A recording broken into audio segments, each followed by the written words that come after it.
Atlanta, LA.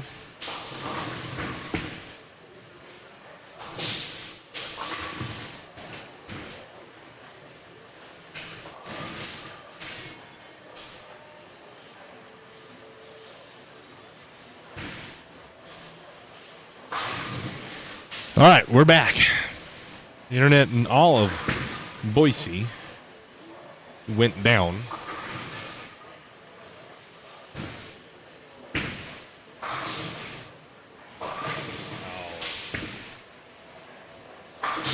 Dang it. Well, it says it right.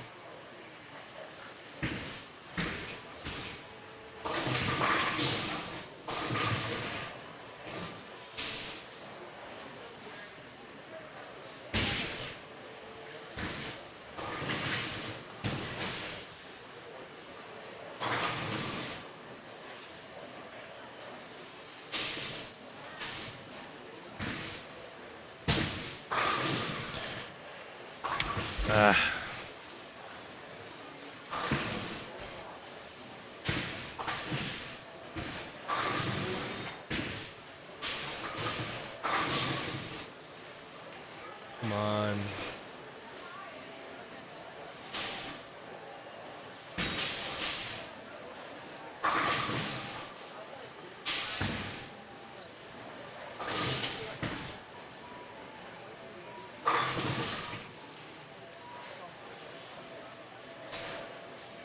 Did change it. Okay, well, that's good. Sorry, guys. We're working here to get this. Internet went down totally.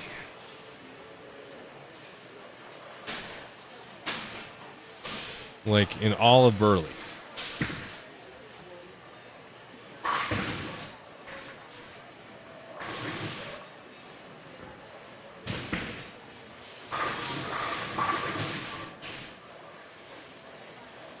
There we go.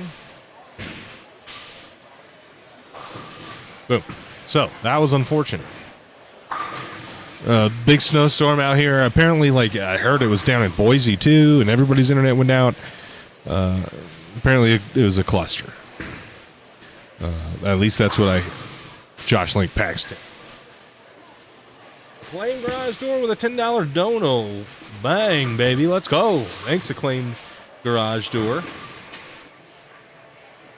We appreciate you. Kenzie and I actually, like, while this was happening, like, I wonder how much it would be to, like, buy Starlink and just travel. Like, there's satellite internet. I don't know how good it is, but maybe one of you guys has some information on something to that extent. Starlink.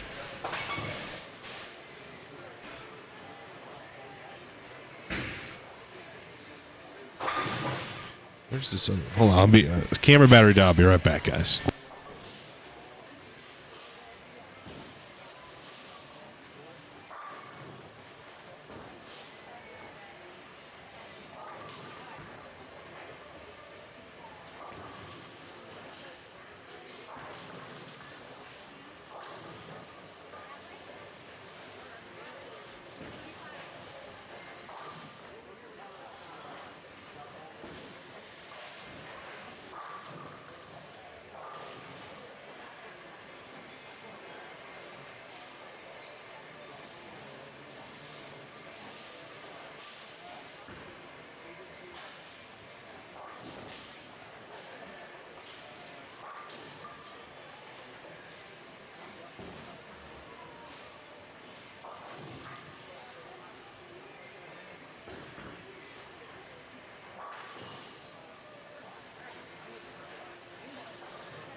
There we go.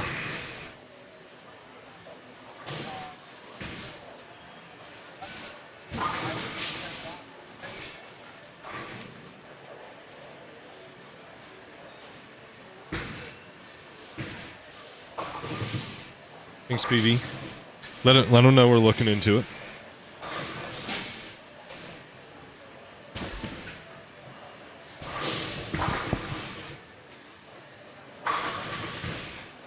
Hornberger's having a good set here.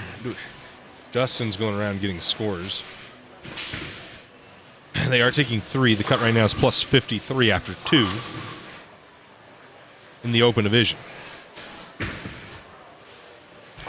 Plus 53 for 2.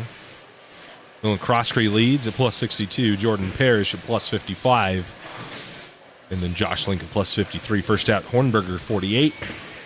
Conger 38. Anderson 30. Joshua Hardy 7th at plus 11. Ken Gardner's plus 8. Braden Link is in 9th at plus 2. So 9 plus. Only 3 of them, right now at least, make it the cut.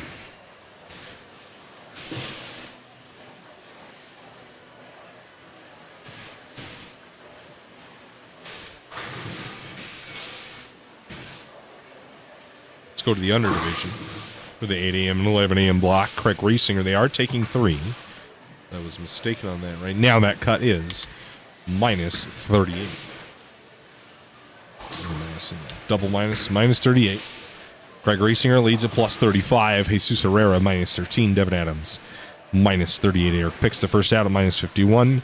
Michael Shepard at minus 60. Amanda Moore at minus 62. Tom Croskrey at minus 72. Ali Vaughn at minus 82. Dylan Smith is 9th at minus 87. And top 10 is Giovanni Zavarelli at minus 91. And again, that is through 2 games. Should have game 3 scores coming soon. Done with that issue where the internet went completely down. Completely down. I'm told in all of Boise and Burley and anybody who gets their internet out of the Boise server went down, supposedly.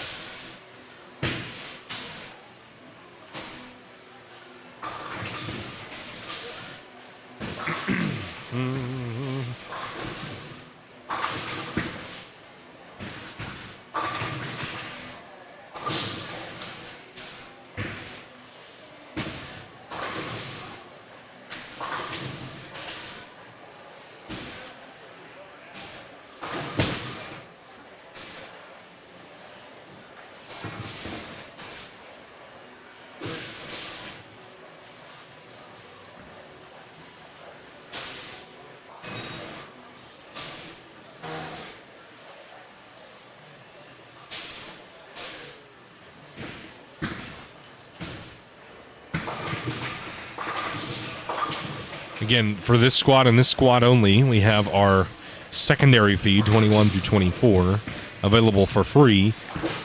The rest of today, after starting the 11 a.m. squad, it will be for members only. Members only. You'll be able to watch that secondary feed. So, does Nightbot work?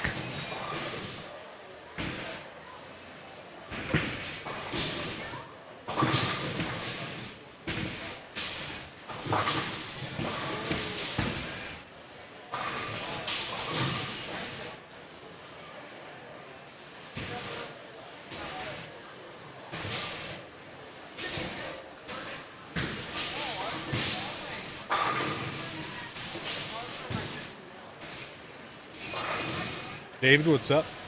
Nightbot's not being a good guy.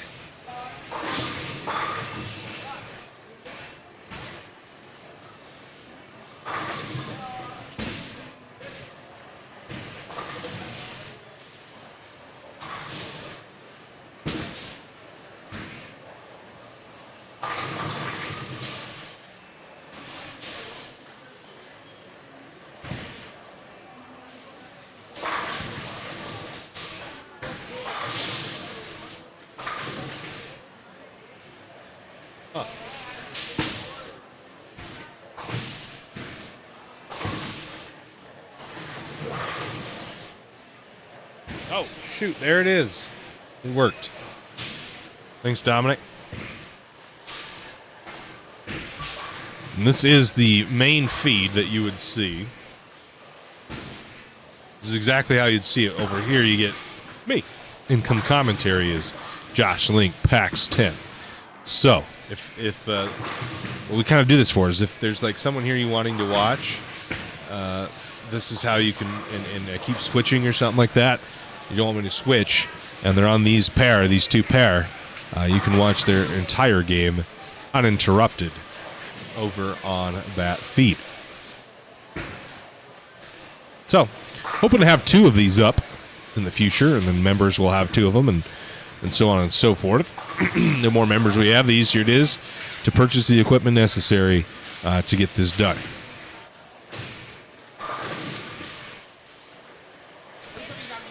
Zach Anderson, lane 23, working on a strike. Ooh, will cave the big 4, but leave the 4-pin.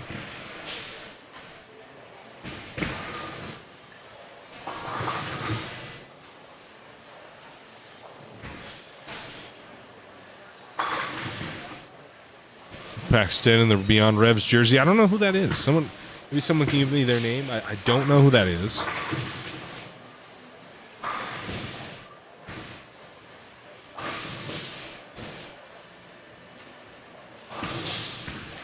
Sheesh.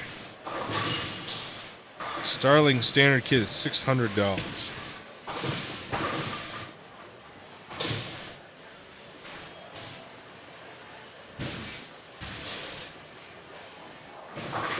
$600 for the little saddle.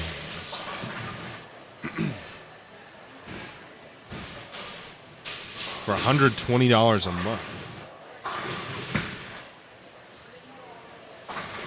That's steep.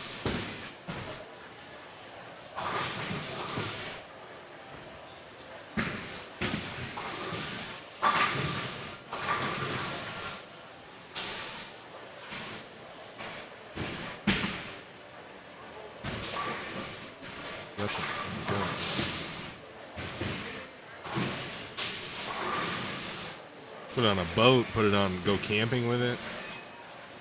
Roman started working, playing a remote location starting $150 a month. It's $150 a month. We'd have our own little satellite thing.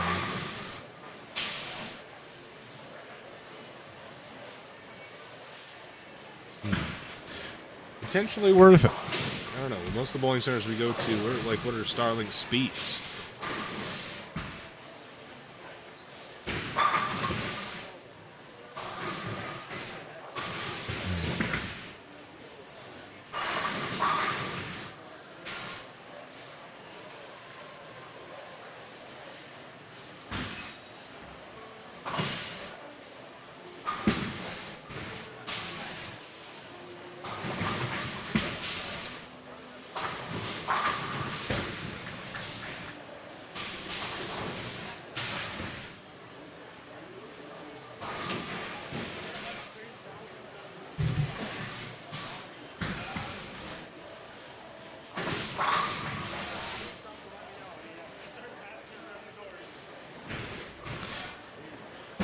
Starlink's $150 a month.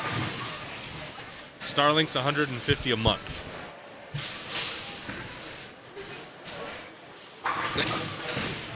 I don't think they have the need for a sponsorship. I don't know if that'll benefit them at all. Josh Link, bang, got it. Splits the 8-9. He's on a fire right now.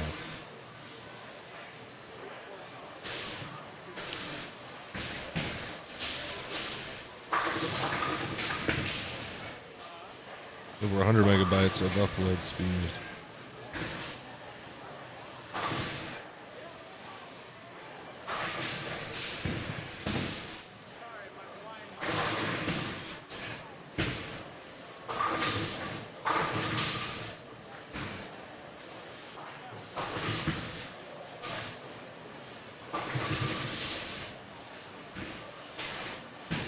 Woo-wee.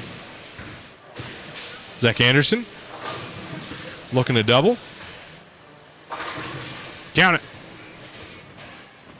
Count it up, count it up, count it up, count it. You can't take it when you die, but you can't live without. Count it up, count it up. Count it up. Here's Nolan Croskery.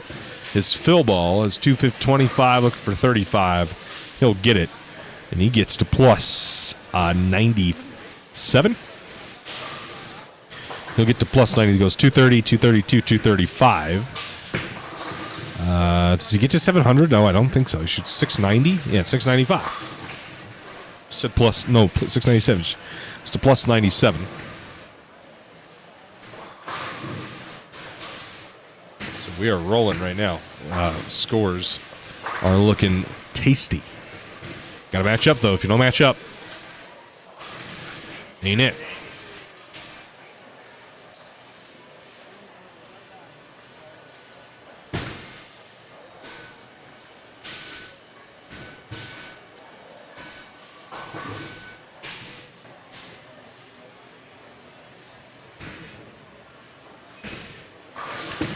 Ooh, maybe 15-16 is a good pair.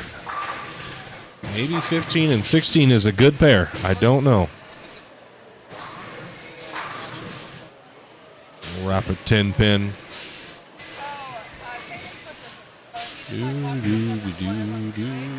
Let's go over here. Link needs to hook. It does. Bang, got it. 4-bagger. Get it. Oh, right in front of it. Dang it. 13 through 28.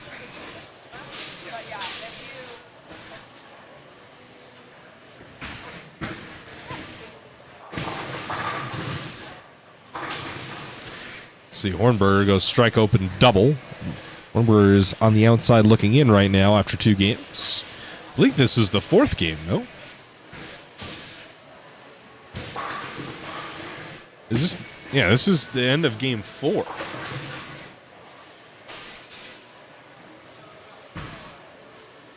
And so, the open cut right now is plus 64. That is Josh Link.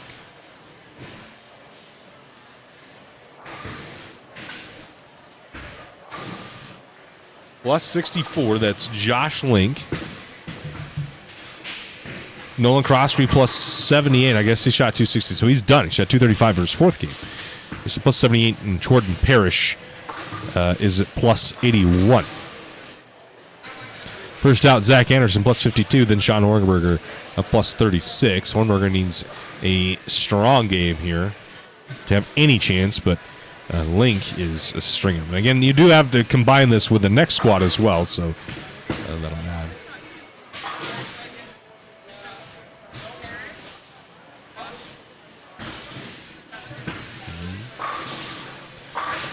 Jordan Parrish as one.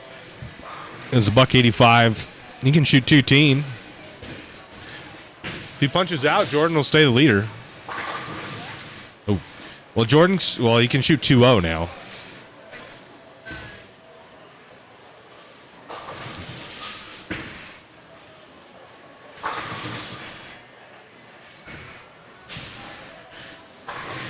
Link's string of strikes has come to an end. So basically, everybody's right here except Nolan, who we've watched finishes. Does it come all the way back? Oh. Let's watch that back. Well, did the rake send it or did he send it? We didn't get to see that in the replay.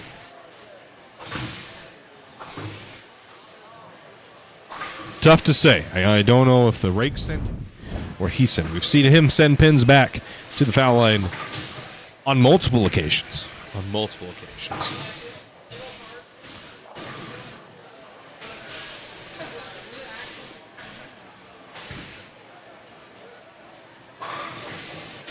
He sent it. Thanks, Chase.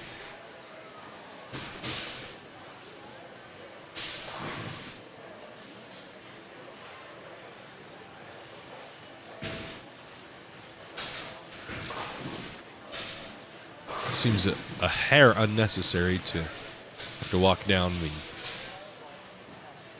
gutter cap. But who am I to judge? Parrish getting out of the fill. He'll shoot 204. And he is going to be in the number right now. Well, I don't know. Maybe he could fall out because Link's got a good game. Croskery shot a good game. We got Anderson on the pair to the right there and Hornberger on the pair to the right there. I think so. Why?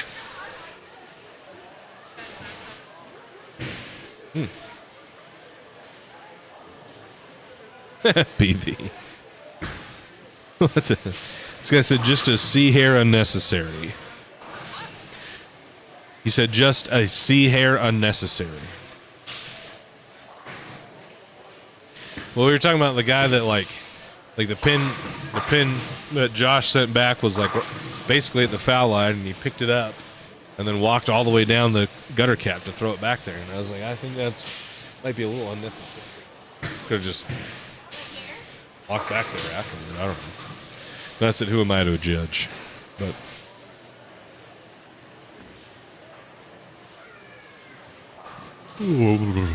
Amanda Moore.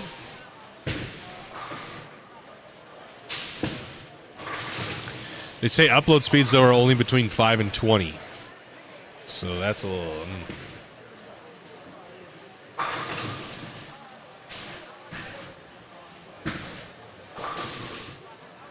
Oh. Josh, good ball. Packs it.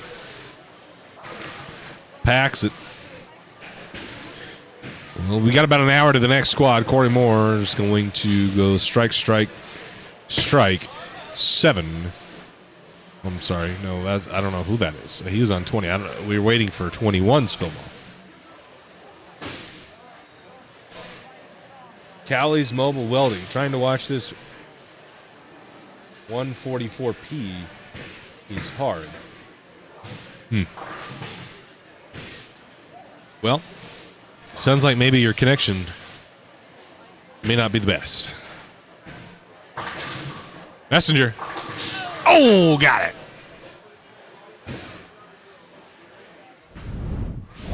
Watch this one back on our marquee pair here. From Sean Hornberger. Sends the messenger. Had to give it a little double tap. Hits it once and gets it to go over. Love to see it. Size player 324. It looks like a good pair. Yeah, I think historically it's been a good pair. I don't know. 9 of 10 been a good pair too. The end pair. Darius shot 299. KD shot 280 last night on it.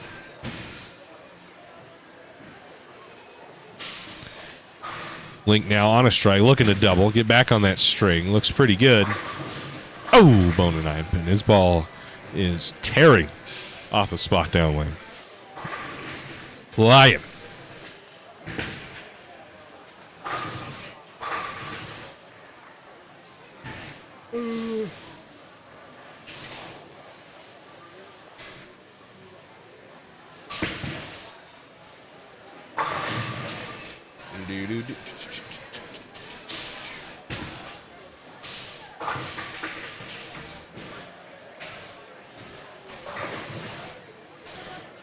He's in another one. This time only to the second tracer board. Just a little bit past the second tracer board. So, not as epic as the last one.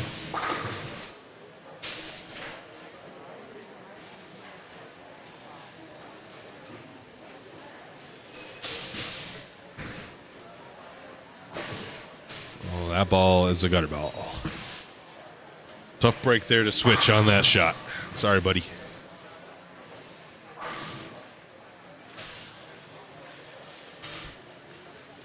This time it is necessary. Get down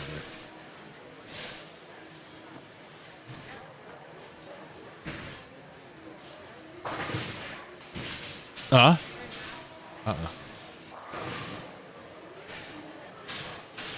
This squad and the next squad. Yeah. They still have the next squad, Ken.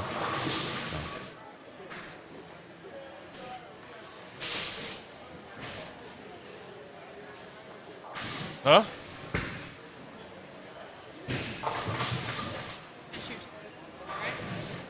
Joshua? Well? I said, well, he's got 169. So he can have 89 and then 19. And And then 3-bagger, 249. Max. I guess. So Nolan Croskery's in the clubhouse as the leader at plus 113. Jordan Parrish, John Conger's in the clubhouse at plus 23. That's probably not going to be enough. Now we wait for Jordan Parrish, Josh Link, Zach Anderson, and Hornberger to get their scores in.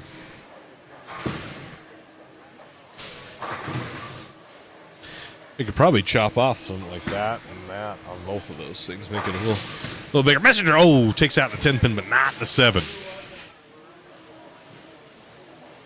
Watch Amanda Moore's shot here, and then we'll watch the replay of Josh Link. She needs that to hook's not going. See this. Why am I bigger?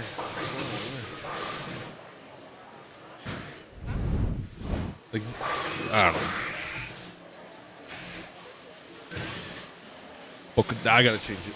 It's gonna make me angry. It's run the replay, switch the scene. It's this scene.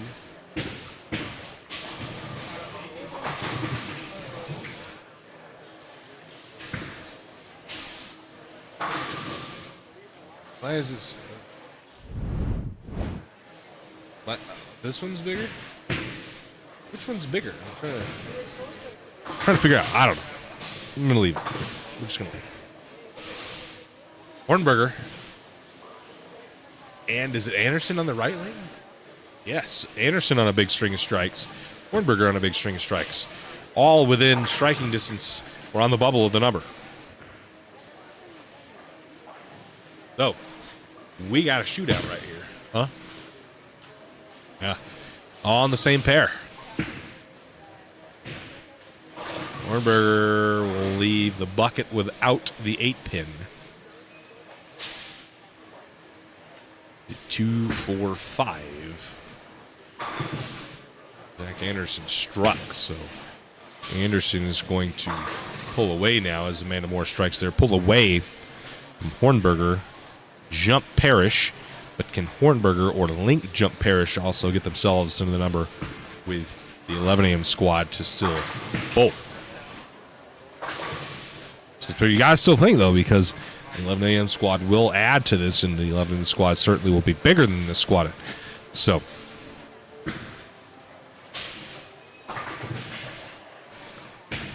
Amanda, her second shot in the 10th needs it to hook. It's not going to. Almost did, though. Leaves just the 3-pin. Almost. Many more scores that have come.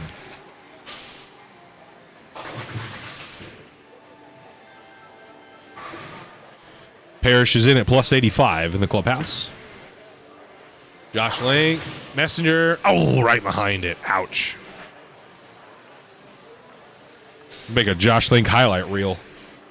David Tara says hi. Thanks, David. Kenzie says hi to Tara. Tara. They're in Mexico? So you're not going to be here? On a cruise. Well, that's where we're going. In a week and a half. A week.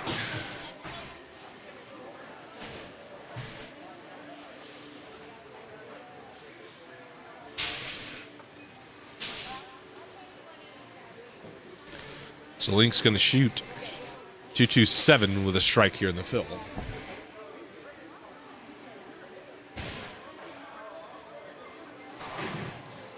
We're going to the Caribbean, bunch of Jamaica, Bahamas, Coco Key, I mean, all over the place.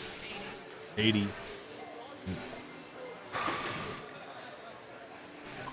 Hornberger.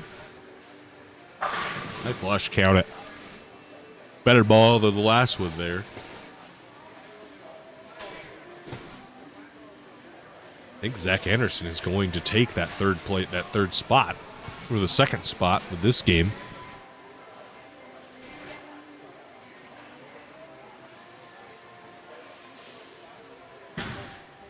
On a proton physics, I believe that one jives through the face. It'll get 7. Shoot 224. 224 for Josh Link. We'll wait here. Anderson Bowl, the 205 and under division. Craig Reesinger waiting in scores plus 28. Jesus Herrera was minus 11, and in the clubhouse, Eric Pick is your clubhouse leader right now at minus 43.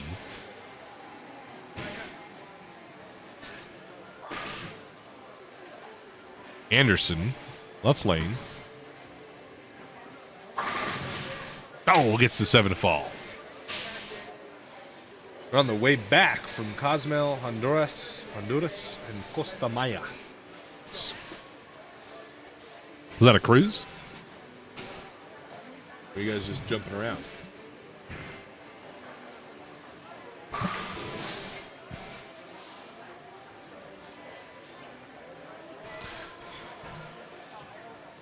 Nice. Which cruise line did you guys cruise with? Messenger, right in front of it, dang it. Which cruise line was it? That's Zach Anderson. He's got 280 on the board right here if he can double.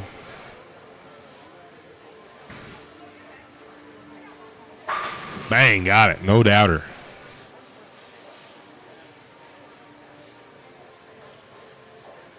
Royal Caribbean. Yeah, that's where we're going. What ship? We're going to be on Oasis of the Seas.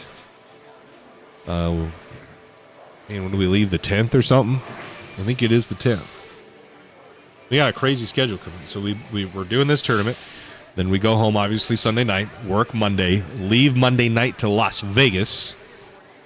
And then we'll bowl the Bowler's Journal, I believe, on the 5th. And then we'll bowl teams on the 6th. South Point. Bowl singles, doubles after that. On the 7th, here's Zach Anderson for 280. Bang, got it. 280 pins knocked down for Zach Anderson. And I want to say that is probably the high game of the tournament so far. Rare airtime. Well, if I bowl, she's gonna get some more airtime. So solid game from Zach Anderson. But yeah, we bowl the 6th and the 7th. Then we are driving home the 8th. Catching a flight on the 8th. Red eye to Miami to be there on the 9th, and cruise on the 10th. So it's going to be a wild few days here. And the harmony of the season, nice.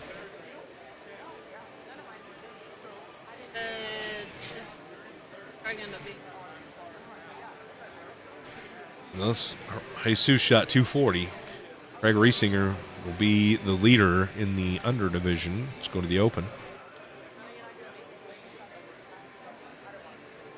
Let's do the scores. Have I ever been on a cruise? I have. I went to one of like the cheapest cruise you can go to is like Catalina Island, Ensenada, day at sea, back to port in Long Beach with Carnival. Huh? You never been on one? Just come down and say. Oh, okay. Hello. Kenzie's never been on a cruise. I have not.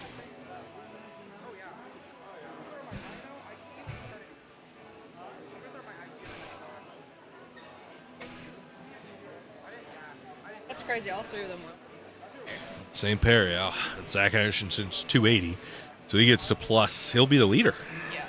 I already told you that. You didn't tell me that. Yes, I do. I did. You don't listen. He'll be the leader plus 132. I called that. Kenzie was like, I don't know if he'll make it. Oh, oh, oh. Ha. He. Oh. All right. Zach Anderson plus 132. Nolan Crossley 113. Josh Link plus 88. Bumps Jordan Parrish out of the number by 3. Sean Horner's 8 back. 6th is Braden Link, 22 back. Then a pretty big jump down to John Conger at 65 back of the number. So plus 88 is the cut right now. And that'll carry over to the next squad. Plus 88. Right now is the number.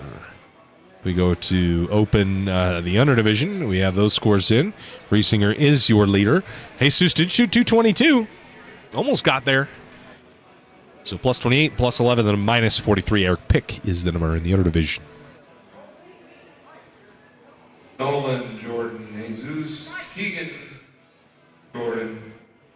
What's going on? 7 What? Corey bracket money. That's like students just rambling off random ass names. The Tournament Bowl is where you can find all of the scores. Do I have it set up?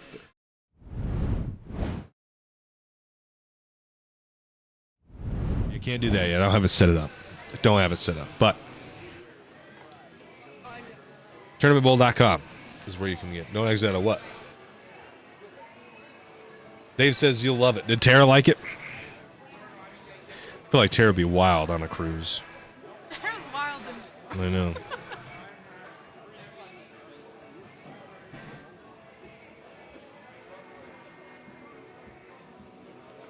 All right, well, we've got, unfortunately, some copyrighted music playing, so we're going to have to play the Striking Kicks podcast for you guys. Well, it's not unfortunate, but it is unfortunate that Halo multiplayer. What's going on? Here we go. Yeah, she is very loud, I bet.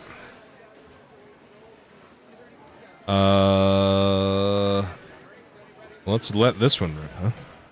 And then we're going to recap CB Tour season number 1. Okay, so it looks like that's going to work.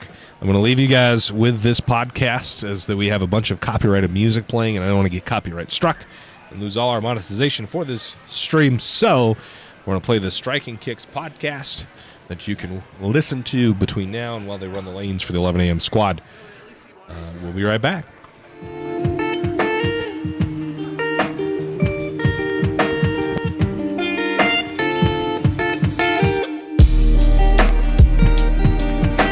What is up, everybody? Welcome back to the Striking Kicks podcast. We were on a little bit of a hiatus. We are back. My name's Chayton Peterson, and I'm Kenzie West. we are the owners of Championship Bowling. Striking Kicks is powered by Championship Bowling. This is Commissioner West, a little more formal of CB Tour. I'm the competition director of the CB Tour.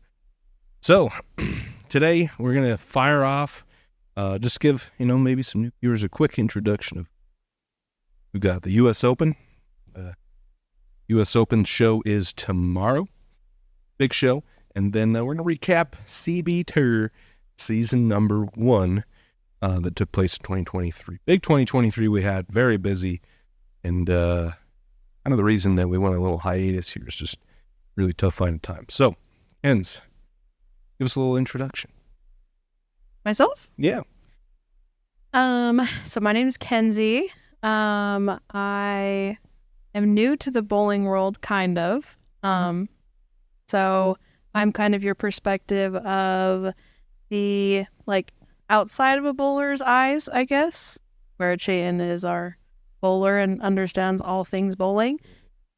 Yeah, I started Bowling League last year, which we did a couple episodes on that if you guys go back and listen to those. But I have improved quite a bit. I did shoot 209 last week. Spoiler, we haven't even released the video yet. I know, sorry. Spoiling already.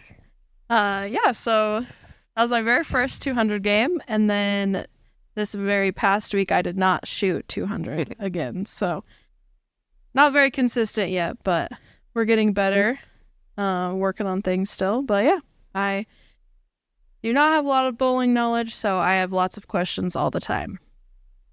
Yep, well, it's a good perspective to have as we try to change the game. I'm Chayton Peterson. I've bowled basically all of my life since I was old. I am now a videographer, Storm Bowling Products today, and then do a lot of heavy lifting as far as the background of CB Tour and CB. All right, well, let's fire off, I guess, with the U.S. Open.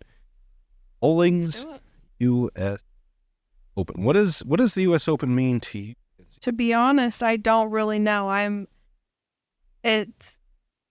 So from what I do know, I know they get a green jacket, right? Yes, they do. And is that the same thing as like golf? Golf gets a green jacket at the Masters. Masters. Okay. So I know that. I know the top 5 because I was 6 and just missed the picture. Close. Very close. I saw lots of videos that it's very hard. A lot of people were pretty frustrated, like ripping their shirts and not too happy. We talked a little in the car about how EJ Tackett ripped his shirt off, still made the show. So for all those fogies, are like, yeah, can't get man, still both good, man. This man ain't doing. Here you go, EJ Tackett made the show and ripped his shirt off. Yep. So I know a little bit, not much. I don't know if it's notoriously a hard tournament or anything like that, but I did see at least this round it is quite tough. People are struggling. So like, what when you hear U.S. Open, not just specific to bowling, but what do you think of U.S. Open? I feel like it's probably like a pretty big deal. I think in all sports, having that as like the title of the tournament or whatever seems like it's probably. I also don't really follow golf. I don't follow tennis either, but golf I do. When you hear Open, would you be surprised to hear that it is not? I would be very surprised. Yeah, you have to get an invitation. They do have a PTQ, Okay. but it is not an open tournament, albeit the name U.S. Open, it would imply that it is open. You might have just been starting to answer this, but is it open for, like in the other sports, it's open to anybody? It is. Yeah. Well, I don't know how tennis works, but golf, I'm assuming tennis works similarly. But golf, like the Utah State has 10 qualifiers, right? Local qual. So I could go play at one of the courses and top 5, make it at it. And they pull, I think they play a state qualifier. All 5 from all play. Again, the top 3 or 5 make it from there and then play a regional one. I want to say after the regional one you're in, maybe one more step after that. The British Open, the Open Championship that golf refers to, works similarly just in Europe. But yeah, it is open. They have qualifiers, which blows my mind that the USBC can't figure that out with state and local associations already set up to run tournaments like this. US Open qualifier, just simply. Yes, I don't know. It's not open. It's invitee only. I guess to have the elite field that there were squads of 36. That's crazy to me. They used 12 lanes. 12 lanes. You know how many? There's 70, I think. More than 70 at Woodland. Not Woodland. Yeah, it is Woodland. Royal Pin Woodland. Tons of lanes, used 12 of them for competition. Some of them are reserved for the show. Some of them were reserved for the locker room. And they still only used about a half, maybe even less, of the available lanes to bowl on. Is that because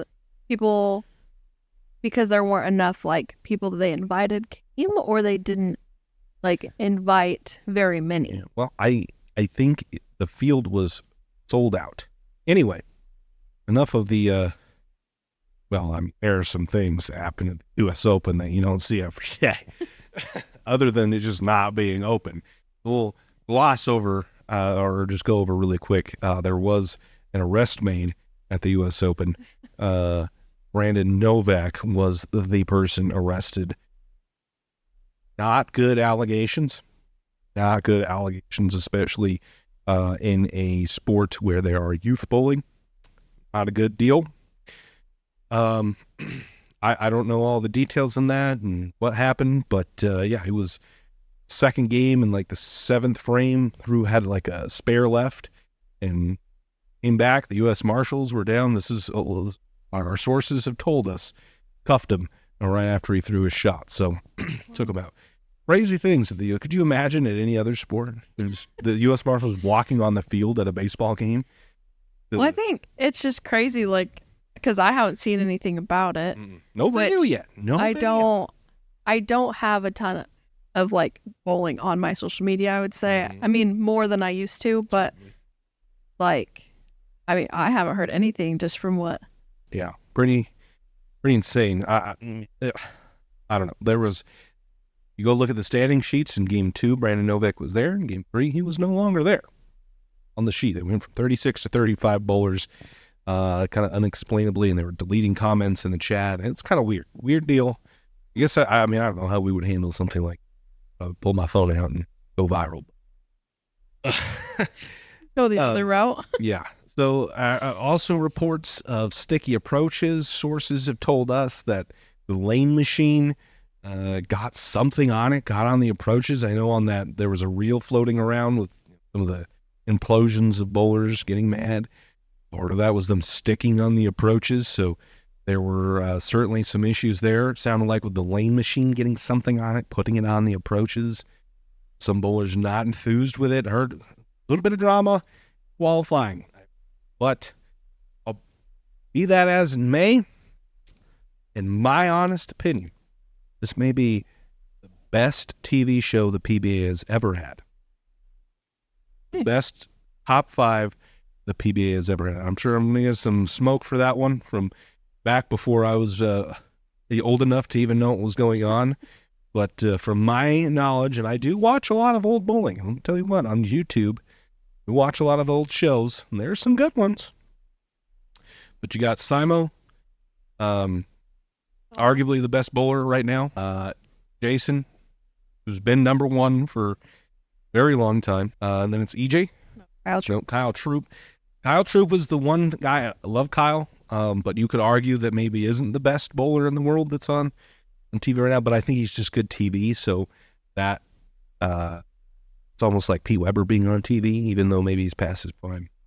So I'll give Kyle that one. Still a great bowler, obviously, but you could argue that there's some other in the field that maybe. But as far as his presence on TV, A+. And then EJ, who was the reigning player of the year. Simo had a player of the year season, but it was only top because EJ won a bunch more. Pretty insane. And then Bill O'Neill, who I think had an okay season last year, but just won the last tournament. He was the winner of the most previous recent tournament, the Players' Championship. So honestly, there's been a lot of hype around the bowling world on this show, and in my opinion, okay, the best show PBA has ever had. So I hope ever, and I think. Let me know in the comments. Give me your top 5 that you think beats this one. I will not be including a top 5 because I don't know. I'm sure there's been, I know there's definitely been, Walter Ray, Pete Weber, Norm Duke shows. There's 3, but you got to add 2 more. And I don't know if there's a top 5 that beats this top 5 or all future Hall of Fame. Sure. Okay. What did you think of the top 5 as a non-ish bowler? So I mean, I've heard a lot about Anthony Simonson. He actually bowled one of the CB Tour events. Right. CB Tour Coach K Scholarship Open. That's right. Yeah. In season 1. Yep. Jason Belmonte actually gave me shit about gum. Oh, yeah. You picked him up in the airport. Yep. I remember that. Or took him to the airport. Yeah, we took him to the airport. Yep. And I had like probably 4 or 5 packs of gum Right. in the front of my car. And yeah, so he was talking crap about that. But the others I haven't met. I've seen a lot of Kyle Troop though. I think just because he wears some funky stuff and like his hair is crazy. I think people like that. I mean, you like it or you don't like it. But Hayden said, "Give me Bob Ross." yeah, Hayden loves it. So, but EJ Tackett, I heard a lot about him last year. He bowls really well, and I don't really know Bill O'Neill that much. I didn't realize he's the one that we were watching. But, I mean, seems like some pretty good bowlers for sure. So, I mean, if it's your top 5 ever, that's a pretty big deal. I think it is. I think this is the best show they've ever had. Certainly in the last 10 years, I would say their best show they've had.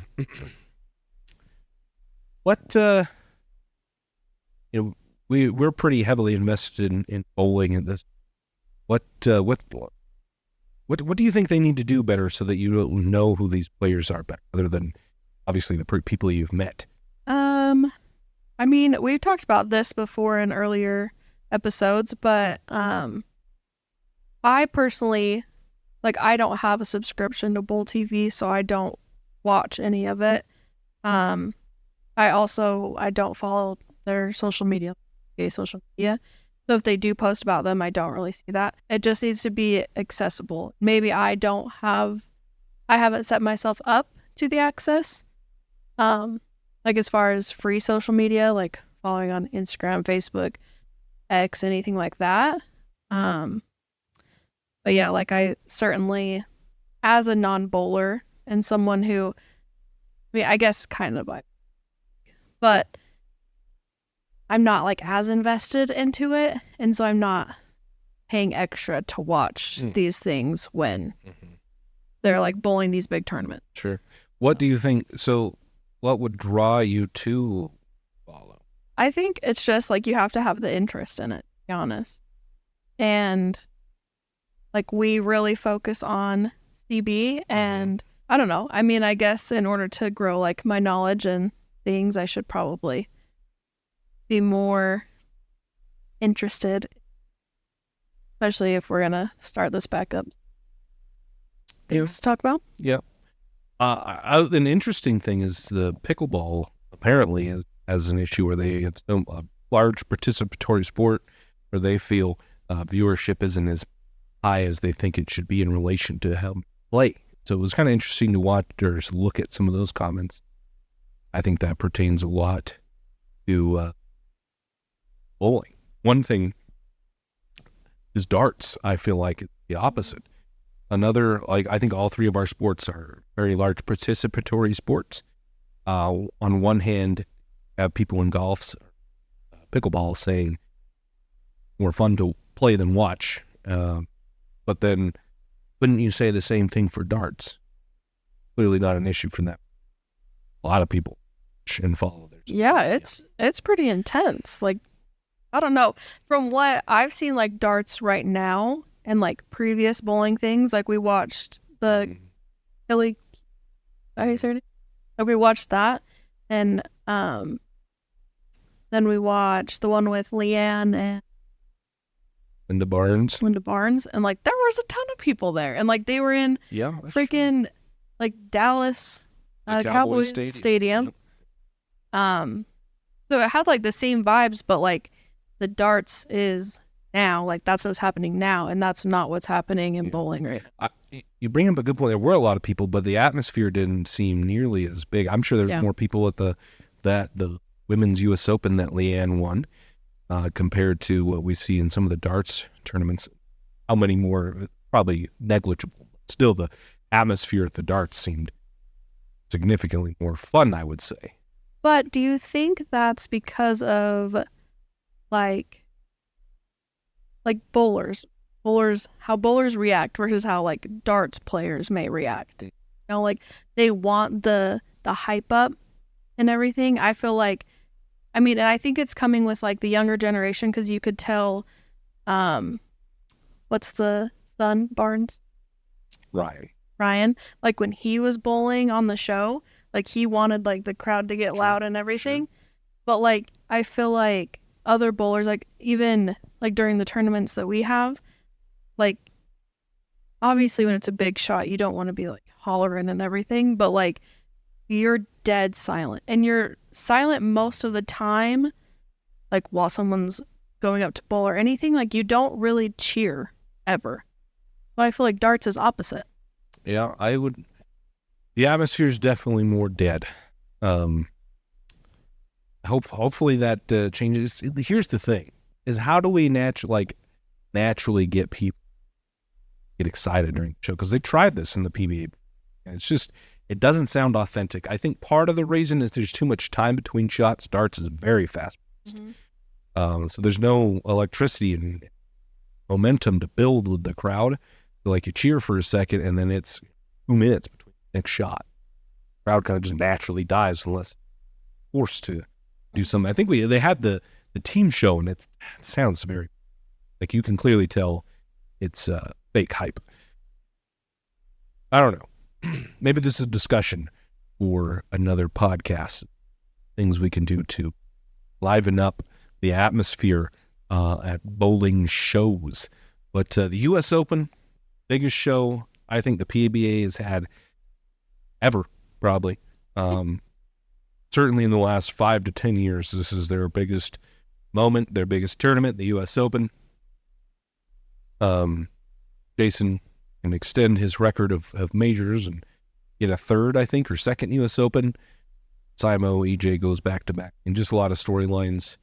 Hopefully they take full advantage of their TV time, and hopefully the ratings are good, I guess, and then solid job. You know, we watched a few shows last year. Lackluster.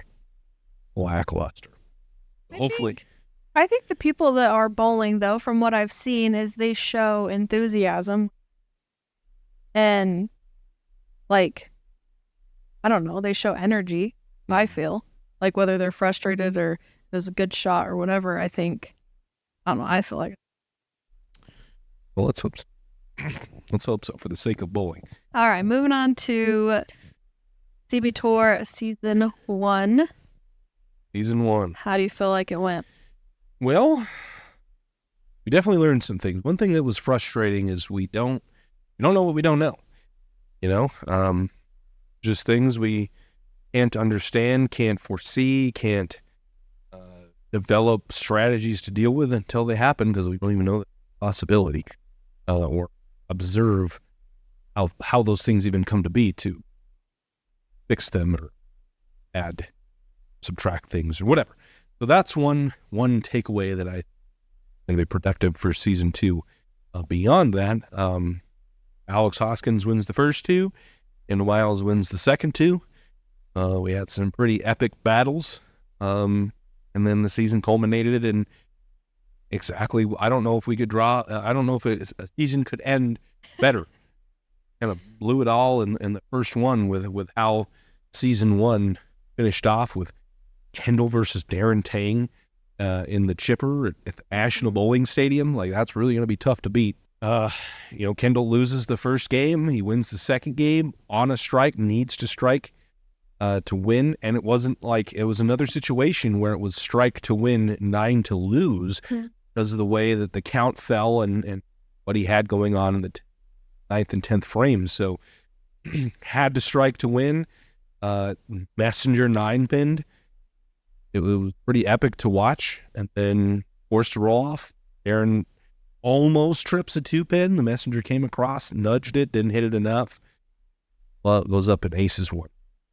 No doubters. And win Alex and watch to see if he would win the points championship or if it would be Kendall. And Alex was Kendall's ride home, no? was Kendall's ride home. Well, I don't know if I think Not originally. Well, the story I'm told is all over the place. Not originally, but then he was gonna be, and then he flew home with his parents. It was a whole ordeal because I think Alex wanted to do some money making in Windover on his way home. But yeah, I don't know. I'm a little worried because I don't know how we're gonna top that finish. Yeah, it'll be tough. It was a good first season for sure. I feel like it had all the drama that you were wanting it to have. Yep. I think it was entertaining. I mean, watching the chat back when Kendall had to strike, that whole last 5-10 minutes of that stream was pretty intense. People couldn't. All the Tang fans. Oh yeah, even with how long Kendall took to throw those, still were just couldn't take their eyes off of what they were watching. Just man, it was pretty intense. It's good stuff. It did exactly what we envisioned, like with the matches and the bracket style, and just, I mean, I was kind of shooting from the hip on the points. I've never created a points championship before, and I have no idea how it's going to shake down. And ChatGPT helped me on most of it. I asked it to make a points system that favors winning, and didn't know how that would work out, because I thought if you win a tournament, I mean, that's a pretty big deal. It should be, if you win, certainly you are one of the best bowlers. And I mean, we had 2 winners, and they were a strike away from one or the other winning. And then we had Kyle Morrison had an outside chance. Mathematically was not locked out going into the last tournament. When Dallas Leon had not a chance to get first, but second. really close. That we didn't really put into. No, had he made the Masters, just It would- shown up, Yeah. you certainly would have had a chance to win. Have Yeah. four spots for one, and then with the 800 points for second, 1,000 for first. Alex also missed the 50 bonus points for leading the tournament. Darren stole that from him by 4 pins. That had some implications. I hadn't. That was one of the successes. Like, you don't know what you don't know, and certainly if that failed miserably and somebody had like this massive points lead, massive points lead, then I would be like, well, we're going to restructure the points. But going into it now, other than adding some creative ways to get points from like doubles that we're going to do and stuff like that, we'll talk about this in the season 2 podcast that we're going to do. But I think the points are going to stay the same. How do you top that? Like the 2 best bowlers, Alex and Kendall, both winning tournaments, and Kendall wins the points by like 80. So it's working right now. So we're going to send it. Yeah. But definitely room for improvement always.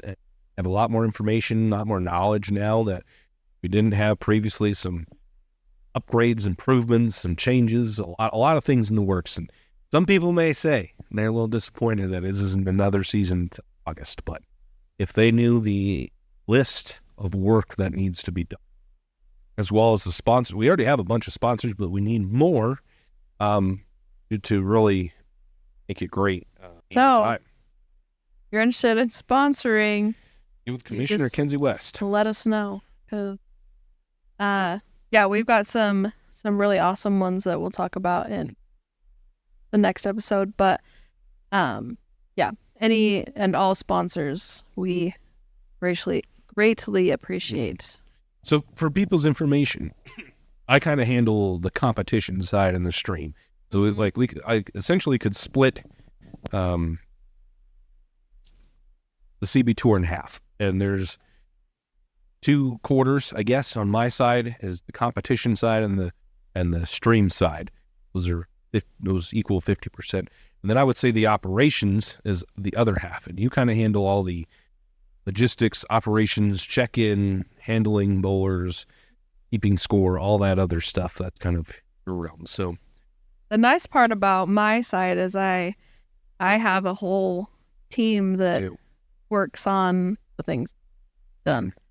The rest of it, your side, it's just you, unless someone helped True. us do cables or moving cameras or battery or whatever. But yeah, we've got a lot of people help us. Yes.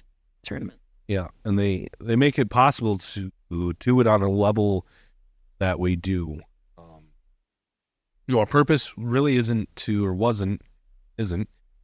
just do what's been done, just to be an extension of what's around us and what bowling is. It was to elevate that experience, and that wouldn't be possible without work that both our families do.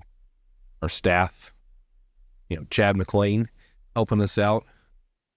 Had some friends also that help us. Chad. Ken, Craig.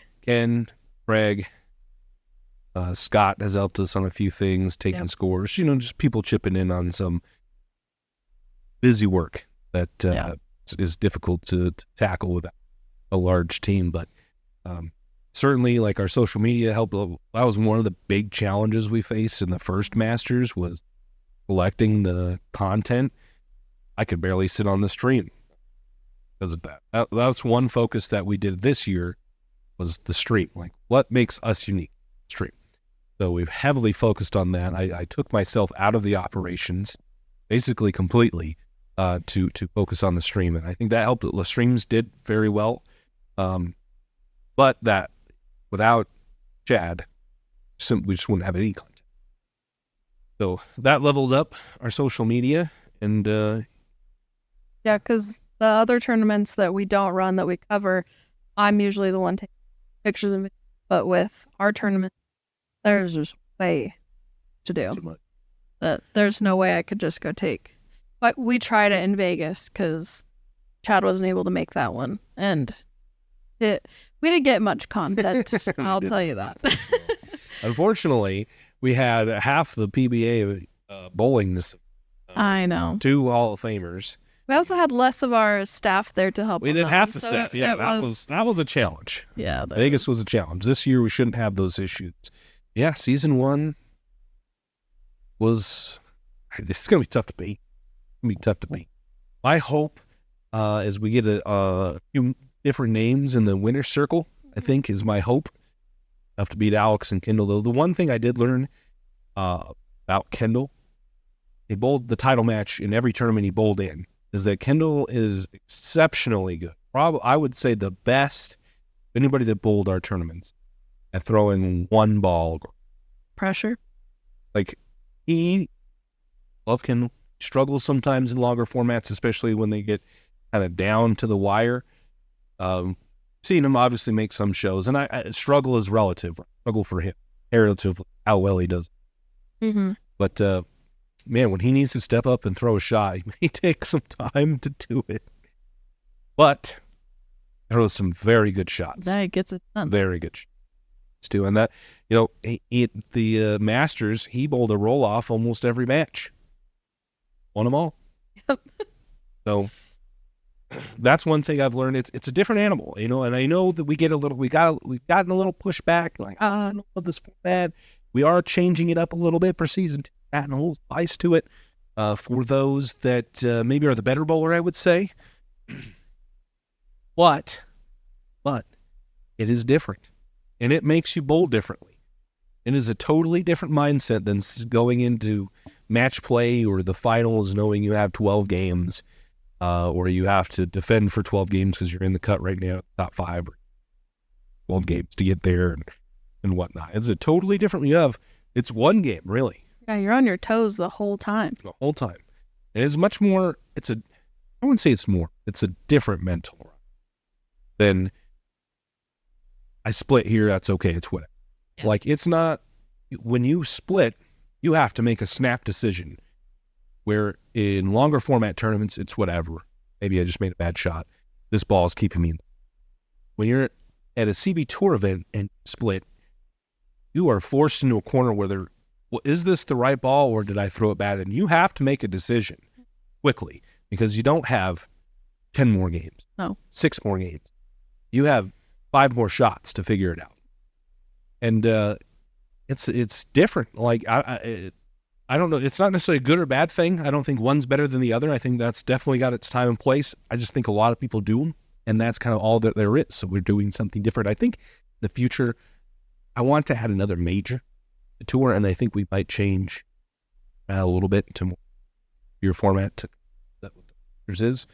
But holistically, it is just a much different mindset that I think puts you more into what traditional, like basketball, baseball, football, very quick decision making, very fast paced, and I don't have a lot of time to just sit here and grind this out. I get you. I don't fully understand like the mental game yet, and like understanding whether it really was a bad shot or I need to switch balls because 1, I only have one ball that I use, and True. 2, I don't even look at my mark most of the time, so I wouldn't have any idea. So I'm sure it's definitely taxing on your mental state. You can appreciate, watch baseball, stuff like that. It would almost like what bowling is if like you, and in a bat, you had 10 strikes instead of 3. And you have this cat and mouse game with the pitcher, get so much time. So like if you make a bad swing, got 9 strikes. Where now it's like, not only do you only have now 2 more strikes if you make a bad swing, you're now put into a position where the pitcher is heavily favored now situation. And that happens here because when your opponent sees you split, that has to loosen your arms. Yeah. Right? Because as the opponent, because now they're lost. And if you strike here, that puts even more pressure. Now, I think you get a little relief because it's not total pins. and it just kind of resets. But just got to win one. And at that point, anything could happen. We had Wade was one strike away, Wade Christiansen, Coach K Scholarship Open, from winning the first game against Sean Rash. Yeah. So, if you feel that maybe you don't have a chance, you're like, I'm bowling against John or Darren. Let me tell you what, those guys are just as, they're good. You won't beat them over 12. Yeah. You will not beat Alex, Kendall, any of Sean, Darren, Jake, Dallas. You won't beat them over. They're just going to figure it out. Yeah. But in a situation where you only have to win one, it's kind of a lose-lose for them because they just lost to some kid, right? And you have nothing to lose and they have everything to lose. Yeah. And you get them, they're not used to thinking on their toes like this. This isn't a typical bowling format where, again, you have to make a snap decision very quickly. Very. So I think it brings us a little closer, more traditional sports where your decision-making is quick. We saw a variety of different styles make the cut, win matches. We saw a variety of different styles in the finals. And then other than, Alex and Kendall, basically every finals match was different. We saw Eric Tashida crush him at the Masters and miss the cut in Vegas. Yeah, he is a record holder on the CB Tour. Record with a five game scoring record. First three. First three. Not the highest in 3 games. Didn't bowl 3 games. I know, but I don't know. I his guess first 3 were higher than anyone else's first. It is. 3. He shot 813, I think. We need to get some opinions. Does it count if it was the first 3? That is facts. It was the first 3. We just didn't bowl 3 games. So he has the 5-game scoring record as it stands. Alex and Luke tie at 770 for the 3-game scoring record. Both of those, they shot those from the Classic. Was a very good time. Had a lot of people there. Season 1 kickoff. Yeah, it was awesome. Packed house. Very. So thanks, shout out to Sam, shout out to Rumby. More packed than we thought. We ran a little behind that tournament, but A lot behind. that was the only one that we ran. Things, you don't know what you don't know, unfortunately. Just how long does it take to bowl 5 games? Scoring pace heavily dictates how long it takes to bowl 5 games. Also having so many people on a pair. The amount of people that show up, how long it takes to run the lanes, if it breaks down, all kinds. So, what if you grade season 1, Kenzie, 1 out of 10? 1 out of 10. Shoot. Okay. So I feel like first half was crazy, packed. Both tournaments in Utah were awesome, which totally understand because we are from Utah. So our following is really Utah, Idaho. That's really the only places we've traveled to stream and everything. So I feel like most of our following is there, besides people on East Coast or whatever.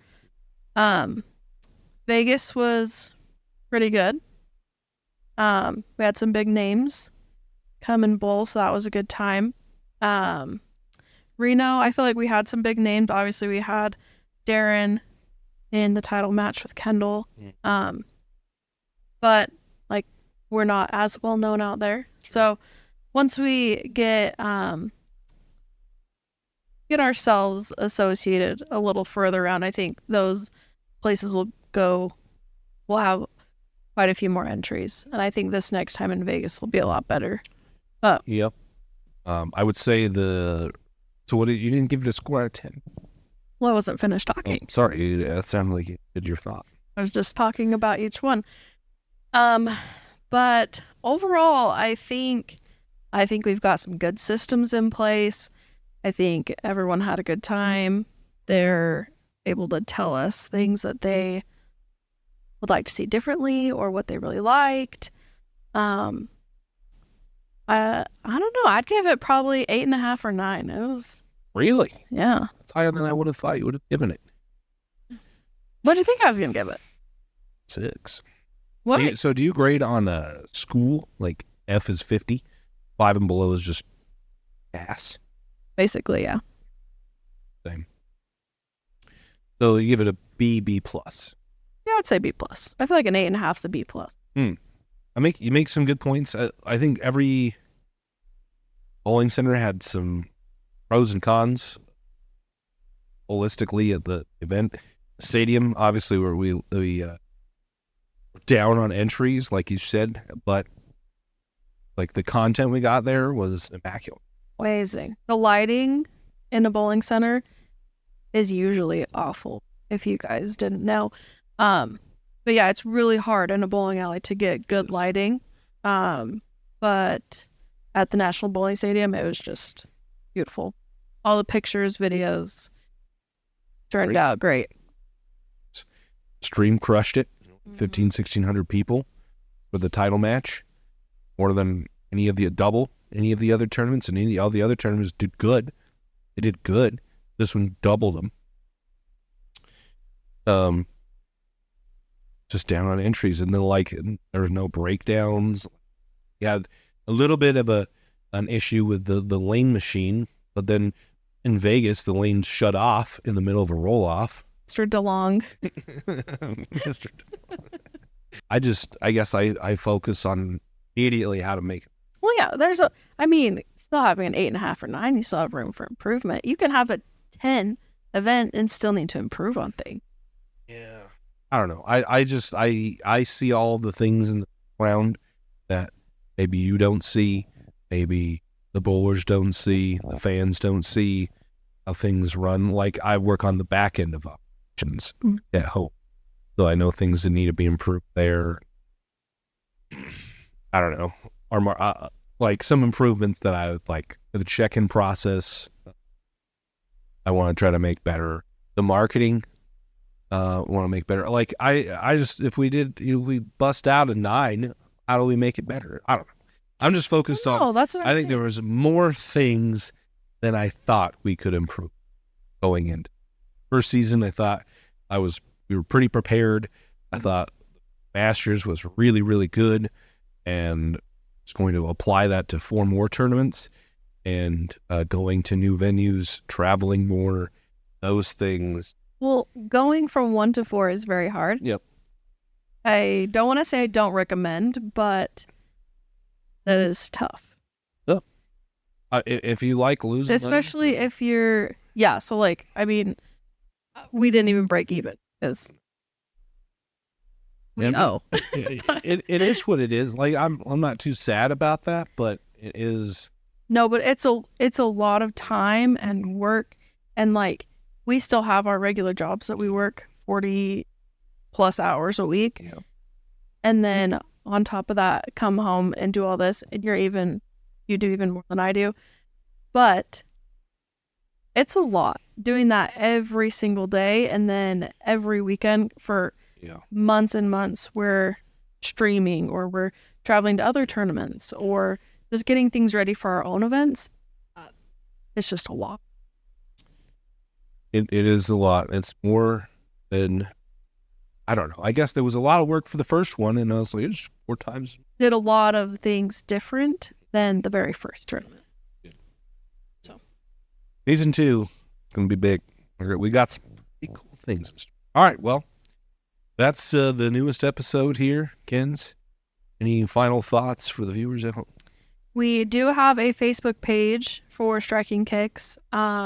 We'll kind of use it as like a discussion group also. So if you have things to talk about, or we may put like a topic and kind of get people's insights. So if you guys want to follow that on Facebook. Yeah. Beyond the scope of just championship. We've kind of defined that brand more as time has gone on. So this is kind of our avenue to talk about things not just championship bowling.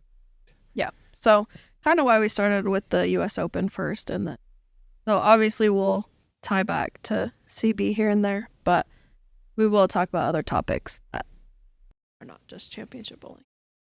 All righty. Well, we will see you guys in the next episode. Bye.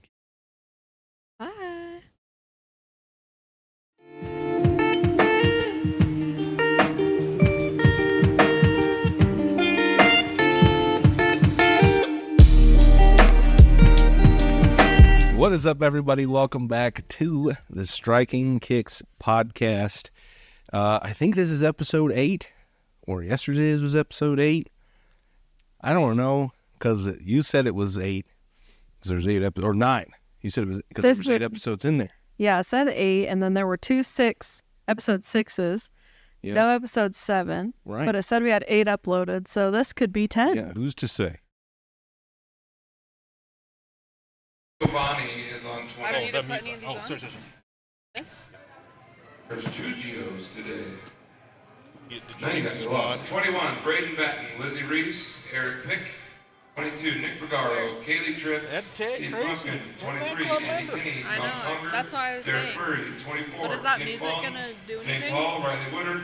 25, Liam Baker, Manny Farrell, Katie I don't know what you're Dennison. talking about. 26, Mike Shepard, Corey Moore, Cricket Lopez. 27, For the Josh squad, what do Hardy, you mean? Tasha Lodge, We'll Sandy double-click Hess the ticket. Hankins, and 28, Samantha Double click it there. Billstad and Darren Bargo.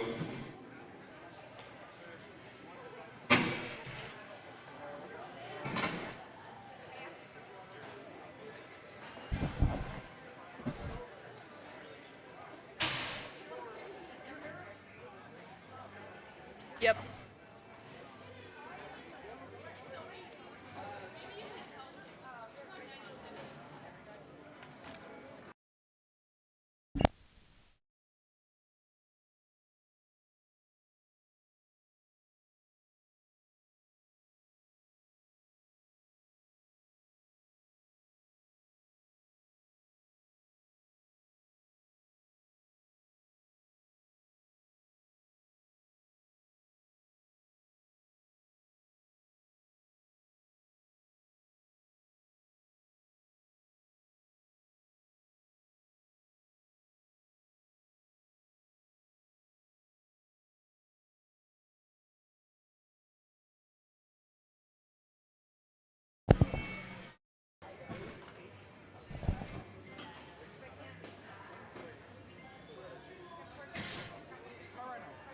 Hello, CB fam.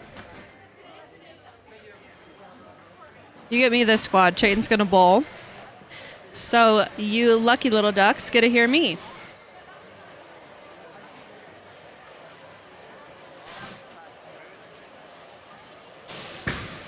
And Ed, thank you so much for joining the 10 Back Club. We really appreciate that. Okay, y'all have to bear with me because one, I'm not a bowler. I just started bowling. So if you're new here, I know very little, but I try my best. But if you have any requests or anything. Yeah, you were a little sassy. Just a little bit.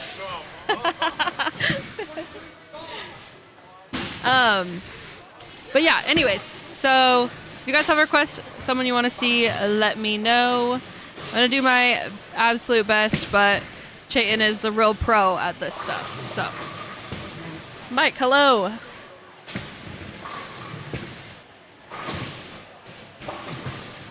All right. So, if you guys didn't see the comment, we do have quite a few people bowling this squad. This is a big one. Steve Klemkin's here. We've got Daria, Gio, Yannick, Chayton, Ken, Luke, Manny, Riley's bowling, Andy Kinney. I heard Stacy Lopez. There's a ton of people bowling this one, so we should have some good bowling to watch. Okay. Except... oh no, guys.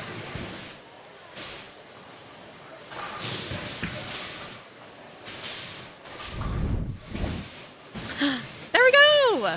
Okay, we figured it out. Oh, shoot. Except it's a replay.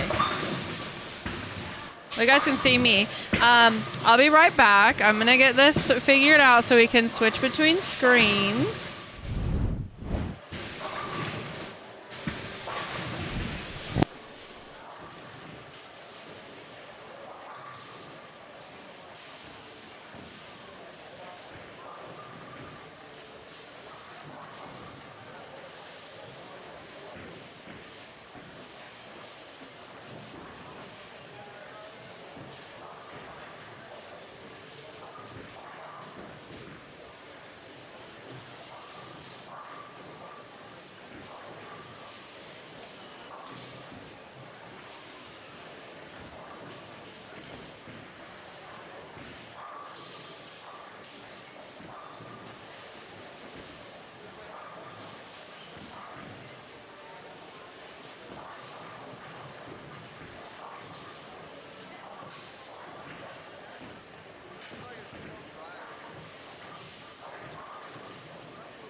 got it figured out. Yay.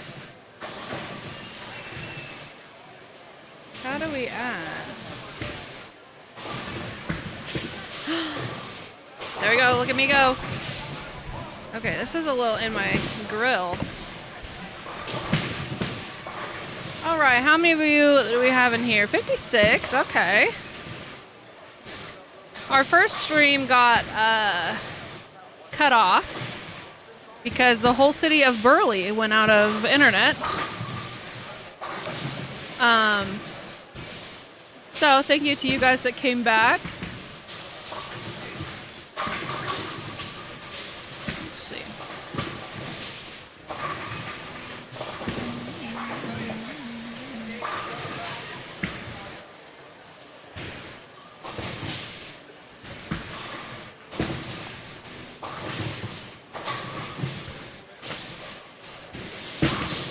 Hello, the Hitman for Hire. Mr. Grimm. What a name. Thanks for being here. Is this the only camera angle you guys have set up? Yes. So we have 4 cameras. They're all going to be like this until the title matches tomorrow. Our title match tomorrow. We'll have like a strike cam and stuff, but for now, these are just the ones that we have for qualifying.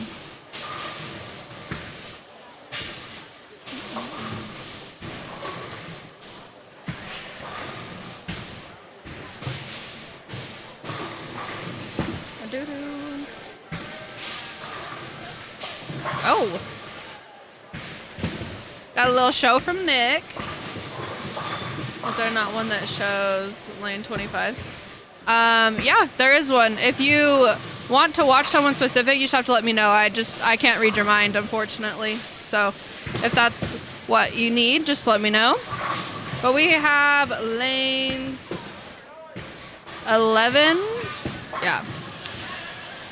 I mean, you can kind of see 11. Really, it's 13 through 28.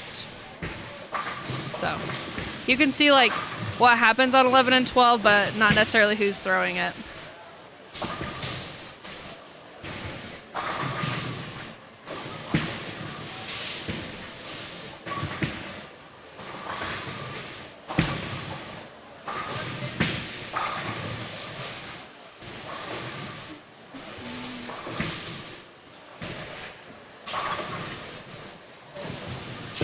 Yeah, unfortunately, they do take the time off.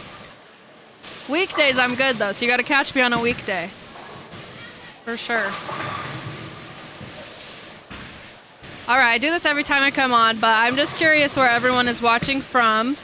I don't know if David and Tara are still in here, but they're watching from their cruise.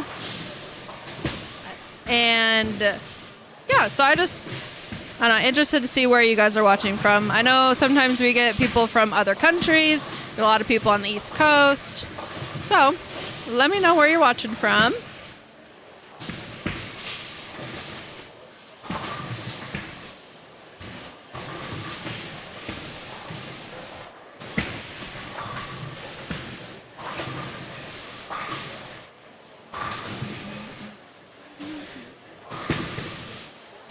Mike from Eugene, Oregon. I would absolutely love to live in Oregon. Oregon or Washington are like my dream. But Chayton doesn't want to live there, so I got X-nayed real quick. Connecticut, North Carolina, Eugene, Oregon. Oh, hey, Mike and Mr. Ganoush. Maybe you guys know each other. Logan, Utah. Nice. We live not very close, but pretty close to Logan. We live in Ogden. So not too far from Logan. Washington, D.C. Nice. Well, welcome, guys. Thank you for being here. We've got lots of talent bowling. This squad, I don't know about the other ones, but this squad is pretty freaking stacked. It's insane.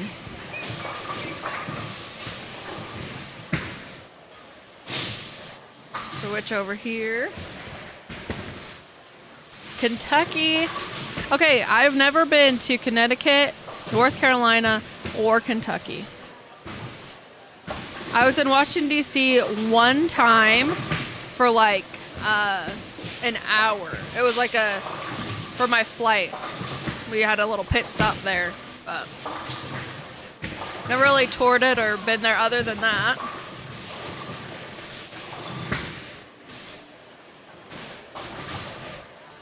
If you guys are interested in seeing the standings or the pattern at any time, you guys can type in ! standings or ! pattern, and Nightbot will provide you a link to get you to see that. So if you guys are interested in that. And so much in...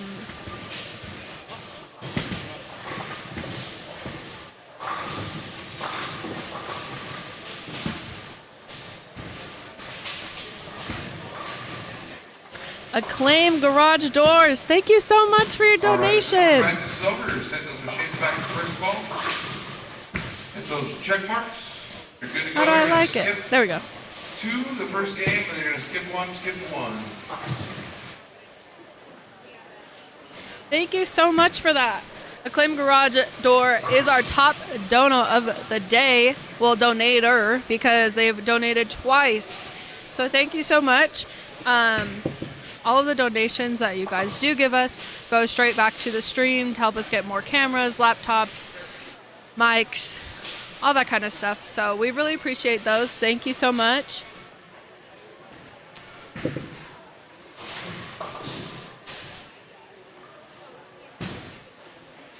Hi, Manny. Are you not bowling this squad?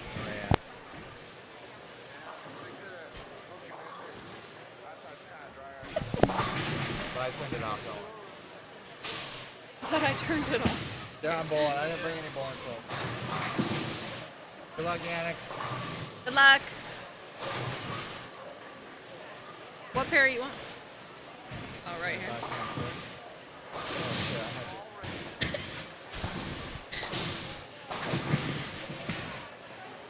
to... All right. Who do we have? So we don't, any of you in here waiting for Daria, we don't have her this game. She's on lane 10, I believe. Starting on lane 10. So next game, and then her last 3, we will have her. So for game 2, 3, and 4, we'll have her on here. I think Gio might be down there as well, so we'll have him. But right now, I'm gonna switch it. We'll see Manny. He's over here on lane 25. Bang. He came over here saying that his pair he was not the biggest fan of.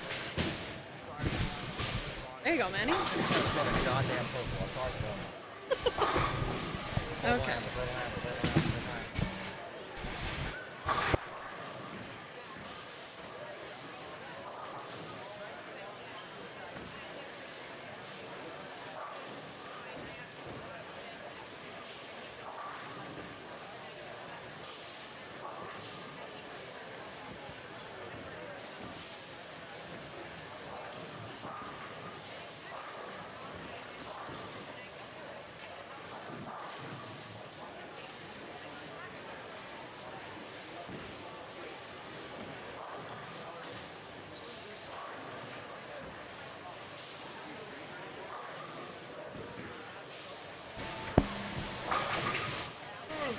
I missed Chayton's first shot, but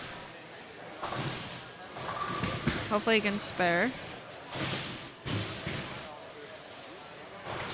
Bang. All right. Okay, we're going to go over to Steve Klempkin.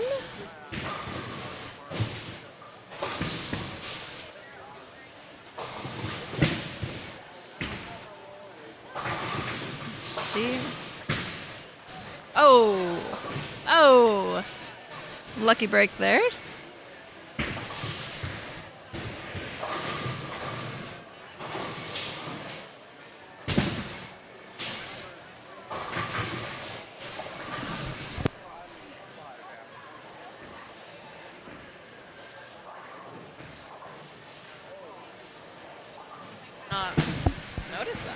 Oh yeah, you guys weren't up here, huh? We got here when the second squad went.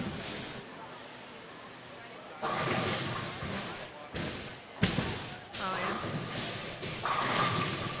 yeah. Hey. Interesting.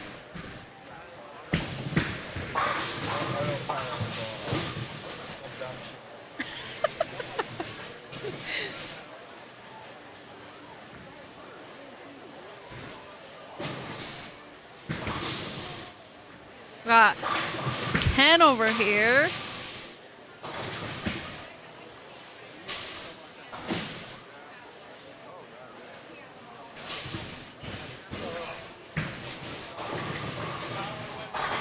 Where'd you get that shirt? I need that shit. What does it say? I said it's not a beer belly. It's a fuel tank for the sex machine. I need that That's shit. right. Where'd you get it? I don't care. Where'd you get it? Buy that shit Just right go now. online. I seriously.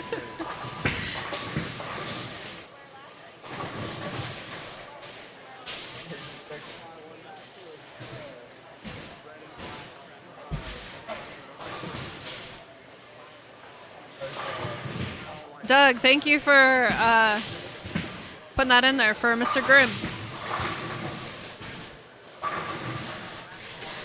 All right, we got my girl Lizzie. See how she does. She did make the cut yesterday. She went minus 62. But she's probably just bowling for a better score because I think that pins carry over. What? I saw at the very end of it, like all of them were down. Dang, really? Yeah. Yep. We got it figured out. Huh? Yeah, another one. Yep. I guess Chayton threw a really bad shot, and a messenger came over and kicked out the 610. So, it's pretty happy about that.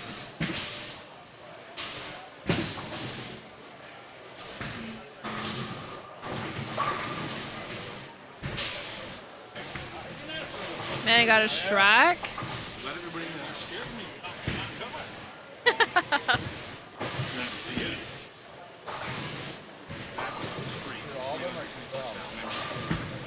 Oh.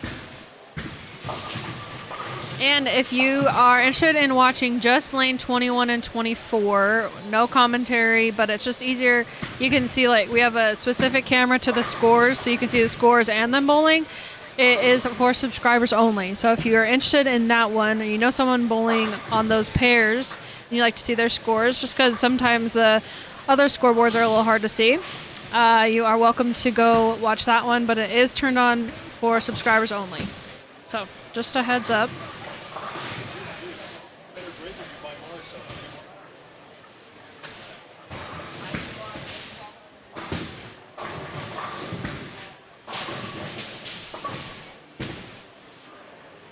Okay, we're gonna go to Marsha. She's over here bowling on the lane 17. Bang. Tredex, hello. Welcome in. I hope you're having a wonderful day so far. Thank you for joining us.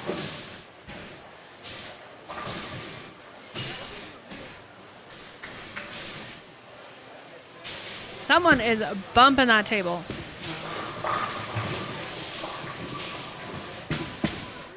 All right. Come over here. We've got Nick Bergaro here on lane 22 and Lizzie's on 21. We'll see their shots.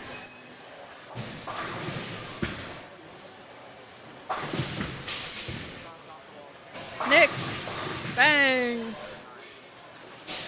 It's crazy because that lane is right in front of me, so I hear the pins before the ball reaches it on camera. It's so weird.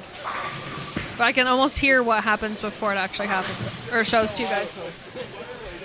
No, it's just awesome. Did you find it? No, all bunch of dumb ones, but not like cool one like that.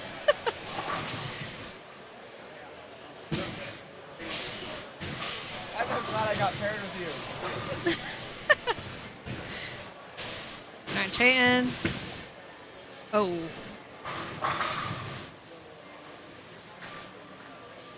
Spare strike open. It's okay. It's just the first game.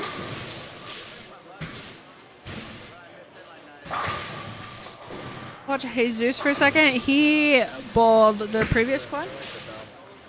Oh, yeah. You gotta take a picture of that and just send it to someone on Etsy and be like, I need this. And they can make it.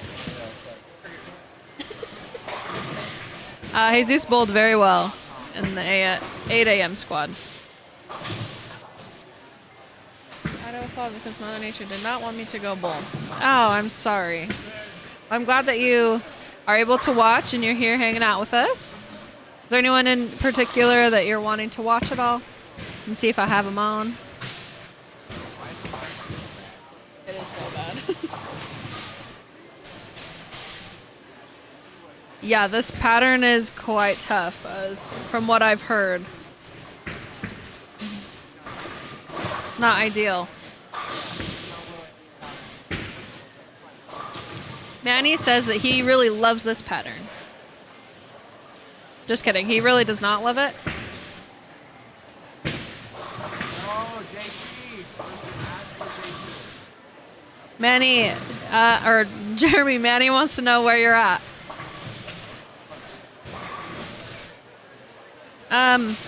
Edison, if it is, right now I'm showing green, so it shows that we're good. The internet here is kind of spotty, so it could go in and out, but it could also be your connection, because right now I'm showing we're really solid. So maybe exit out and join again. Sorry.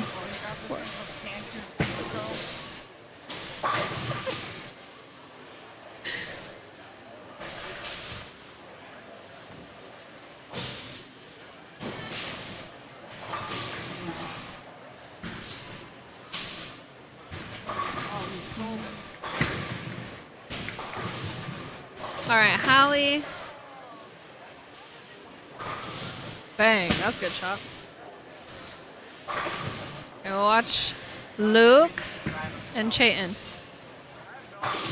Waiting to see if Pat is going. Manny said to drive yourself. Jeremy. He wants to see you. Chayton! You what? Jeremy, I need someone to build a fort for when I miss a cut.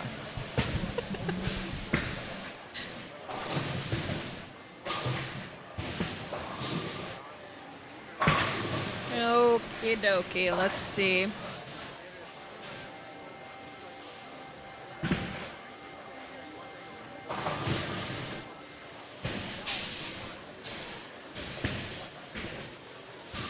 All right, let's watch Manny. Oh, these chairs are not comfy. We gotta learn to bring our own. Okay, really quick.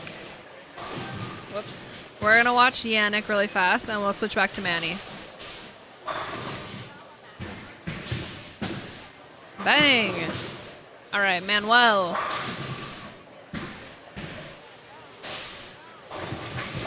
Oh. I picked this spare up one time in League, and I'm brand new in bowling, and I felt like it's a pretty big deal, because this, Chayton always says this is a spare you have to hook at, because it's the one, like, that one, and then the one right behind it. So, but I picked it up one time, and I was very excited.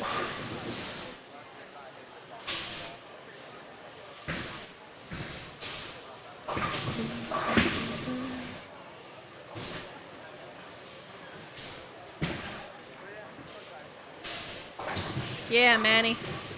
I look just like that. I did it that well. Okay, just cricket. Oh. All right, Andy Kinney. Oh, we got Steve Kalemkin over here too. Looks like Ken left a not so great split. Oh, but it's the same on 24 and 22, just reverse. That's crazy.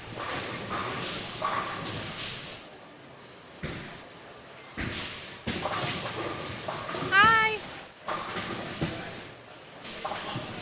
All right.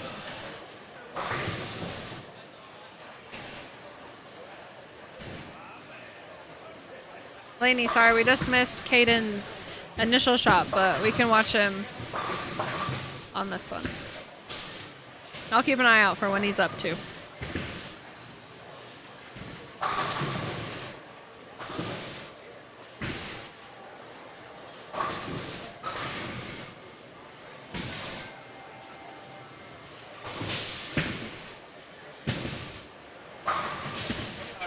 Caden, okay.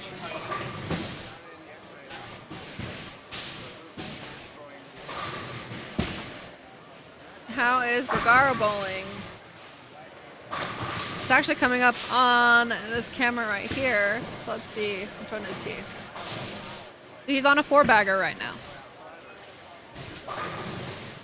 So far doing decently.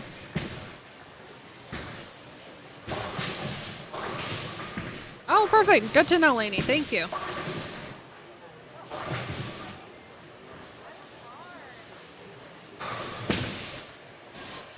Jake Lopez says hi, Manny. He says hello. And he was very excited about it, too.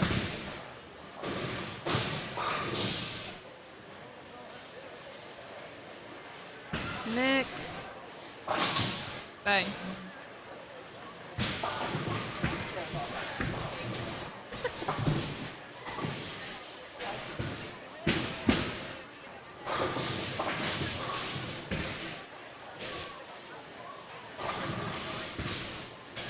Luke. Oh.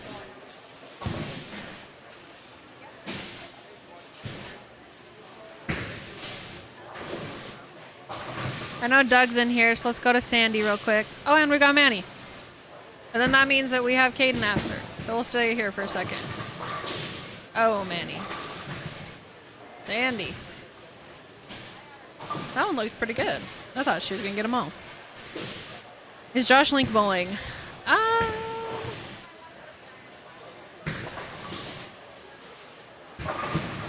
I don't think he's bowling this squad. He bowled the one before. The 8 a.m. squad. I don't think he's bowling this one. If he is, he's on the lower end and he'll be coming this way. But I don't think that he is. So. But I will keep an eye out. Yes, Andy. Woohoo! Oh, Criquito.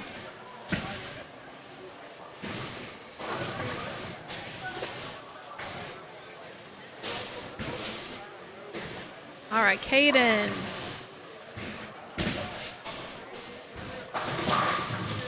Nice. There you go, Caden. Okay, we're gonna switch over here. See if Chayton can get a. I think he's on.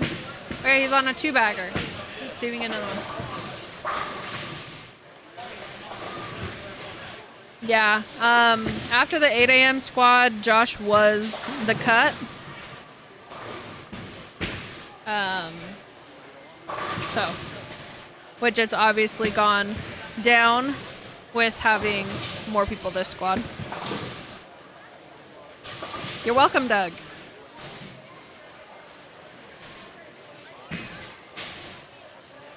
Oh, and we have Daniel. We'll stay here too. Luke. Yeah. Way to go, Luge. Chayton. Bang.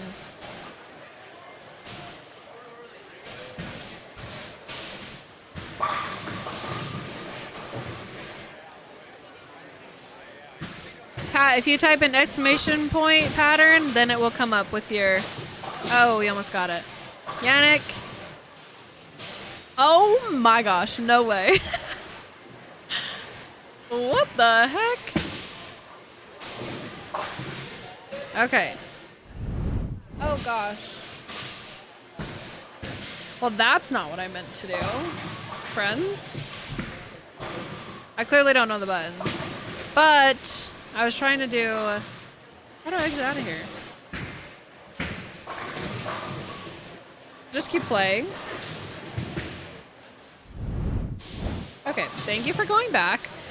I was trying to freaking save Yannick's thing. That was crazy. Luke is very talented. Very talented. Mark, perfect timing. Manny is just coming up to bowl.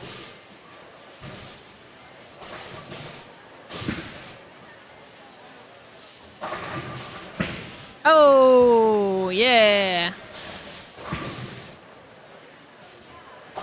Okay, I think I figured out the replay. So let's see. Gonna be Manny? Yeah. Woo! Way to go, Manny.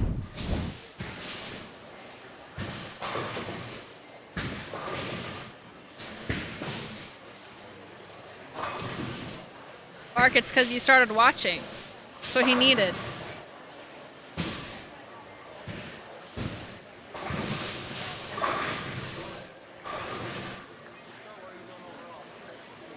All right, Caden. Bang. Chayton.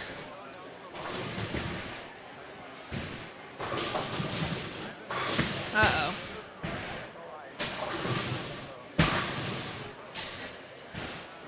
See Steve? It is a good tournament. Very tough, but there's so many good bowlers. It's crazy. Oh, we have Nevaeh bowling this squad. I didn't even see that.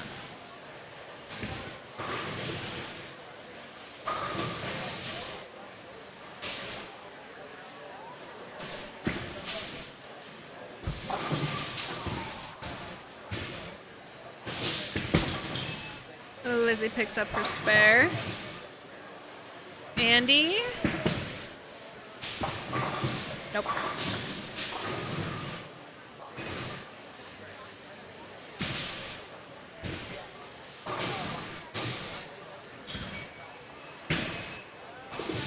Oh, sorry. Let's see Eric really quick.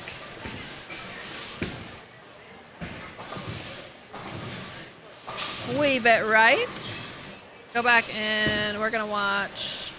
Whoops, wrong camera.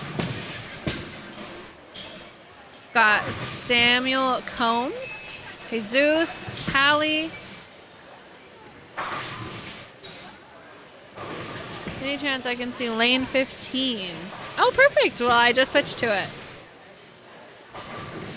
PJ, we miss you too.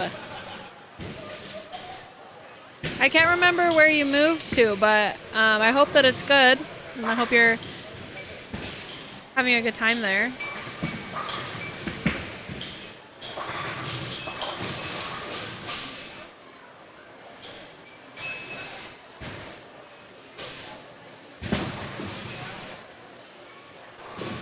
Really quick, Sandy. Manny. Oh.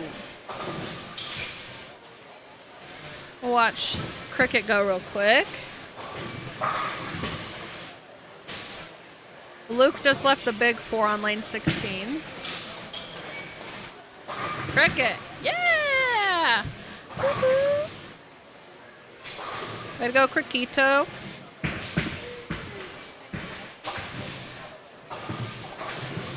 And he gets 1.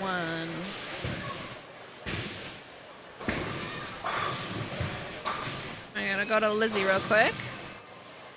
Oh, we got Ken too. We haven't seen Ken for a minute. Montana. Oh, good. I'm so glad you love it. That makes me happy.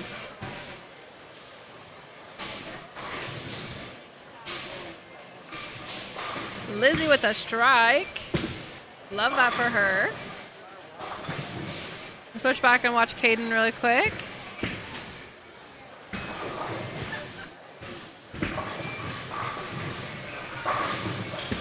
Bang. Here we'll go see Ken. Are you bowling in this tournament? I am not. I just barely started bowling last year. Oh. I just barely started bowling last year, so I'm still learning some things. I told Chayton this week, or yesterday when we were leaving, to bring my stuff, and I was gonna bowl, and then I chickened out. So I'm not, but hopefully one day I do. We do bowl. Last year I bowled nationals and like the city and state tournament, which we're gonna do again this year. Next week we go to Vegas for nationals, and then I think in April, maybe April or end of March, we bowl the city state tournament. But those are the only ones I've done. I haven't done any of like the Northwest Tour or CB Tour. Obviously CB Tour because I'm running them, but yeah, not this time. It's a little out of my skill level at the moment, but I'm working on getting better. I'm practicing, getting some lessons.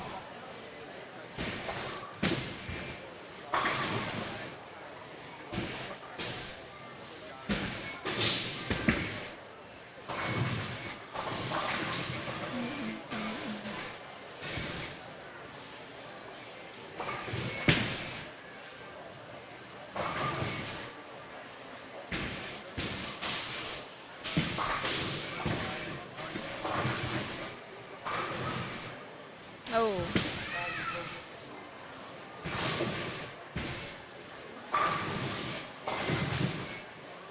Alright, let's see Luke. What Luke does. Luge with a strike. Yannick with a strike. Woohoo! Daniel. Oh.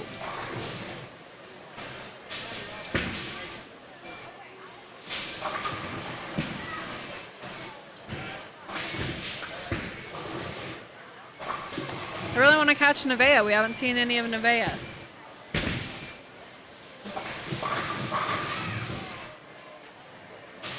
Hope he'll make it to battle at Big Fork.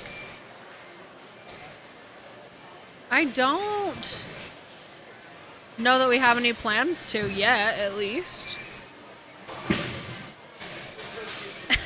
Doug. I didn't want to say that.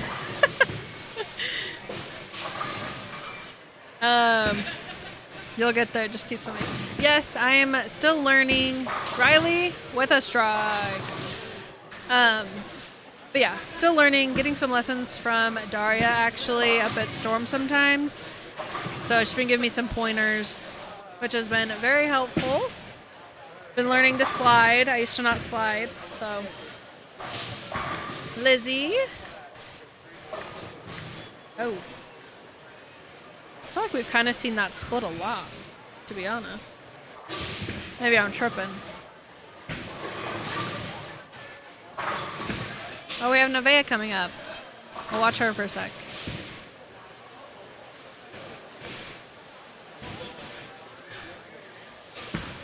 Oh, we got Clay over here on lane 20. Bang. Woo woo.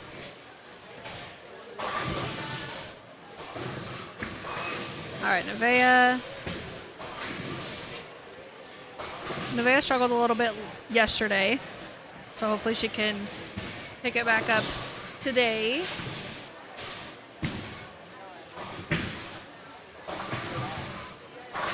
So looks like the cut for the open division is going to be nine bowlers. So top 9 will advance, and then for 205 and under, top 6 will advance. So once we get scores, I'll let you guys know. You guys can always type in exclamation point standings into the chat, and Nightbot will give you a cool little link, and you can go check out where everyone's at. If you have a specific person you're looking for. All right, I'm gonna jump back to Chayton. We need a strike. We need a strike.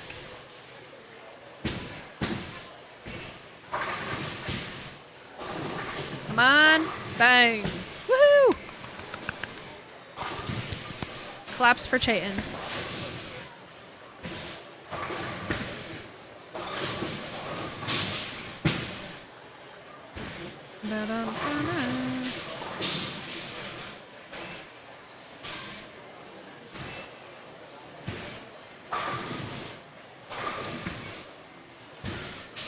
Daniel. Bang. There we go, Doug.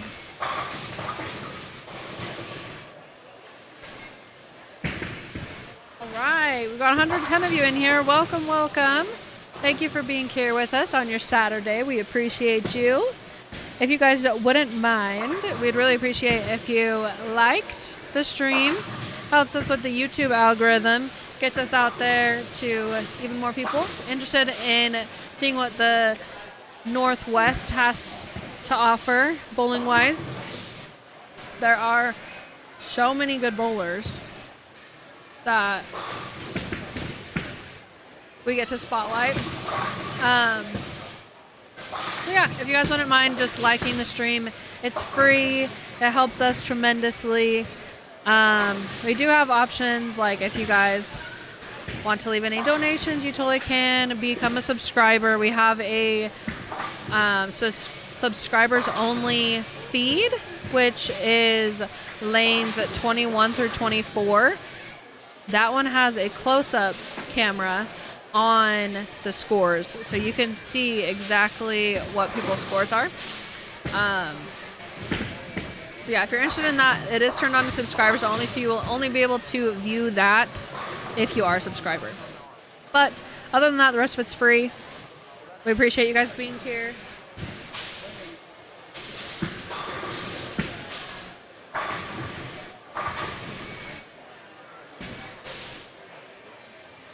Looks like the internet's not doing great, so if it's a little laggy, I'm sorry. But it's going to come in and out. One, the weather's bad, and two, this bowling center is just notorious for not having great service. So, unfortunately, it's just kind of what we're working with. Ken, a little bit, right? Nikki, thank you for joining us. All the way from Wyoming. Great to have you. Thank you so much. Steve. That looks good. Oh, yeah. Go over to Manny. There we go. Attaboy. Got Chayton over here.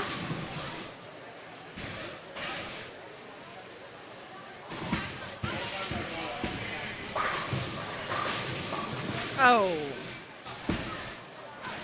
Man, that sucks. That looked good.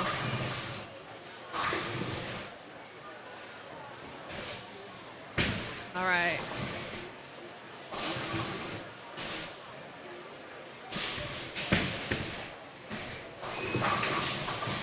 Oh, good. Internet looks good again. So hopefully y'all can hear me and see clearly. Yeah, unfortunately, the internet's just kind of going to go in and out a little bit.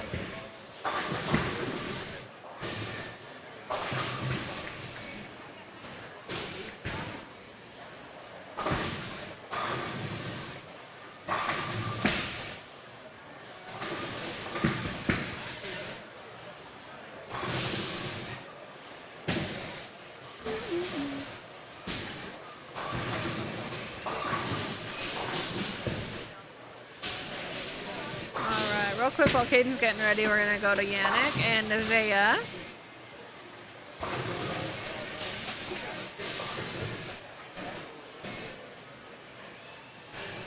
Doing your job. Thank you for doing the feat.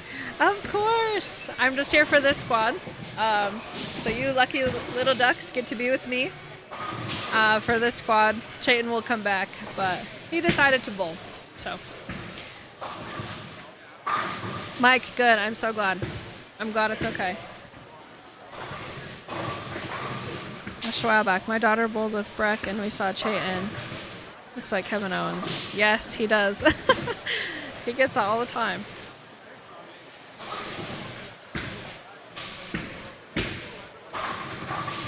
He definitely does.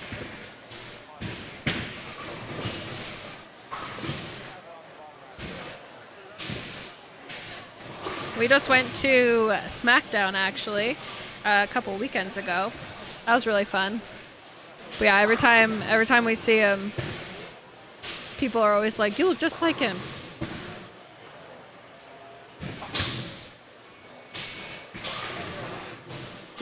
Magpie, thank you so much. Thank you so much for your donation. We really appreciate you. If you didn't hear before, all of the donations and anything you guys give us goes straight back into the stream. Helps us get new cameras, laptops, all the goods. So we appreciate you so much. Thank you, thank you.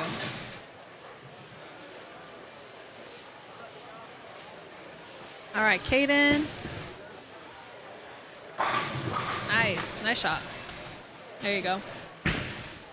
Whoops. Okay, we're gonna go to Lizzie. Nikki, no, he does not, but he does love to pretend that he's in the WWE. Yeah. We're talking about you and Kevin Owens right now. Where do you go next?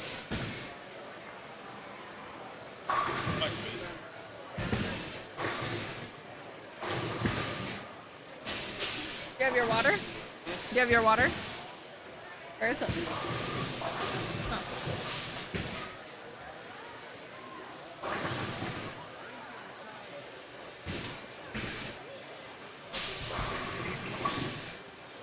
Maybe it's bad pair. Huh? Yeah. I know, that's what I said. I was like, dang, that looked good.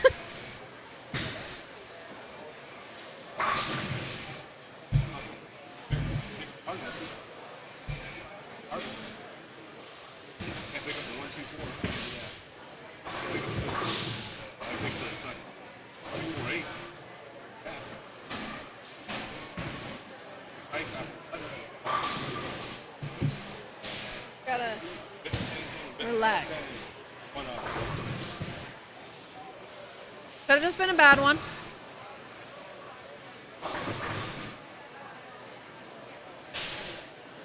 All right, people are shuffling around. But Nikki, back to that. So he does not, but he loves to pretend he's in the WWE, and oh gosh. Yeah, he thinks it's a fun time to do that to me, and I don't think it's very fun. But no, he does not punch people. When was the last time Chayton bowled So he doesn't bowl any of the CB Tour tournaments because we run them, and he's streaming, so there's just no way that he could. But the last time he bowled a tournament was here. I think it was the grand finals. Just a few months ago, I think. But yeah, that was the last time he bowled a tournament. He doesn't bowl them often because he is normally streaming. So, yeah.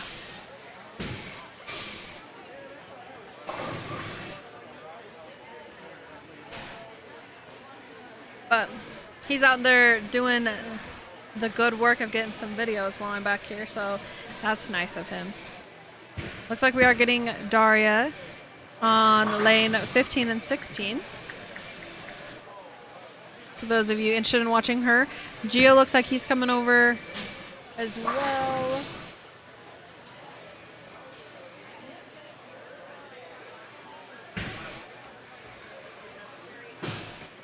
All right, maybe a little bit laggy. I know it's kind of up and down right now, so. Every time we have a lot of people, it kind of, a lot of people in the building, just not super great.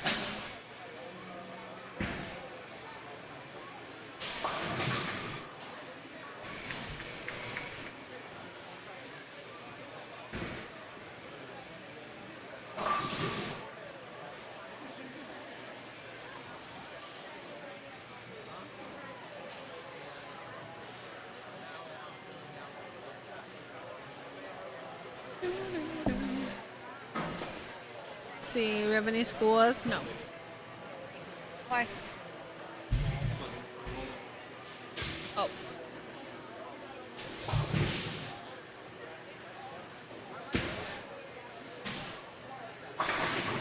Not the start that Daria would have wanted, but nice thing is it's in the first frame, and so it doesn't hurt as bad, right?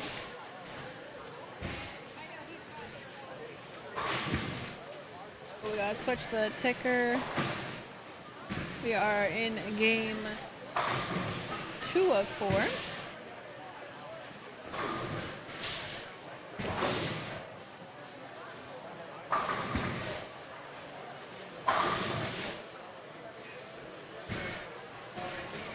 All right, how's the stream look for you guys? I just got back in the green, so hopefully it's looking okay now.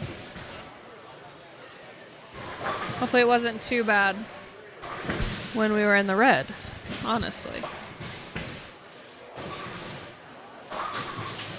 All right, we'll see Josh Groves. We haven't seen him yet, so watch these guys for a little bit. So these are all of the bowlers that were on the lanes 9, 10, 11, and 12 that we don't really have on stream or a camera dedicated to them. So be able to watch these guys that we haven't seen so far this squad. What lane is Samuel Combs on? I do not know. If you know which lane he was just barely on for game 1, I can figure it out for game 2. But he may possibly be on 9, 10, or 11 and 12. Because I feel like he might have been... He was on like the... maybe 24? 23, 24? I could totally be wrong. But if I see him, I'll definitely cut to him. But if you know what lane he was just on. 15 and 16. Okay, so he would go 15, 16, so 17, 18, 19, 20. So he'd be on 21 and 22 right now. So I'll keep an eye out. Where are we at? Oh, yeah. He is coming up right now. So yeah, they will skip 2 pair, and then skip 1 pair, skip 1 pair. Oh, that looked like a good shot, too. You are very welcome. See Luke.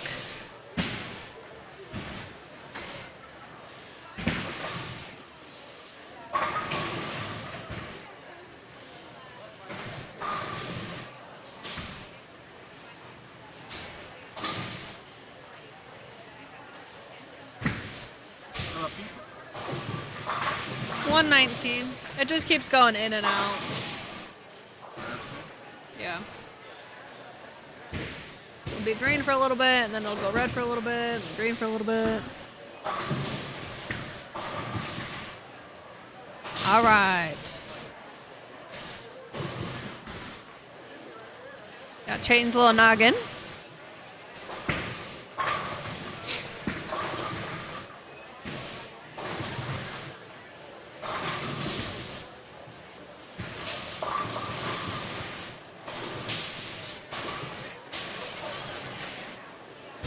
Oh yeah, we got Stacy Lopez too.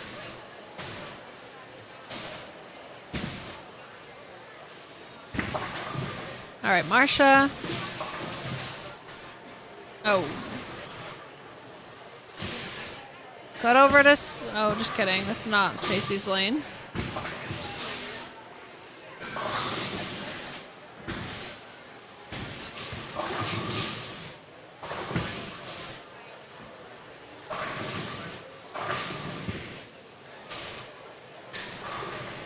Okay, we'll see Chayton, and then hopefully by the time he goes, we can go back to Daria. They're going to go at the same time. Chayton. Daria. Oh.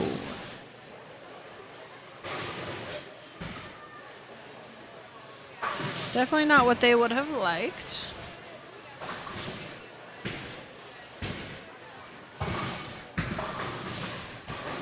Watch Duncan. Oh. I feel like I'm seeing a lot less strikes on this squad than I thought I would have. I thought scores would be really high.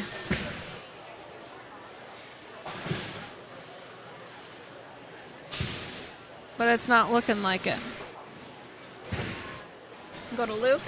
See if we got a score update. Nope, not yet. I'll let you guys know when those scores update. You can always type in exclamation point standings as well if you're wanting to check those out too. Luke with a strike. Let's go to Gia. Oh my gosh. What did I do? Well, we missed Gio's shot because I pressed a button that I don't know how the heck I did that. But we've got Daria, so let's check hers out. Or Nevaeh. Gosh dang. There you go, Nevaeh.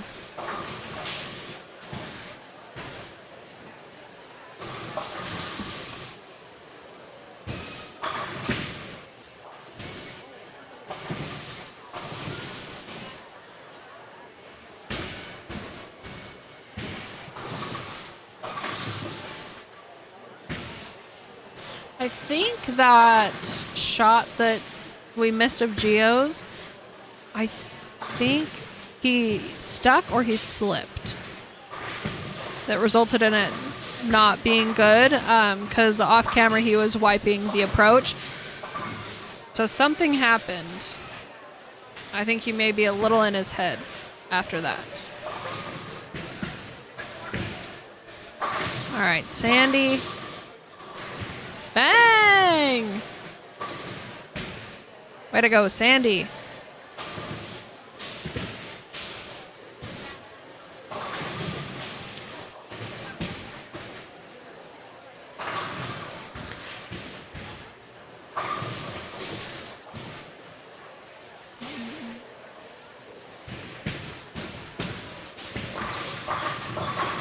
Anyone new that is joining us, welcome, welcome. Thank you for hanging out with us on your Saturday afternoon.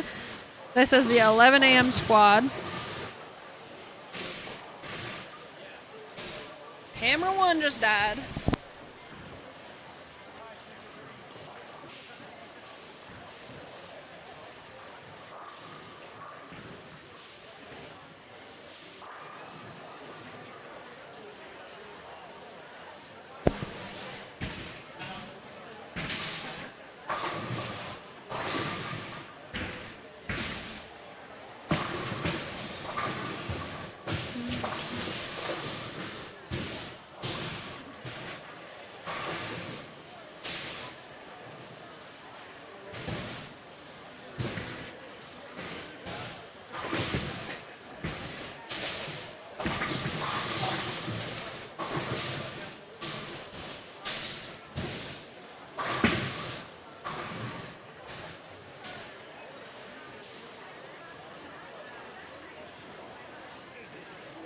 Okay.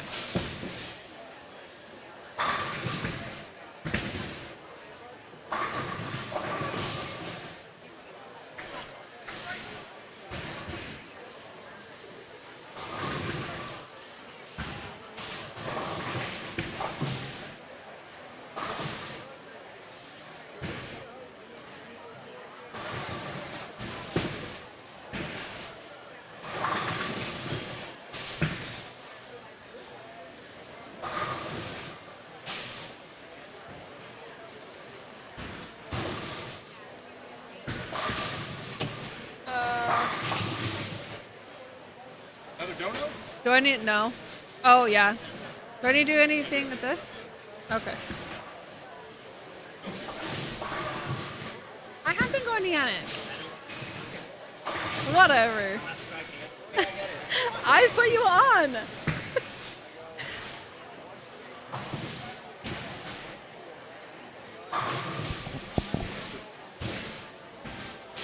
I know.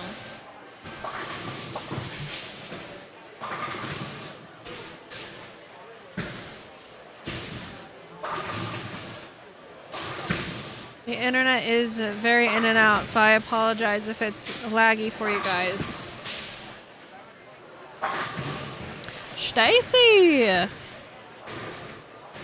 did Stacy go?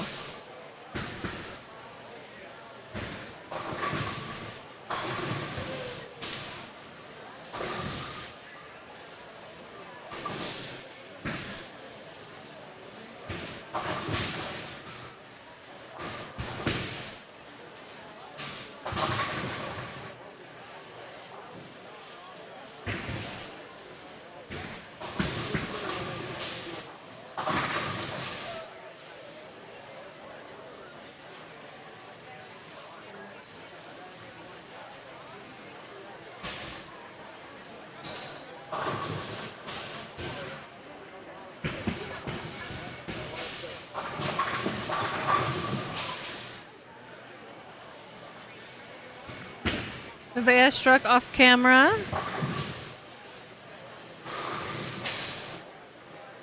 Let's see Luke real quick.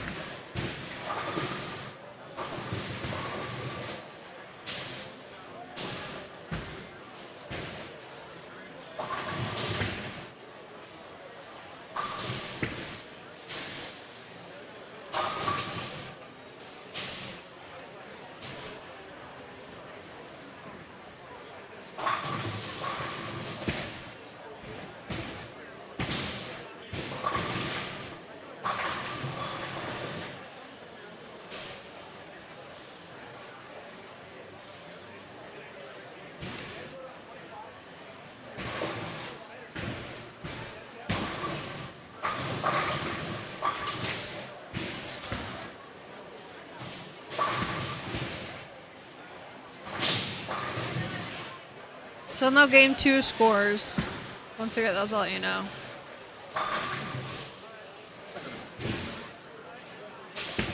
You're not gonna what?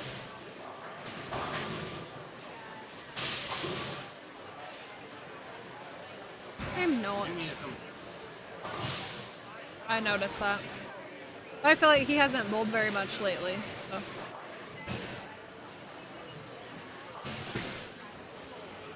Well, either way, what? Can do it now? Okay, well, I'm gonna leave you guys here and I'm gonna go get some videos. So I'll be back. The eye, right? Yeah, it's this one. So, I will be back shortly, but I will leave you guys here.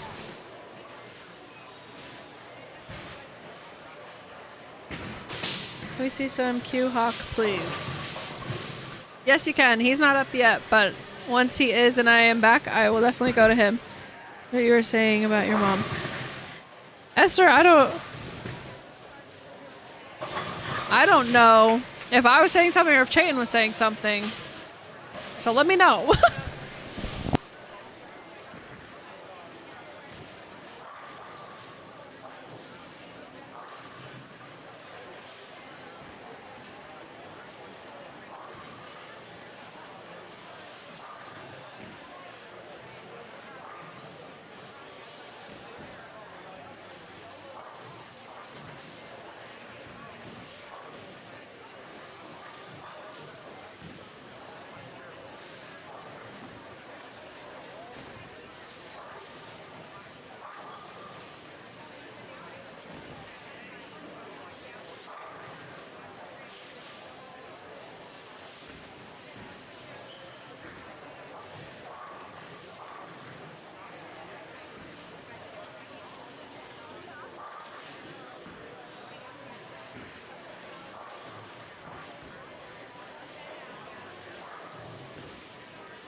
Okay, I'm back.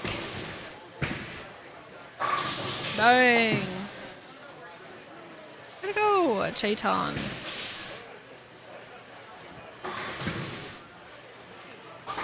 Okay.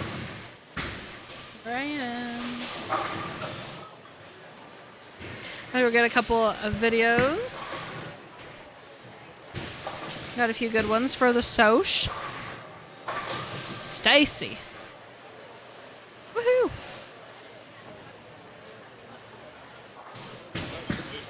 That was a good one.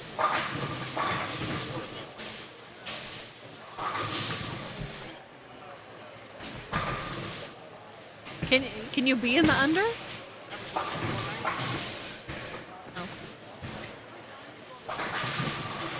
So why don't you go in that one then?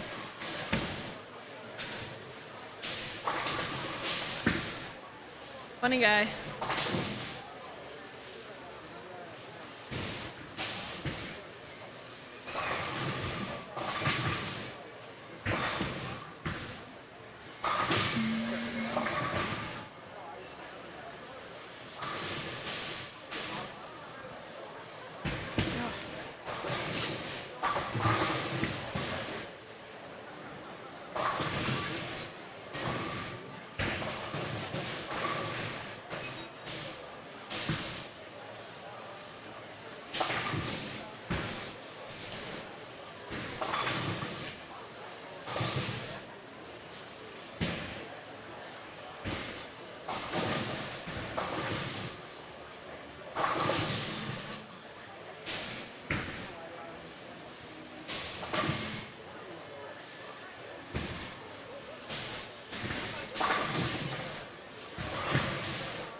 Yannick. Bang. Kick that out. We'll watch Luke's. Oh, watch Yannick's reaction to his strike.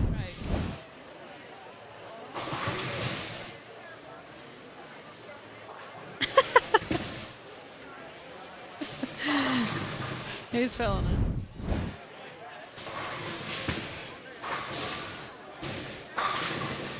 Steve with a strike. Clay with a strike.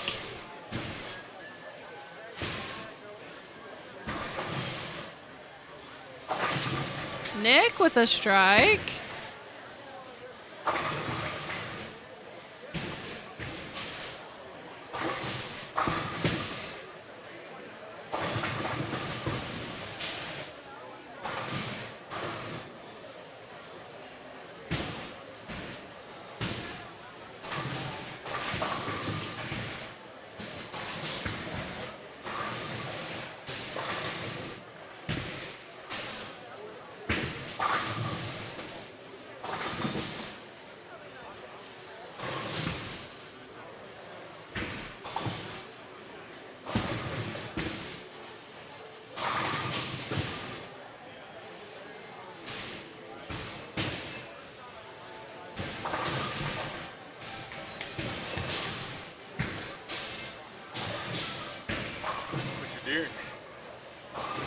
Just having both of these at plus or minus so I don't have to click that button every time I switch.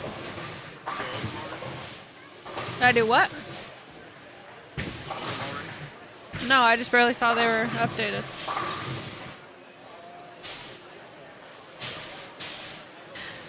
Okay. So, game one scores are in. So top 6 didn't change from the first squad, the 8 a.m. squad. So it's still Zachary Anderson, Nolan Crossgrade, Josh Link, Jordan Parrish, Sean Hornberger, Braden Link. And then right now we've got Riley Woodard, Ken Gardner, John Conger, and Nick Bergaro in the cut. John Conger and Nick Bergaro are tied at plus 36. But that is technically your top 10 because ninth is tied. So then, and that's in the open division. 205 and under, Craig Riesinger and Jesus Herrera are still your top 2. Jesus Herrera is sitting 3rd as well, so one of those will get dropped. Liam Payne, Giovanni Zavarelli, and Sean Holland. Samantha Fieldstead is just outside of the cut by 9 pins. Amanda Moore is just out by 11 pins after the first game. So, if you guys are interested in looking at the standings a little more in depth, find who you're looking for, you can type !standings.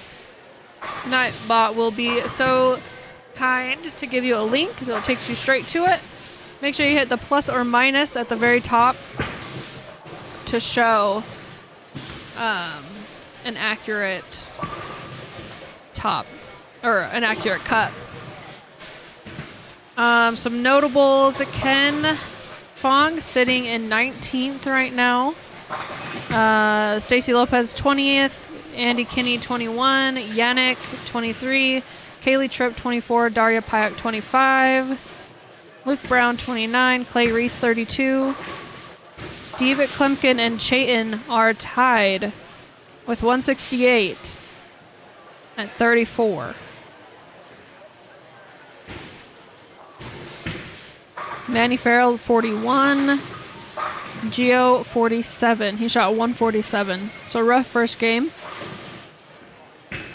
Josh Grove sitting 11th, shot 233. So he is the person out of the cut right now after game 1 by 3 pins. Oh, my nose.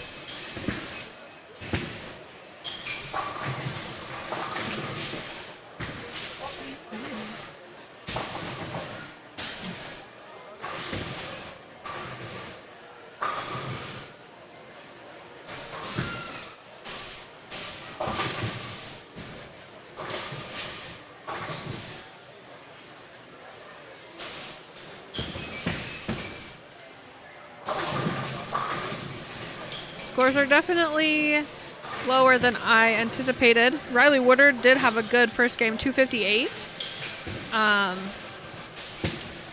That's the highest game of the 11 a.m. squad right now. So, yeah. A lot lower than I anticipated. For sure.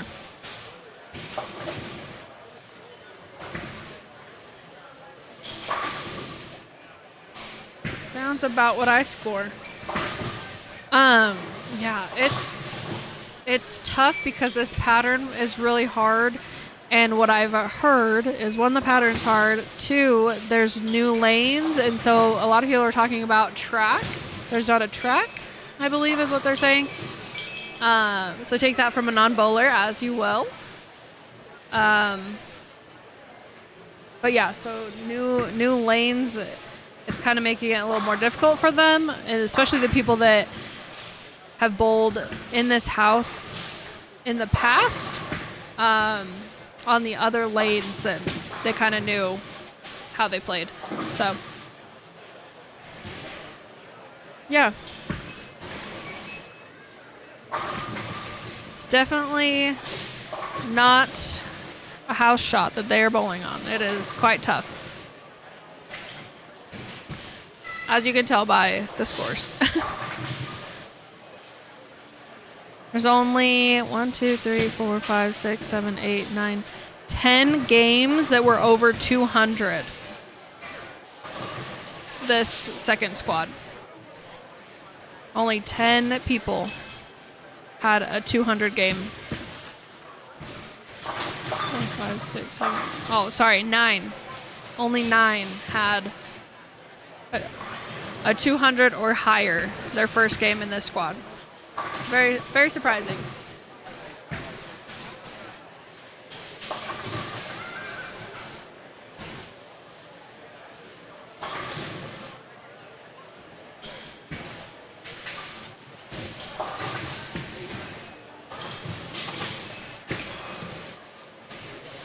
Luke? Bang. That looks good.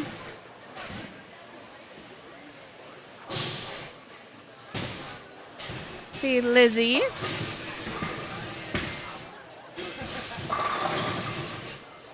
If you do exclamation point standings, it'll come up. If it's just standings, it will not bring up the link for you.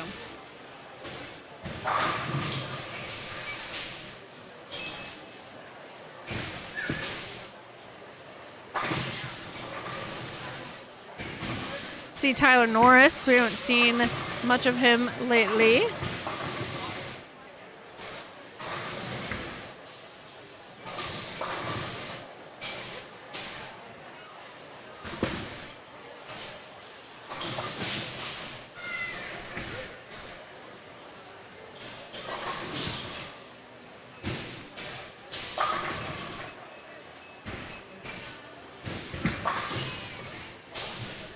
Chain shot 186 that game.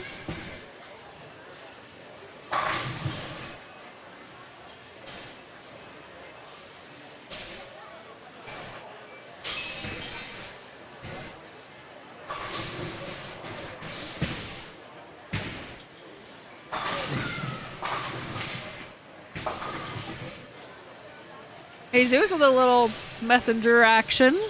I don't know if you actually would call that a messenger, but I'm going to call it a messenger. Hallie. Oh.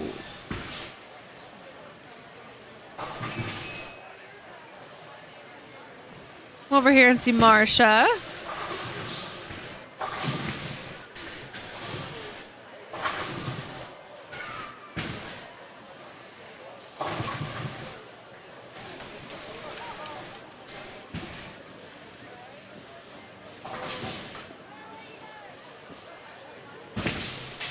What happened, guy? You fouled. Oh.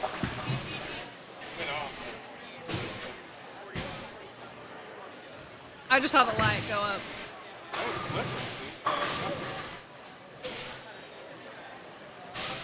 Yeah, I'm slipping it. So does that change your score?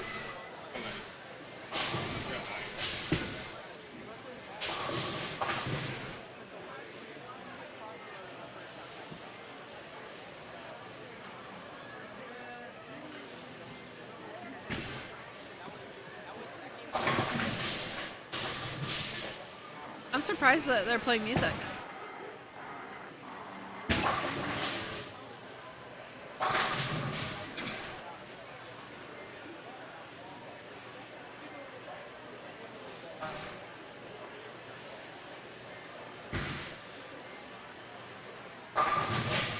No, I don't feel like very many people are, though. There was only 9 games over 200 out of all of these people. That's a lot.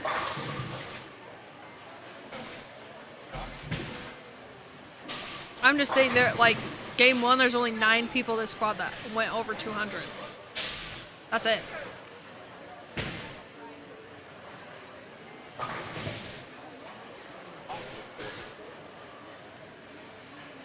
So far.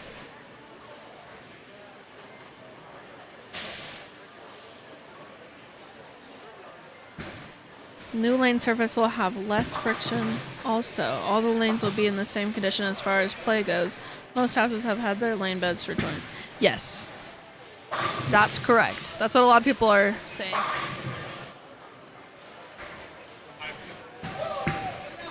Yeah, but total there's only 9. No. 1, 2, 3, 4, 5, 6, 7, 8, 9. And then Marsha's right below you guys.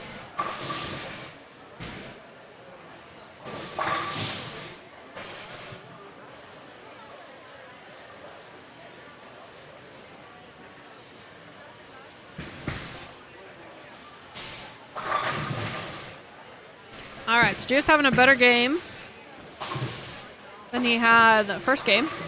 There you go. He's got 155 in the 8th. Strike.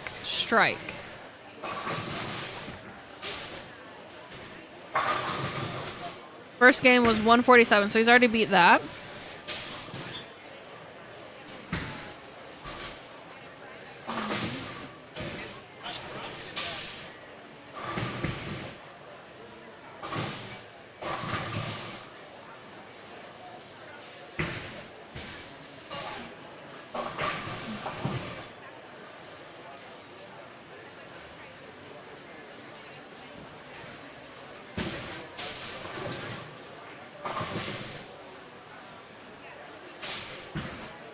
See Ken's first shot of the third game. So some people are finishing up their second game, some are starting their third game. Oh my gosh. Dang. Look at this from Ken. It just grazes right past it. Wiggle and everything. Poor Ken.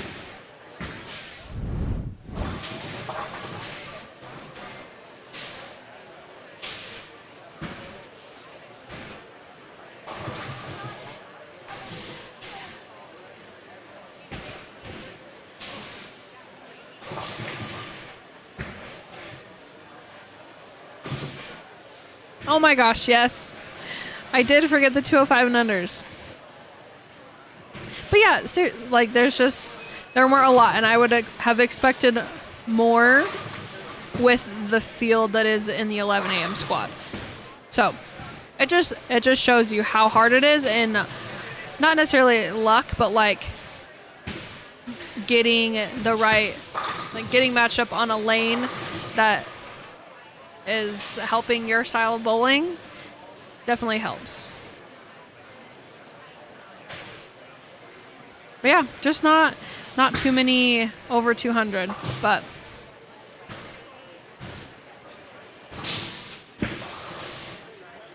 that was so loud.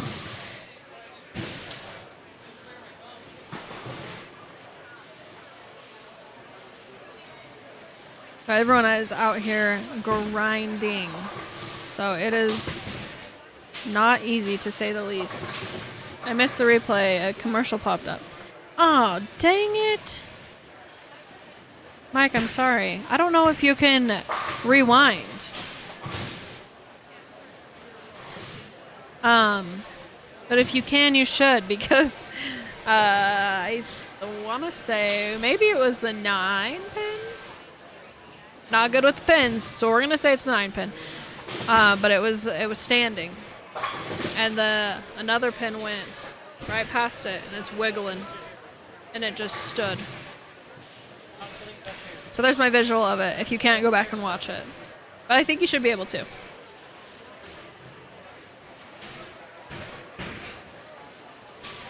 More 9 pins. Yep. There have been a few.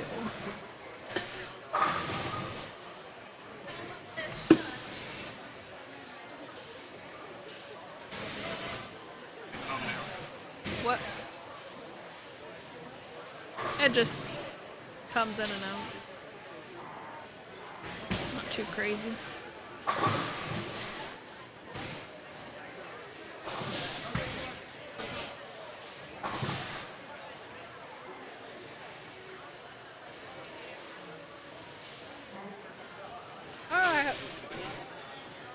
Okay.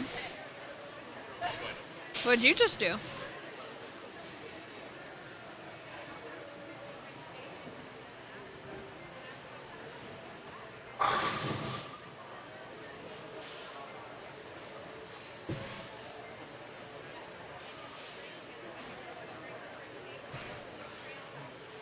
Okay, we're gonna adjust the ticker really quick. So the under division current cut jumped up from -43 to -3. The current cut for the open went from +88 to +36. So shows it's quite difficult. But Magpie, I agree. They will definitely figure it out, and there were more, definitely I saw more strikes, and 2 more higher games from those people.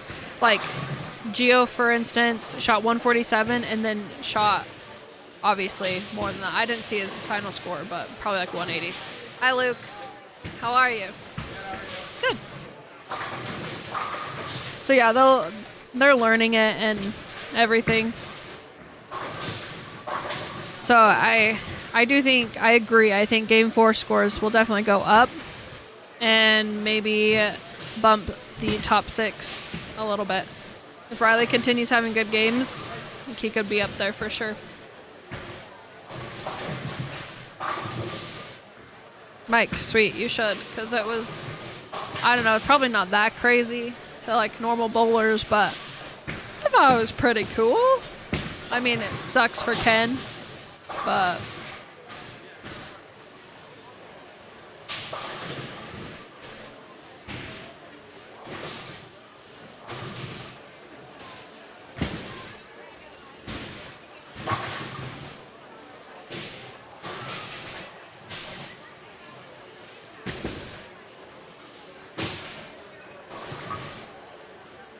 ready for it.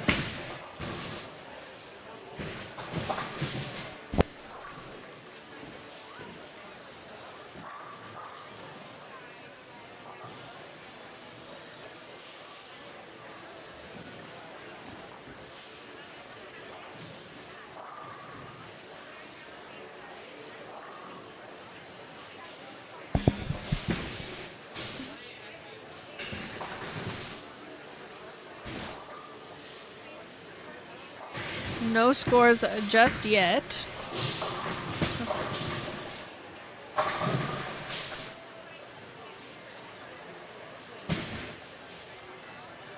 About to put the Yankee game on, my guys.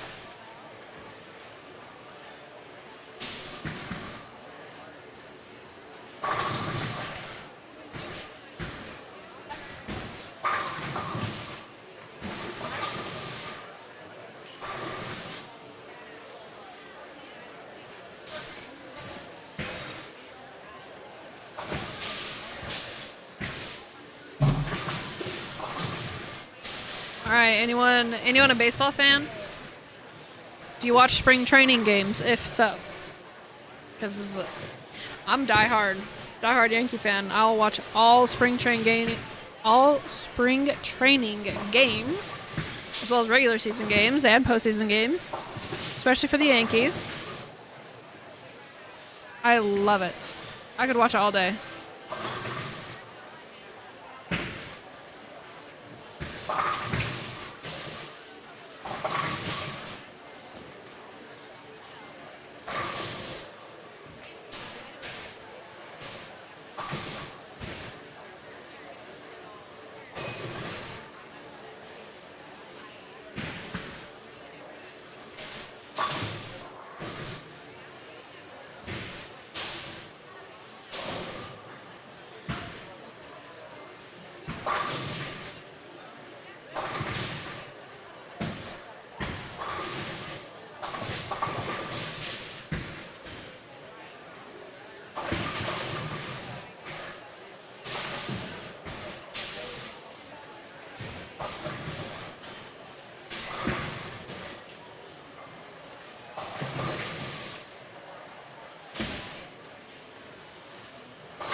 Watching bowling from New York, does that count? Chris, I am so jealous.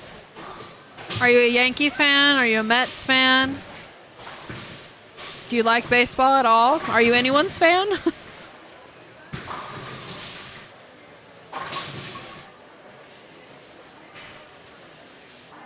Alright. Let's go watch Riley. He had a good first game, 258. Don't know how his second game went. He was on pairs with no camera. We'll see how he does.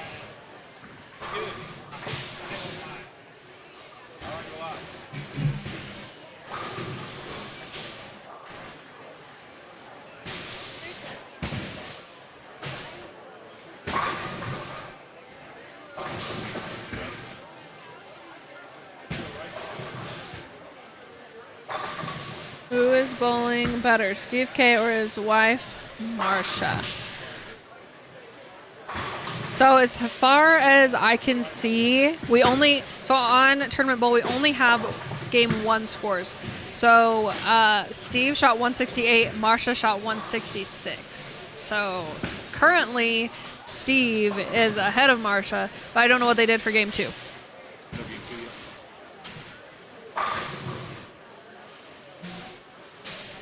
Chris, that is what I'm talking about.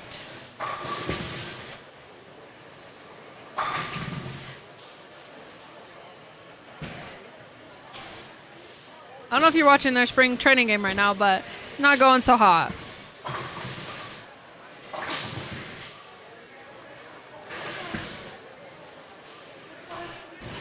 Not going so hot.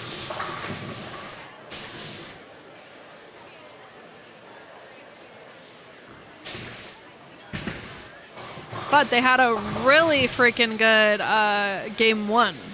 Spring training game 1. Phenomenal.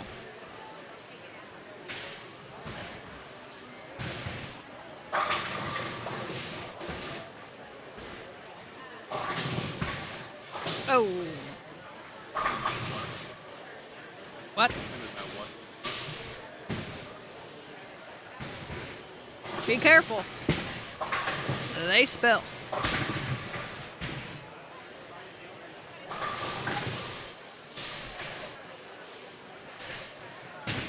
Yankees, Cowboys, and Storm equals my life. Okay, well, I'm definitely a Yankees fan. Cowboys, not my personal fave. And Storm, I mean, Chayton works at Storm, so I don't really have another option. But Storm is huge, obviously, in the Northwest, with Brigham City holding the headquarters.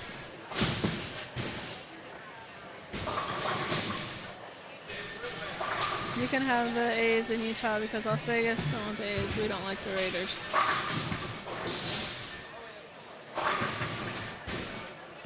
I do think, like, the A's wouldn't be my ideal team, but I would love to have a major league team in Utah because we don't have one, and I want to watch the Yankees.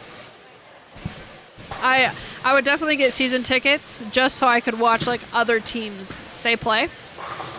But I really wouldn't be upset if the A's came to Utah. I wouldn't care if any major league team came to Utah because I would love that. I'm at work till 5 watching YouTube. Nice. Well, thanks for joining us while you're working, Chris. Appreciate you. They're just evaluating available talent.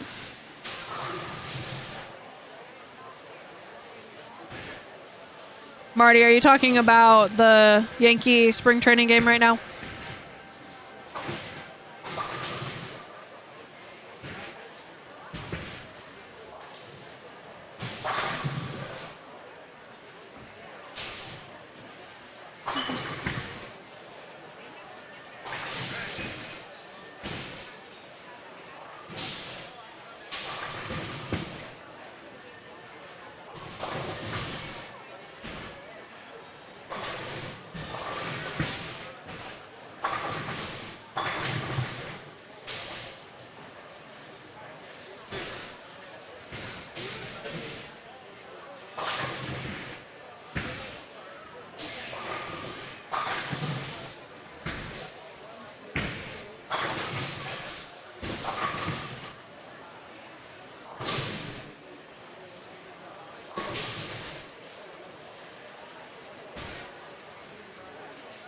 Oh my gosh, you scared me. I saw you here and I was like, Oh. My bad. no, you're good. Ken. No. Yeah. Marty, yeah. I know, like, and I know that's a part of the point for spring training, but I still like to win. I am that Yankee fan, for sure. But, like, I don't know. I get it's spring training. It's basically just like practice games, but I don't like losing. Even if it is with our, like, B, C, D, E squad. Okay. Are they watching? Yeah, I'll tell them. Devin's mom and dad, he came over and said hello. He said you guys are watching, so thank you for watching. Devin says hi. We'll go over to Devin when he bowls, so you guys can watch him too. But he just wanted to say hello.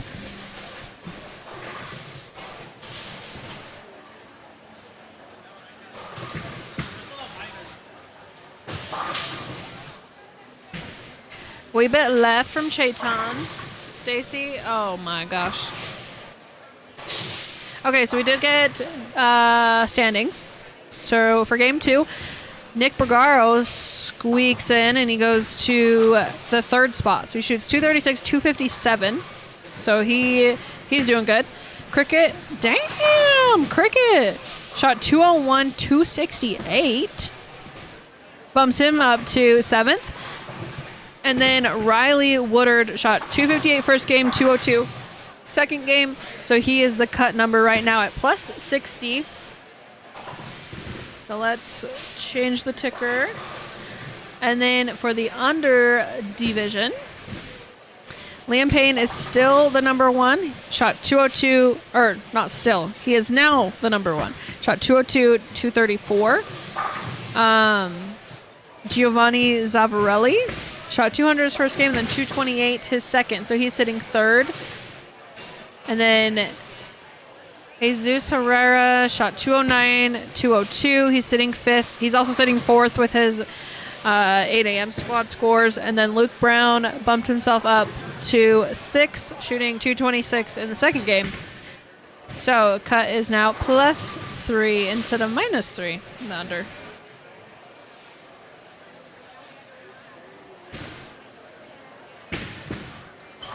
Have to strike a whole hell of a lot to get close. Well, I just don't match up to this pattern as good as some others. It's pretty tough. There's just kind of not a lot of hook anywhere, and the middle part of the pattern's pretty flat. So I feel like when I was on my first game, I was a little further left with a pitch black, and my look is about the same, I feel like, with my red ball in this second and third game. I have to throw good shots. I don't know. Can't throw it bad. My scary aim's not great. It's okay, because this game is doing pretty good.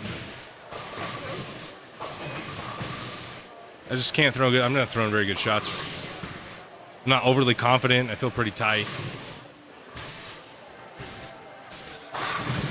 My ball doesn't do the same thing twice. I don't throw it the same way twice. Scores are...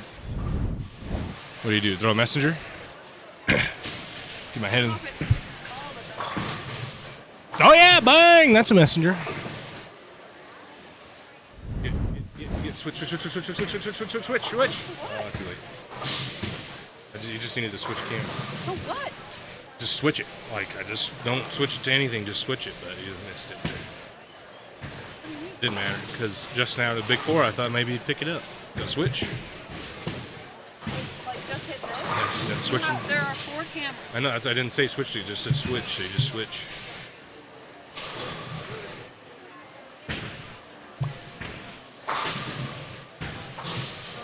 Don't give me that too. Right, you just shove it in my face. Okay, I've missed some comments. Go Phillies, boo. So, how many emails do I have to send about the giveaway? I won in November last year. Jeff Fox, I don't know your name because of your YouTube name, but they were all sent out. So if you want to email us again, we could just double check the address. Let me know that you talked to me on stream.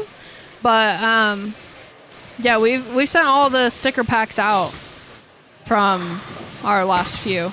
So I'm sorry you haven't got it, but just you can email us again and we can just double check we have the correct address for sure.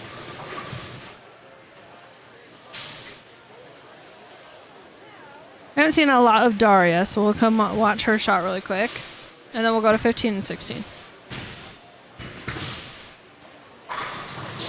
There you go. I think she's on a 2. Yep. She's got a 2-bagger going.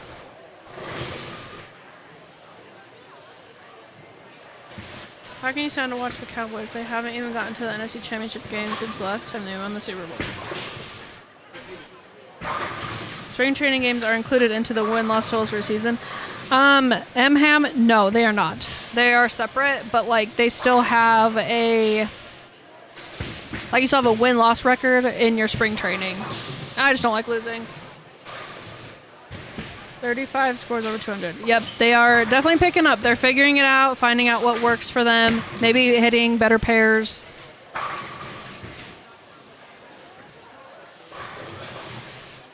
Thank you so much. Thank you. I'm glad you guys are enjoying, having a good time. I'm having a good time.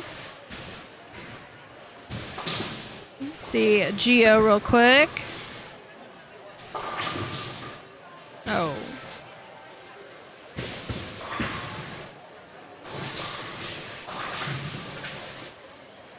You are welcome. Yeah, I'm a big baseball fan, so I'd like to say I know quite a bit about it. If you have more questions. Also, off camera, Gio just picked up that split that he left, if you guys were curious.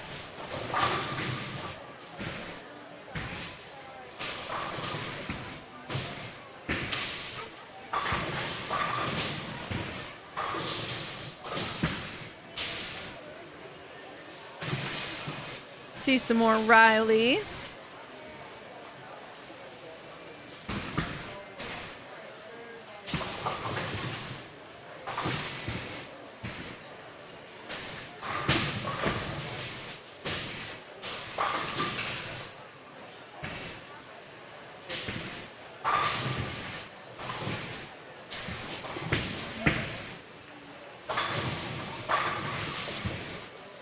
See Marsha really quick, and then hopefully when she's done, we can go see Riley. Marsha, bang. Riley, bang. Dang. Those were good ones too.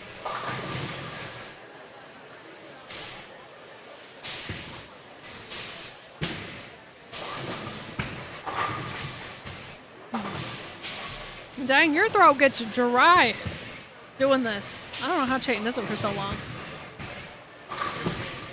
Manny, bang. Woohoo! All right, let's see Andy. Bang. Do we keep it going? Yannick?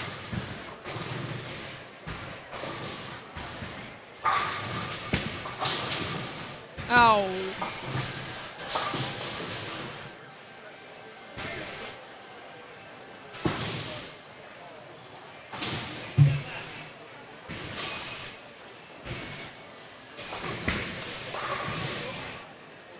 Dang. Way to go, Kaden.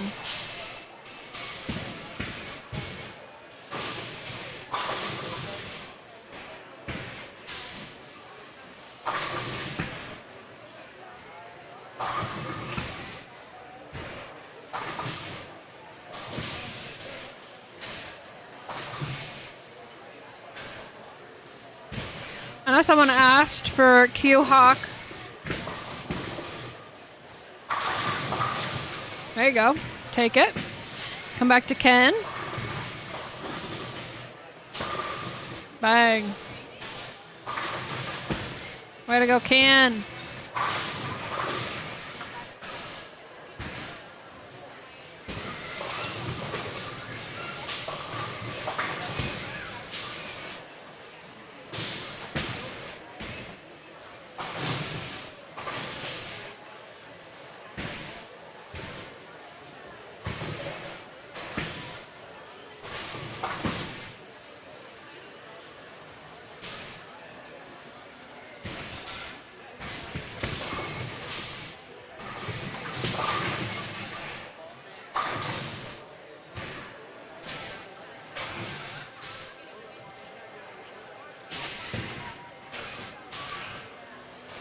All right, we've got Daria.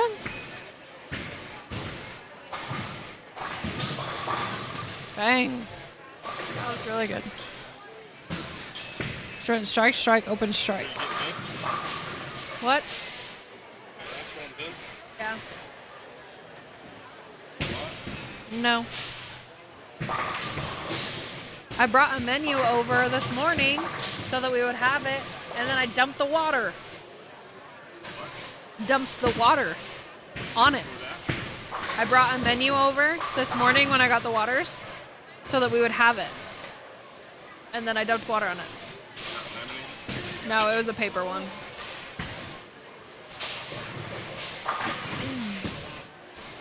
Yep.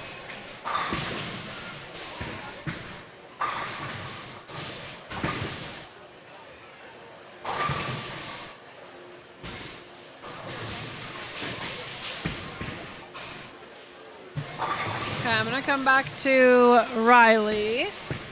Oh, we'll see Cricket too. We got Ken, Gio. Cricket had a huge game too. 268. Let's see what he's at right now. Spare, spare, strike, spare, spare.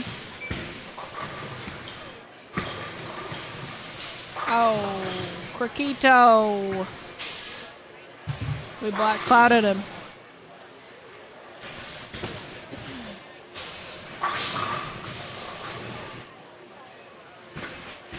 Ken.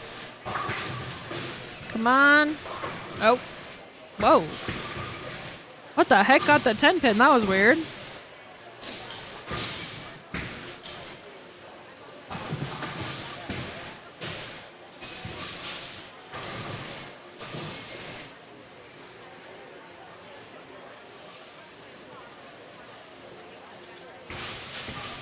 Ain't no way Cricket just spared that. Did he really spare that?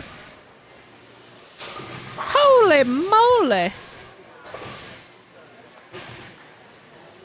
I can't tell. No, yeah.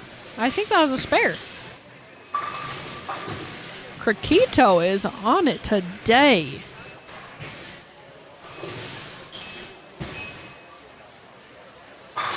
Bang.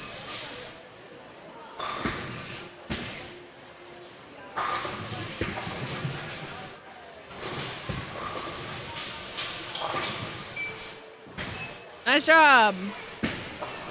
That's not very nice. That's not very nice.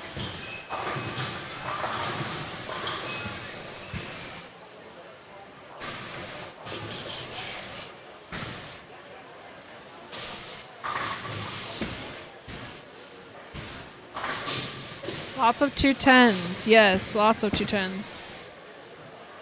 Oh, I didn't mention this, but Liam Baker shot 279 game 2. That bumped him up to 11, so he's out of the cut after game 2 by 15 pins. That's a huge game. He shot 166 his first game, 279 his second game. That's huge.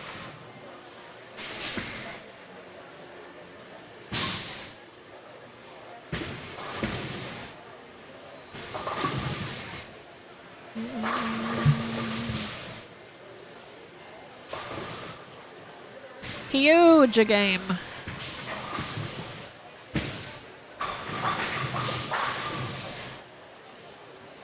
Many. Bang. He even sent the messenger, but nobody was home.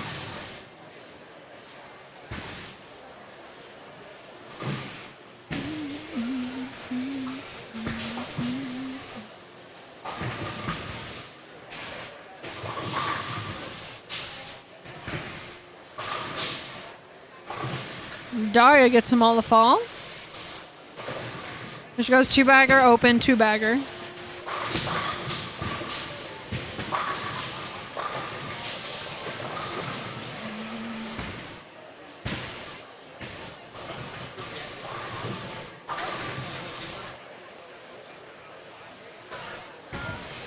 We'll come over to Marsha. Watched much of her. I don't see Steve, so he must be down on the end. So we should see him for game 4. Marsha, Messenger? Oh. So close.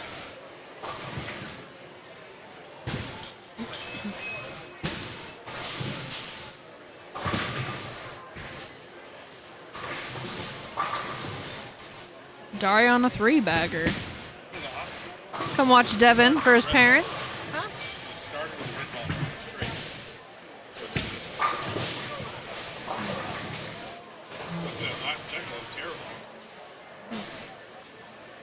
You gonna do it again? Are you gonna bowl again?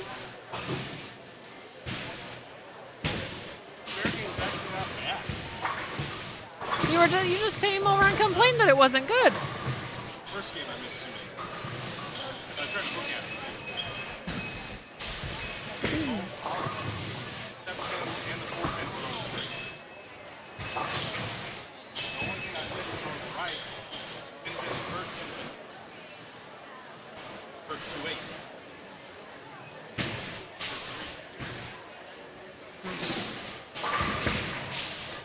I made the second. I almost made it, but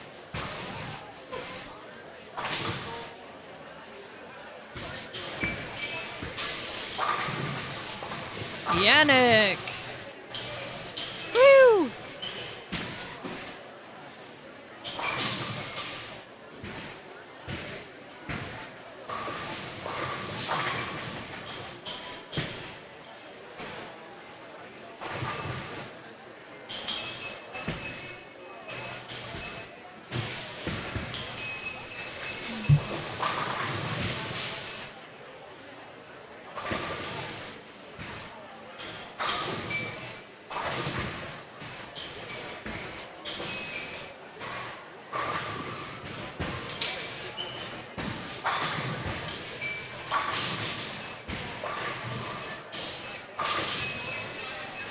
See if Luke picks this up. Oh, just gets one. Come watch Gio.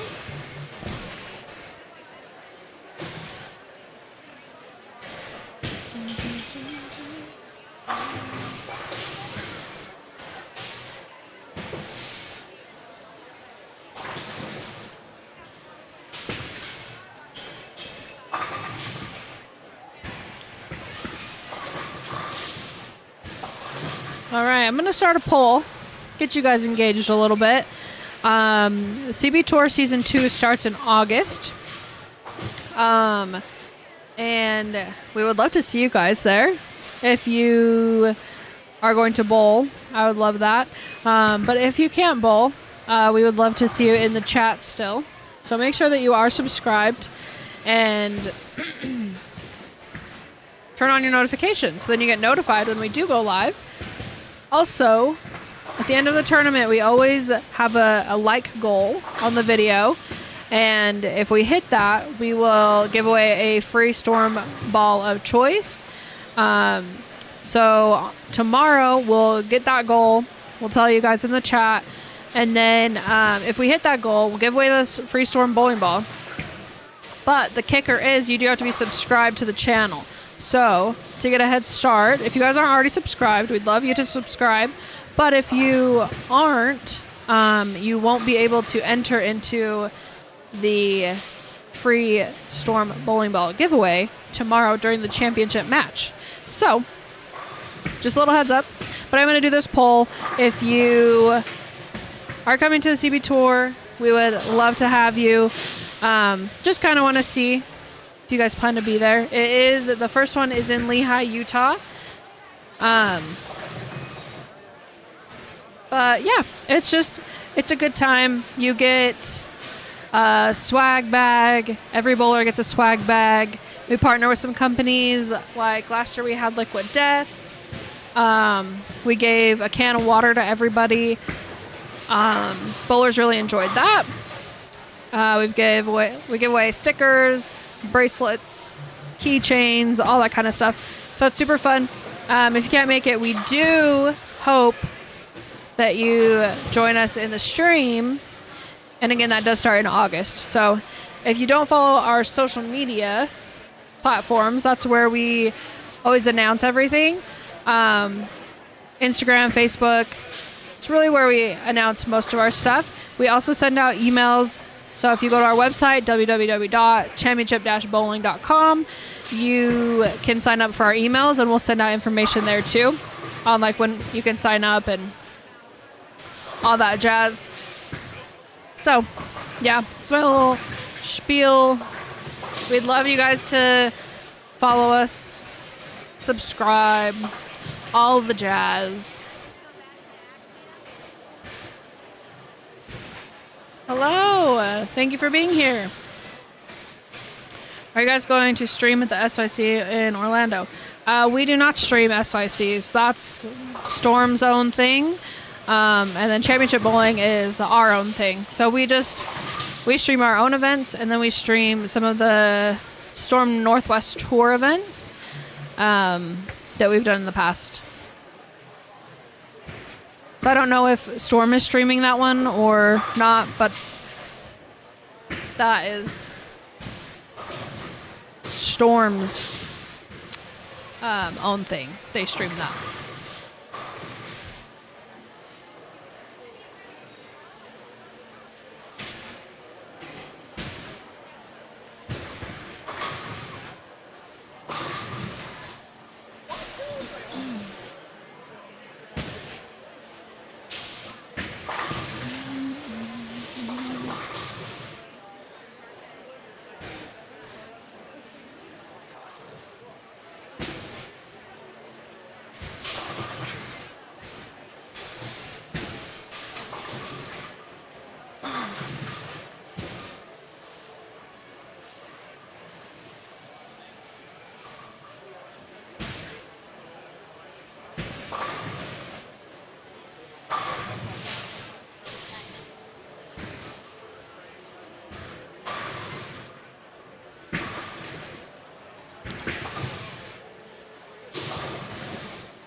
Nikki, yes.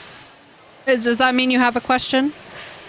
If so, please feel free to ask, and I will try to answer it as best as I can.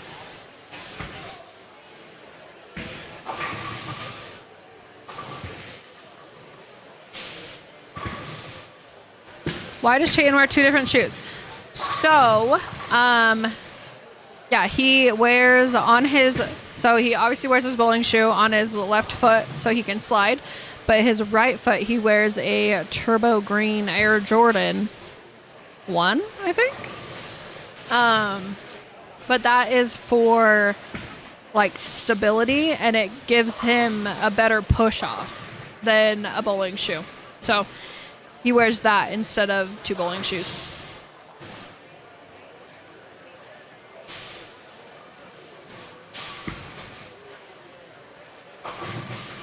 But it is strictly a shoe only worn in when he bowls. No, they're just asking why.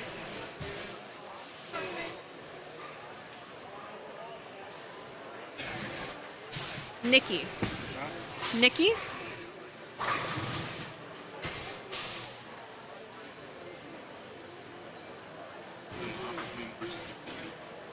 That's what I said.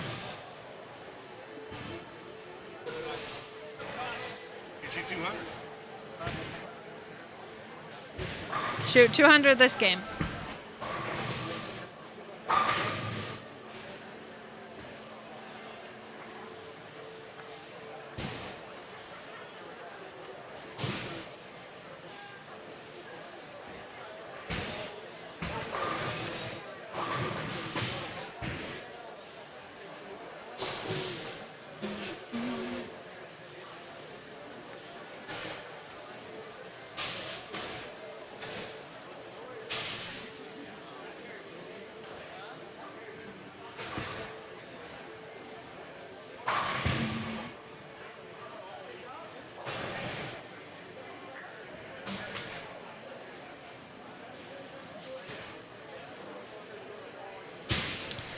No, it's a great question. Hopefully I answered it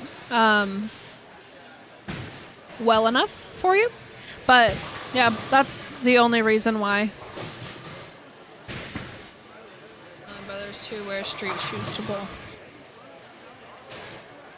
Yeah, so what I have heard is that it has to be a shoe that is only used during bowling. Just due to like other things getting on your shoes and then getting onto the approaches. So that's what I've been told.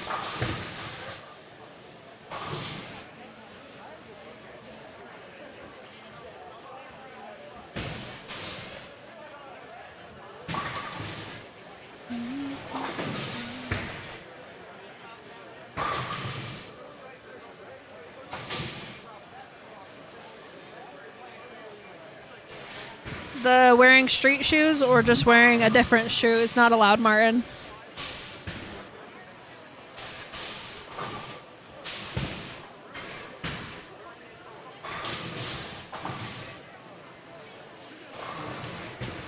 Riley.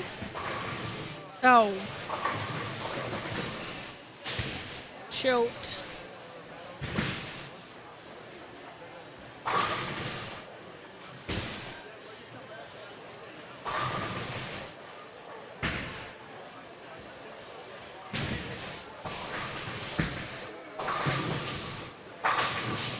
Yeah, thanks for asking, Nikki.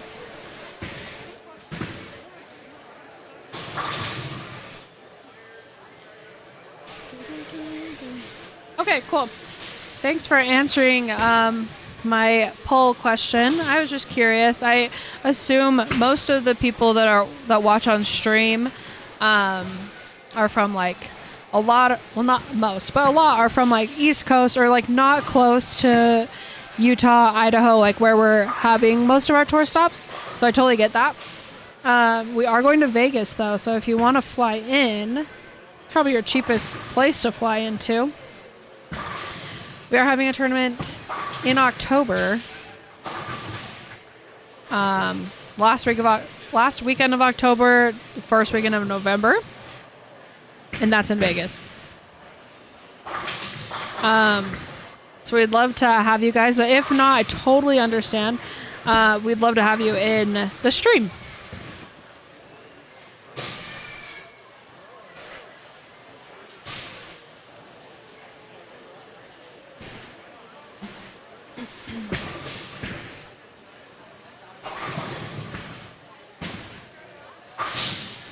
With the added speed generated by that push-off shoe, it also helps in timing and helps create leverage at the bottom of the swing. Yes, that is true, Marty. Very, very true. Are we snowed in? No. It was snowing quite a bit this morning. I haven't actually been over to the door to see what it looks like now. And I'm not sure what it looks like at my house. But I know there was a lot of snow, but not like, I don't know. It wasn't like too crazy.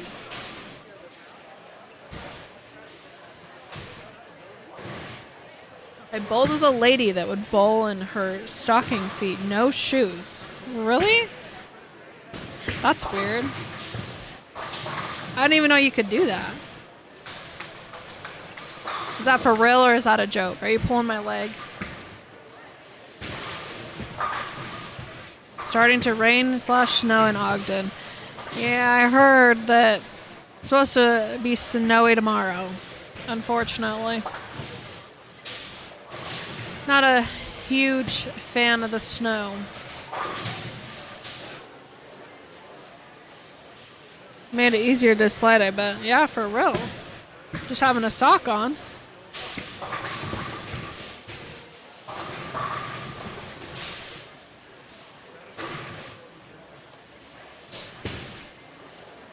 Okay, well, there's another little fun engagement thing to start a Q&A.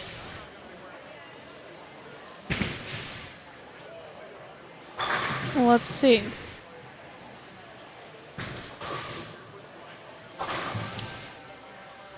we're going to do Ask Me Anything. It can be about bowling and my bowling journey.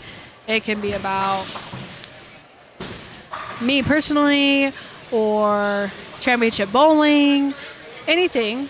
I would love to answer some questions for you guys while I'm still on here. I'm here for the rest of this game, and then I turn it back over to Chayton. So, if you guys want to ask any questions, feel free. Not sure how it looks on your guys' end, but you can ask a question, and I'm happy to try and answer to my best of abilities. Blackfoot is pretty deep. Yeah, Idaho's gotten a lot of snow.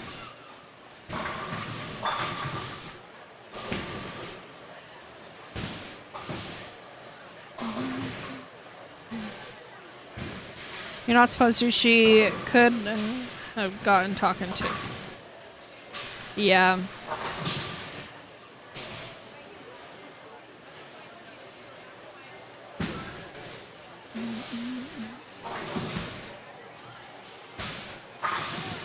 No joke. That's crazy.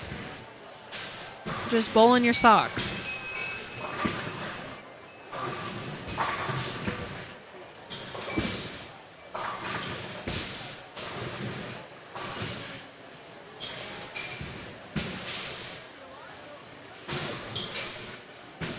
Was that dude from Spain? It looked like he had the flag of Spain on his shirt. Ooh, I missed it. I don't know which guy.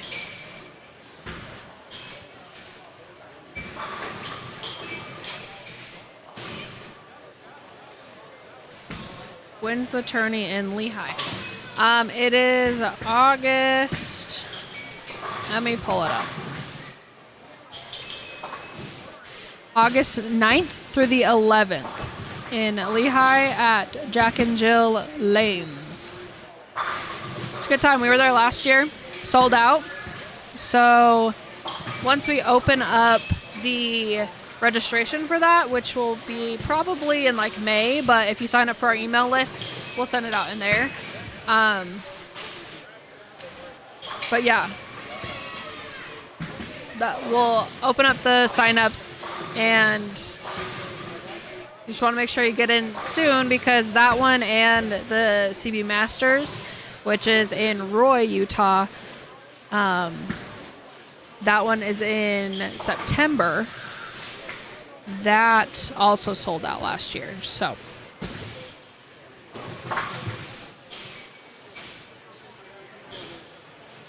once we open registration, just make sure if you're planning to bowl, you accommodate the time that we set that up to start taking registration.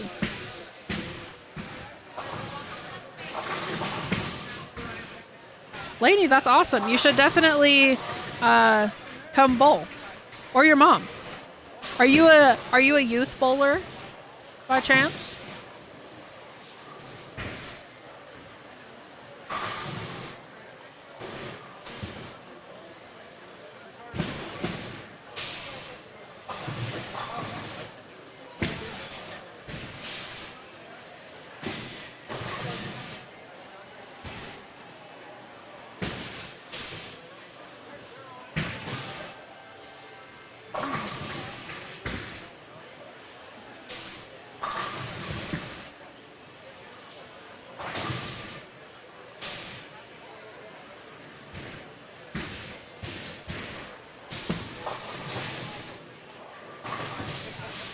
We got Steve on camera.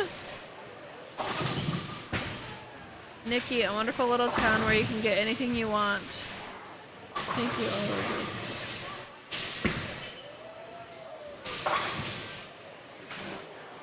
Oh, nice, Lainey. That's awesome. That's kind of what I did last year. I didn't have like my average yet because I just started league. So yeah, I want to build that up before I start doing tournaments. I'm doing okay. Not great, but not awful. I'm still learning things. I'm getting a few lessons. So I'm learning to like slide and like how to throw correctly. But I shot over 200. I think it was 209 a few weeks ago. Last week, my high game was like 187, which is still really good for me. So yeah, I'm doing better. I'm throwing the ball better, learning to pick up my spares. So yeah, it's been good. We won't be there for the next 2 weeks though. And I'm pretty sure it's over at that point. So I'll have to practice over the summer and stuff. We'll be bowling next week, Nationals in Vegas. Hopefully I make the Lehigh event. Bowled this series last year. I start flight school late August, so we'll see if I make it this year. Taylor, we hope so. That would be awesome. But that's so exciting. Flight school. How long is that? Is it just a few months, like a year? More than a year? That's really cool. That's exciting.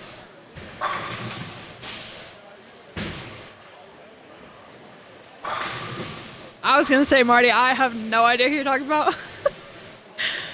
I was just letting that one slide. Lainey, I bowl one-handed, but if you want to know my opinion on either of them, I don't really care. I don't think it affects me that much. I think like older people think it is an issue, but like I don't know enough about like patterns in the game yet to fully know if like it hurts me in any way or anything like that. But I personally bowl one-handed. 9 months. That's cool. Is it in Utah? Is that where your schooling is? Or is it like out of state?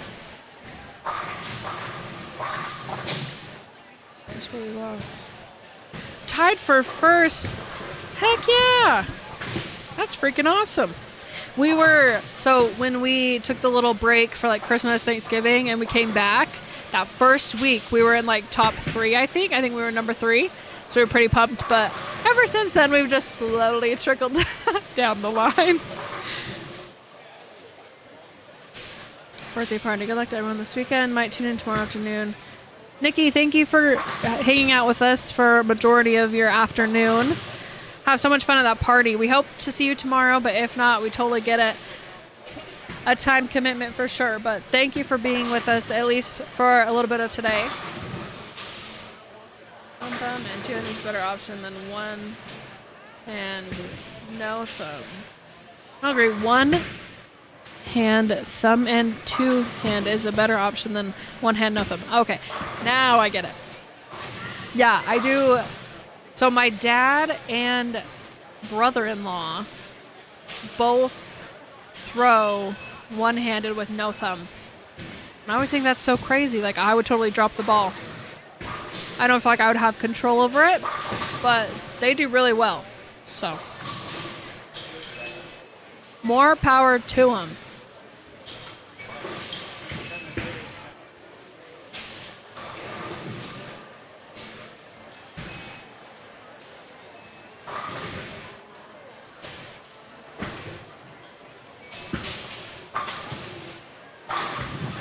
Ooh, off camera, Chayton just threw a really good ball.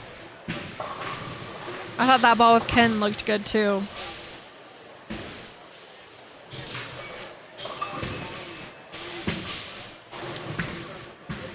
It's at the Provo airport. I'll be around. It's just 6 to 7 days a week. I'll probably come watch the 2 events in Utah if I can't bowl for sure. Oh, sweet. That's cool. Yeah, you for sure should come. Even just come watch, hang out. Just a little bit. Learn to fly and have a baby. All is good with the world.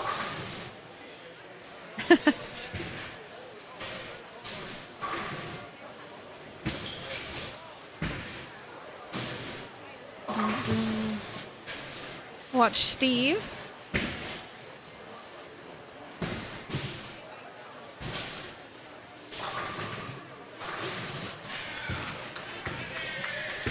Dang. A big ol' 710. See Manny really quick. Bang.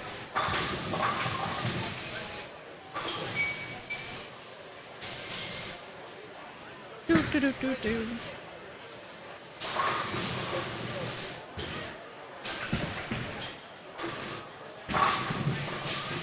What the heck is that?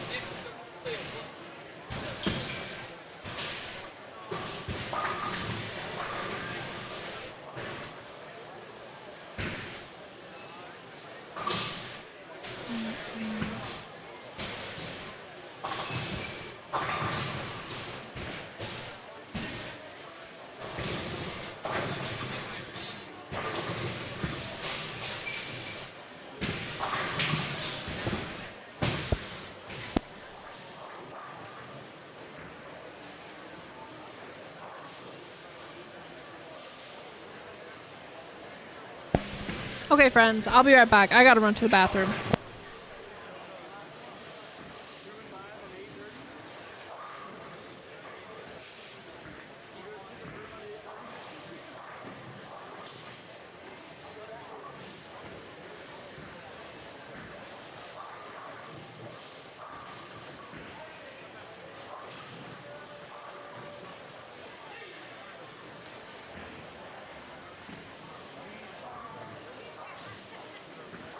Just in case you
Okay, I'm back.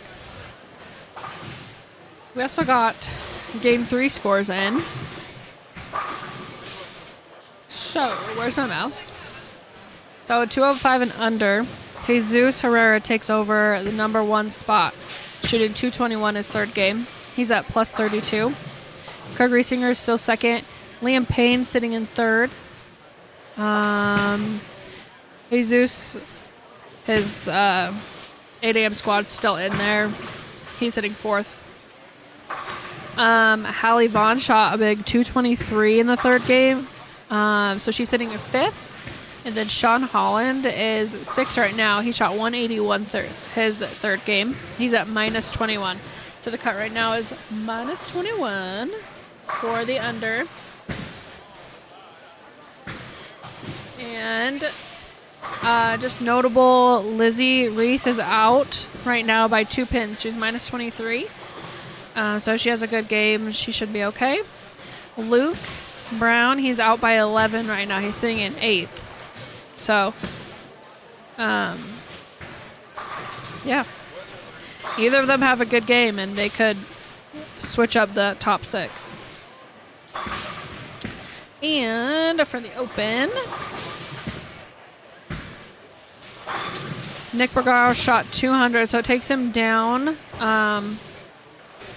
from leading the tournament. So now it is still Zach Anderson, Nolan Crossgreen, Nick Bergaro, Josh Link, Jordan Parrish, Sean Hornberger, Braden Link, and then Riley Woodard shot 196 his third game. He's sitting in 8th. And Justin Howard shot 237, sitting 9th. He's the cut number right now at plus 50. Plus 50.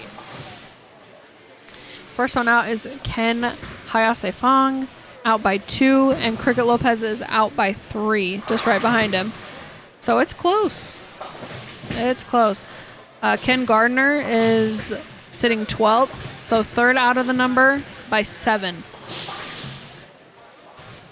If you guys want to see what I'm looking at, you just type in exclamation point standings. It'll take you to Tournament Bowl. You can see that we are in the 8 a.m. and 11 a.m. squads. Make sure you hit that plus or minus 200 so that you can see who is actually leading.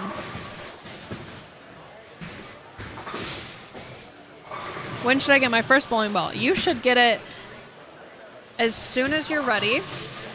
Really as soon as you want to, but I got mine last year, and it's actually so much fun. Like, I get frustrated because I'm not super good yet, but that's just because I'm really competitive. But you should get one soon. If that's something you want to do, I think you should definitely do it, because it's really fun, and you get to meet a lot of cool people and hang out with them, get to know them. I think that's part of my favorite thing about it, is all the people that I've met.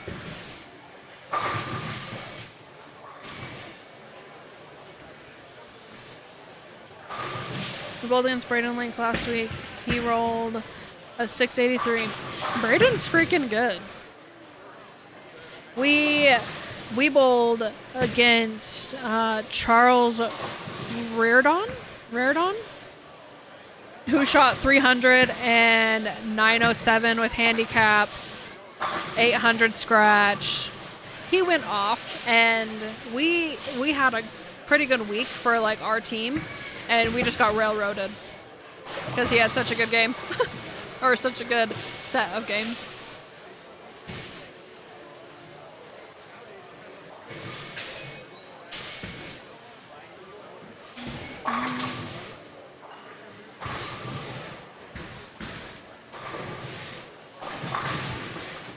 Yep, he had 300. He sure did. He shot like 270 something, 300, like probably 270 something again. I don't know, but he was on fire.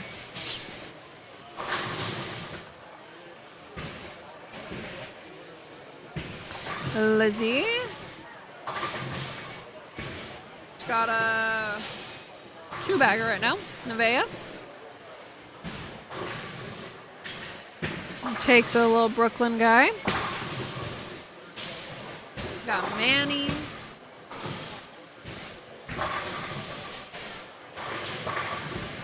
Oh. Check out Chayton over here. See how he's doing. Can we see his game? So he opened in the 8th. So he's at 164. Oh, did the same thing as Manny. That's crazy. Poor guys.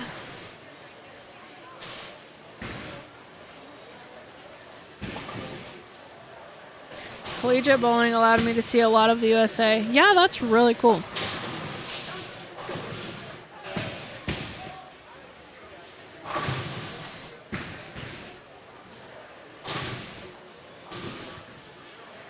Any big names bowling the squad? Daria's bowling. Steve Klemkin, Marsha Klemkin. She was just inducted to the Hall of Fame. You have Ken, Yannick.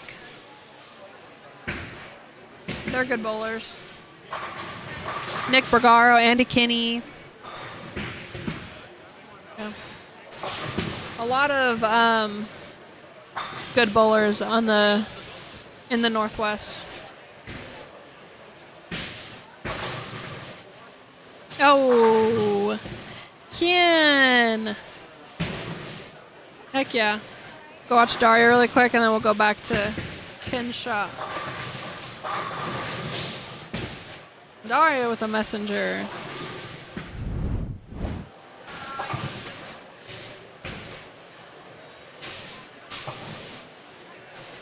Lucky little guy. Yay, Ken.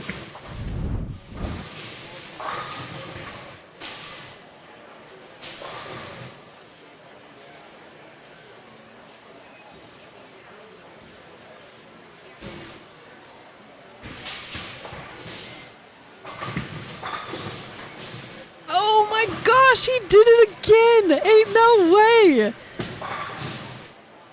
That is crazy.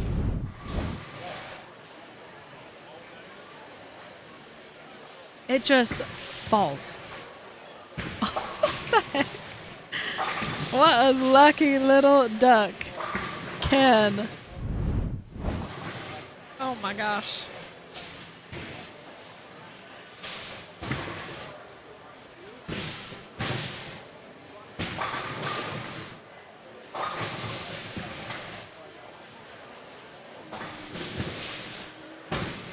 Okay, let's see if... Oh, Andy Kinney. See if Ken can do it again where it just magically falls over.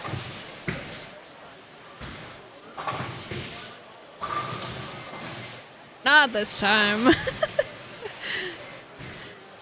That was pretty crazy, though.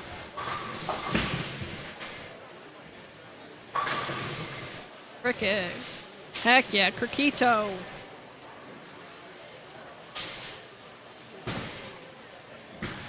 We haven't seen much of Tyler Norris, so we'll watch his shot.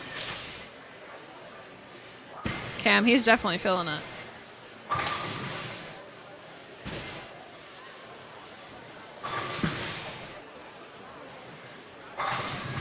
Tyler. Luck literally is all that I need when I bowl league. I just hope and pray for some. To be completely honest. Got Stacy, Chayton, Hallie. Hallie's a youth bowler that bowled the CB Tour last year.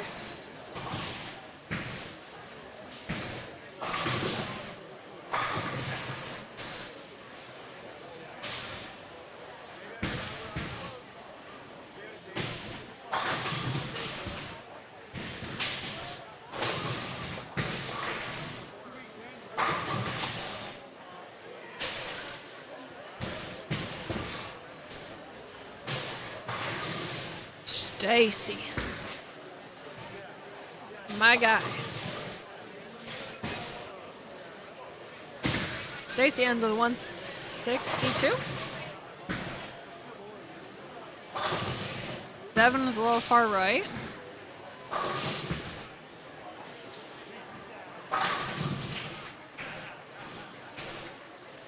I believe Chayton ended with a 190.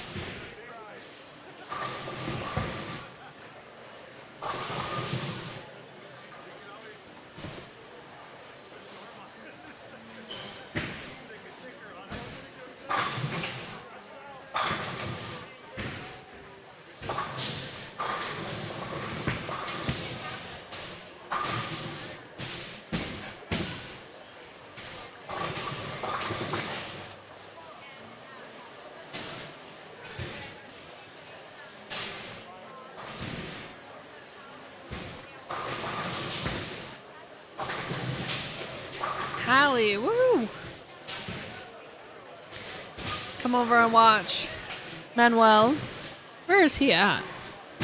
In the standings.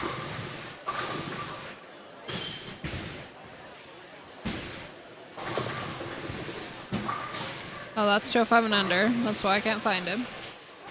Manny's sitting at 22nd. He shot 255 his third game. Yeah, right now.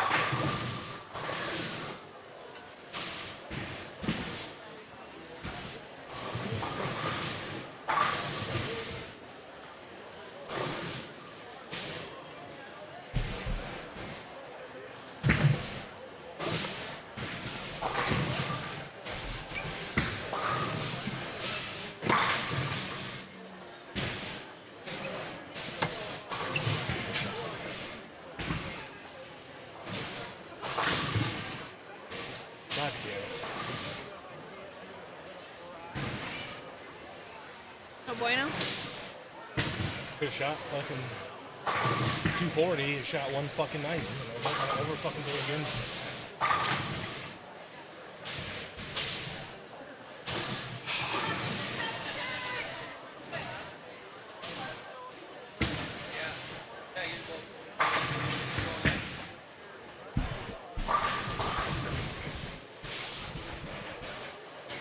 So Riley shot 205. Oh,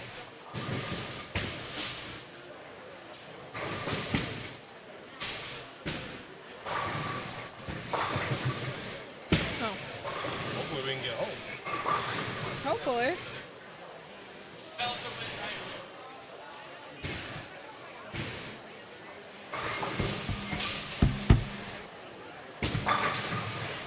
Well, I'm not bowling it.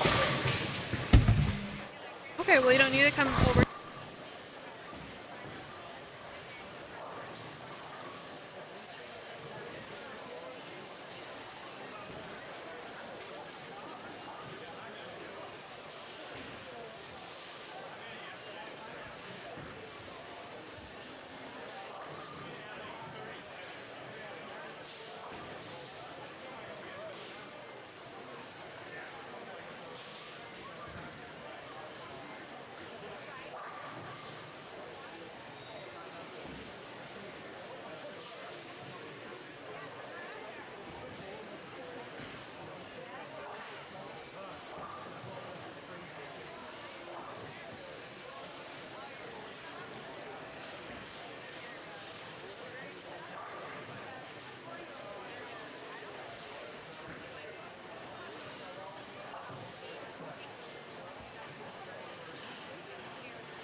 Claim, thank you for the $10 donation. Acclaimed garage door. Guys, if you need a garage door, go to Acclaimed Garage Door. I don't know where they're located, but they support this channel, so you should support that. Thanks. Acclaimed Garage Door. The wheels fell off for me a little bit there in the last part of that game. Bowled pretty good, but yeah, I threw. What did I fast stated in the 8th? Threw pretty good and fast stated. What did I do? Did I strike in the 9th? Oh, I spared. Oh, 9-pinned. Oh, yeah, that's what I did. I 9-pinned. I threw a pretty good ball in the 9th. 9-pin, that sucked. And I didn't throw it very good at all in the 10th. I whiffed the makeable. So that was a tough break. I just don't think that I can get whatever 80 over, whatever the open division cut will continue to be. 58 over. 61 over. Nick Pagaro's the only one not in. Kenny's going to just miss. I feel like I could probably, if I bowled good and my spare game stayed about where it is right now, which is pretty good for me, I could probably get to 30 over. But I don't think that's going to be close in any of the cuts, unfortunately. Maybe the very last one when like everybody's made the cut at that point. Arizona. Nice.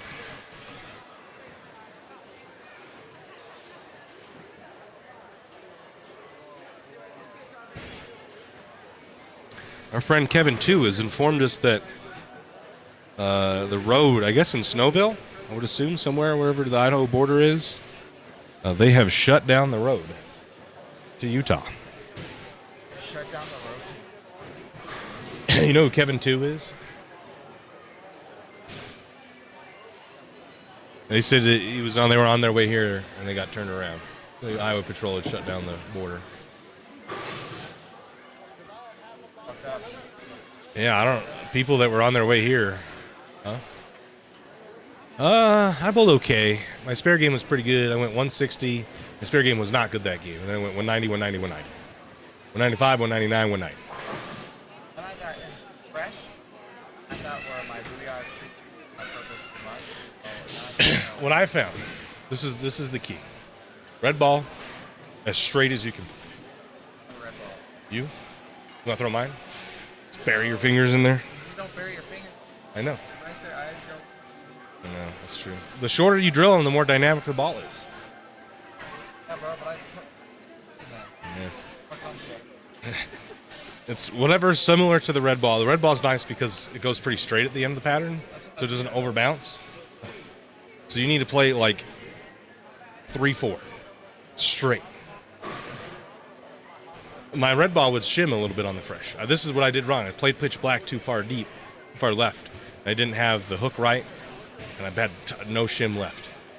And then once I switched to red ball, I had a bunch of shim left, but I had to play really straight. That went away, and then I went to pitch black, and I had the world. Just throwing it at like 6. Ken did the same thing. He shot 100, went 115 over. Ken Bong. There's nothing.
want to throw a big boy ball. Grab my red ball. Well, my fingers go, like, my finger goes into like that. Okay.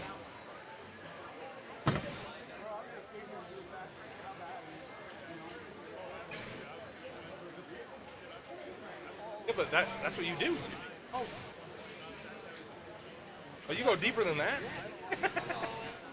Jeez.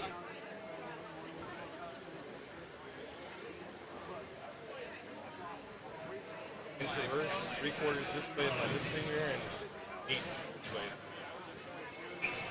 What? I needed to get the ball off my hand as fast as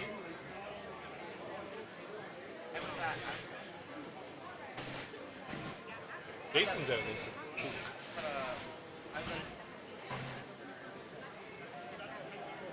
This way? This way. A reverse.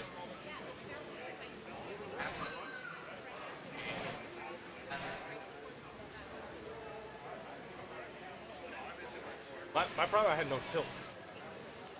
No tilt. So that's why both my pitches are this way, and I'm an inch reverse. Ball off my hand is faster.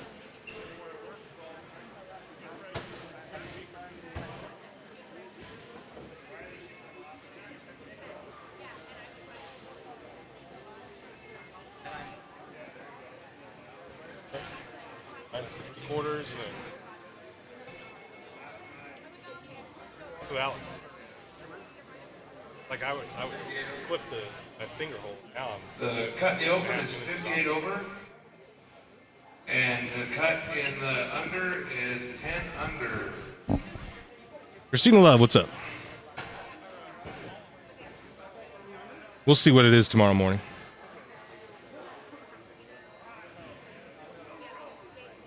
We'll see what it is tomorrow morning. Well, that's the end of the squad. So that we don't get copyright struck, we're going to put on an episode of Striking Kicks, the Striking Kicks podcast. So Kinsey and I are going to go get some lunch. You guys are going to listen to the Striking Kicks podcast. Thank you. Hit up Acclaimed in Arizona if anybody's out in Arizona. And we'll be back for the next qualifying squad. Thanks, guys. Needless to say. The last one I said was season 2, episode 1, I think is what I put in there. So.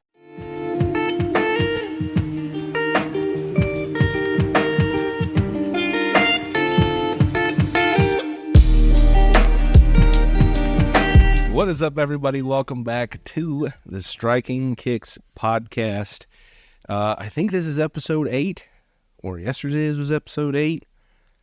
I don't know, because you said it was 8, because there's 8 episodes, or 9. You said it was, because there's 8 episodes in there. Yeah, it said 8, and then there were 2 episode 6s. Yeah. No episode 7. Right. But it said we had 8 uploaded, so this could be 10. Yeah, who's to say? Who is to say at this point? The last one I said was season 2, episode 1, I think is what I put in there. So, yeah, here we go. We're going to talk about the U.S. Open, the review. We had the preview of the U.S. Open. Now this is the review of the U.S. Open. And then we are going to talk a little bit about CB Tour season number 2. Yep. And some of the improvements, I guess the first half dates, maybe a couple of little sneaky peeks into the second half of season 2. See how we're feeling. But yeah, season, episode whatever, 10, I guess. We're just going to say 10. Well, Season 2, episode 2. Yeah, there you go. Season 2, episode 2. And let's fire off, Kens. Let's do it. So what do you think about the U.S. Open? U.S. Open. Well, I was a little perturbed at the 2026 World Cup schedule announcement after they had already changed the time, I believe, to 3:30 today, 3:30 Eastern, 1:30 our time. 1:30 came around. They were on the YouTube TV guide. It still said that it was U.S. Open, but it wasn't. It was the FIFA World Cup for 2 years from now. Yeah, 2 years from now. So that's a tough break. I wonder what the deal is with Fox. Looks like they kind of, I don't know. They treat bowling like a redheaded stepchild sometimes, and I wonder what that deal is. Shout out to Mark, commented on the PBA's Facebook post. Yeah, Mark Farrell's a G. Mark. That was a good comment. You know, I don't think it's there yet, but I do think I don't really watch any TV anymore besides sports. And I think there's going to be a pretty big revolution of people just completely dropping TV, and it won't be as big anymore. I think like CB, right? We're using that to our advantage because you can get it we have full control over the schedule and whether you can see it or not. Where the PBA obviously is hurt, or in this case hurt, by Fox's scheduling issues. However, because the PBA has been on television, traditionally most PBA fans would feel as if it was a downgrade, I would guess, to not be on TV, even though it would be free. Anybody could watch on YouTube with an internet connection. Who's to say how many more people now have access to internet than they do TV? So people would see that as a downgrade for us. We use that to our advantage, and I don't think anybody thinks all of this is worse. So, Agreed. Tough break there to start, and then it started. And then, like I said, I think most people were probably in agreement that this was maybe the best lineup of 5 the PBA's ever had on the TV show. How much of the show did you end up watching? I know you're a little busy today. Yeah, so I planned to watch. We had it all on in the background, but a little busy meal prepping today. But so I saw the first match. I don't know, it was okay. The things that I saw, like every now and then they'd miss a pin or whatever. That was a match of kind of who wanted to lose less, I guess, not necessarily who wanted to win. So several times someone would whiff a spare or miss wildly. Yeah. Well, EJ had a little bit of a seemed like a little more of a rough start. You did? Bill O'Neill started really strong. Yep. But then afterwards it just kind of went to... Yeah, they kind of traded blows there in the 8th, 9th, and 10th frame as far as splitting and stuff like that, and not striking when one needed to. So first match, a little lackluster, unfortunately, from 2 good bowlers. It's always tough. We've talked about this when we format our bowling competitions, a CB tier. And one of my big things I tell you is I don't want someone to not strike to lose, to end it. It's just I feel so anticlimactic. There was a whip, I think it was EJ against Kyle, and Kyle had won because EJ missed. So he wrapped a 10-pin, and everybody starts standing up clapping because Kyle just won, but EJ was the one throwing the shot. So it was very awkward because EJ is obviously upset. Yeah. And everybody's just standing clapping. And I'm like, this doesn't, my brain's not braining right now. It's a little more energy when it's the other way around. Yep. I feel like if, I don't know, if EJ struck right there, would he have won? Could have won. He had a good count on the next ball. Okay, so he probably obviously would have had way more emotion doing that than... Just felt awkward. And that's kind of the inherent problem, I think. This is kind of why we formatted the way we formatted the CB Tour, is because in one-game matches... Wow. CB Tour. I know. Sorry, Paul. No tur. I know. Is that, the one game we watch a lot of bowling, right? Because we stream other bowling tournaments. As in most cases, which is basically every match, one of these matches came down to the 10th frame. But every other match wasn't really close. Late. Yeah. So that is an inherent problem when you only bowl one game, is it's very difficult to get close games. And then, I don't know, I feel like when you watch golf and someone's 10 strokes ahead, it's like, holy crap. Yeah. This guy's killing everybody. But in bowling, it's just, it feels boring, I guess. I don't know. Kyle beat Jason 240 to 170. Yeah. It was a complete wipeout. And then I feel like it's because the opponent, I would say this, Like when someone's playing really good golf, right? The TV's on that guy that's playing really good. Yeah. But now you have to watch Jason. Not saying that that's necessarily not hating on Jason, but like you have to watch him bowl bad. Yeah. Like if someone's playing poor golf on the show, you don't. They're on a completely different hole. Yeah, you're not really watching them. Yeah.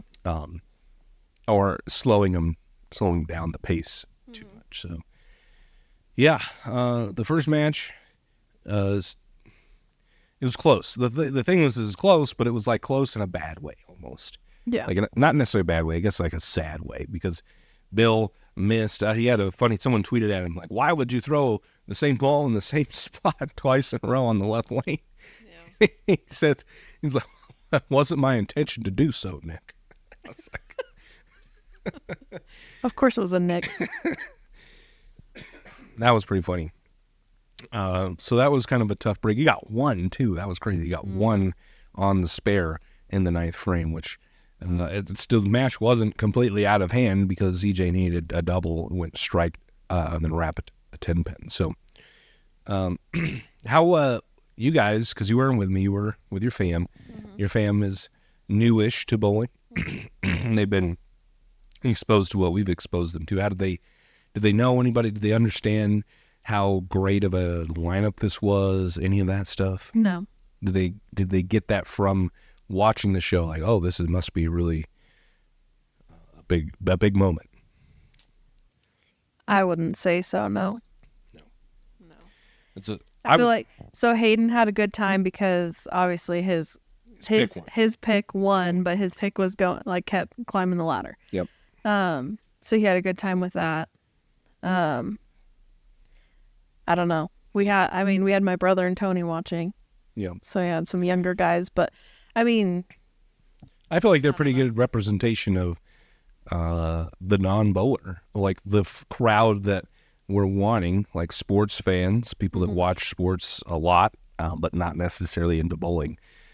And your observation was maybe they didn't understand what was going on or get the gravity of the situation. Yeah, they were asking me quite a few questions, and I tried to answer those as well as I could have, but they were a little surprised. I don't know. Well, I don't know if surprise is the right word, but like they only had one game. And so they didn't see anything else. They didn't see them bowling other times at all. It was just what was on the show. Yeah. So like Hayden mentioned, like it went very quickly. Mm-hmm. He's like, dang, it's already over. But yeah, they just thought there'd be more, I guess. Sure. I feel the same way. Like that's, I think you put it in a good way, is I don't necessarily feel that it's short because I feel like the pacing is slow compared to other sports, but I feel like there should be more. I don't come away feeling fulfilled on understanding like the story, all that other stuff, I guess. Like, so by more, what do you mean? Like that's more, what I don't know. Like, do you think more people within that step ladder? Maybe. So not to give away any of our trade secrets, but this is part of the reason that we have two matches going at the same time, because you're getting more boys. So they both 5 games, right? Mm-hmm. So say that our matches were 1-game matches. You could essentially have 5 rounds and bowl the same amount of games they did. So if you have 10 people or whatever, you can have significantly more amount of people, not 10 people. You'd have like 16 people. You could have 16 people bowl 1-game bracket matches at the same time, and it take the same amount of time that this show took. So, I don't know. I don't know exactly what I mean by more, but I definitely, I feel that there should be more of something. I don't know if it should take longer per se, because I think the show is still 2 hours.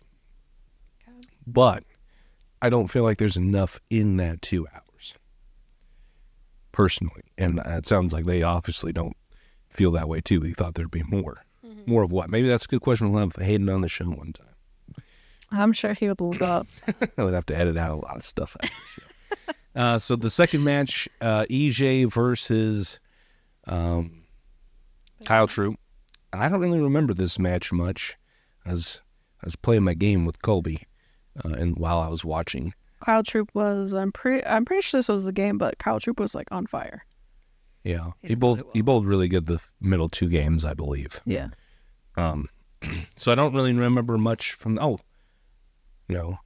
EJ lost because he wrapped a 10 pin. He beat Bill. Oh, this was the one he lost. It was close. I mean, he had to double in the 10th to win and wrapped a 10. Yeah, that's what I was saying. Then everybody's clapping. They stood up clapping. Well, EJ just I don't know what he did. His glasses came off. He wasn't wearing his glasses anymore, and they cut to his face shot, and clearly upset.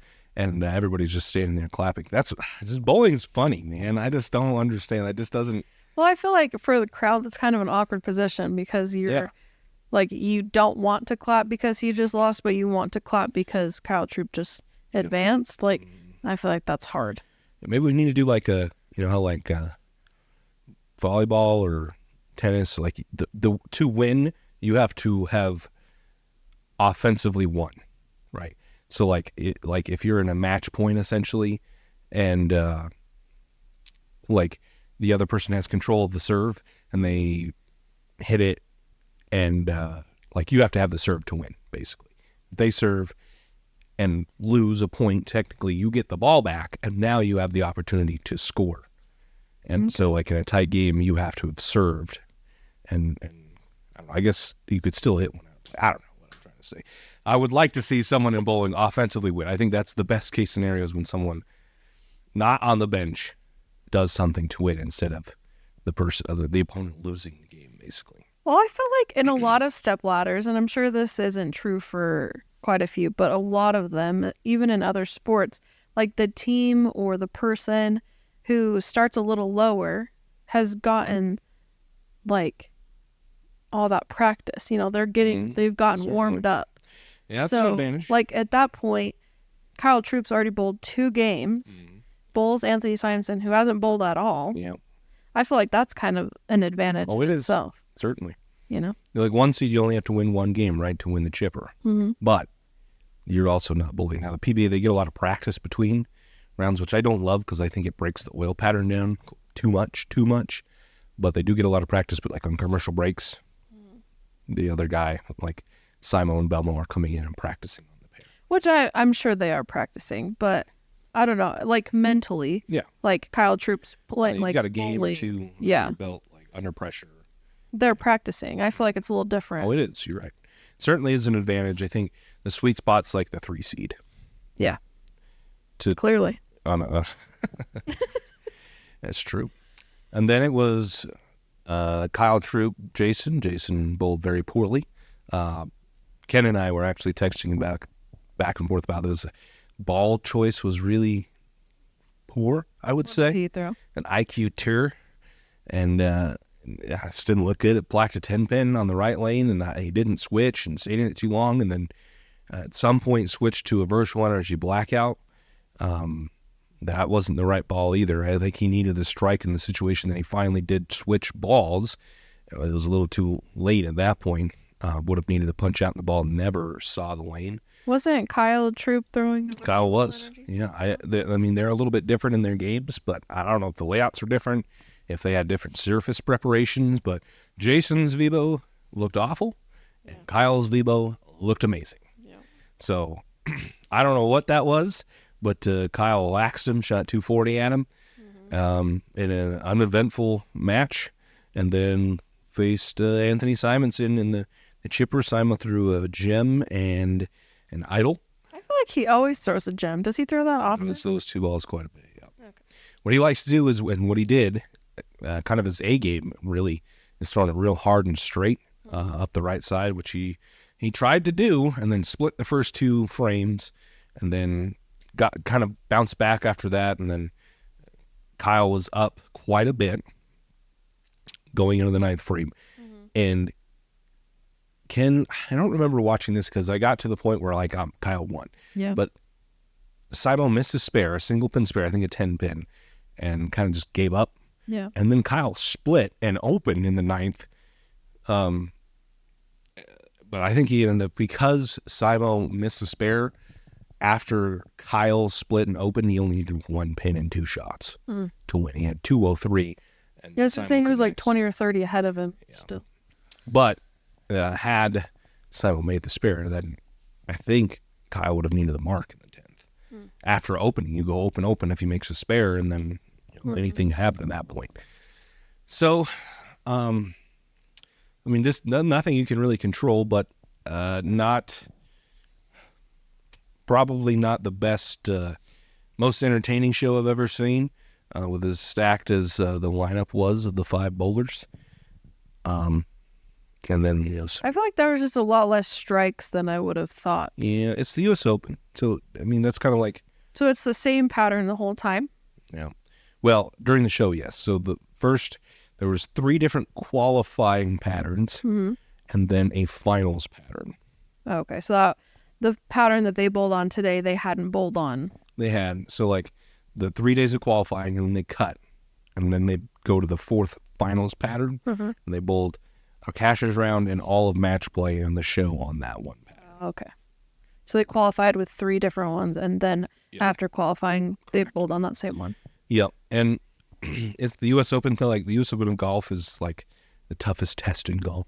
It's it's very hard. The course is set up very difficult, stuff like that. So bowling is kind of similar, and these are very, very difficult patterns. So typically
ambiance.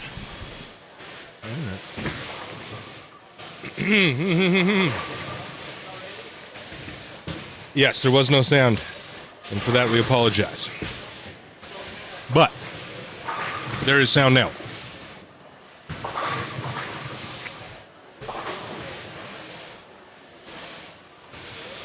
And there is the spider. All right, one. Again, you'll be skipping Daria. 2 pairs to the right. First one, first move, and then 1 pair for the next move. So skip 2, and then skip 1, skip 1. Oh, Also, some of you, if you have stuff over in the game room that's in front of the game so people can't play them because we have birthday parties and stuff coming in, if you can find somewhere else to move some of your stuff, that would be cool. There is a lot of space right over here on the tile and things. is this the If 2 you're p.m.? bowling, don't fret over it, but if you can move some of it that's right in front of the game so kids can't play, that'd be cool. Saturday, 2 p.m. qualifying squad.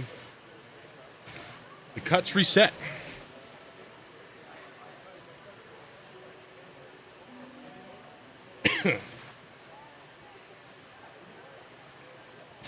So, here we are. 5 by 5.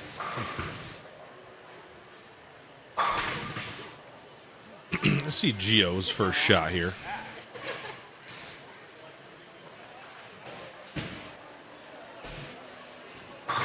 Backs it. Yeah. So, let's do a little breakdown, ladies and gentlemen. But Joe, hey, you got a better game plan? That looked good. Here's this. Yeah. Did you throw your thing in the first squad? Just threw it like shit?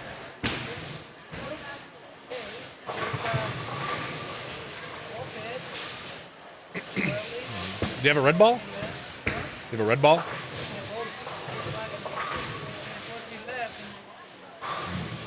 Did you sit? Did you touch your red ball? I mean, that ball looked good right there. After it hooked too early?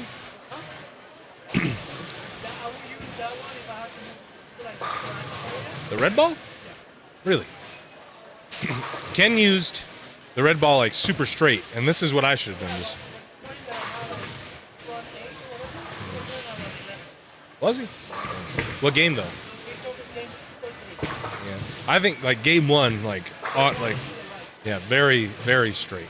I started with pitch black, shaping it too much. Not good. And then I switched when I saw him over here throwing it, and then that looked good for game 2, and then kind of went away. Then I switched to pitch black in the end of game 3, and struck a lot more than after that. But you gotta play over. Anybody that's been left, it looks like, oh.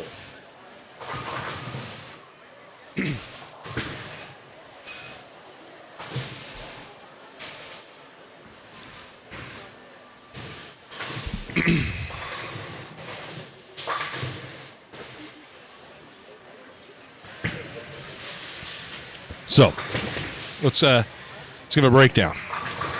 Now that I've bowled, I have some first-hand experience on this pattern. Okay. First, got to play right. My assumptions were correct in the rankings, if you read them. And when we had spoke earlier, got to play right. The pattern is way too flat, left of 7. You got to do basically what Riley did there. Trips a 2-pin. I mean, not a good ball, and he tripped a 2. Didn't hook. And so you got to be in that area. So if you're not, you're DOA. So, however straight you need to play, and we've seen Josh Link, throw. Ken. No, wait. Are you doing it? Wait, no. Ken, will you rotate that camera like slightly this way? Like you just grab the leg and move it. Right. Oh, too far. Back the other way. Nope. Nope. Too far. Too far. Nope. Just leave it. Yeah. Good. Like it moves. The lens like moves and stuff. Oh, it froze. Oh no. Oh no. Oh no. No. No. No. No. No. No. No. What? Sorry. Sorry. Sorry.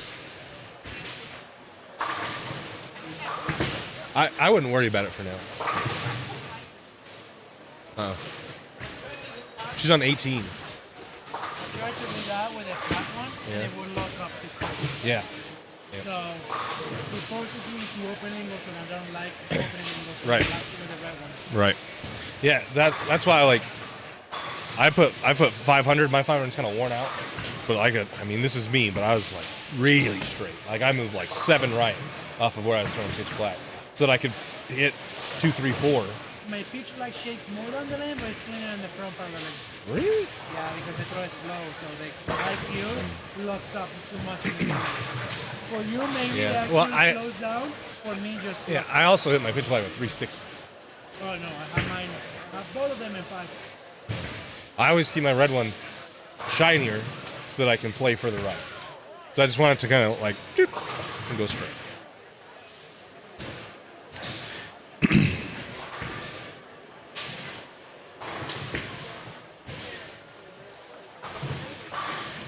Daria, we're gonna strike, looking to double. He's hook.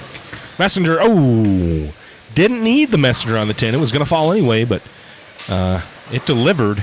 However, it did miss the 7 pin on the way there. I left a couple of 7 pins, and it was frustrating.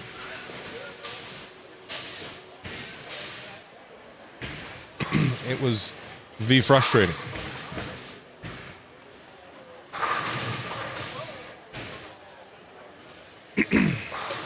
Will you guys refresh?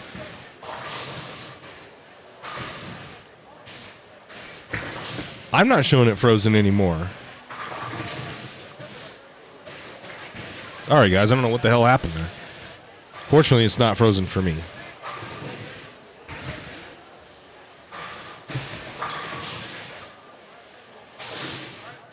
Oh, another. We saw this on a 1-5-7-8. 1-5-7-8. We saw this. We saw this earlier. And we're seeing it again. The 1-5-7-8. Tough spare. Any spare in my IMO, for me at least, that requires me to throw a good strike ball after I just threw it terrible are the worst. And that's why didn't square the head pin up. Ball wasn't rolling and deflects too much. Let's go back here. Kenny throwing the perp daddy and splits the 8-9. You're right, 1-5-8-9. I'd say 1-5-7-8.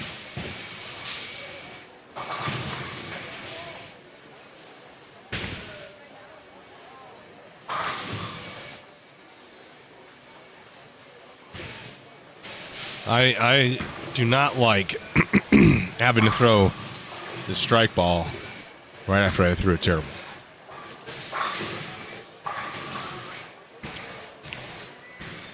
Folks, also, if you weren't aware, hello.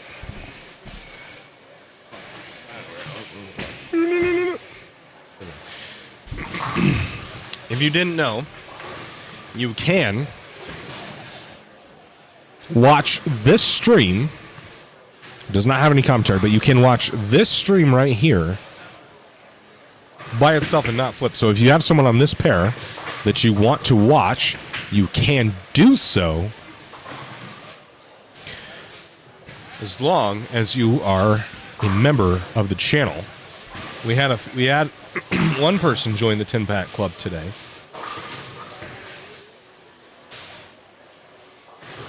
And one person joined the 10-back club today. And if you do, you should be able to see on our YouTube page a members-only stream.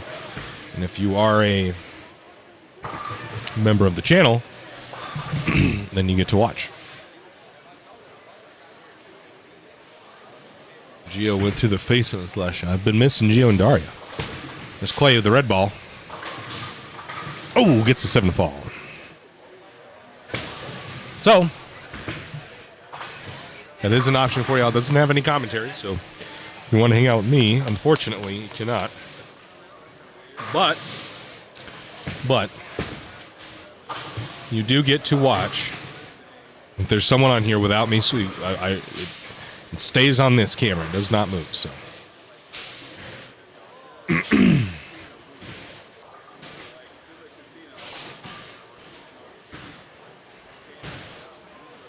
Cool.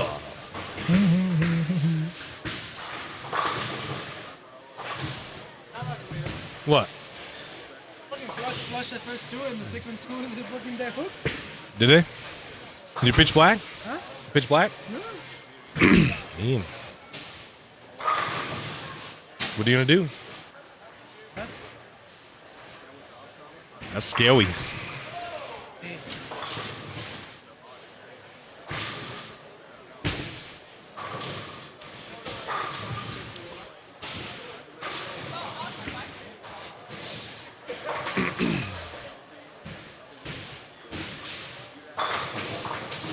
To watch Gio's next shot. Nevaeh Hull makes the spare. Let's go over here.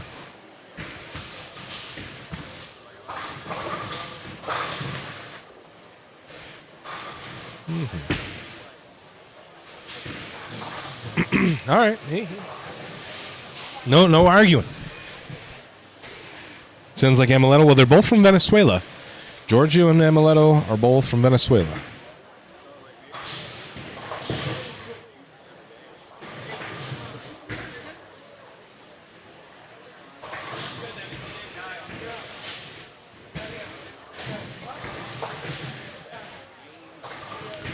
Oh, and tough break for Phil Shippey there to chop that. Cool.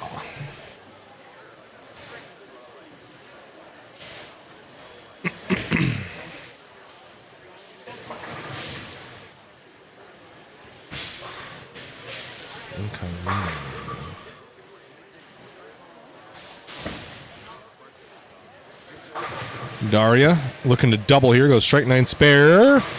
Mixer, roll a 2-pin. No.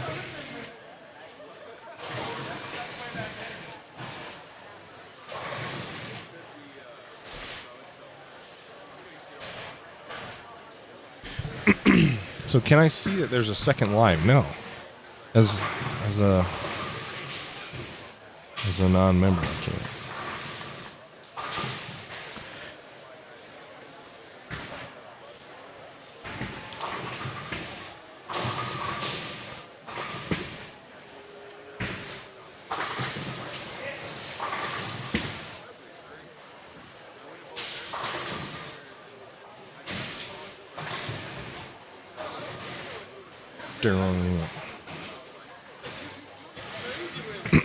Let's go over to Gio. See what his ball does. He said he's moved left, went flush, dead hook. Strapped on that one. Well, made it back. Made it back from there.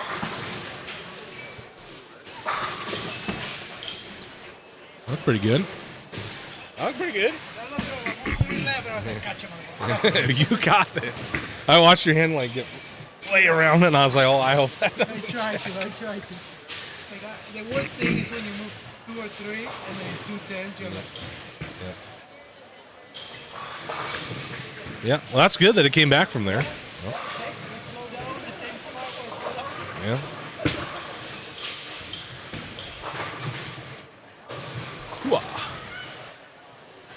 Let's go back over here. I guess I could probably move our little face cam here a little bit. Nope.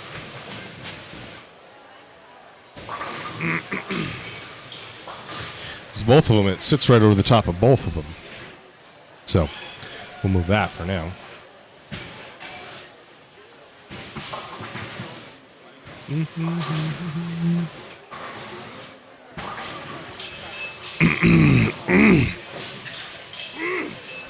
Goodness, sorry.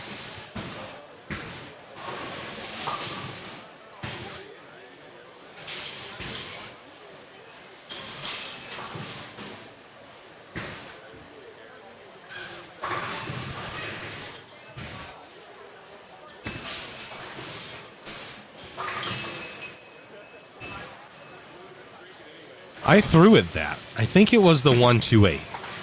And cut the one too much. I missed right. Ball didn't. One goes off the side panel, shoots back across right between the 2 and the 8. Right between the 2 and the 8. The unlucky break. All right, Daria. Can she strike on her good lane? No, it's going to hit the face.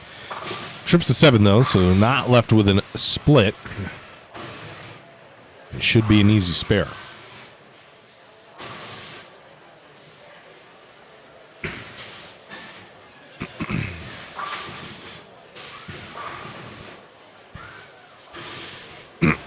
Let's go to Gio. He's going to be first here, left lane 25. Made a move.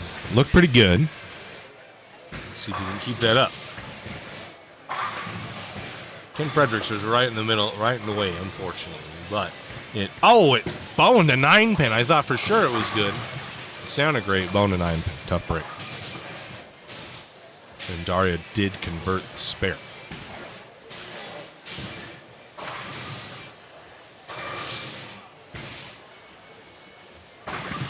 Do we have any predictions to what the cut will be for this? It was, 50 or 60 over in the last block. Those two qualifying. So we have the 2 and 5, 30, and then 1 for the 8. Do we have any predictions as to what that score will be? Bone a 9-pin. Bone a 9-pin. Oof. I like it. I got it. Looked good, sounded good. There's a homie in the way, and I heard it. I was like, oh, that's good.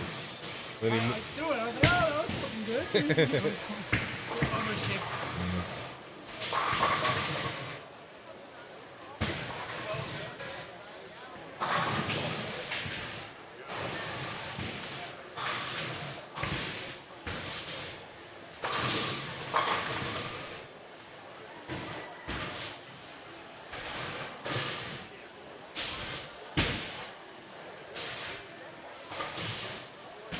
Kenny?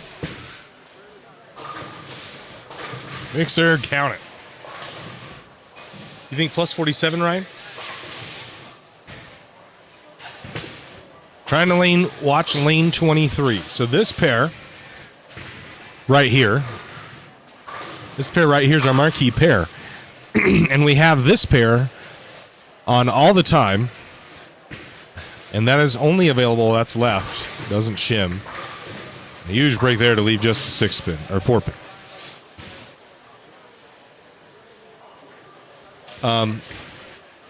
That camera is available as a channel member, so there should be a join button somewhere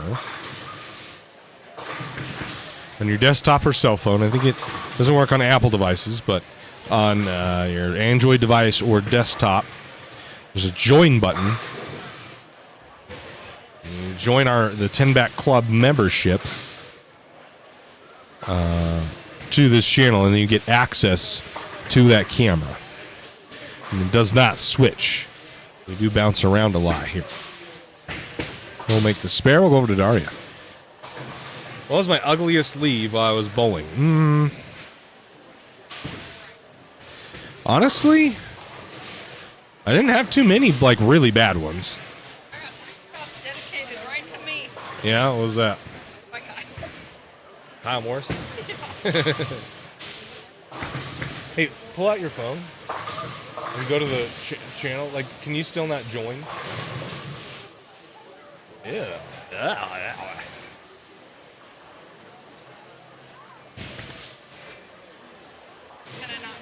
You remember, how Apple, you couldn't join, the membership? No, on YouTube. Next to the subscribe button on our channel. Should be a join button. Well, he made it. I did not think he was going to make it.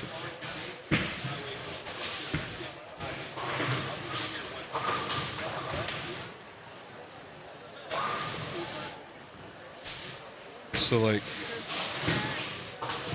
click on the video.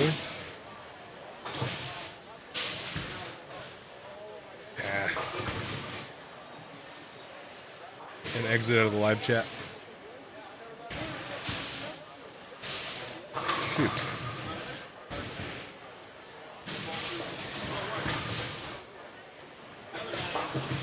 So go back to the this. Scroll down a little bit. Do you have this little thing? But I'm on mine. I know, but like I can click join.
April, welcome. Welcome to the 10 Back Club.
April, welcome back to the 10 Back Club. What did you say? Oh. Well, I'm saying no, but yeah, 10 Back Club. That's the name of the club. Why'd you say that then? Yeah, but then you're like, 10 Black Club. Oh. Well, I heard that. Well, they rocking out this tourney. Who won? Is that Riley Herbst again? Or was that last year? That was last year. Riley Herbst from the terrible Herbst family won in Las Vegas Motor Speedway. With Daria, oh, she left that. Left a 6-pin, I'm sorry. She get a shoot. Not good. Shoot 197. Strike, spare, strike, spare, spare, strike, spare, spare, strike, spare. Grind of a game.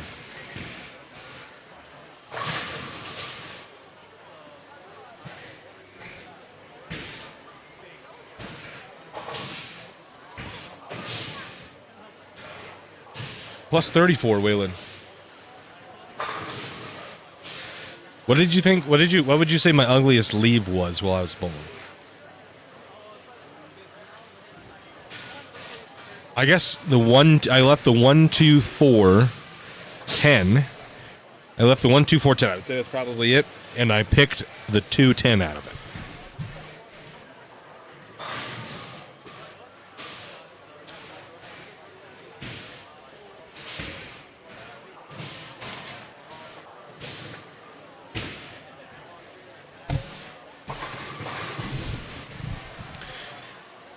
See if Daria can get 10 here on the fill. She'll be -3. That's left, not close, but cross is over. Do you think there's a way we can incorporate the sponsors in those?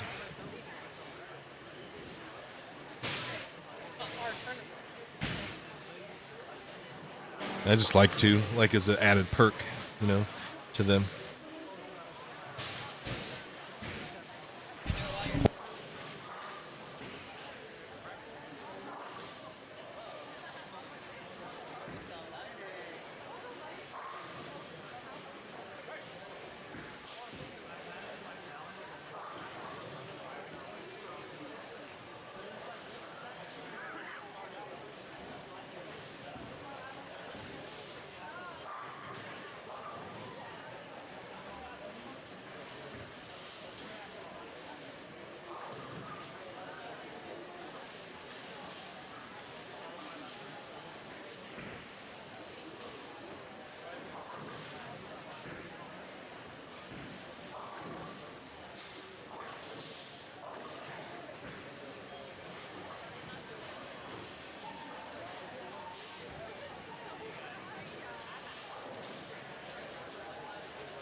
gosh. Just kidding, he wasn't on the whole time. Is there a way to move lane 9 and 10 in the 10 back club? Not yet. Not yet, unfortunately. Once we do, if they're on 25 and 6, no. They're on 21 and 2. 23. 23. Yeah. So if they're on 23 and they skip 2 pair, wouldn't that put them on 28? Can you... Is the person you're looking for not here, right? Howdy ho. They were on 23 and 4, so they're on 9 and 10. Okay. You're right. You're right. I was trying to help. As it sits, no. The more members we get of the 10 back club, the more we can continue to add to the stream. And we'll plan to do that. We'll plan to do that.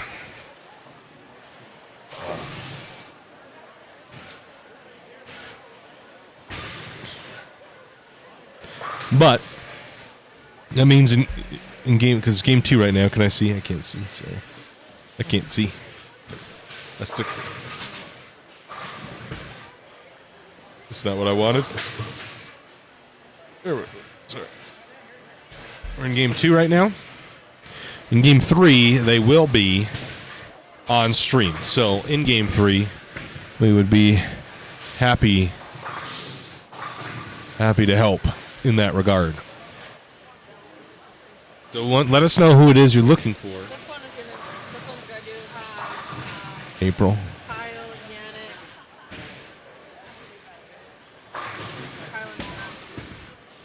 Kyle, Norris. Yeah. Yeah, we do. So yeah, let us know who you need, April, and then next game, they'll skip 9 and 10. They'll skip to 11, 12. They'll be on 13 and 14. So we'll just need to throw a battery in that camera next game.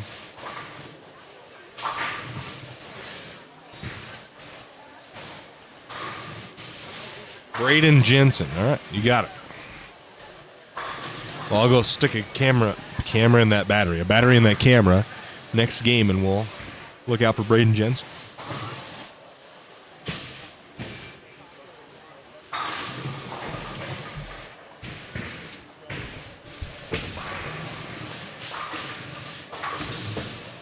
Guys, we're up to 71 likes.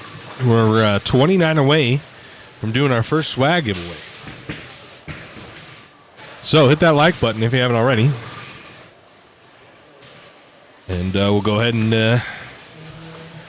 give away some swag.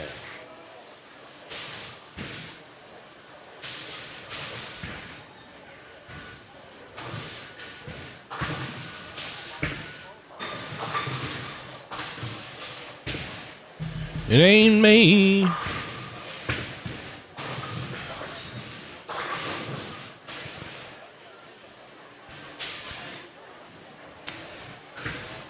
Got Manny on this pair, huh? That was Manny Bowl. Do we have... Manny didn't? What the heck? No scores as of yet. That's a good shot. About Norris. Crosses over. Oh, there's been a lot of those kinds of hits.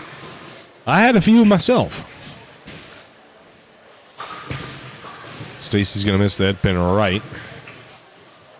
Let's go to Cameron Henning. Made the step ladder the last time we bowled the tournament. Here, Messenger. Oh, bang. Oh, and I missed at 7. I didn't see that. The homie on 22 was in the way.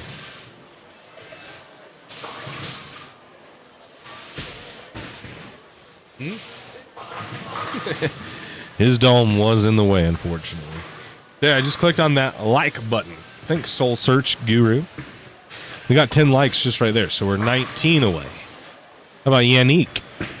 With 9 dash. Mixer will get 8. So he's struggling to get his ball to read in the right part of the lane. Can win 113 over and is currently ball repping Yannick. Okay. First game? Good. Kyle, Mixer, count it, crumbles the bucket.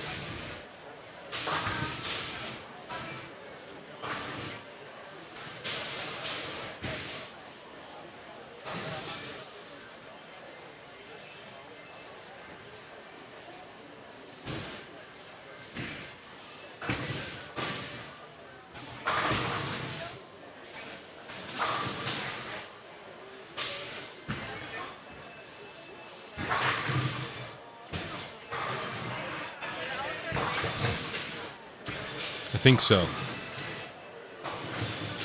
In the trios he did. Yeah.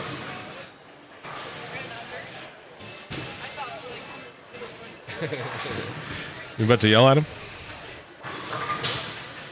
Daria strikes. So she doubles in game 2. Let's see Cameron Henning. Hates it. And packs 10. He absolutely hated that ball off his hand, but looked pretty good to me. What's up? What's going on? That's your first double? Wow. After the trip you had, I would say yes. So now you need your first 3-bagger. All right. All right.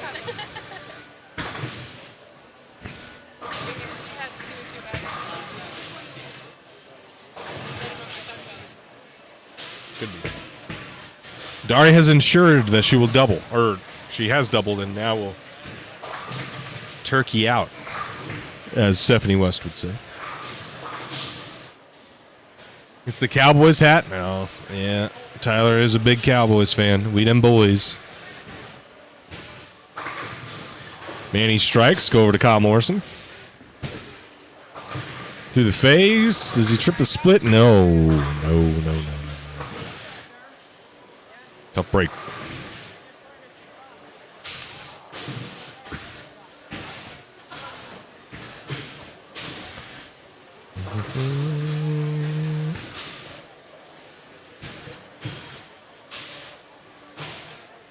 Too many exclamation points there, Money.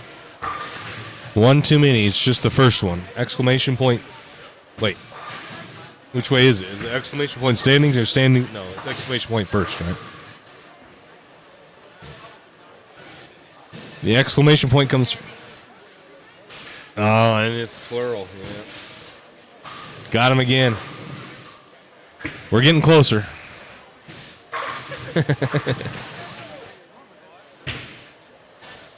Yeah, Hicker got it. Yannick. That's a good ball. How about them boys, Tyler Norris? Needs to hook. Well, maybe it didn't. Might be. Sorry, Tyler. All right.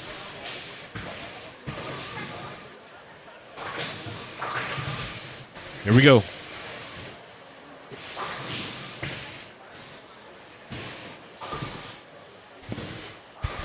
We should have a tournament in Hawaii. Yeah, that would be fun.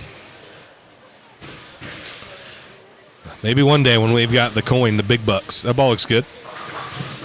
Oh, it doesn't tip, and she doesn't roll the 2-pin. Sometimes if you gas the ball just a hair, wiggles down lane a little bit, it does not make the turn, and that is what her ball did there.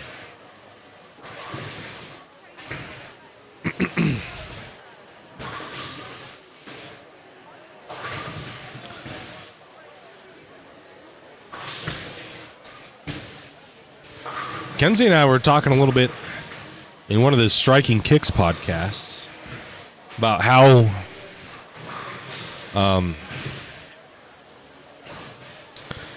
how do I explain this? Like how much difference there is between when the shot is easy in bowling compared to when it's hard. How wide that gap is, and then I compare that to golf. Like obviously there's harder courses some of the U.S. Open venues are significantly harder. You could set up a course to be very, very difficult. But I don't think that you can make it. I don't think you can make golf as easy as you can make bowling sometimes with the house shots and stuff. Unless you were like putting pins in bowls and some crazy stuff. Like this like bowl-shaped green with a bunch of backstops and that stuff. Spearshooting today is not very good. Yeah, some people are struggling a little bit. I mean, normally in league, you're probably not throwing at the spare combinations that you're throwing at now under normal conditions. And a lot of people probably are hooking at a lot of spares that you don't want to hook at today. Is Dale's DeLong bowling today? Is not. No, he's out in Philadelphia, I believe.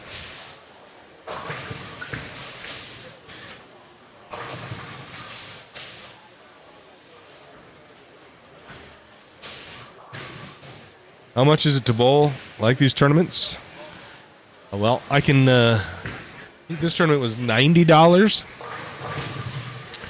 And then for the CB Tour that begins in August, the CB Tour main event, we got to find a name for main event. Have we found a name for that yet? Well, we got to find a name for the main event. The main event is between $160 and $180. And then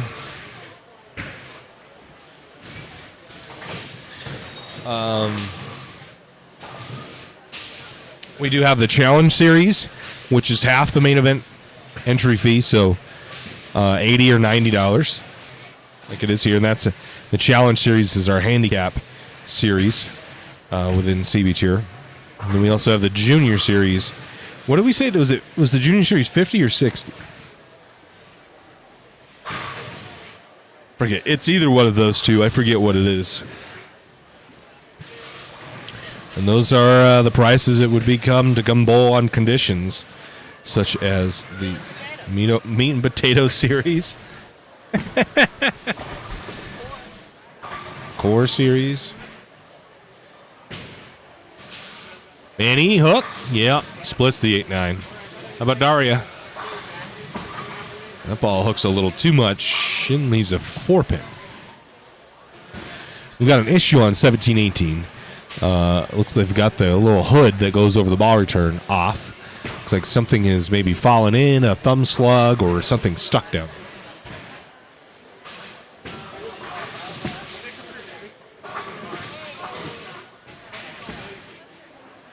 I just kind of want like how NASCAR is the Cup Series. PGA Tour is the highest level, and then it's Korn Ferry Tour.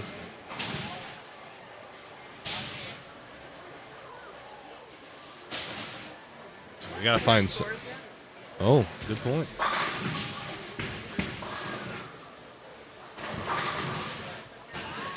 No scores. He's fixing the machine, I think, is the problem. Ken, no, you can look at that screen right there, right?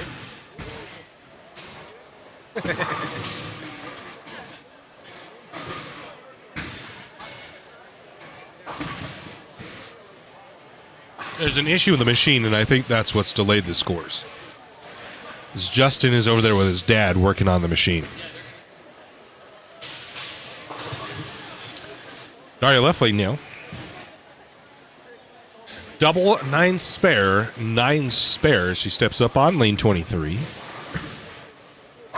That ball was aced and packed. She grabbed her knee. Can you see anything? Nothing looked really bad about it, but she did grab her knee, and that was a very good shot. Grabs the knee. And rotates a little bit. Let's see, Manny. Let's see if we'll run that back again. Maybe we can see something different. Ball's going to miss. Go ahead. Looked pretty stable. I didn't see anything wrong there. Ball was absolutely aced. But yeah, clearly an issue there with the knee. What is prize if you win? Is Kendall bowling? He is not. He was late to this squad. The weather in this part of the United States is awful. I'm surprised he even made it because some folks had told us that they were denied entry into Idaho by the Highway Patrol, turning them around because they closed the interstate. So I don't know how Kendall managed to get through that, but he did. And he got here about 20 minutes after the squad started because the weather is really, really bad. It's the prize.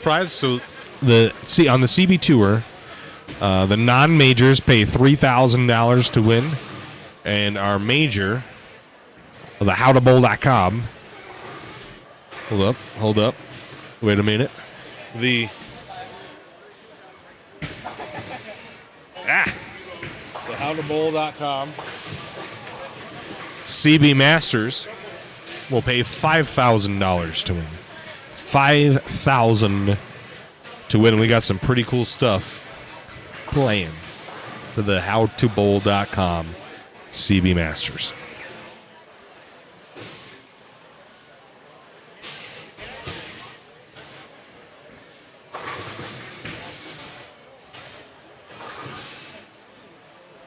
They are still working on 17 and 18. I don't know what the issue is, but they are still working on that pair. There are no buffer pair. They're using every pair in the bowling center, well, available, because they do have the VIP area, but they have some birthday parties and such planned in there. So they can't bowl in there. No buffer pair out here. 17 and 18 has been down for some time now. You getting out?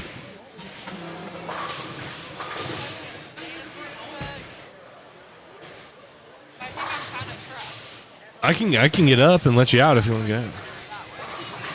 Just drop a shoulder. Go the Ken way? Yeah. What? Oh. Hey, do you know Money? Huh? This guy's from Hawaii. I don't know. Ken's from Hawaii. I don't know money. Well, I don't know any. I had money. Ken, while you're over here, why don't you give us a little? Oh, you want the drunk Ken? No, not drunk Ken. Give us a little. Ken's one beer deep, and he's Are you? beers deep. Oh, well, maybe we shouldn't. Maybe we shouldn't hear from Ken. We got pink cheeks, Ken. Yep, Asian glow, baby. Ken, do you know what's going on with 17 and 18 right now? The ball return is broken. It's not turning on. So they're fixing it right now. Is Yannick on that? Yeah, damn. All right, well, give us a little bit of a rundown here, Ken Boy, of Your camera wants that. the battery died. Can 15-year-old bowl this tournament? Yep. Had some serious issue with how much moisture fell. Afraid don't freeze or real trouble. Yeah. Apparently it's been snowing a bunch. But yeah, anyway, Ken, give us a rundown how you got to 113 over, led the squad. You were on in second place in the block that you were a part of. Give us a rundown. So, for me, I was trying to force reactive for the first game, which I don't think was the play. Riley Woodward, that was on our lane, who was actually throwing the 78U, and has actually had a very, very good look. Like he could miss left or miss right, and the ball would still make it back. So I finally decided to go. Actually, urethane is actually the play. For once, I actually kind of followed Chaitan's rule. Basically, it was that urethane is in play, and I switched to urethane and was able to stick with it basically throughout the whole day. 9 and 10, we went front 7, and I got lucky on one of them too, because I went I don't know what happened. It just sparked off the lane. It just instantly at my feet went left. So tried making some adjustments on that, and I went open, square, open for 230. So it's kind of bad when you go front 7 to shoot 230. Third game kind of did the same thing. We went 9 spare, 5 bagger, and then same issue where I just missed transition again. basically. So I went like 9 count, spare, and then just opened in the 10th for 220, and then finally decided to get out of the 78U, go to a pitch black, longer pin, and was able to pull off a good set with a 260 in the last game. So, yeah. All right, well, Ken, good bowling, buddy. Thank you. About time you listen to me. What happens when you listen to what I have to say? Oh, you are like on and off, my guy. I'm on and off. Hell no. Hell no. Urethane's always the play. Anything less than 42 feet, pain baiting, baby. Had mile. I think though, like the key in this, like for this tournament though, is trying to stay right as much as possible. Yeah, got us. So You gotta stay right. if you look at the pattern graph by typing in exclamation point pattern, you'll see how flat the pattern is in the middle. All of the shape is concentrated about 6, 7-ish. So you've got to play in that zone or right of that zone on these new panels with the gutter hooks a little bit. And so everybody I've seen try to play left. Oh, that ball was way left off of Daria's hand. And this is kind of what we're talking about. But she missed left and still only 9 pin off of that. When you move your feet left like that, that might not have even hit the head pin. Oh, Trevor Wakely also 9 pins. Ouch. Four, isn't it? Or 8? What? Both of those are 9 pins. No, Daria's a 9 pin. That's an 8. Oh, on 24. Yeah, on Sorry, 24. I was looking at 22. On 24. 22 is a 4 pin.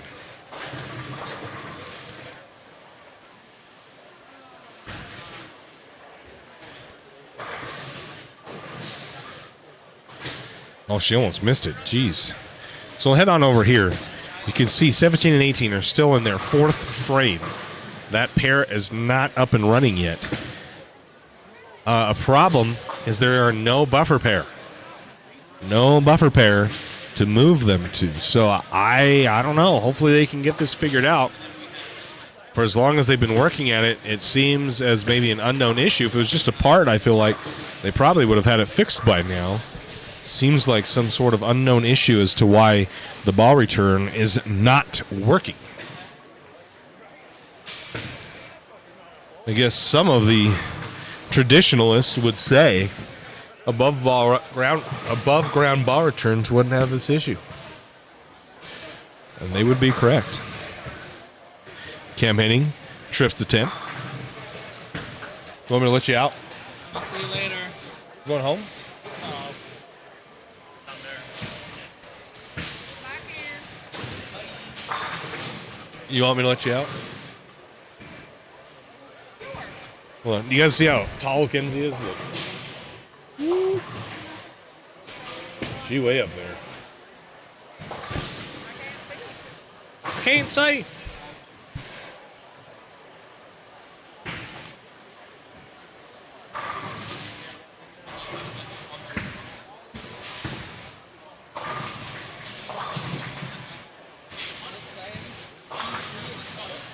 Thanks, man.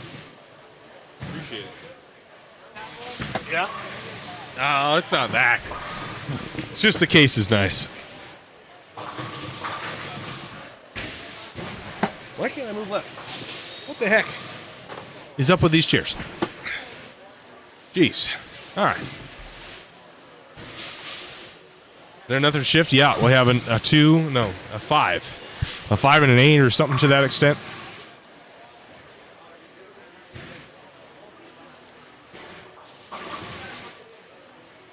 Because if you don't follow us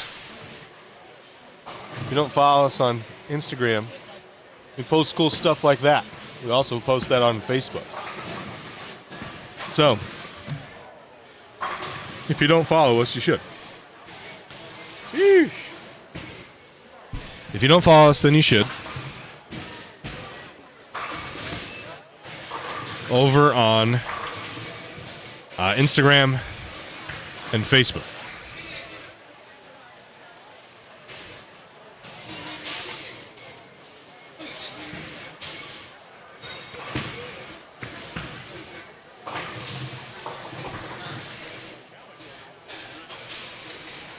Manny, how are we? I go, first game I should have shot 230. I go 710 in the fifth or sixth frame. I'm like, okay, whatever. I go spared. I go 9 foot spared. 4-9 on the left side again. Strike. 710 again. It's actually How come we didn't bring any jerseys? I brought a golf polo, but Why? because all of them are in the water. I wore one at the top. I just washed them all at the same time. You're gonna bowl the Masters? Yeah, I gotta wash them all. Huh? I gotta have those ready. Yeah. I'm gonna bowl the Masters. Who's all bowling the Masters? Me, Riley, and Clay. That's it? Oh, I guess. You guys aren't going to Butte? If we get the C Butty. squad, then yes. Well, isn't practice on Sunday? Huh? You can live without practice. Shoosh, I guess. Oh, no, that's only if we get C squad. Be risking it for the biscuit flying down there. Are you going to fly from Butte to... Driving. Oh, my gosh. Yeah, we're crazy. I am throwing my booyah. You see where I'm playing? Yeah. Just I'm flopping it. If I put my ball in any of that shit in the front, it's not gonna fucking. Really? So you gotta get those little sissy hands and Dude, I'm hitting the get fuck out of the ball. get some man hands. I'm hitting the fuck out of the ball. Yeah, not enough. I hit the fuck out of the ball at 4-9. You need to hit it really hard and throw it hard Dude, that's hard so to it do, gets bro. through. I'm a slow hit it hard. Yeah, I know. You gotta remember my game consists of throwing the ball super slow Yep. and hitting the piss out of it and floating the ball to the spot. Well, that's not really the Thane game. Oh shit.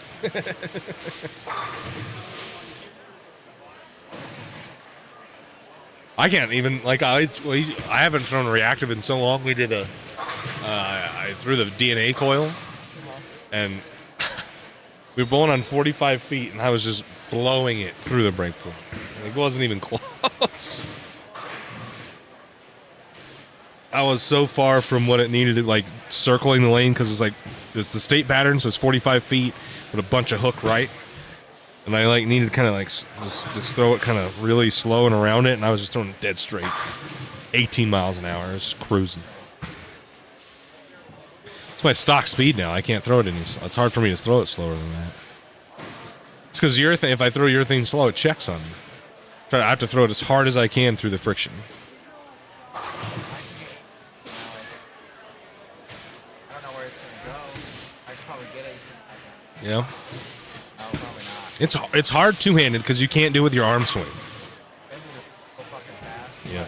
I'm like, my timing's off every time. You got to do speed training, like in golf. They can do speed training. Yeah. I'm getting there. I gotta go fly and see Mark. That's what I did when I first changed. I tried to throw it as hard as I could.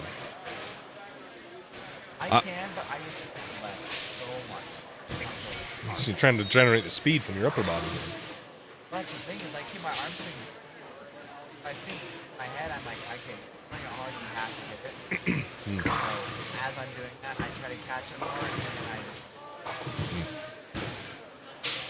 So they finally got it. We got it working, yeah. 17-18's up and running. Way to go.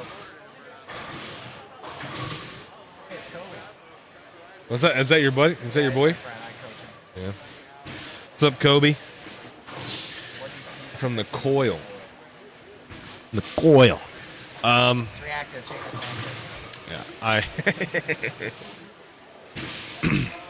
I find those balls tough to throw because my speed is any reactive ball because my speed's so high and my rev rate's so high that it either doesn't hook when it's supposed to, or if I throw it down, it just is uncontrollable. It flies off the spot. Have you ever tried not drilling at 444? Well, the weaker I drill it, the more unpredictable it gets. That's why I drill them strong, with a medium buffer and a strong pin, so that they'll hook early and slowly. I want it to be smooth and early. Hi, Kobe.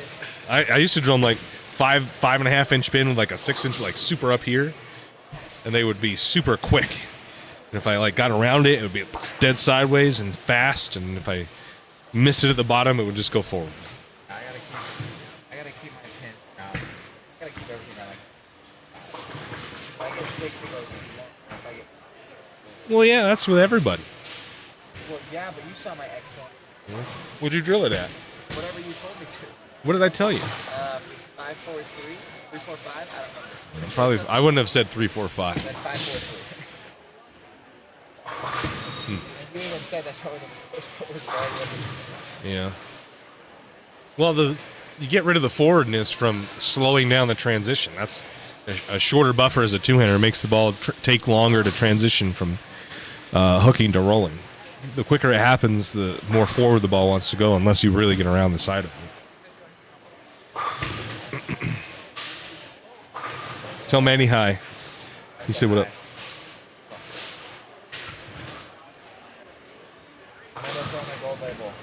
You were telling me that thing hooked too early, your exponent. That's why I told you to put a weaker layout. You said it was rolling out. Yeah, because I tried to throw it on.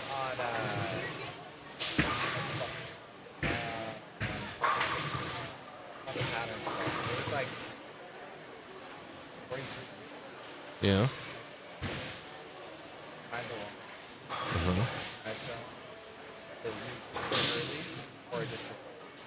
So when you say roll out, what do you mean? Like I mean, like it would get to the spot and then watch out and try to recover. So like go roll out and try to recover.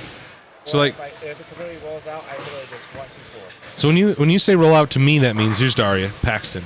It's hooking too early. Yeah, but then when I also sweep left with it, it doesn't go to the spot. It almost like back up something. Like if I show you on a video, you could almost see it back up. So that would be a ball that is hooking too early. Like the weight block is locking up before it's ready to hook. That's why I told you to drill it weaker. Well, your ball, at some point, Manny, your ball roll is very forward. I know that. Doesn't take a genius to tell me that one. That's like me, like, oh, well, I can't throw my pitch black over the left gutter. Drill it differently for me. I can't throw my pitch black over the left. He's trying to hook 50 boards every night in the league.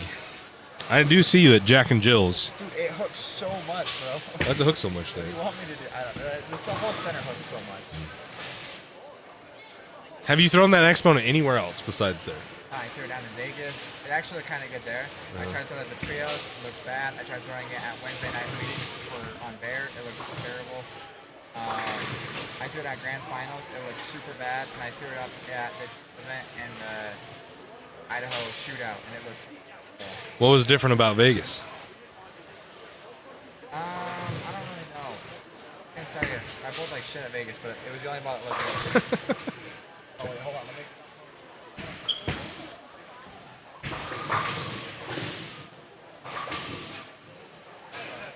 This jump. Uh-huh. Yep. What about, this is drilled pretty weak for urethane. I don't know. Clay did it. This ball's like 3 years old now. I bought it from Geo in 2021. I don't know, is this a 4-inch pin? Dude, I don't know. Might be, but like this buffer is really short for urethane. Ask Clay, not me. This was before we actually tried laying it up. And this is one you like to keep in front of you?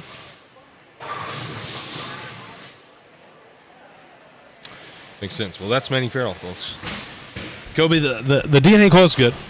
Again, I find it difficult to match up with those balls, any of them, sometimes.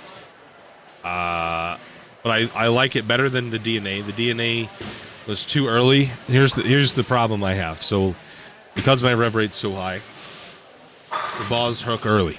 Okay, especially with big cover stocks, they hook really early. DNA hooked really early, and then it doesn't hook enough down lane because it's hooking so much early.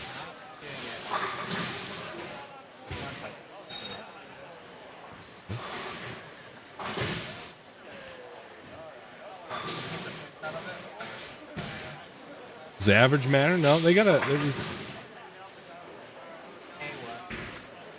DNA was upper, over, under for me. Manny says he loves you, Jake. I can see that. I think the coil's a little better. I think the cover, like that strong pearl, helps it for me at least get it through the front part of the lane where the solids hook too early. But because it's a really strong pearl, it's not nearly as clean as like a virtual energy blackout. Those get too twitchy for me. There's no more. This is game 3. Those balls get too twitchy for me because of my speed. So a stronger pearl cover gets it through the front without me worrying about it missing the spot down lane, which helps me.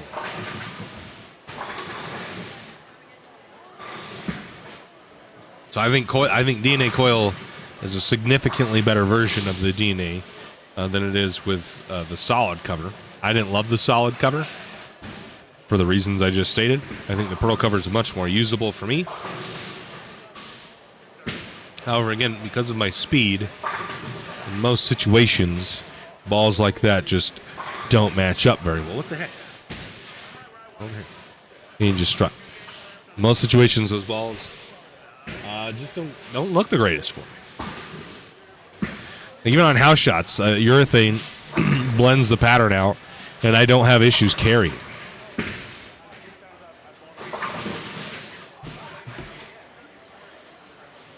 It's really hard for me to give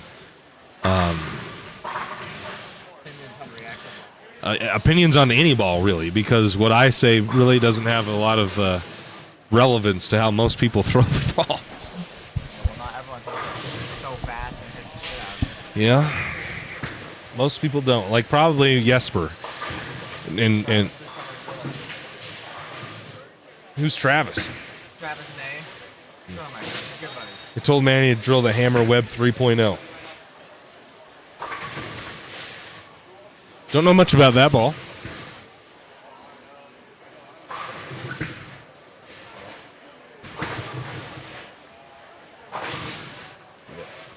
Sounds about right. So I really don't give my opinion either as far as on string pins, as far as the actual physics of the pins and stuff, because from what I understand and have heard, my game will not be affected nearly as much as someone who maybe throws the ball slower or has less rev rate. So what good is my opinion on that? Did you see they're doing a regional at the string pin place?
Daria packed him. This is a good pair. 27 and 8 was by far the best pair that I bowled on. Where's is April here? Is it April? Yeah, April. Let me go put that camera in, or that battery in the camera. And so I'll leave it here. I'm gonna go put I want to watch Yannick actually. It's a good ball. Oh yeah, packed. I'm gonna put a camera in that. Gosh, a battery in that camera, and we can see the person you're looking for. I'll be right back.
I don't think he is going to go to Cedar for a string play tournament, but who knows? You never know nowadays. 25-26 is a very good pair, if that's what you guys are talking about. But I just suck, and I just whiffed the hell out of a 3-6-9 or 3-6-10. But I'll be back.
Still the booyah, huh?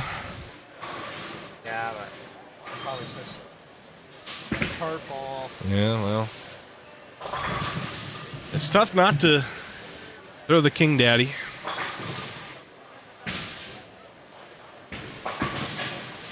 I just wish I had a Kentucky purple. Yeah. That's all I wish I still had. My ball was so good. Like, you could buy one, but they're not going to be less than.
Any standing scores, says Rob? I don't know if we have game 2. Because they were struggling. Oh, we don't have any games at all. That's what was going on because the lane was broken. We do have 2 games now of scores. This is the end of game 3. So, I guess let's go over those. They're taking 5 right now. The cut is plus 33 in the open division. Plus 33. Duncan Whitaker goes plus 106 through 2. Plus 106. Andy Kinney plus 69. Luke Brown plus 52. Clay Rees plus 51. And Braden Link plus 33. Daria's 1 back. Gio's 7 back. Riley Woodard is 8 back. Manny's 23 back. And your top 10, Tyler Norris plus 8. 25 back of the cut. That is your open division. In the under division right now, plus 4 is the number. Josh Hardy plus 4. So you have Kevin Tyler plus 18. Josh Hardy plus 4. Amanda Moore's the first out, minus 33 back. 4th is James Hall, 48 back. And 5th is Brian Nelson, 50 back.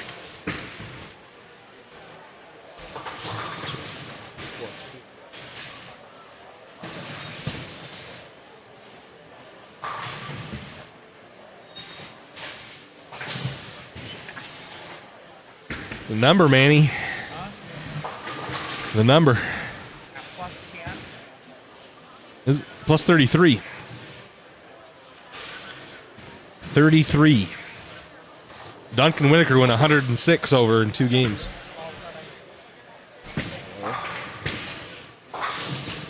Back where he belongs.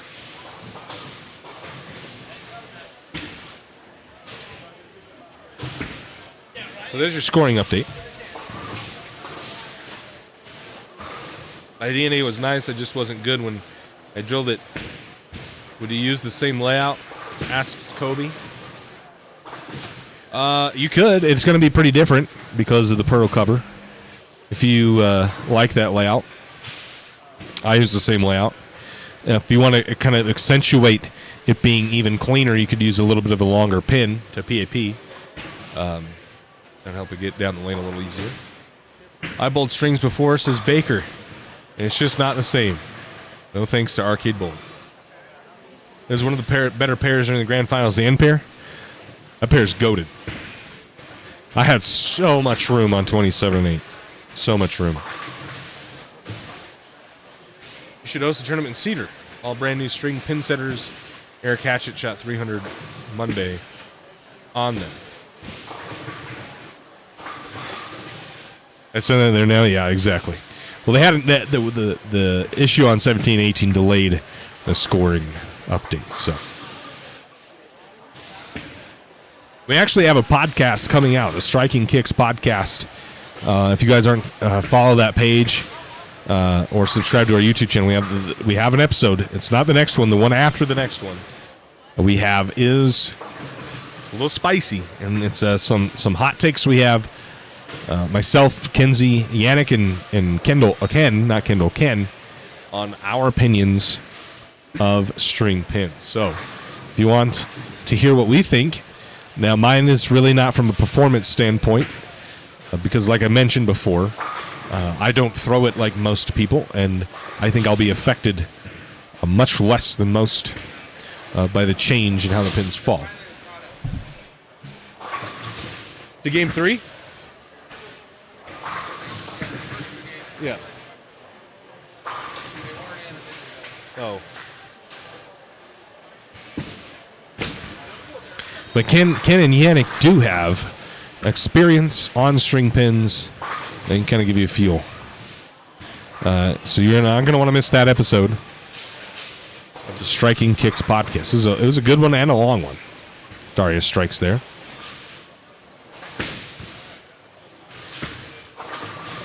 We got to get Manny on the Striking Kicks podcast.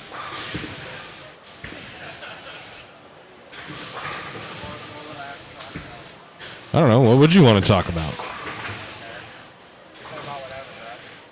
Talk about all kinds of things. Using string pins here? No string pins here. Oh, shoot. What a messenger. This thing was dirty.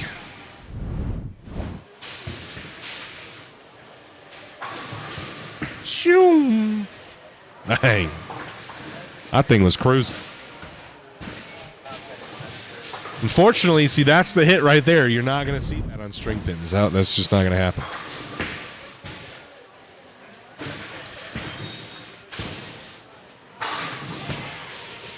Kenzie's got a good...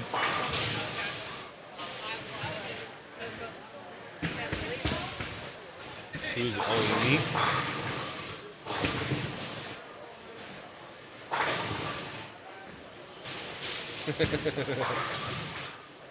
Dang. Tough break.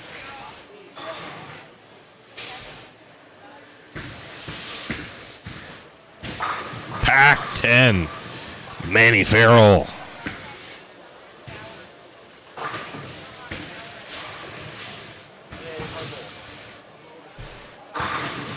Daria Messenger. Oh, didn't need it. Did not need it. So she doubles. Is looking to have a solid game here in game 3.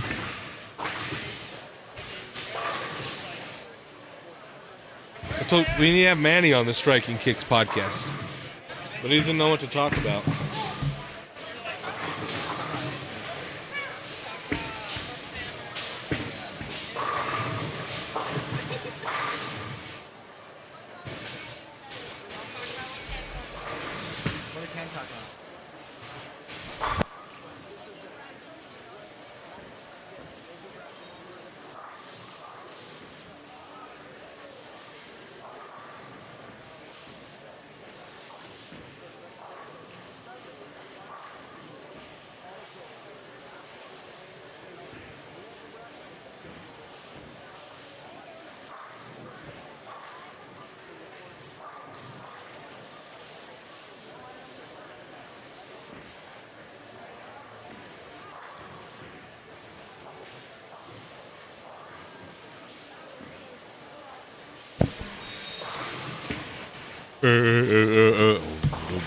Nano.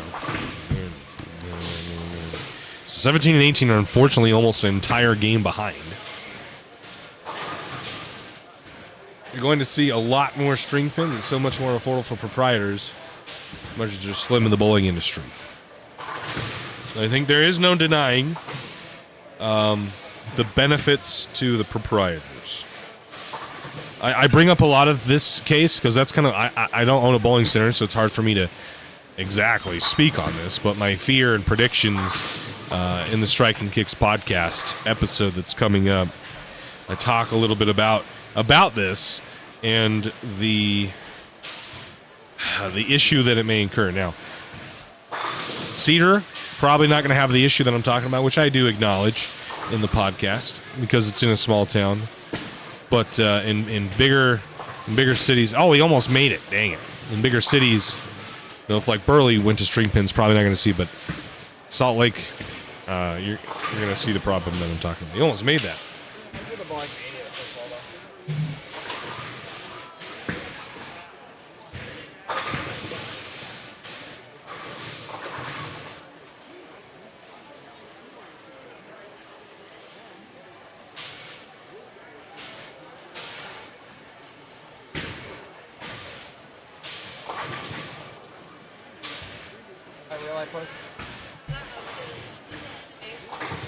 Huh? Yeah, up to the second game.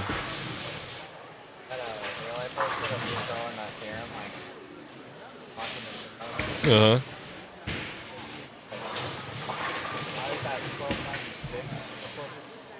Yeah.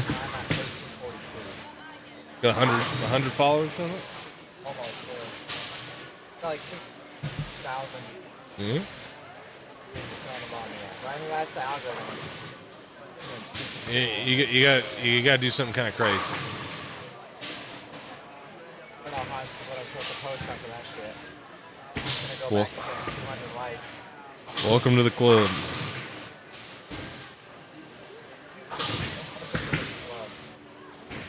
Fortunately, we catch a bunch of stuff.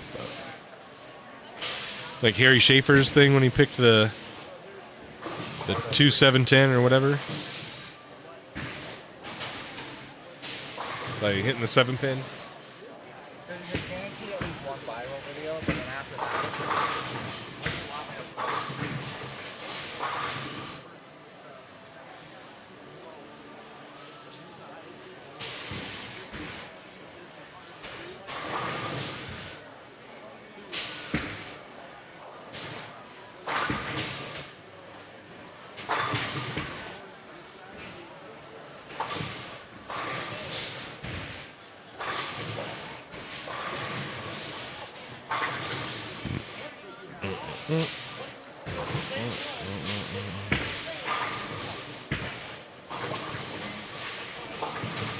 Oh, baddie, another poor ball. So it goes to the face on the one before, and then that one 2-4-8-10.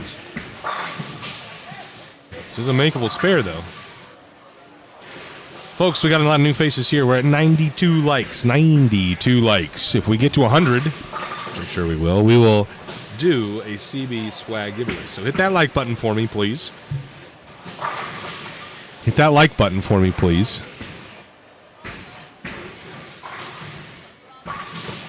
And we'll run our giveaways at 100 likes and every 50 likes thereafter.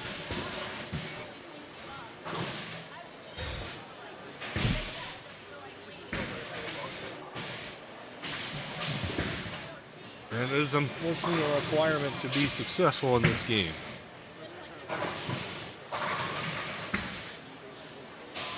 Daria 3-bagger looking for 4. This would be huge. She's on the bubble. Check space. Did she get the 6-10 out? She did. That's a massive break. And open there, the first foundation frame would have been devastating. So let's go over here. We got Luke, Gio,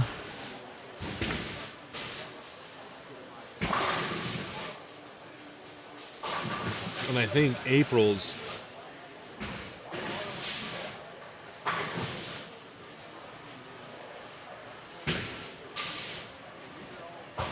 Whoever April wanted to watch. Should be on 13 and 14. This is Voja YT? I wish you could bowl on so oily lanes. It is unfortunate if you bowl at like a fun center type place. The pattern kind of sucks. Well, I'm not gonna go that far.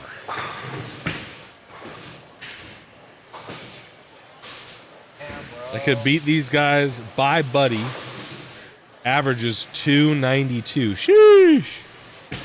Well, there's a lot of money to be won if you average that. So I would say you're missing out if that really is your average. In Czech Republic are drier lanes compared to America, so that's why. Oh, really?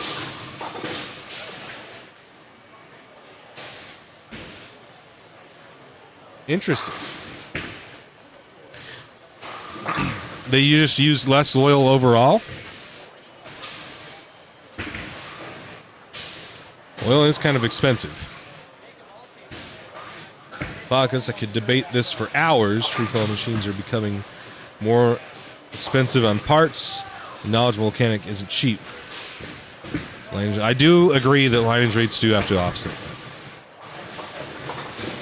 I don't know what the answer is. I allude to that in the podcast episode. I feel for the proprietor. I do. But it is difficult for me Manny has thrown 3 straight terrible balls. Those open, to finish this 150 game.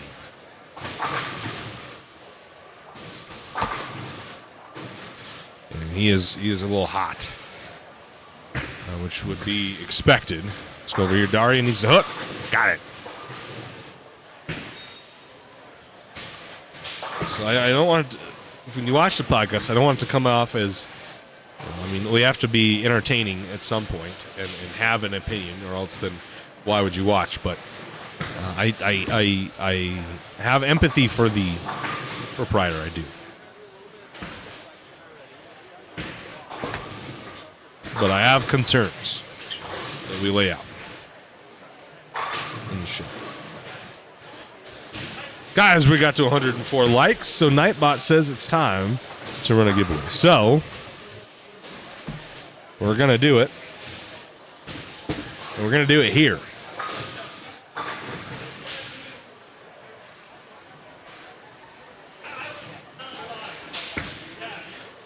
So, are we ready? If we are ready, if we're ready to do the first giveaway of the weekend, I need you right now, everybody in the chat right now. I just need to make sure we're all paying attention because we're going to give you a keyword for this. So I need to make sure you're paying attention. In order for me to do that, I need everybody to type bang in the chat right now. This is not the keyword, however, I need to make sure that you guys are ready. So type bang in the chat right now if we are ready to do the first giveaway of the weekend.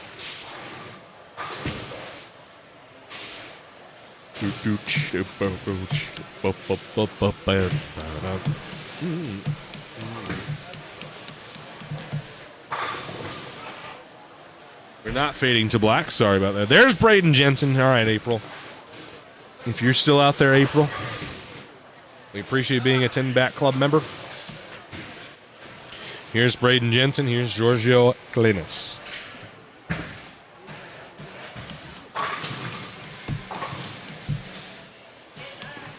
Who's leading the idiots? Kenzie, when Dietz walks around, he's like, tell me what that little board says. It's like a leader. It's the leaderboard of the idiots. So I want to see who's leading.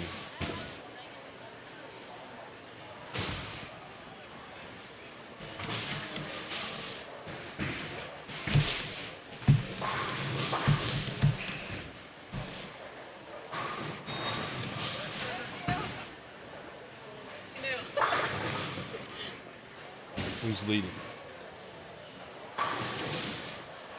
Gonna post that? Look, he's even smiling. What does that mean? What means 0? 0 more, like she has. The most she's. It's like the highest like of 4 squads or 3 squads.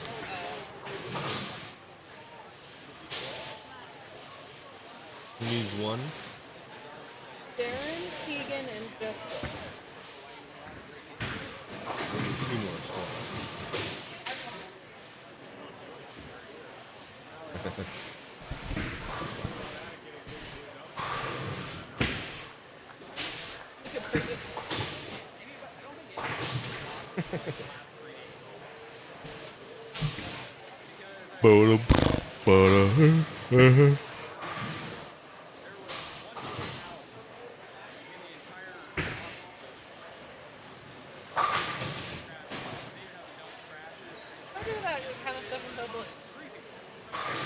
Pac-10, Giorgio Cleanaz.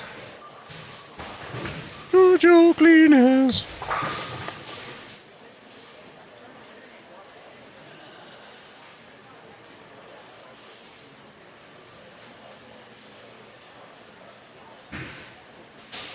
I wanted to see who this Vojta YT is. Vojta YT. Yeah.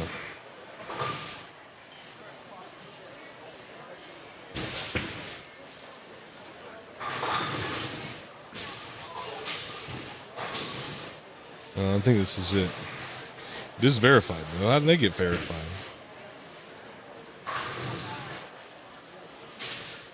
$2.4 million view video.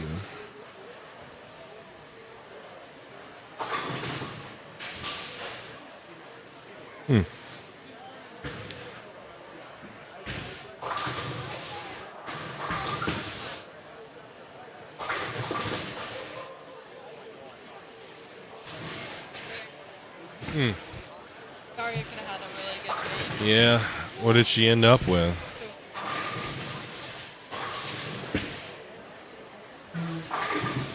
Oh, yeah. She went 3-bagger and then chopped the spares strike. Spare 9. Which is harder, 300 or 800? I'd say 800 is harder.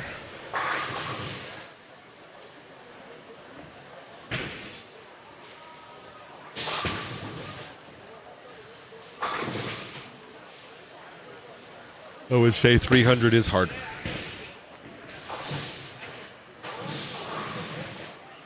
Okay. We're ready for the keyword. I'm running out of steam here. I had it. Where? Oh, right here.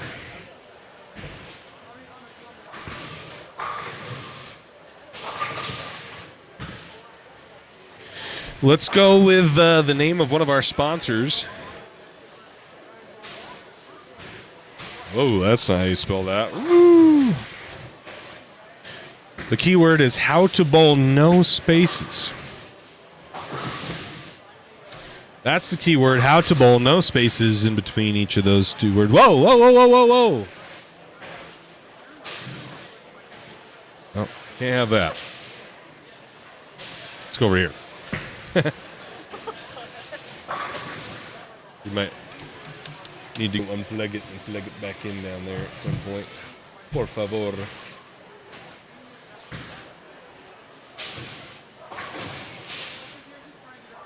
How to Bowl. Jesse Curiel and Darren Tang and Packy Hanran, their online bowling school. You want to learn from some of the best. Howtobowl.com is where you would do it at. So,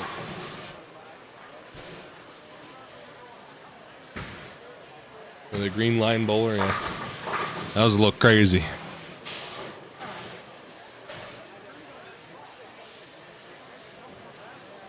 Sorry about that. So Bowl will draw it at the conclusion of game number 4.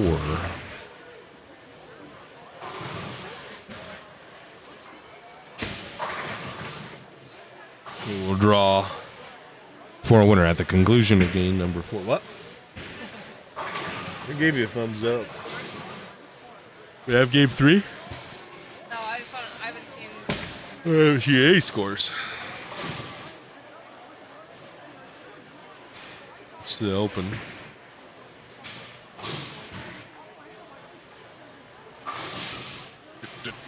Kyle just shot 242. I gotta get a picture of Duncan. Duncant. I would think so. I think you can. I think this is a lane talk enabled center. So I think you might be able to. I was actually going to look at this, Dallas. Yeah.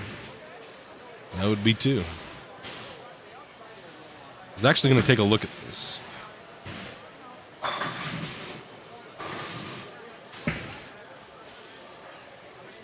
On Lane Talk's website.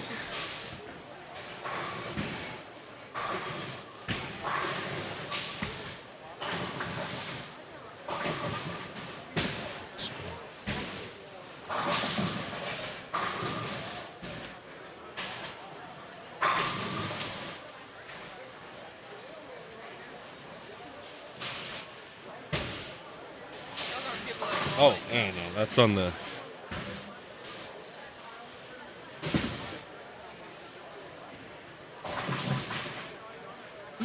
Baby. So yeah, you can. How fast is it? So we're on 21, and looks like 21 and 2 might be having an issue with the ball return. But I think it is quick. So we're on 23 and 4. That's a strike for the 5th bowler. Bang. Oh, it is fast. It's fast as fuck.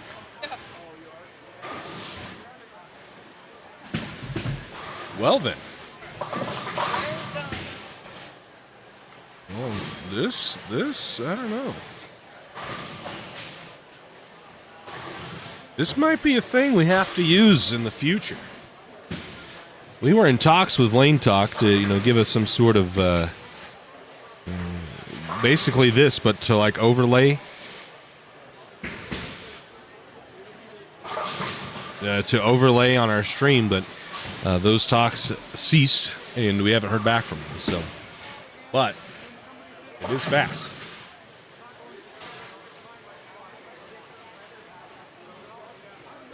I'm actually really surprised by how fast that is.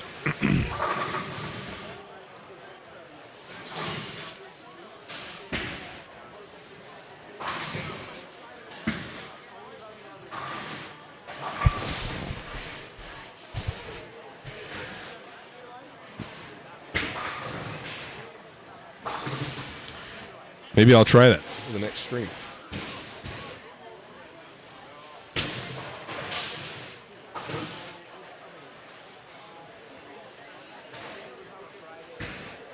That's my internet home, right? Certainly the faster than the internet here. I am impressed with how quick that was. I've heard that sometimes on some of the scoring systems, it's really slow. But not here.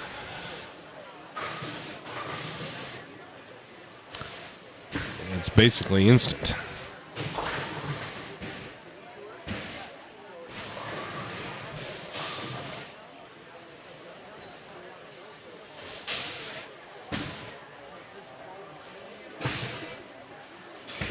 I don't like how it blows up, though, so that's one thing I don't love. And how would I overlay that, I guess?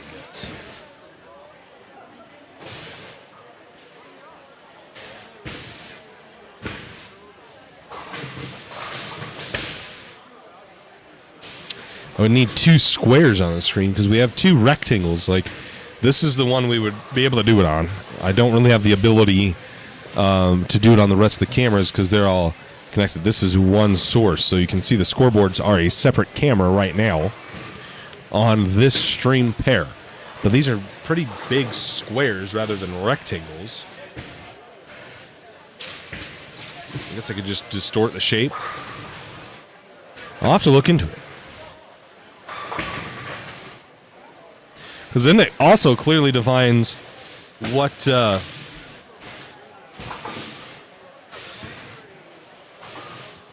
game they're in, the pin they left. Oh,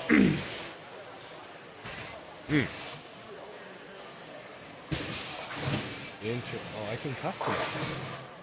Oh, look at this. Okay. Well, look, we got something cooking here. I didn't see this before. Include current game in total. If I turn that off. All right, well, that doesn't really matter. Hide inactive lanes.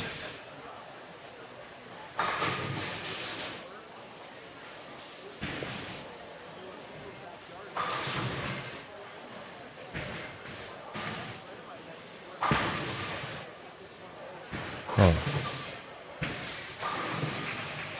It still doesn't. There's still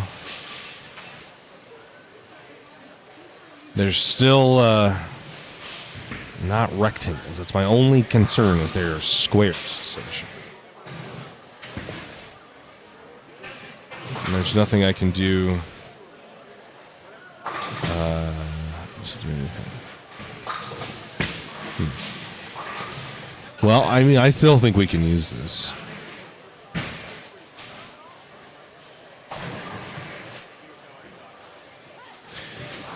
So we could just turn off the turret shuttle game.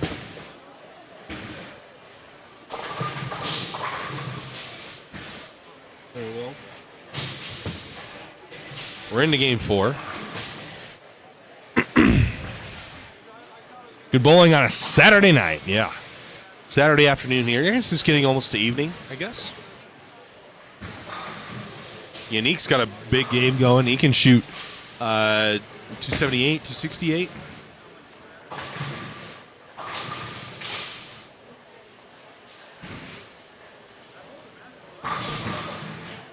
Roll it. Keep going. Bang. And the Phil shoots 258. I was incorrect. 258. Shoot. Rolls that all the way forward after missing wide right. Squares the 3-pin up. Bang.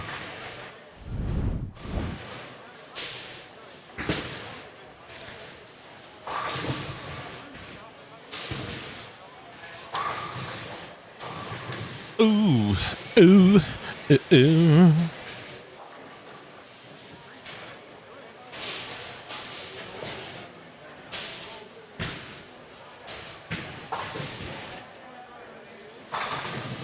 Guys, I really am unfortunately running out of steam here.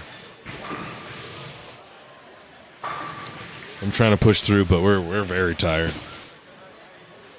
Here's Clay Rees in his 4th game. Mixer leaves the 2-pin.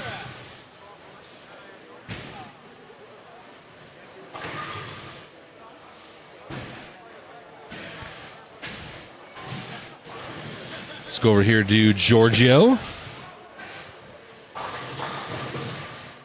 If you haven't already, guys, type how to bowl with no spaces to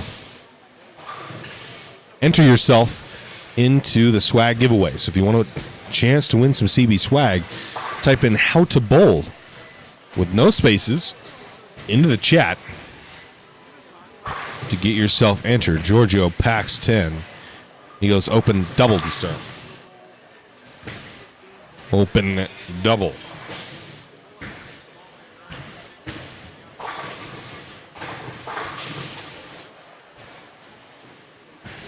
No 3rd game yet. I did hear a lot of big scores being shot. I think everybody's starting to play them properly, and I guess maybe it's a good thing for the tournament directors that people don't play them properly and re-enter. But I am very surprised how many people last squad played them incorrectly. A lot of people.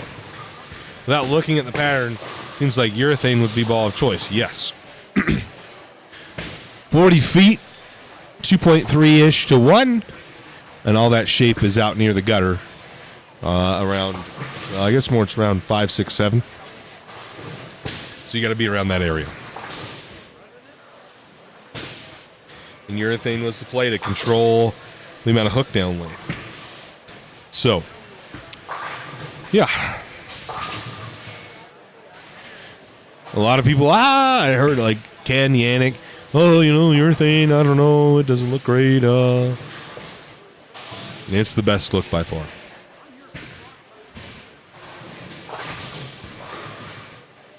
Ken, what did Yannick throw? That last game for 250? 78. I try to tell you guys, man. It does feel good, I will say, to be vindicated when I make these predictions in like the rankings and stuff. You do that. It's like, yeah, I actually know a thing or two, Predict urethane is going to play well. Predict that scores are probably going to be in the higher end. And predict where people are probably going to need to play. It doesn't really take a rocket scientist to do that, but I walked in having that knowledge, and then when I got there, when we got here, people were saying that didn't look great. Well, those people didn't really bowl very good.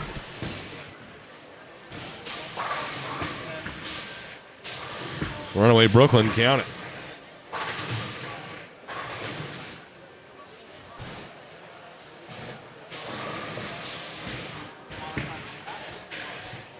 Sorry. Oh, I got Amanda chopping the spare. Sorry.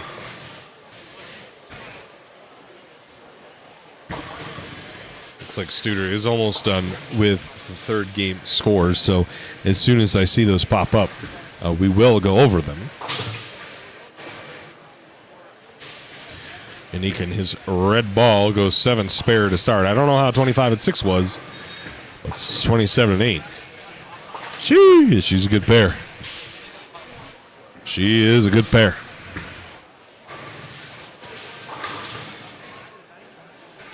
Let's see what he does.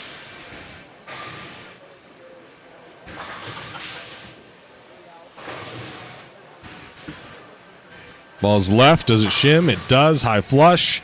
Burpin. Probably a little higher than high flush, but 4 pins. Probably what he deserved. That ball's very left, though. And shimmed a decent amount.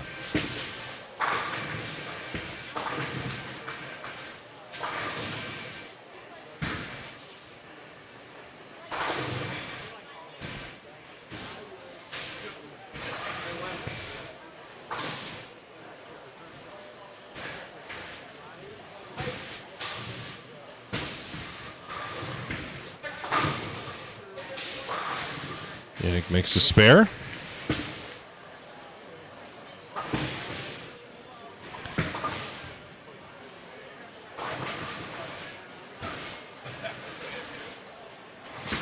Looks like we do have scores up now.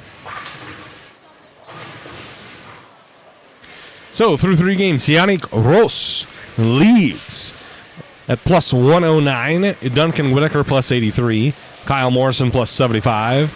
Luke Brown plus 54. Clay Aries plus 51. And 6th place, the number is Andy Kinney, shot a buck 80 for game 3 to fall to 649. 11 back is Tyler Norris. 8th is Riley Woodard, 22 back.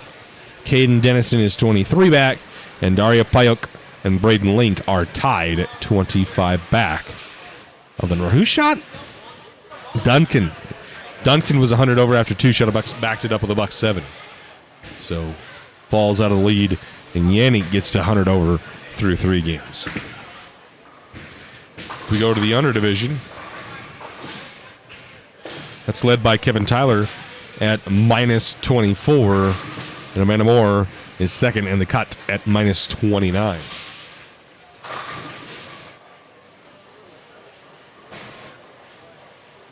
So minus 29 after 3 is the number in the under. 5 back Sam Combs, and tied for 4th is Brian Nelson, James Hall, both 25 back of the number. And it's a pretty big jump to 70 after that, so 50 pins below 5th place. Eddie Word gets 9, is not happy about it.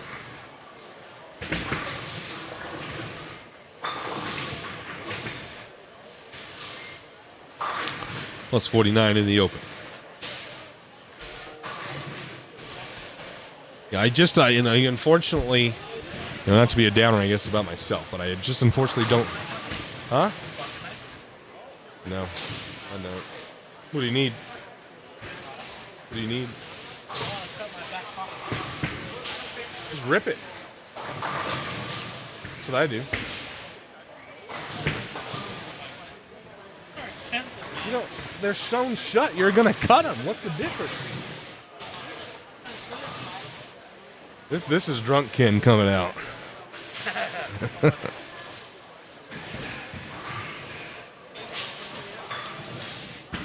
Oh, my legs are getting cold again. I was pretty warm there after bowling. Now I'm getting cold.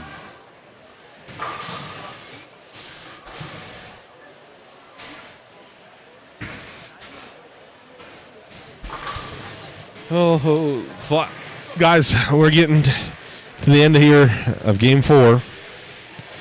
Get your how to bowl in, and we're going to draw it fairly shortly. You need to be present to win. How to bowl, I'll give you 3 more frames. How to bowl, no spaces. Type that in the chat if you want to be entered into this giveaway. Type it in right now. We will draw it soon. You must be present. I'm not going to make us wait forever. But we do need to say it, type it in.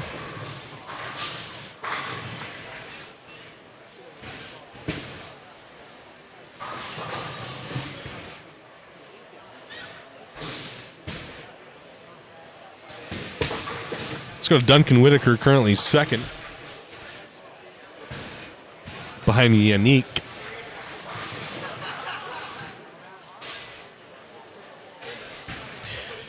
Again, this is for CB Swag as Duncan Whitaker blows him to the face. It's for CB Swag.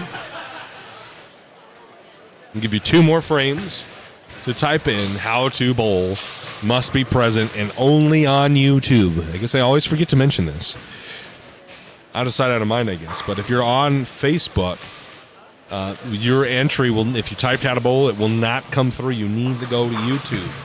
You have to go over to our YouTube channel and get in the chat that way, or else you will not be able to enter this CB Swag giveaway. Here's Tyler Norris on 28. I flush, count it.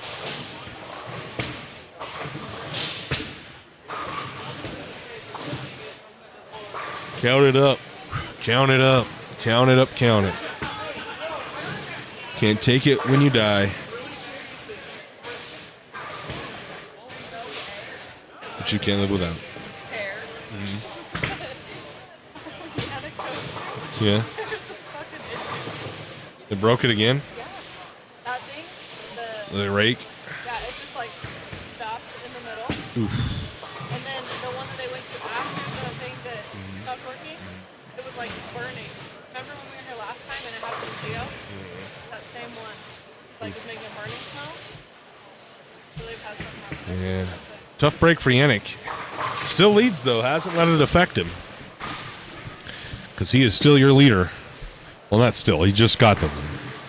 But he is in the lead regardless of the issues that have happened to their pairs. And this is a separate pair.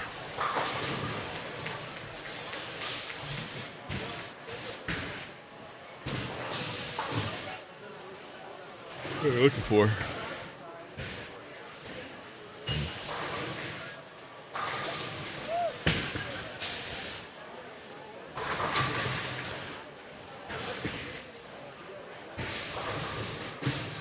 Oh, nice spare there on 27.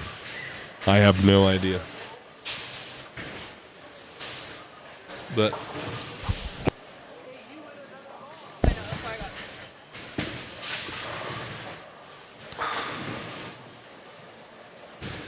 well, let's go over to maybe Geo. Geo Riley. I'll give you a noogie. You know what a noogie is?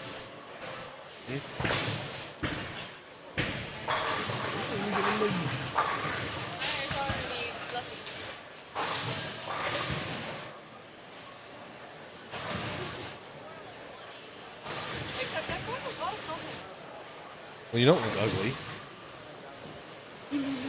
want to give him mid. I want to give him mid. Come on, man. Unique. Yeah. They saw you 100 over. They're like, hey, not today.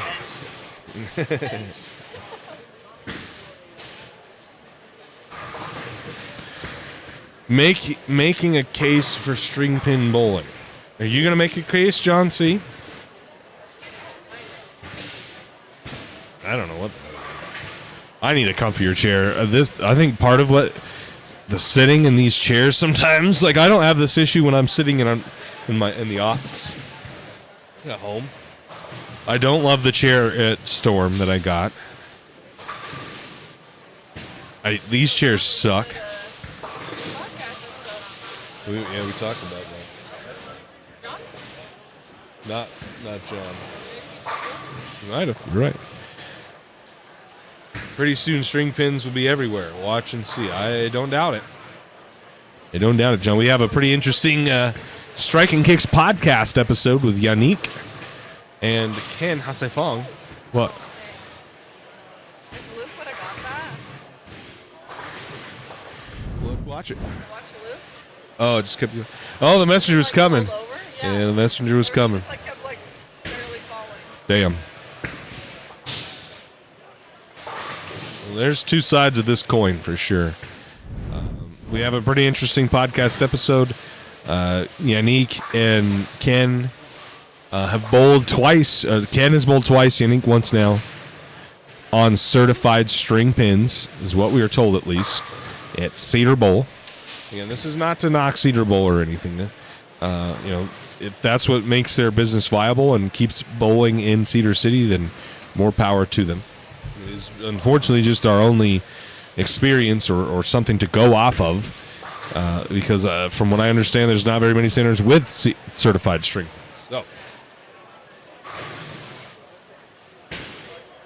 well, it's more nobody can strike. You'll have to watch the episode. Yannick and Ken give a pretty good insight into the problems with it as far as rev rate and speed are concerned. It's part of the reason I really don't give a lot of opinions as far as the straight performance. It's because my rev rate and speed is significantly higher than almost all bowlers, and I am going to be affected much less. Yeah, that's crazy. I heard on the way from Wendover, it was just like it was like snowing, but tumbleweeds.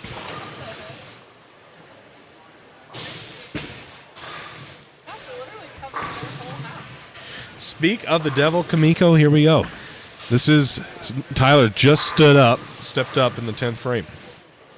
That's a ton. Like, imagine that's in your front yard. What are you going to do? High flush, got it.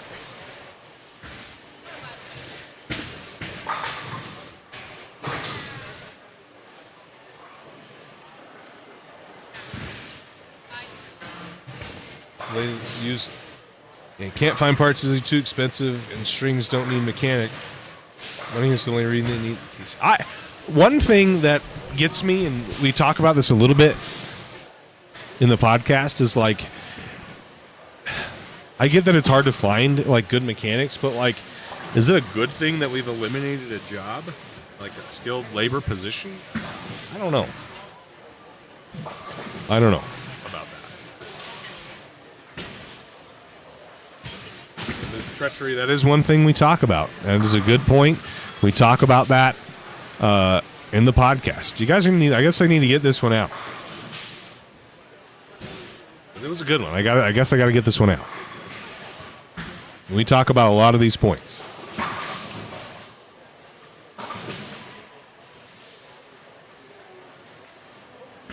Pocket doesn't change. Well, we know what heavier pins do, right? That decreases your carry percentage.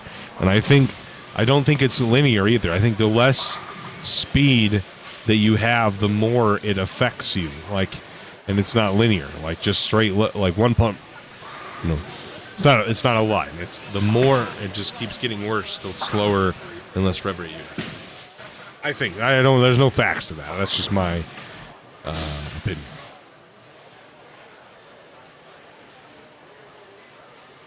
Yeah, they do. The other problem is like the head pin, the 1-3, like that's getting just pounded over and over and over again. It's never changing. In a free fall machine, the pins that sit in the 1-3 position are constantly changing. So Norris finishes 191. A lot of strikes in that game to only shoot 190. I see 1, 2, 3 or 4 opens, unfortunately.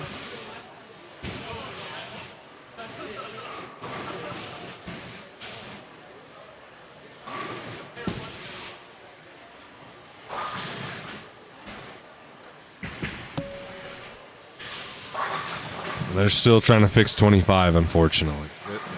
This has been a hell of a squad for the team here at Snake River Bowl. They have had issue on top of issue on top of issue when it comes to the lanes themselves. So.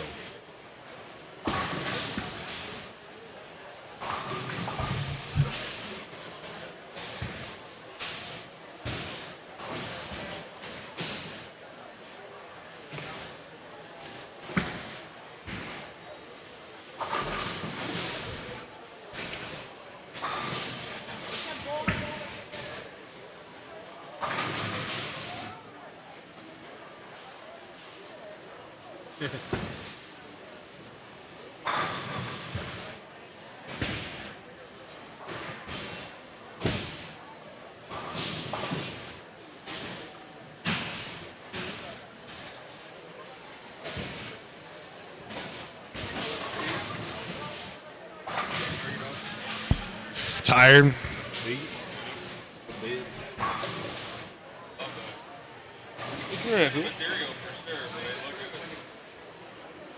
This is like their upgraded material. That's good though. We're chill. EFX, they hooked us up. Randy, Cote, they hooked us up pretty good. They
It's true. The A2s are old and difficult to maintain and fix. I get it. You guys got to watch the pod, man. We kind of bring this up.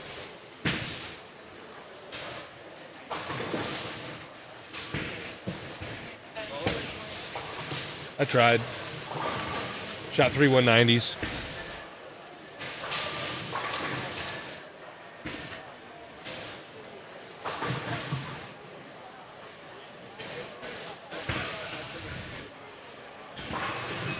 They've moved pair. So they've shut down 25 and 6, moved to 27 and 8.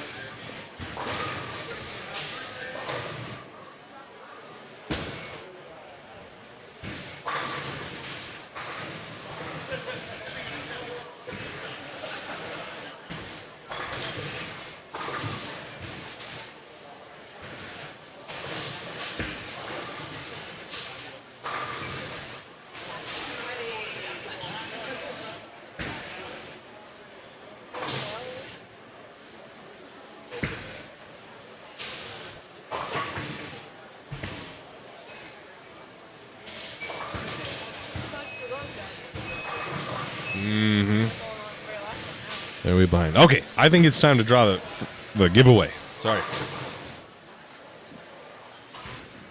I bought quick with that one. Boom, boom. It's time to draw. It's time to do the drawing.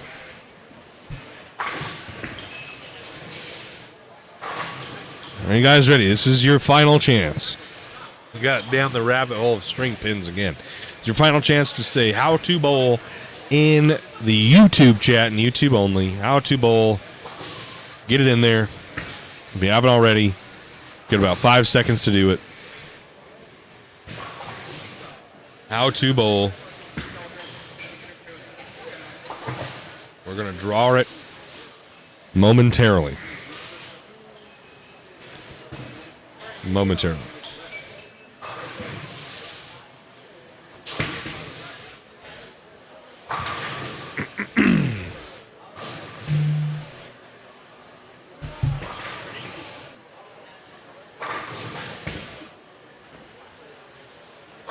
There's no spaces either, so if you put spaces, you need to retype it with no spaces.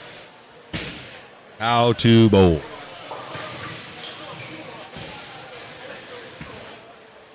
Here we go. 3,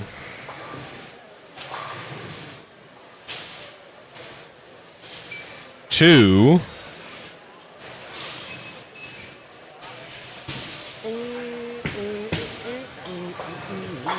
1.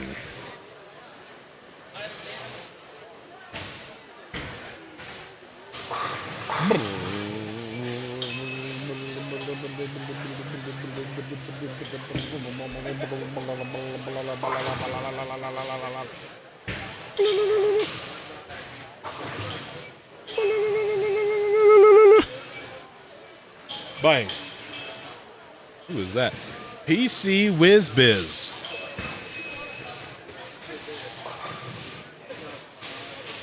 PC WizBiz is one to give away. You gotta be present. Present. Gotta be present. If you're not present, you can't win. We'll redraw it. If you're not present. PC WizBiz. We're gonna give you 20 seconds here. Oh, he's here. PC WizBiz. Wow. All right, everybody, grats. Everybody give him a grat. Scrats, grats, grats. Lowercase. Not a big win. Didn't get the chalupa. So we just give him a lowercase grats. You could also spell grats with a Z if you feel a little spicy.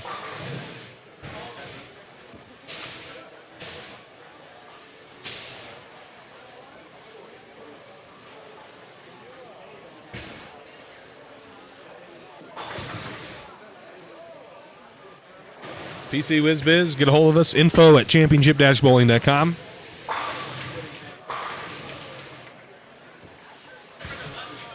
Info at championship-bowling.com.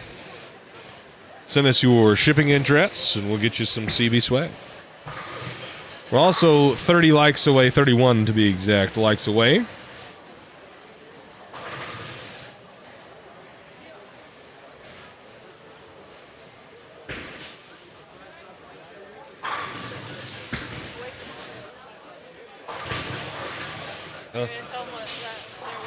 Yeah, sorry, I was reading something. Don't give me that too. 31 likes away from.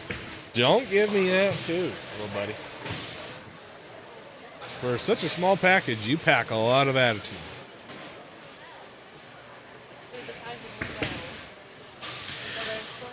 We are 30 likes away now from the next giveaway. So, if you haven't liked already, go ahead and do so, and we'll do the next one.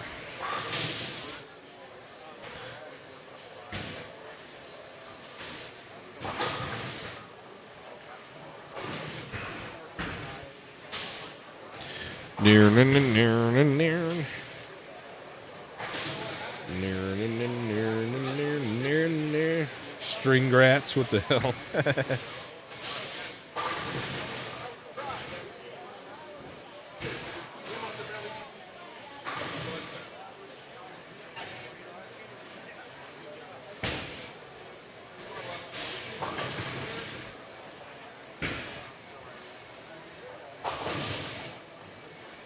No quotations. Stissy. What you doing?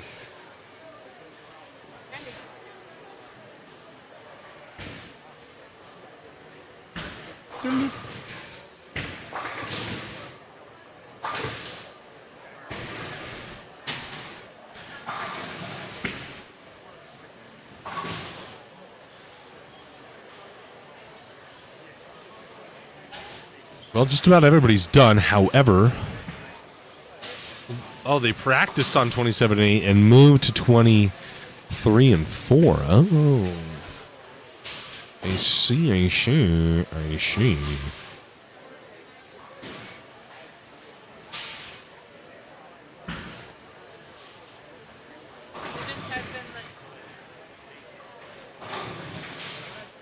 Info at championship-bowling. No, I don't know if it's the right one.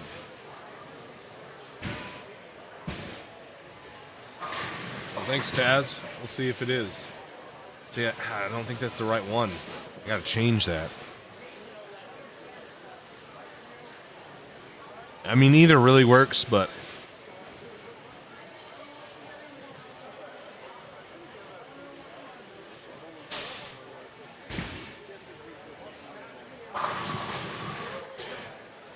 info. What? Why did that happen? What the hell?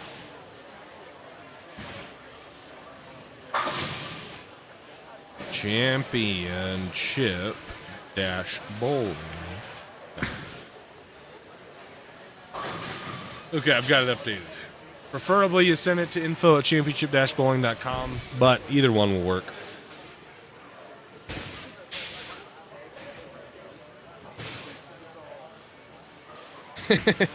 It adds to the spice, you know. It makes it much more entertaining.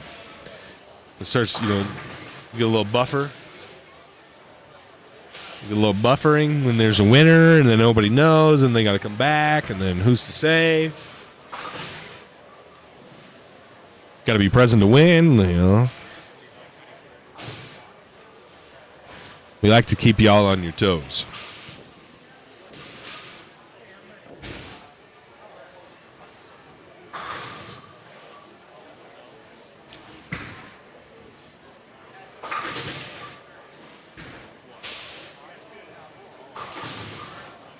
Oh, big break with the messenger there on 21. Morrison through the face leads to 3-6-10.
C4 Energy.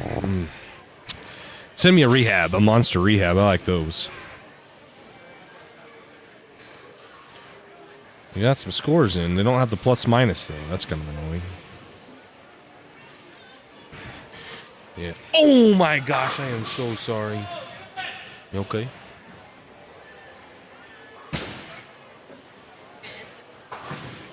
For real? Let's see this replay of Yannick. Ken was yelling at this.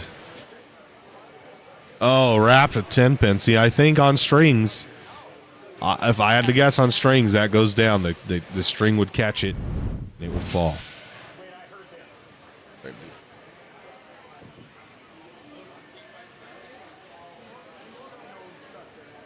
Right now, there's a tie at the number with Braden Link and Tyler Norris at plus 29. However, we are missing Yannick Rose's score, who he's 100 over, so that's going to be in. And Kyle Morrison, who's 75 over, who would also be in. And Caden Dennison is also. I was looking at Caden Dennison. Yeah, I'm looking at, what was this, 626. So he's plus 26, which would be 3 back of the number. Daria Payuk is 4 back of the current number. She's probably going to be a little bit more than that when Yannick and Kyle are done. So, and Gio's also going to miss. He's 14 back. Manny goes 180, 220, 150, 2-0. He's going to miss. But some of the bowlers that are posting scores are not. Kyle Morrison, bang!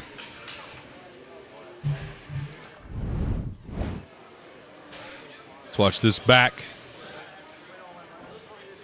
Hopefully the ball gets to the pins here. I was a little premature. Bang caves the 4-9. Messenger gets the 4-pin and the 9-pin. Axes them both.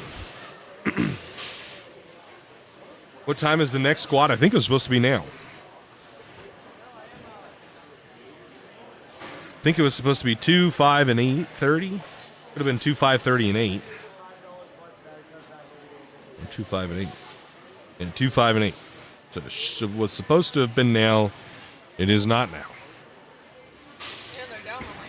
And they're down a pair.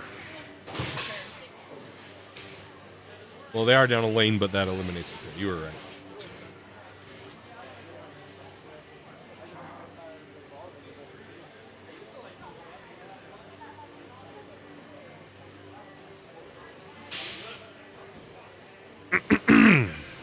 So Kyle is 122 in the 7th, working on a double. We can shoot 52, 82, 212. Punches out here in the 10th.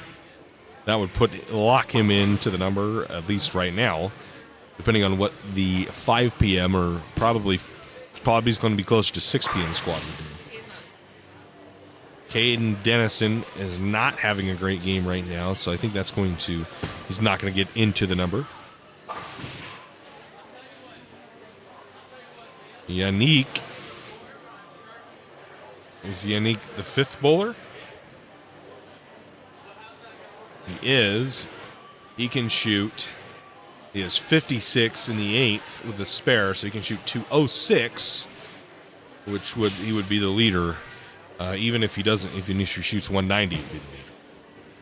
Shoots 180, he'll be the leader. Kyle Morrison packs 10.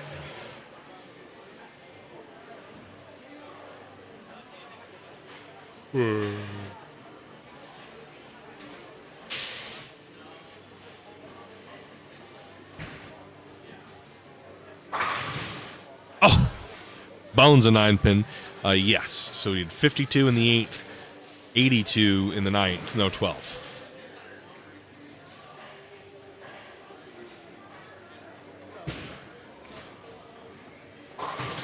Face 3-6, 9-10.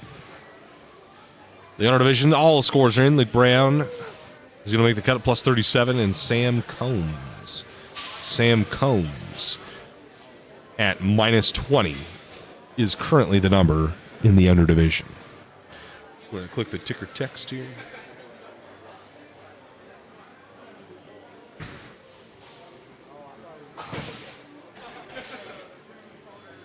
I don't know what that one is. Eric Henning packs 10. He liked that shot off his hand. Yes.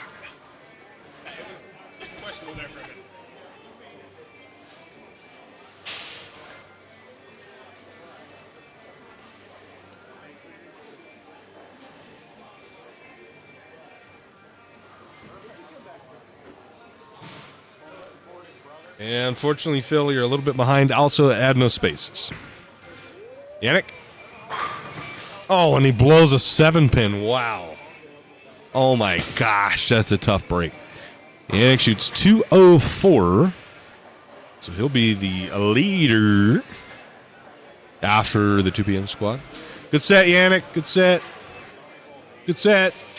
Yannick. Yannick. Good set. Good set. Good set. Did you beat? Yeah, you got to 118 over. Yeah, so you beat Ken by 6 and after him off by 6.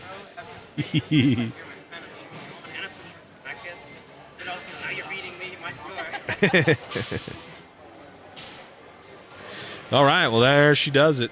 231 for Eric Henning, 208 I think for Kyle Morrison.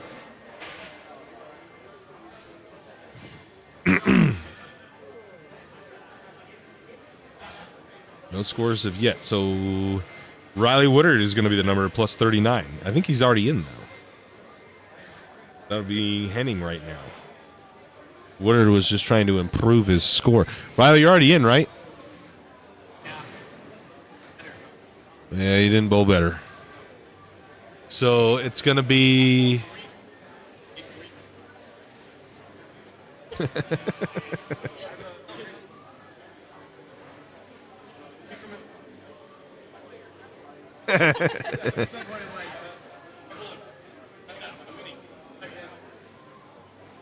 So I think it's going to be Henning is going to be the number because Woodard's already in. Well, I don't know. Andy said you're already in, right? But was this your highest set? So did they not take you out of this one? But use the score. Yeah. So it would be a tie between Norris and Link because you take 2 out, you take Woodard, and you take Kinney out. But he hasn't made it? I don't think so. He hasn't bowled very good. Play? I don't think so. I don't think so. Well, there it is. But, like I said, it goes down to that tie between Link and Norris. So, do they take them both? WD'd, huh?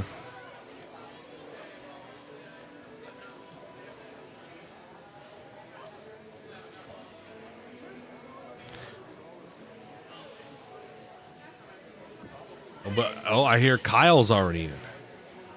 Also, Kyle's already in. So if Kyle's already in, yeah, he was. But they'll take this score. So that's that. So then both of them are in. Link and Norris. Norris is the number at 829. So Darian will miss by 4. Gio will miss by 14. Eric Henning with a 230 game will miss. Braden is also in. Holy shit, everybody's in. They're just bowling again. I feel like they probably should have put re-entries in red. So Daria is the number. She makes it. Giorgio misses by 10. Hopefully.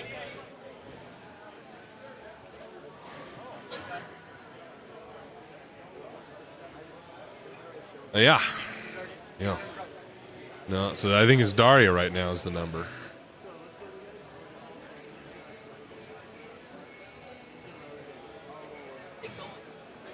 Should, yeah. Like duplicate them or something. Thanks, Eric. Eric, BYH20.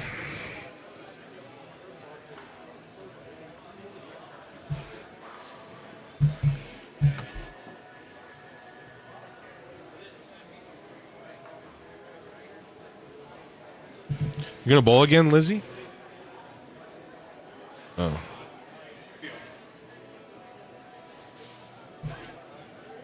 Danny Fredericks has purchased his CB Elite membership. Hey, thanks, Danny. If you are out there and you're watching, Danny Fredericks has purchased his CB Elite membership.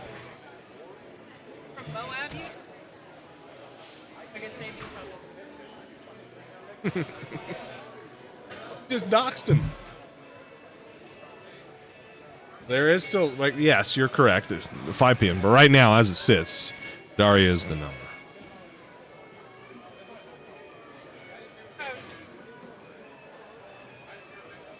He hasn't broken his stare. Yeah. Tomorrow morning. Yeah, everybody likes the format that CB Tour uses, so. You would start at 8:30 anyway. It's match play or it's not. Oh, Shit. What was I about to do? I was going to go to our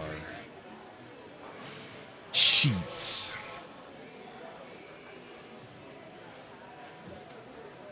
Alex Hoskins, active member, 2023 money earned $9,925.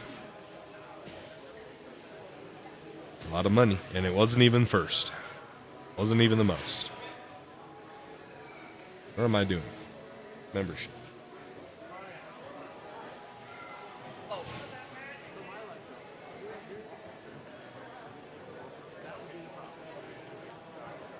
Jeez. Jeez, Lopeats. All right. Well, they figure. If any of you are bored, my kids decided to sell cookies. They're selling cookies over here. Bring your dollars, buy some cookies.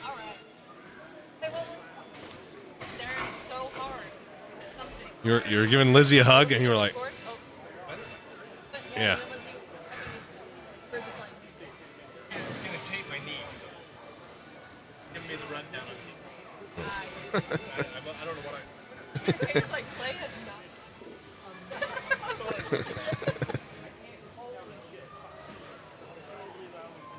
Oof. There's your taunts? So Danny Fredericks has not gotten a membership before.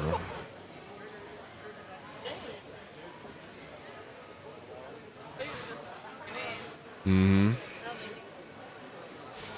How do you spell Fredericks?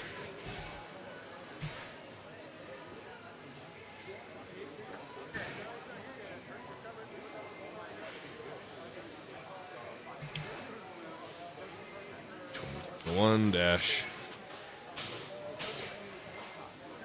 As it 02. Season 2. 24, season 2. That's the cadence.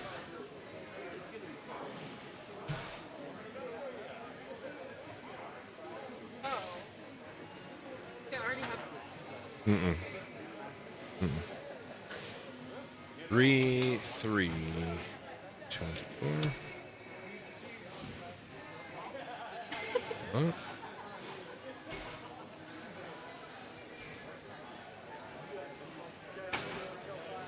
Eight.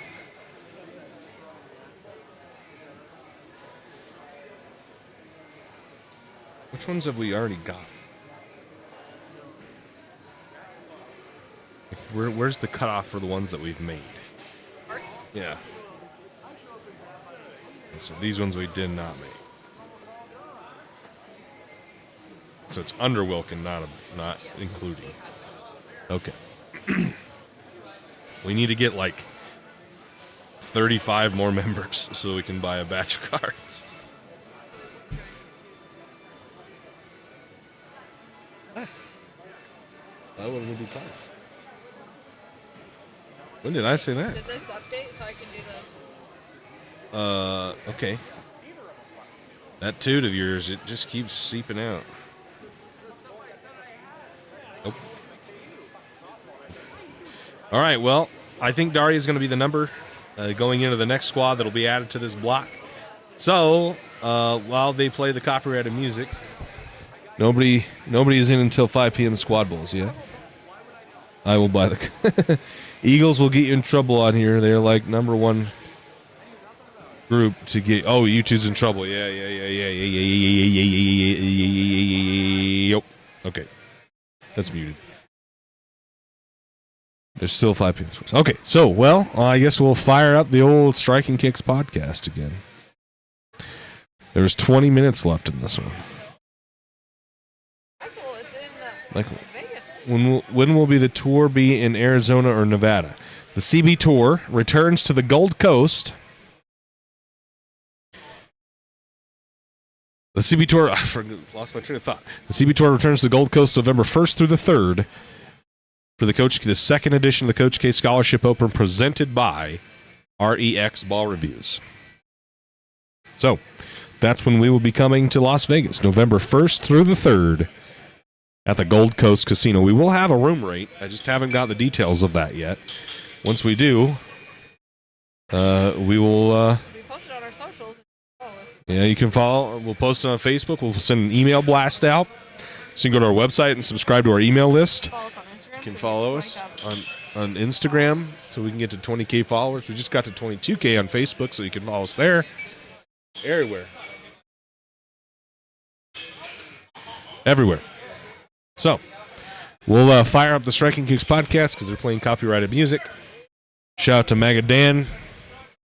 Maga Man Dan. For that.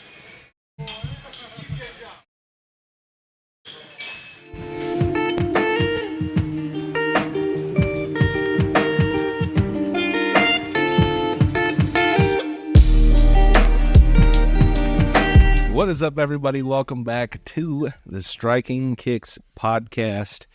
I think this is episode 8, or yesterday's was episode 8. I don't know, because you said it was 8, because there's 8 episodes, or 9. You said it was, because there's 8 episodes in there. Yeah, it said 8, and then there were 2 episode 6s. Yeah. No episode 7. Right. But it said we had 8 uploaded, so this could be 10. Yeah, who's to say? Who is to say at this point? The last one I said was season 2, episode 1, I think is what I put in there.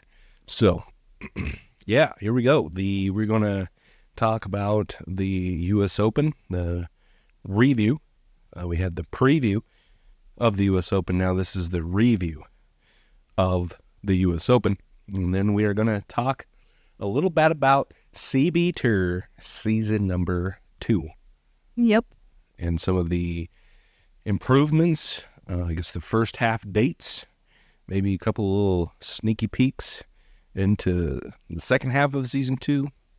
See how we're feeling. But yeah, season, episode whatever, 10, I guess. We're just going to say 10. Well, Season 2, episode 2. Yeah, there you go. Season 2, episode 2. And let's fire off, Kens. Let's do it. So what do you think about the U.S. Open? U.S. Open. Well, I was a little perturbed at the 2026 World Cup schedule announcement after they had already changed the time, I believe, to 3:30 today, 3:30 Eastern, 1:30 our time. 1:30 came around. They were on the YouTube TV guide. It still said that it was U.S. Open, but it wasn't. It was the FIFA World Cup for 2 years from now. Yeah, 2 years from now.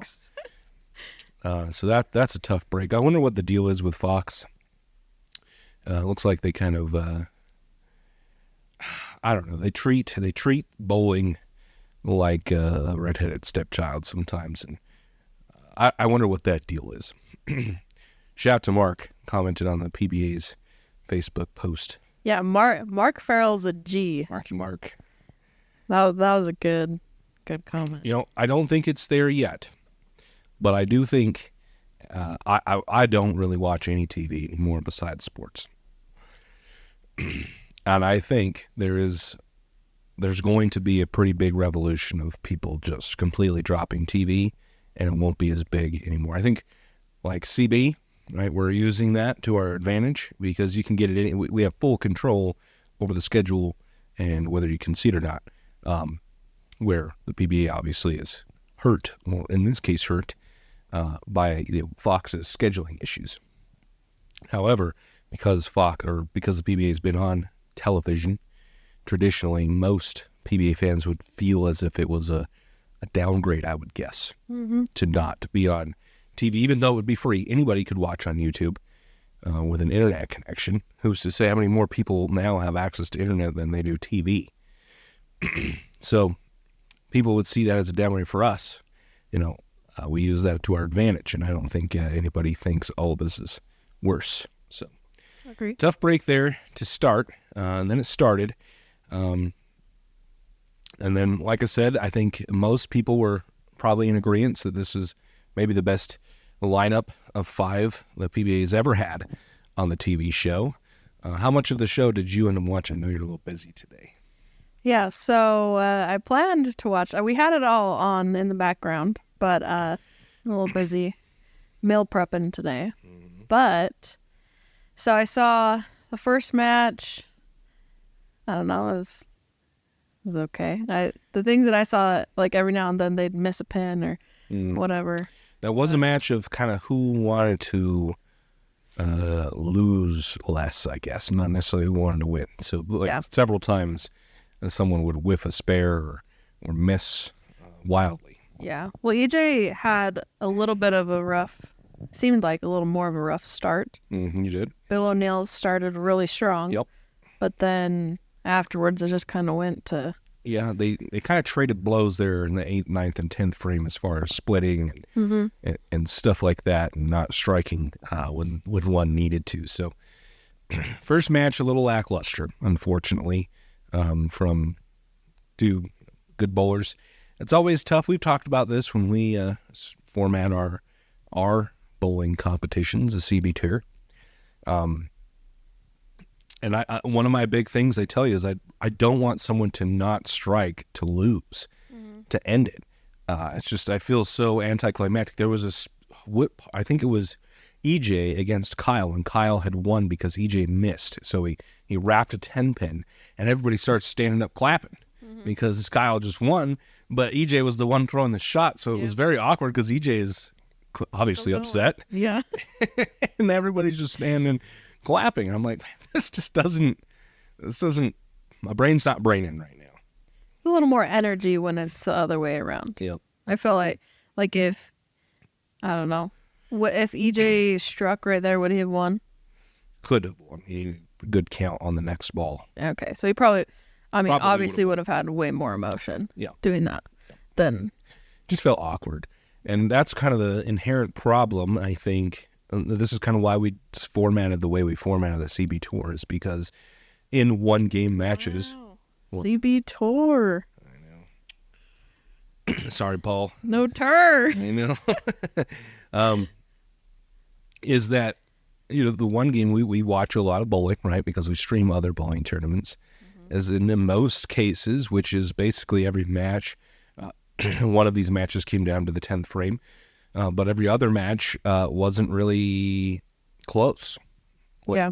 So that is an inherent problem when you only bowl one game, is it's very difficult to get close games. And then, like, I don't know, like I feel like when you watch golf and someone's 10 strokes ahead, it's like, holy crap. Yeah. This guy's killing everybody. But in bowling, it's just, it feels boring, I guess. I don't know. Kyle beat Jason 240 to 170.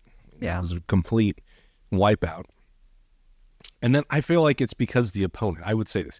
Like when someone's playing really good golf, right, the TV's on that guy that's playing really good. Yeah. But now you have to watch Jason. Not saying that that's necessarily, not hating on Jason, but like you have to watch him bowl bad. Yeah. Like if someone's playing poor golf on the show, you don't. They're on a completely different hole. Yeah, you're not really watching them. Yeah. Or slowing down the pace too much. So, yeah, the first match, it was close. The thing was, it was close, but it was like close in a bad way almost. Yeah. Like not necessarily a bad way, I guess like a sad way, because Bill missed. He had someone tweeted at him like, "Why would you throw the same ball in the same spot twice in a row on the left lane?" Yeah. He's like, "That wasn't my intention to do so, Nick." I was like, of course it was a Nick. That was pretty funny. So that was kind of a tough break. He got one, too. That was crazy. He got one on the spare in the 9th frame, which the match wasn't completely out of hand because EJ needed a double, went strike, and then wrap it a 10-pin. So how you guys, because you weren't with me, you were with your fam. Your fam is newish to bowling. They've been exposed to what we've exposed them to. Did they know anybody? Did they understand how great of a lineup this was? Any of that stuff? No.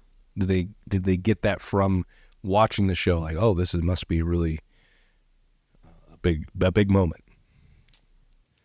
I wouldn't say so. No. I feel like so Hayden had a good time because obviously his pick won, but his pick was kept climbing the ladder. Yep. So he had a good time with that. I don't know. We had my brother and Tony watching. Yeah. So he had some younger guys, but I mean, I feel like they're pretty good representation of the non-bowler, like the crowd that we're wanting, like sports fans, people that watch sports a lot, but not necessarily into bowling.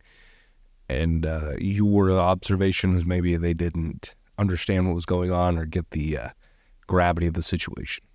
Yeah, they were asking me quite a few questions, and I tried to answer those as well as I could have, but they were a little surprised. I don't know. Well, I don't know if surprise is the right word, but like they only had one game.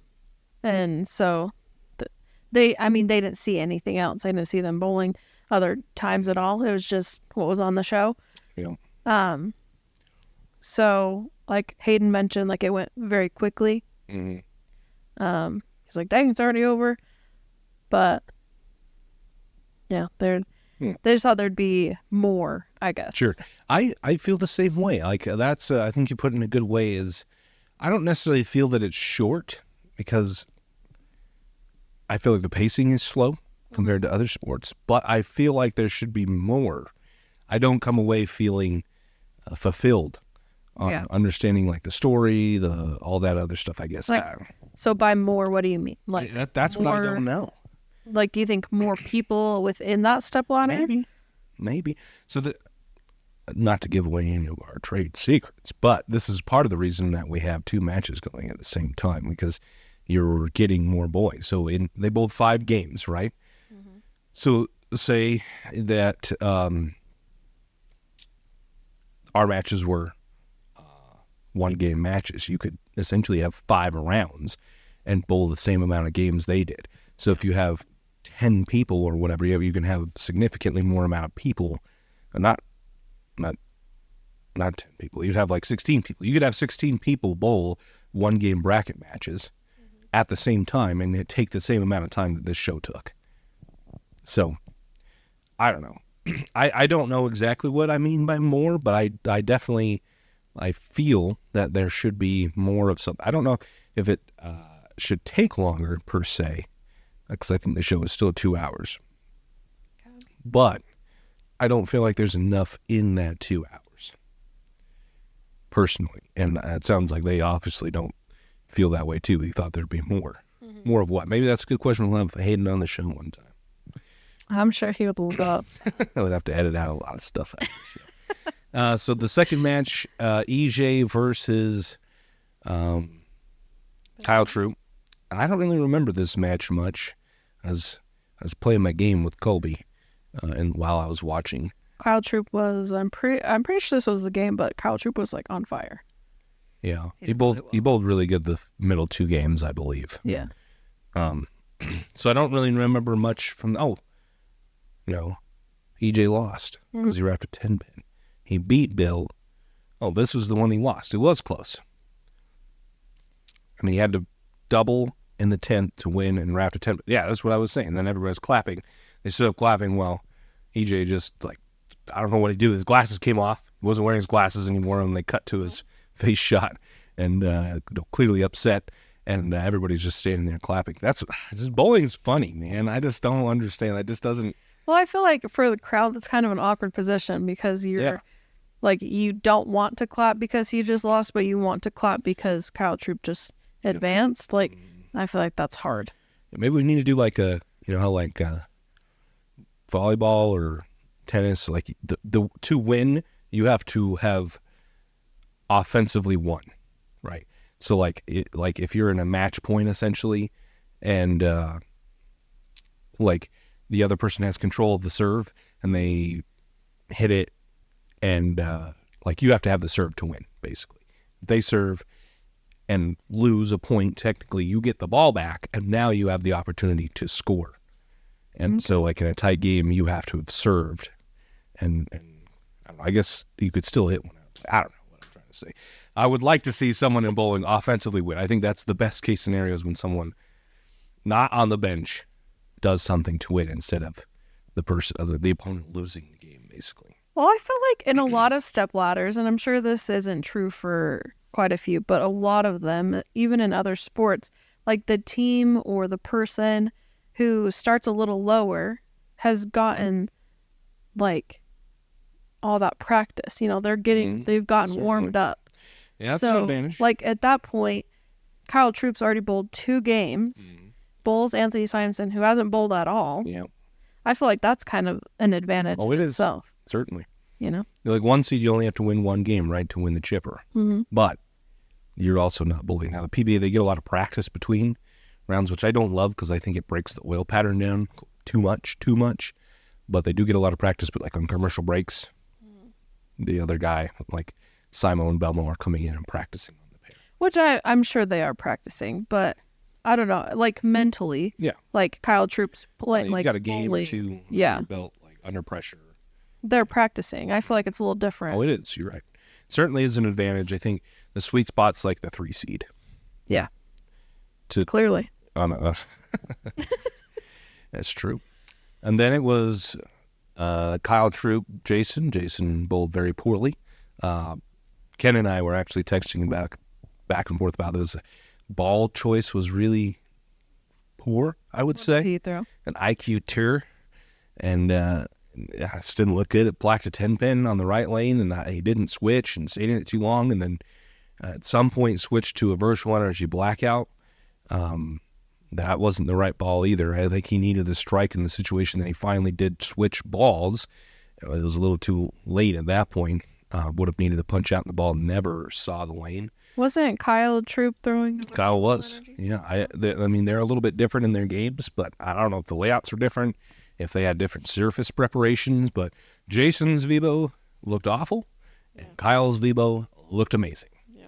So I don't know what that was, but Kyle laxed him, shot 240 at him in an uneventful match, and then faced Anthony Simonson in the chipper. Simon threw a gem and an idle. I feel like he always throws a gem. Does he throw that often? Those 2 balls quite a bit, yeah. Okay. What he likes to do is, and what he did, kind of his A game really, is throwing it real hard and straight up the right side, which he tried to do, and then split the first 2 frames, and then got kind of bounced back after that, and then Kyle was up quite a bit going into the 9th frame. And Ken, I don't remember watching this because I got to the point where like Kyle won. Yeah. But Simo missed a spare, a single pin spare, I think a 10-pin, and kind of just gave up. Yeah. And then Kyle split and opened in the 9th. But I think he ended up, because Simo missed a spare, after Kyle split and opened, he only needed 1 pin and 2 shots to win. He had 203. And yeah, I was saying he was like 20 or 30 ahead of him still. But had Simon made the spare, then I think Kyle would have needed the mark in the 10th. After opening, you go open if he makes a spare, and then anything happen at that point. So, I mean, this nothing you can really control, but probably not the best, most entertaining show I've ever seen, with as stacked as the lineup was of the 5 bowlers. And then, I feel like there was just a lot less strikes than I would have thought. Yeah, it's the U.S. Open. So, I mean, that's kind of like... So it's the same pattern the whole time? Yeah. Well, during the show, yes. So there was 3 different qualifying patterns, and then a finals pattern. Okay, so the pattern that they bowled on today, they hadn't bowled on. They had. So, like, the 3 days of qualifying, and then they cut. And then they go to the 4th finals pattern, and they bowled a cashers round and all of match play in the show on that one pattern. Okay. So they qualified with 3 different ones, and then after qualifying, they bowled on that same one. Yep. And it's the U.S. Open. Like, the U.S. Open of golf is like the toughest test in golf. It's what it's very hard. The course is very set up, very difficult, stuff like that. So bowling is kind of similar, and these are very, very difficult patterns. So typically not a lot of strikes thrown. So I mean, Kyle just bowled phenomenally. He threw a fair amount of strikes, but he also just bowled really good. Yeah, I'm not saying that he didn't, but I'm thinking like back to back, like each other, the opponents. Yeah, I think this is where I think not to spoil anything, but we're going to run into a little bit of this, is where the amount of practice they get on the pairs, the TV pairs, hurts the pattern a lot because they practiced a lot on it. It was at least is what I am told. It could have been different. I am told they have several minutes of practice where they can, the guys that are bowling the match and then the two guys who are not bowling the match are practicing on the pair. So the pattern's just getting chewed up, and then the lights are really hot on top of it. So the oil is when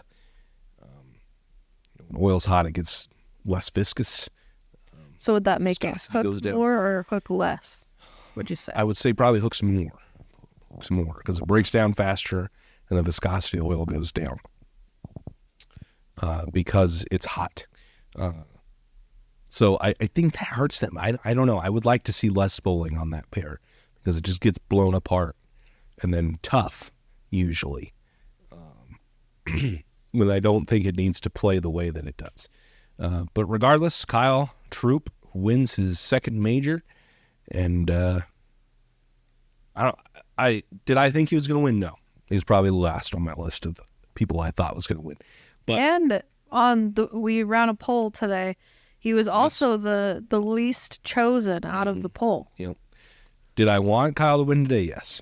Like Kyle, he was probably my favorite guy of the bunch that was bowling. And he pulled it off. It was pretty cool. So good for Kyle. His dad was there watching. Dad was crying. Maybe a little premature because he's like, they cut to his dad. He's crying, and Kyle splits, and he's like, "Oh my God, what the hell just happened?" Yeah, it was a little funny, but good for Kyle. And that is the U.S. Open. Any final thoughts on the U.S. Open? No, but if Kyle is watching or listening, congratulations.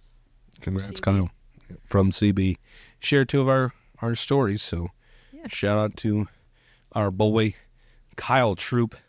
Maybe we need to jump on the getting a guest in bandwagon. I haven't quite figured out how we would set that up yet. What guest? Kyle. Oh.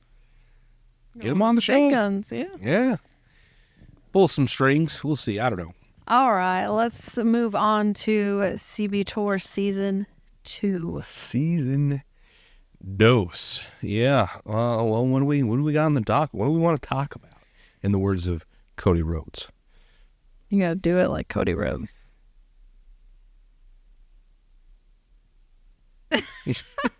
Shy guy. I mean, as good as him. Okay, so I think a few things we should touch on. We touched a little bit about sponsors last episode. Sure. Maybe we could Highlight a few. Sure. Yep. I think we should talk about dates and where Cool. they're gonna be. Mm-hmm. Probably talk about how anyone can bowl. Sure. We've got youth. We'll have a youth. We'll shindig. We've got the challenge series. Obviously, regular open series. Main event. Yep. Main event. Yep. Yeah. Main event. Cody Rhodes. What is the Main event Jey Uso. That's what it was. Jey Uso. Okay. I don't know. I think it'd also be kind of cool if we talk about what you get if you bowl on the CB Tour. I'll let you handle that one since you're the operations manager. Yeah. We'll fire off, though. Let's highlight a few of our sponsors for next season.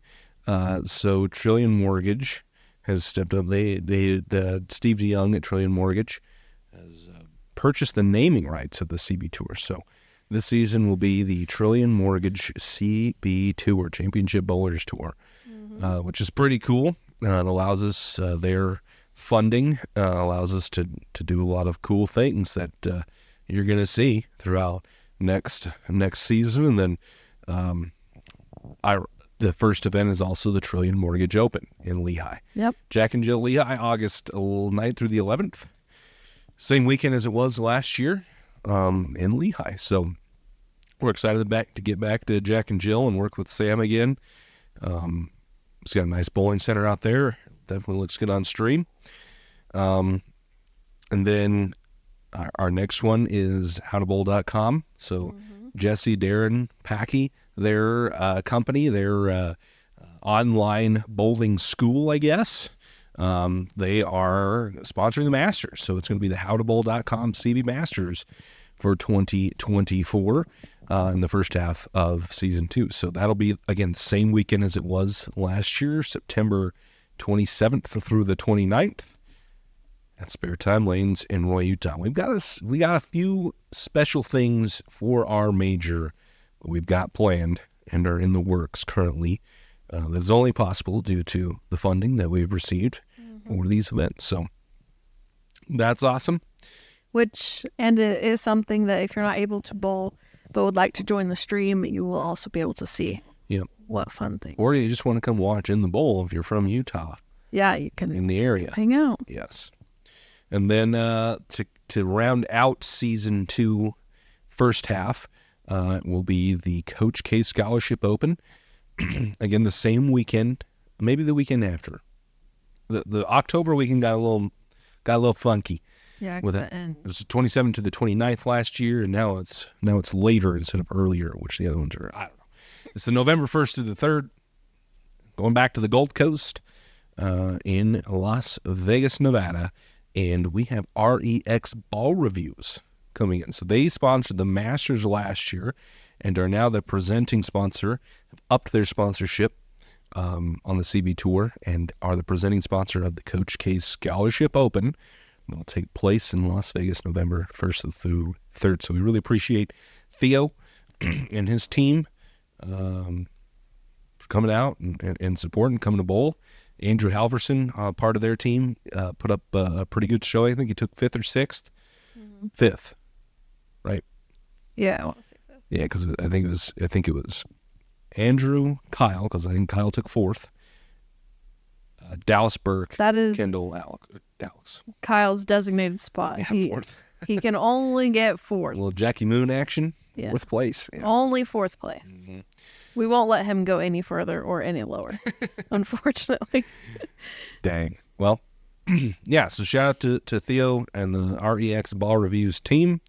They're crushing it out in Michigan and Andrew down in Georgia. So we appreciate them coming on. We'll see them in Las Vegas. It's going to be a fun one. So that is the first half of season 2. So we've extended the season 2. Right now, the plan is will consist of 5 events instead of 4, and it didn't really make sense to try to cram them all before the new year. So we'll have the first 3 events. We'll take a break for the holidays, Christmas and New Year, Thanksgiving, Christmas, and New Year, and then we'll pick back up again after the Utah Open of 2025. Isn't that crazy? That sounds like it's so far away. I know, it is.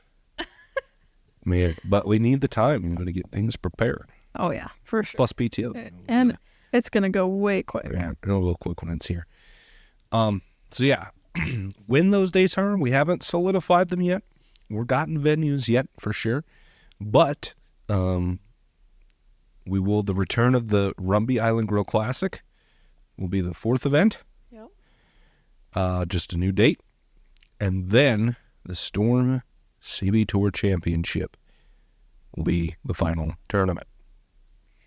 Yeah, we have a good idea where that's going to be. We do? Are you wanting to spill the beans? I don't know. Do we spill the beans? I guess there's a little Easter egg for those who watch the Striking Kicks podcast. Very true. You have the honors, Commissioner. Well, we do plan to have the tour championship in Boise, Idaho, at Westy's Garden Lanes. Josh has been interested in hosting us, and yes. So Josh Groves, his team out there, we've partnered with at Westy's Garden Lanes in Boise. Beautiful facility. Every tournament that happens there usually runs very, very smoothly. Lots of lanes. Lots of lanes. The concourse is nice. It's really set up for a bowling tournament, the way the concourse is kind of set up. Lots of space. They've got some dank dragon tails. Dragon tails, yep. Do like the dragon tails. Except last time, sauce was different. It was not as good. It gives me a little heartburn now. Well, You're getting old. I know. It's bad. I'm an old man now. Yeah, so that's the plan for second half of CB Tour. We're just finalizing the Rumby Island Grill Classic venue and dates. Venue and dates is what we're finalizing there. We have a pretty good idea of when. And securing if that is actually going to be sponsorship and everything. Yeah. So we'll see. Yeah. I think it's a go, but we haven't had that full sit down confirmation yet. So there you have it. That's kind of the layout, the roadmap of CB Tour season number 2. And again, guys, I know it's a little disappointing that it's so far out. August, man, that's far away. It doesn't seem far away to me now. We're already into February 2024. We're motoring along, and we got a lot of work to do because I can't not level up. I can't just do the same thing. That to me is insanity. That's why we went from 1 to 4 to 5. Just to copy and paste. So that's the one upgrade, but we have several more big things planned, stuff that doesn't happen at these kinds of tournaments. But we are just going to continue to innovate and improve upon what the CB experience is. Let's go over maybe some changes, like you said, how part of what your everyone can bowl portion. So we've made some changes. We rolled out the CB Challenge Series, the Tour Challenge Series in Reno. I thought it was pretty well received.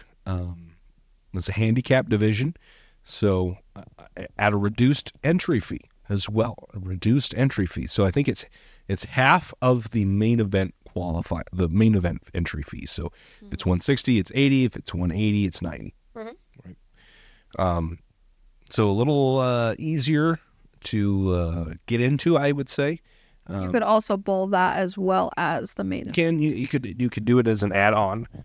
You just it's going to be less the lineage, which usually is about $20-$25. So you can bowl it. We use your CB Tour average or a converted CB Tour average. So if you don't have a CB Tour average of at least 15 games, then we'll take your highest average on bowl.com, highest composite average on bowl.com, and then if that's a sport, we would adjust it to a house standard is what they call it, house shot average. And then from the house shot average, we will convert it to a CB Tour average. That will be your entering average to the challenge series. It's just 5-game sweeper, basically, that takes place at the same time as the main event. So I thought it went really, really well in Reno. We had several people, at least 15 or 20 people that would not have bowled otherwise had that option not been available. So that's a change that'll be at all CB Tour events in season 2. Whoa. Whoa. Thinking a little too far ahead. You also... are you moving on from that topic? I was about to. What do you got? Let's hear Just if that is something that our listeners may be interested in, there will only be limited spots. So yep. So here in Utah, we basically almost sold out last year of all the spots. So main event spots. So we're working on a strategy right now to take entries for these things. So you're going to want to get on top of it. I think we're going to reserve a certain amount, how many that is, I'm not sure yet, of challenge / CB Tour junior spots. Another little leak there. If you're listening to the podcast, you're getting all the inside information. So they'll have a certain amount of entries per squad that they get, and then the rest is main event. And then, at a certain point, we'll just be first come, first serve, probably before the squad starts, whoever's here. yeah, so we're working on that as we speak to find the best way to fill these spots, these squad spots. So it's a very good point. You're going to want to keep an eye out on our social media, subscribe to our mailing list on our website to be informed on when those dates are to get your registration in. And so we'll vary. Last year we opened all of them up at the same time. This year, take a little bit of a different approach, and We'll do like a couple months before each, right? yes, yep. Moving on to CB Tour Junior, another one. So we're going to do a heavily structured focus. Before, it was kind of just junior bowlers could bowl the main event, right? That's always kind of been the case with CB. If you make money, if you cash, it goes into your smart account. This year, we're going to make a focus on this. We had the CB Tour Youth Scholarship Fund. It was set aside some money, and we did our raffle, and that was all to raise money for non-cashing youth bowlers. Now what we're doing is we are going to have a CB Tour. The CB Tour Junior is taking that, basically. So what can happen? If you're a junior bowler and you bowled last year in the main event, you can do the same thing, and basically it'll work the same way, other than a specific finals for youth bowlers that don't make the main event cut. Okay? And then what will happen if you were a junior bowler and you're like, man, just $160, I can't quite make it. It's a little too expensive for me. We have an option for you now. If you want to just bowl the CB Tour Junior portion of the tournament, $60 is your entry fee. So we've reduced that down to $60, and you'll be able to bowl your 5 games of qualifying, and then we'll cut, depending on how many youth we have, to either the minimum, the top 2 boys and the top 2 girls. If we don't have 2 girls, then the highest girl will be inserted into the finals of the boys. I guess it'll just be 1. But if we have more than 1 girl, then the top 2 girls will bowl a finals on Sunday, with not at the same time, but on Sunday. We haven't quite 100% worked out the logistics and details, but right now, like off what we've thought of, is after the first couple rounds of the main event bracket, the lanes that we're no longer using for the main event bracket, we will have the youth finals take place on. So that's the plan for CB Tour Junior. We have an option for you now at $60 to enter, and then we'll have we also have a junior membership. That's $20. That will get you $10 off of your first entry into CB Tour Junior, and get you into the CB Tour Junior points race from the end of the year. So we've revamped that, made a big focus instead of just paying to non-cashing youth bowlers. Now you will have an option of a $60 flat entry fee if you don't want to, or cannot afford the main event entry, which we know is steep for some youth bowlers. And then we will pay out scholarships and have a whole finals for the youth bowlers who don't make the main event cut. Yep. So we're excited about that. That's one of our big changes moving forward. Was there any other big changes that we're doing? Well, before we change topics, there were quite a few youth bowlers that didn't realize they could bowl Sure. the CB Tour. So I think this will show them, obviously, that youth can bowl any CB Tour event, because this will be happening at all of them. But kind of let them see what championship bowling is about. Yep. And we had quite a few, like our regular youth bowlers last year, but hopefully this year we see some more now that we're rolling out CB Tour Junior. A majority of the youth bowlers last year made scholarship money because mostly because we didn't have a ton of youth bowlers come out, but the youth bowlers that did made the main event cut. Yeah, they're very good. They cashed, which allowed, the youth bowlers who maybe didn't bowl as better than those other youth bowlers get money from the CB Tour Youth Scholarship Fund because the others cashed in the main event. Oh, and it's a good visual, I guess. Exposure.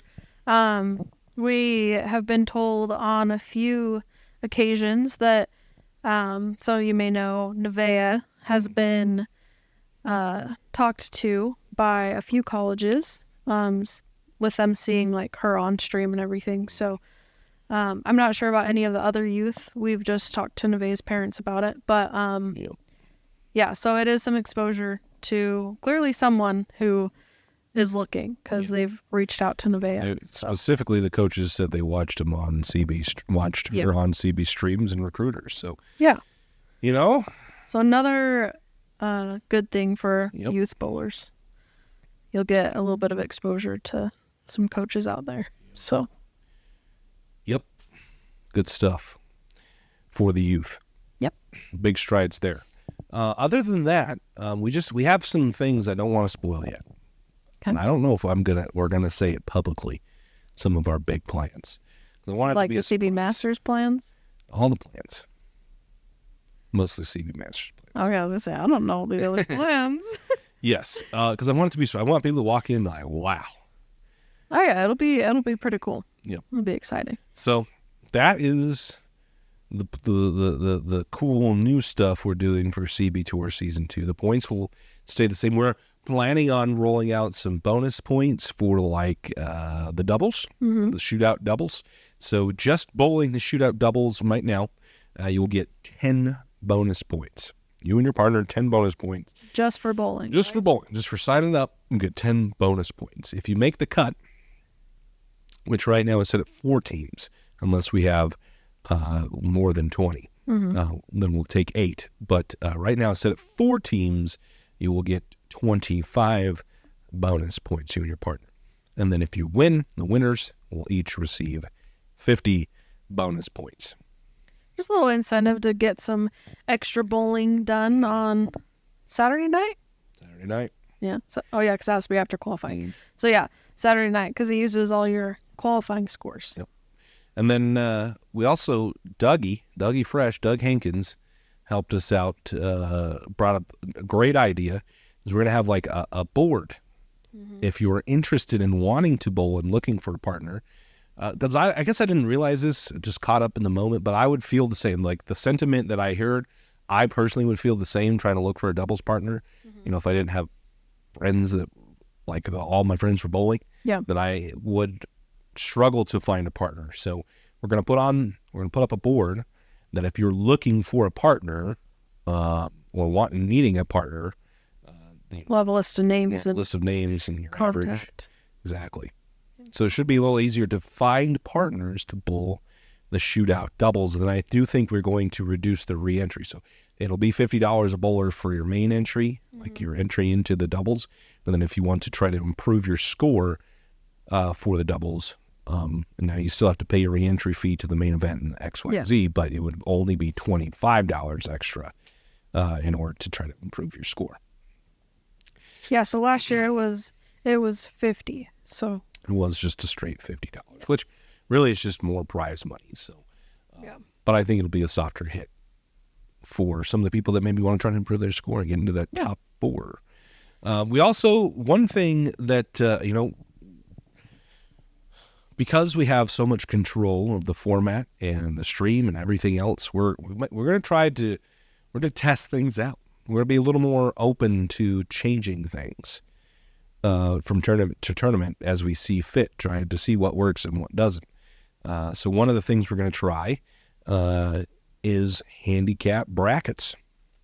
So the USELAC does this, a tournament group in Utah, where there's scratch and handicap brackets. There's no open under divisions handicap tournament, but we're going to, as you know, with the division structure, there's just not enough under division bowlers to justify their own bracket, but and the people in the kind of the bottom end of the open division typically don't get into brackets anyway. So we're going to introduce a handicap bracket, use your CB Tour average, and then so anyone can do scratch or handicap, right? They could do both. They can do both, one or the other. Okay. Yep. So that is another innovation that we're going to see how it is received and taken by our bowlers. Yep. I think that'll be good. I think just the one thing that I feel bowlers struggle with is we give you the price up front. Give you everything. All your brackets, your entry fee, all your extras, side pots, whatever. Where other tournaments, your brackets are Separate. Separate. Yep. So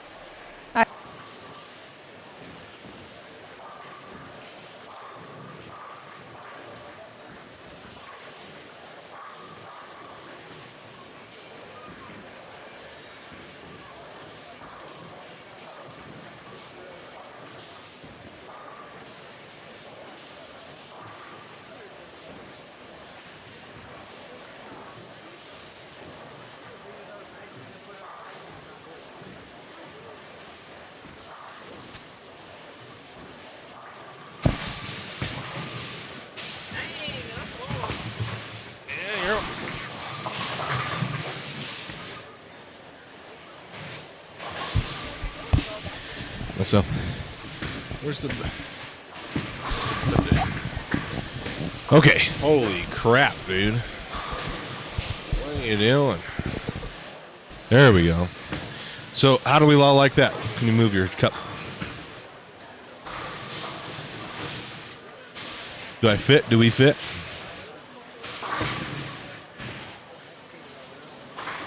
Fine. Can you see that? How's that look?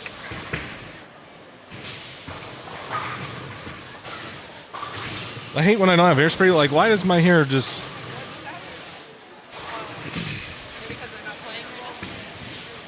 I don't know. It was on there, but... Shoot. I don't like when I don't have... Like, this part of my hair goes... Why does it do that? Man, it was working. What the heck?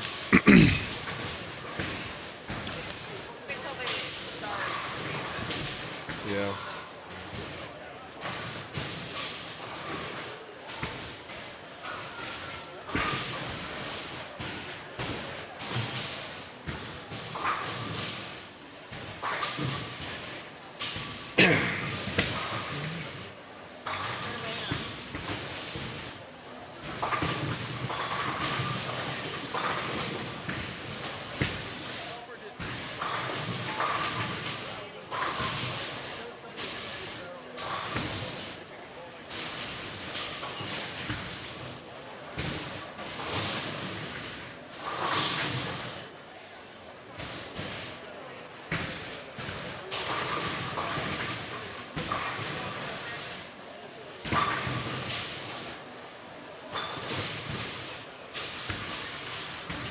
We'll see if this comes back.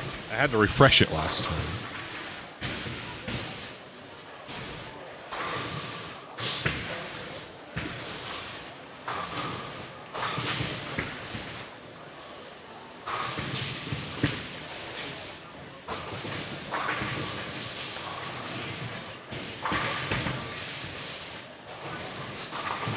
Hopefully this it looked pretty clear. It looked pretty crispy. So...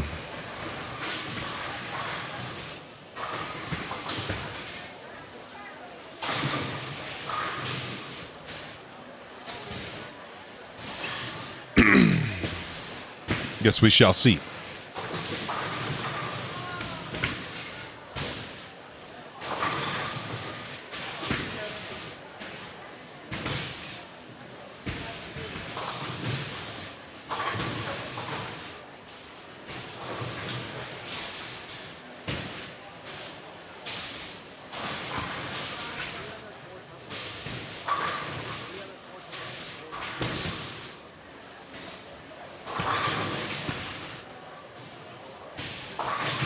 Oh, it's game what? It's not game 4 of 4 though.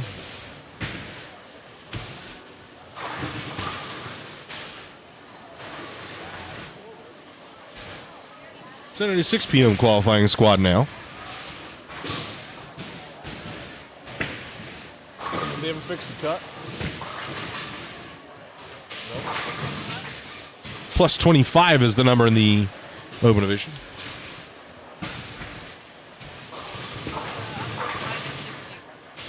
Under's -6. Thank you.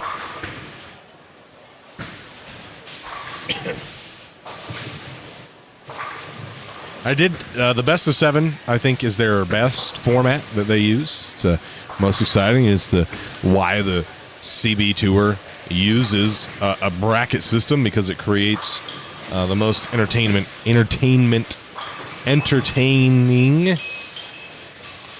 excitement. I don't know what I was trying to say there, to be honest with you. It's the most entertaining.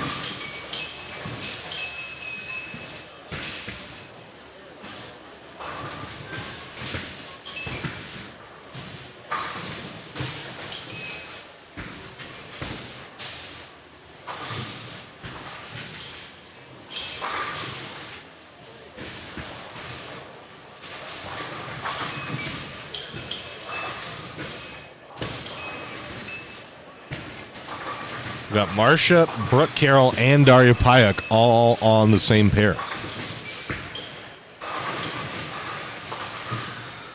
Coincidence?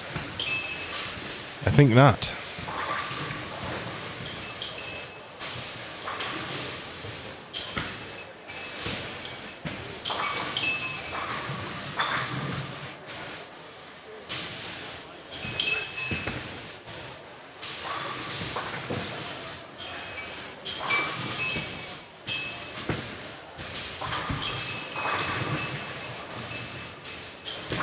Okay, they're about to turn on for scoring. Let's see if it works.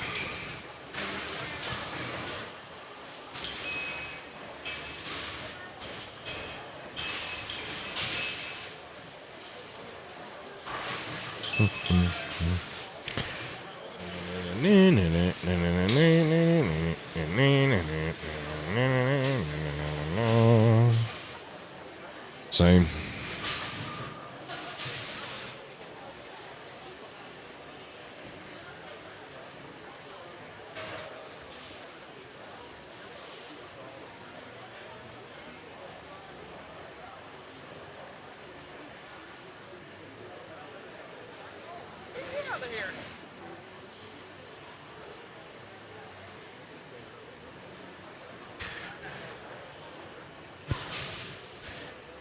I don't see it working. I gotta go refresh. I'll be right back.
Acclaim garage doors.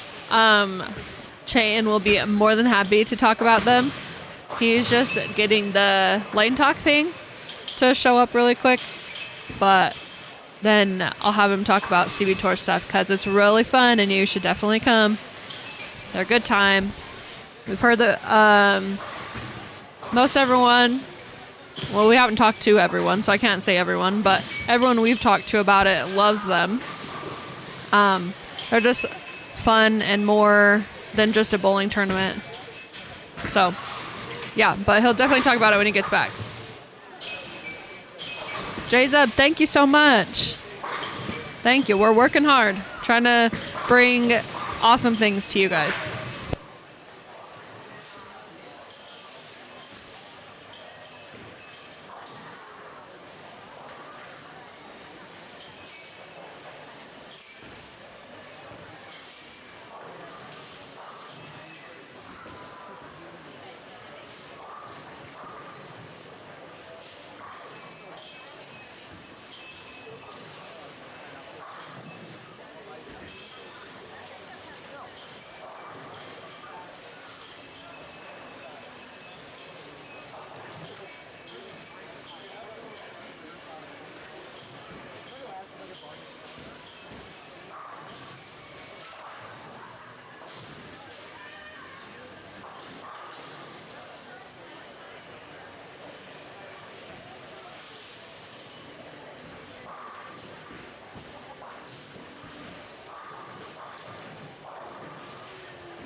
Oh, this is messed up, though. Huh? Yeah, but it's not in the middle. You know? We'll get this right one day. But today, it is not that big. But it looks good, though, right? Can you guys see that better? Can we see this better? Do we like the look of this? Do we like the look of this? I'll tell you what. I know exactly what they left. I know exactly what they left. So I went to that Savage Bowling TV. Someone suggested that. And theirs doesn't do this little popping. Is that just unique to this place? I don't know. But like how it drops down and shows the pin, so like they could keep theirs a lot slimmer. These ones. Oh, I see what's going on. I was like, why? What is that in front of me? But it's nothing. Huh. Well, there's that. Hopefully we'll see how it works. It looks pretty good, I guess.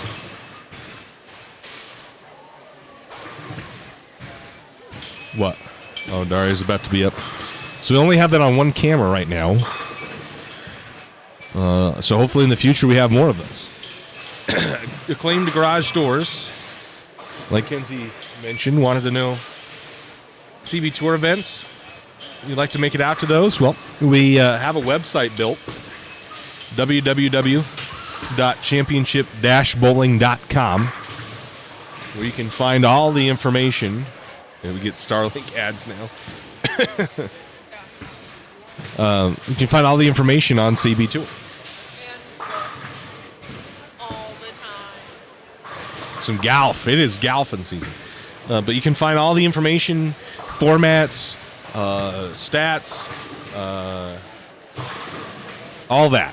You can find that on our website, www.championship-bowling.com. Now, we have the first half of Season 1 scheduled.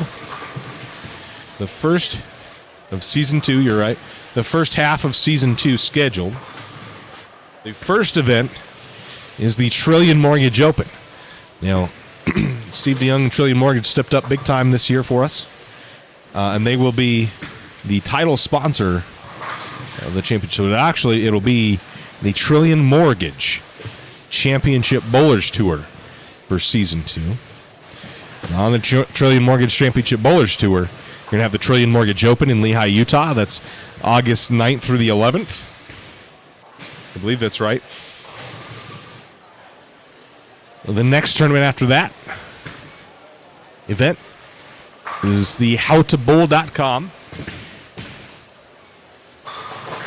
Howtobowl.com.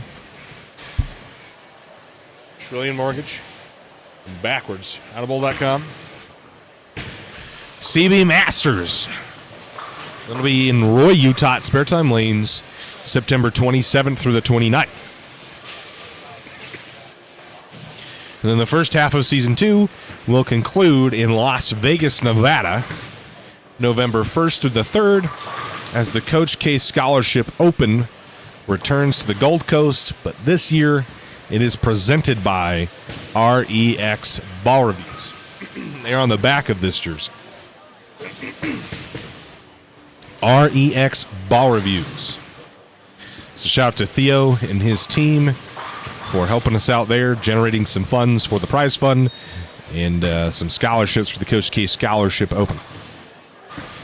That is the first half of Season 2. The second half, we are securing some more funding and dates and venue. It's a way off. We will pick that up in the new year after the Storm Utah Open. Storm Utah Open is always on Martin Luther King Jr. weekend. So we were planning on picking up the second half of Season 2 sometime in late February or early March, and ending in late March or early April. Those are the tentative plans for the second half of Season 2 to finish off a 5-event schedule. Yeah.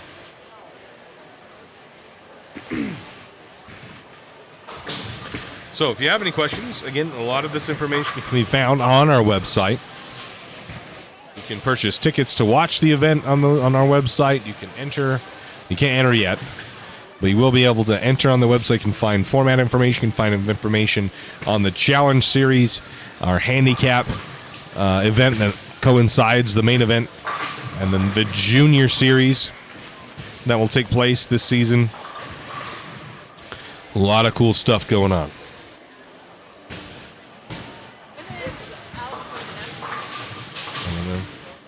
Bye.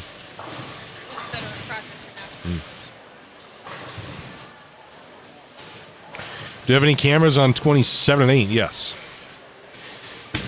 They're right here. Blind Justice. So I'm not sure who you're looking for. It's the first time I've seen Alf Bowl. Today, at least.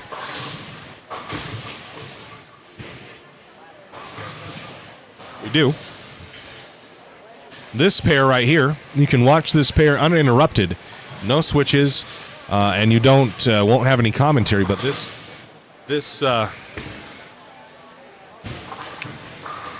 what's the word I'm looking for? This pair you can watch as a member.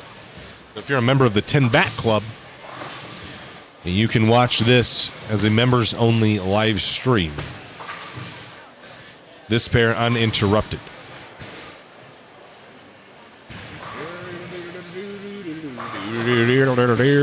Is Samuel Combs bowling? Yeah, he's right there, actually. I was going to say, he was in the number from the last squad. He's the leader from last squad.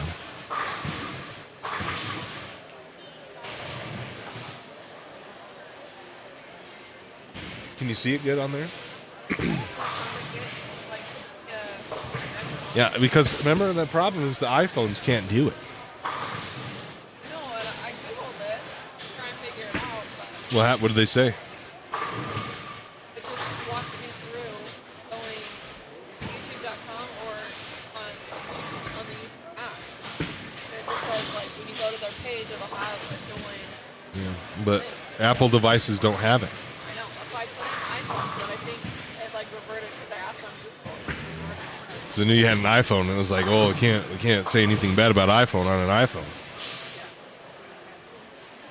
Do bowlers know what the oil pattern will be prior to the tournaments? Yes.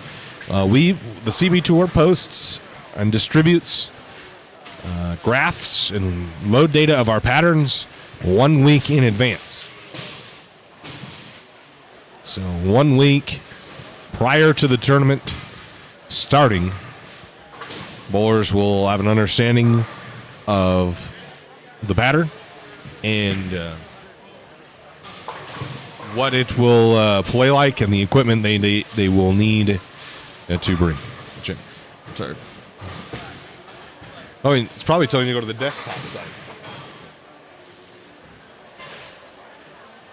$4.99. Yeah, I can't be a member of my own channel. I don't have a Shane Peterson channel. I literally do not. This is the channel. This used to be the Shane Peterson channel. Yeah. I wish that I was on old Rocket Town. I want to have an event in Tennessee so we can make a cool little hype video. What's the CPC on your business? 147. Ah, why did I say that? Yeah, but I'm talking into the mic.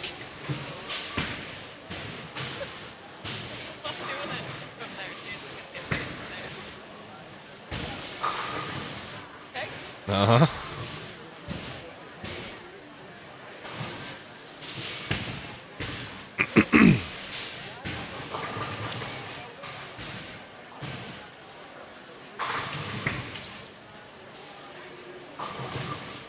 All right, here we go. Oh, they're both 21 and 2. 21, 22, 22, 23. Oh. There I am. There you are. That's a good question, Dale. I'll go ahead and change that. You are correct. That is incorrect. I didn't even realize that when I was setting it up. Well, thanks. Go back over here while I change it. You guys can watch Daria. Yeah? Steve's happy.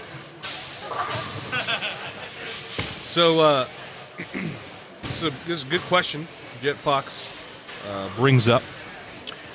We do eye test the pattern at Storm. Eye test. So I load it into the machine, I test it, and then I delete it out of the machine. And then nobody else bowls on it. Except, unless, you out of here? Where you going? Where you going? Bougie. And then delete it.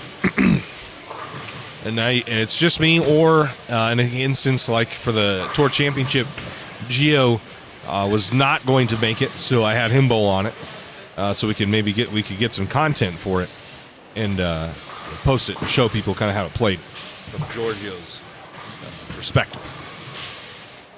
But I put it in, and then I take it out, and then I guess I don't have prying. I don't have eyes in the back of my head, nor do I up 24/7, so I can't confirm that nobody cheats, but anybody else has access to an oil machine, like someone here, like Justin Studer, or anyone else that has a center that would do it for them, potentially could have an advantage. Here's the thing I'll tell you, though. Almost never has the pattern played the same at Storm as it did at the bowling center that it was at. If anything, I would say that you're probably heavily disadvantaged with the prior knowledge that is incorrect in most cases. Gio and I tested the CB Tour Championship pattern, and urethane did not look good at HQ because it hooked so early on the lane surfaces that we have at Storm. And then when we got to the National Bowling Stadium, urethane was absolutely the play and looked significantly better than reactive. So had you bowled your first squad, again, Gio didn't come. Thanks, Kenzie's correct. She did not come. But you are right. He did not come. But had he came and bowled on it, which is not something that we would have set up to do. We wouldn't have done that on purpose. But he would have been heavily disadvantaged with that prior, and he would have had to bowl again for sure. So a lot of it has to do with the topography. Like most of lane play is all topography. So with that out of the way, I'm going to go ahead and fix that other camera. I'll be right back.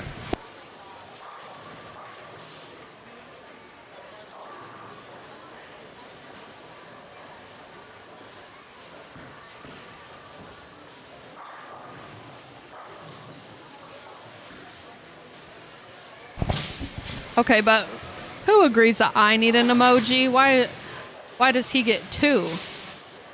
And I have none.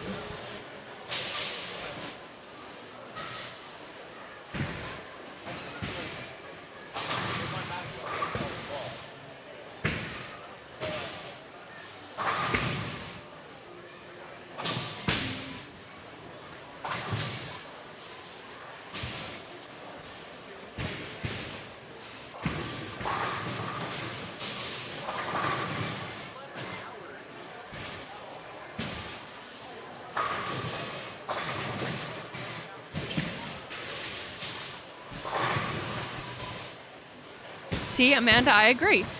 But what would it be? A black cloud? Maybe?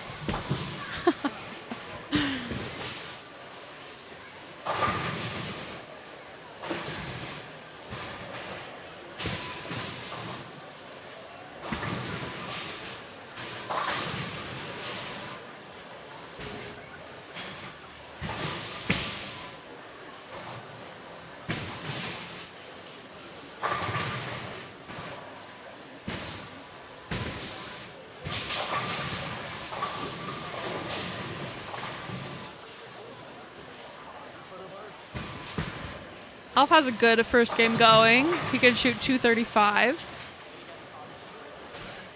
which is the highest that I'm seeing over here so far. Someone does have on lane.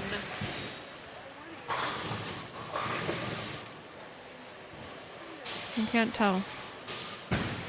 I think 17 and 18. Nope. 19 and 20. It may be Daria.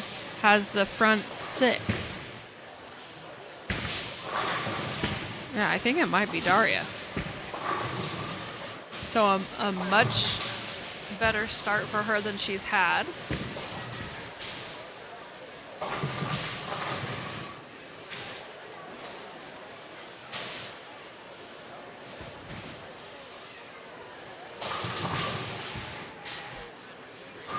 Watch Sam really quick.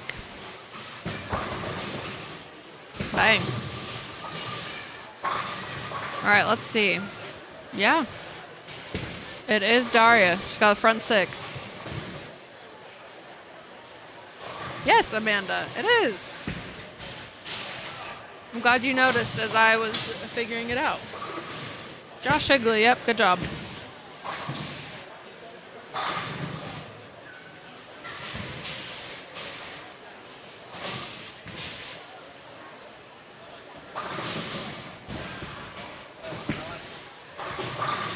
Daria, front 7.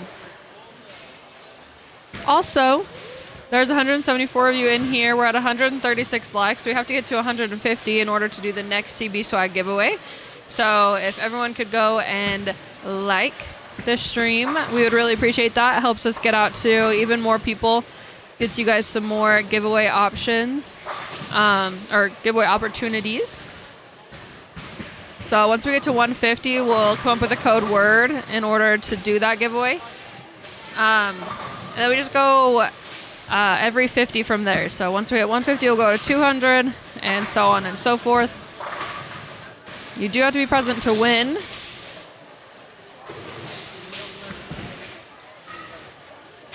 Daria is on the front 7. Yeah, probably. Chop Pot, are you asking what my average is or what Chayton's average is? Because my average right now is like 138, I think, because I just started.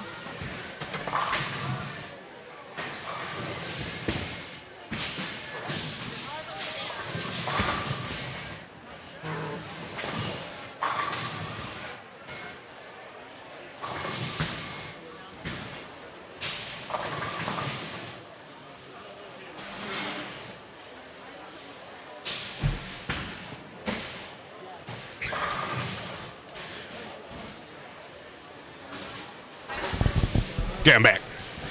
Back again. JD's back. Tell a friend. Guess who's back? Guess who's back? Guess who's back? Wow, wow.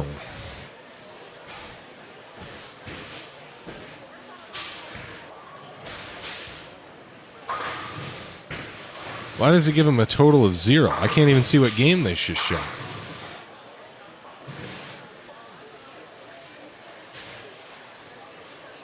Dang it, dude. They go over here. Like you can't, it doesn't give them the total score. It just says 0.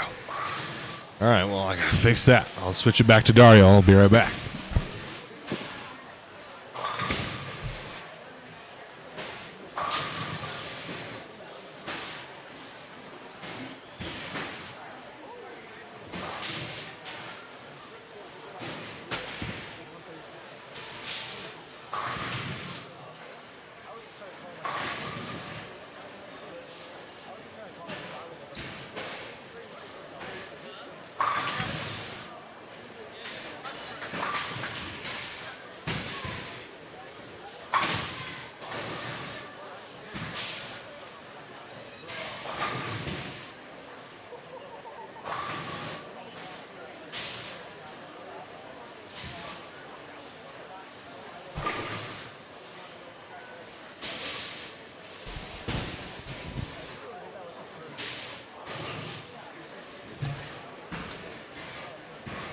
All right, Daria.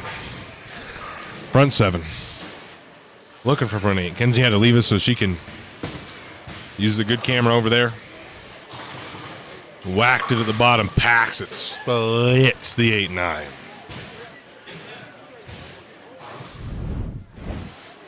Like, look at this ball go through the pins. Look at that. Bang.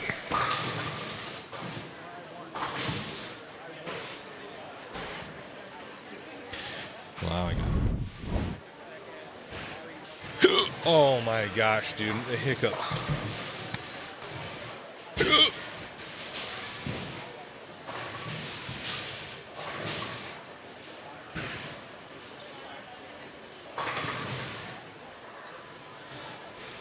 I'm really sorry.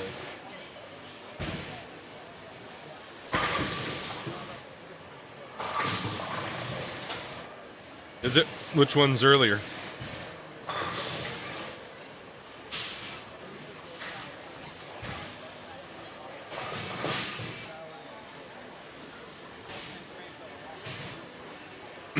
Daria is in the zone right now.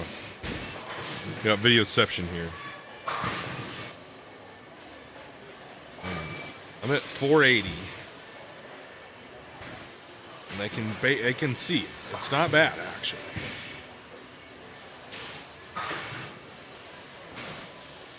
Let's bump it up to 1080. Oh, I can clearly see that. Wow. Yeah, I think that's much better, to be honest with you, than the camera on it. And it's clear if there was an open, it's clear if it was a strike, and it's clear if there was a spare. Not always the count, but it's definitely clear if it was a spare, open, or a strike.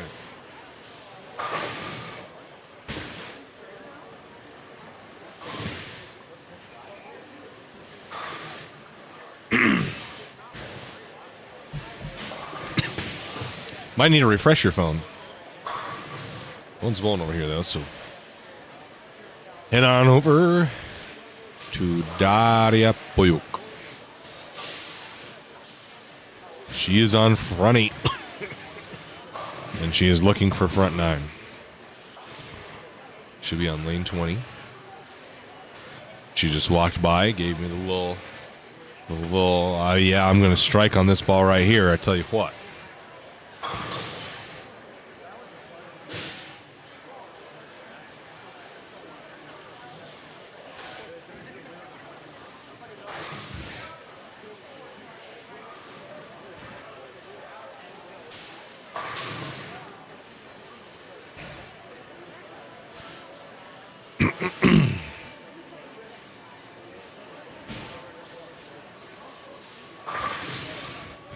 Okay. W's in the chat for Daria right here. She needs it. Let's help her out. W's in the chat for Daria. She strikes W's. W's in the chat for Daria right here. Front 8. Looking for 9. 280 is the closest we've gotten. Can she do it? Looks good. Packed it. No doubter from Daria. She is now on front 9. Going into the 10th frame. With a chance to do something special.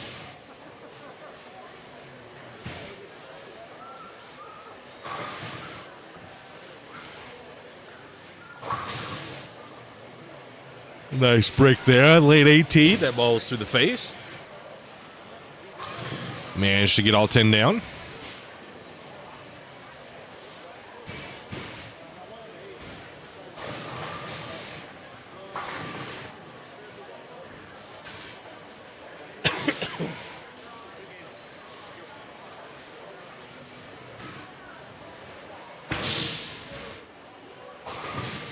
Yeah, W's.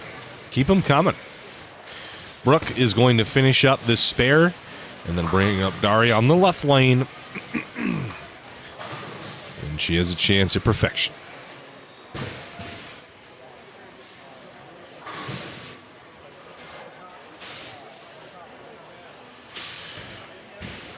Chance at perfection. And Brooke makes the spare. Guys, we're 2 likes away from doing the next giveaway. So if you'd like to receive some swag, head on over to the YouTube chat, because that is the only place that you'll be able to get it. You can't do it on Facebook. You got to come to YouTube. We're 2 likes away, and we'll give away some more CB swag. Let's go ahead and hit that like button. 148. We're looking for a 150. Off of 150 is 300. Perfect game. 12 strikes. We've got 9 of them, and I'm looking for 3 more.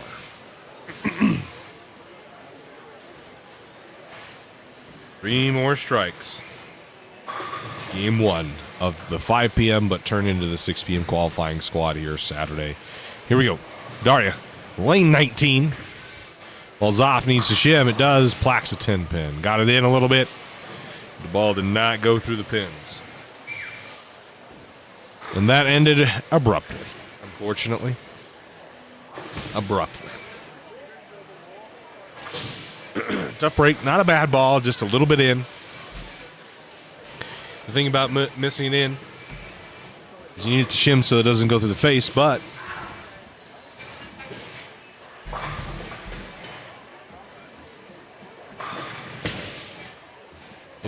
then it doesn't go through the pins right.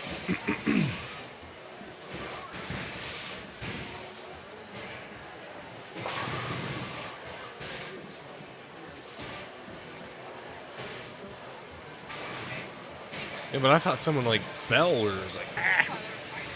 I heard, ah. Ready to go in there. Oh, yeah. These chairs. You want to scoot over, get in the camera? We need like a little CB logo or something right there.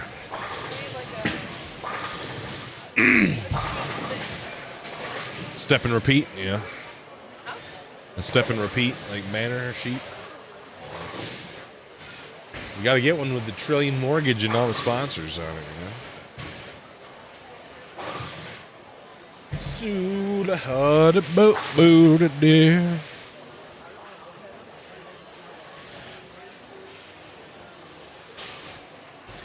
8 o'clock, yeah.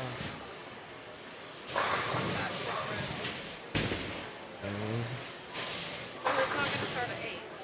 They just finished. Yep.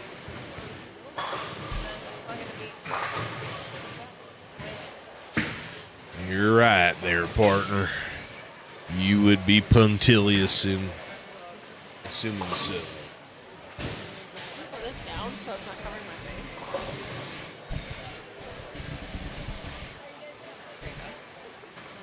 Well, can they hear me? Can the chat hear me from way down there?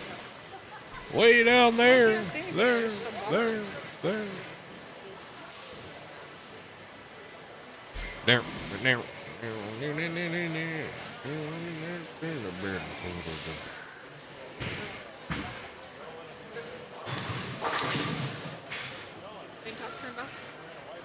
What?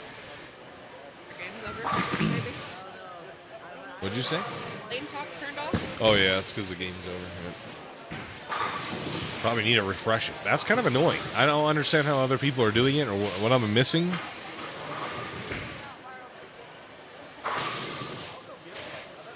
Dallas Burke said he got to work. Maybe I'll go ask him. Maybe I'm looking at the wrong thing. She whiffed it again. Oh, 267. Her spare shooting has been very suspect. Basically her whole career. Highly suspect.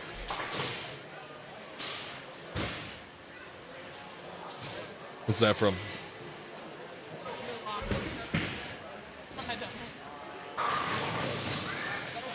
It's the little chef guy from Ratatouille.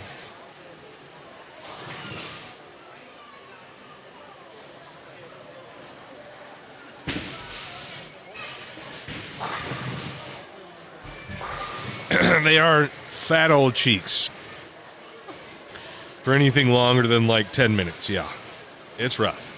I was just telling the kids, like, the chair I have at home for our office, oh, it came back up.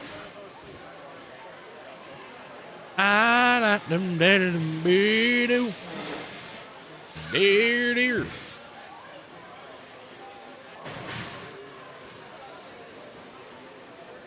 Well, what score is that? I don't know. My chair at home that Kinsey got me 2 Christmases ago. That one's pretty comfy.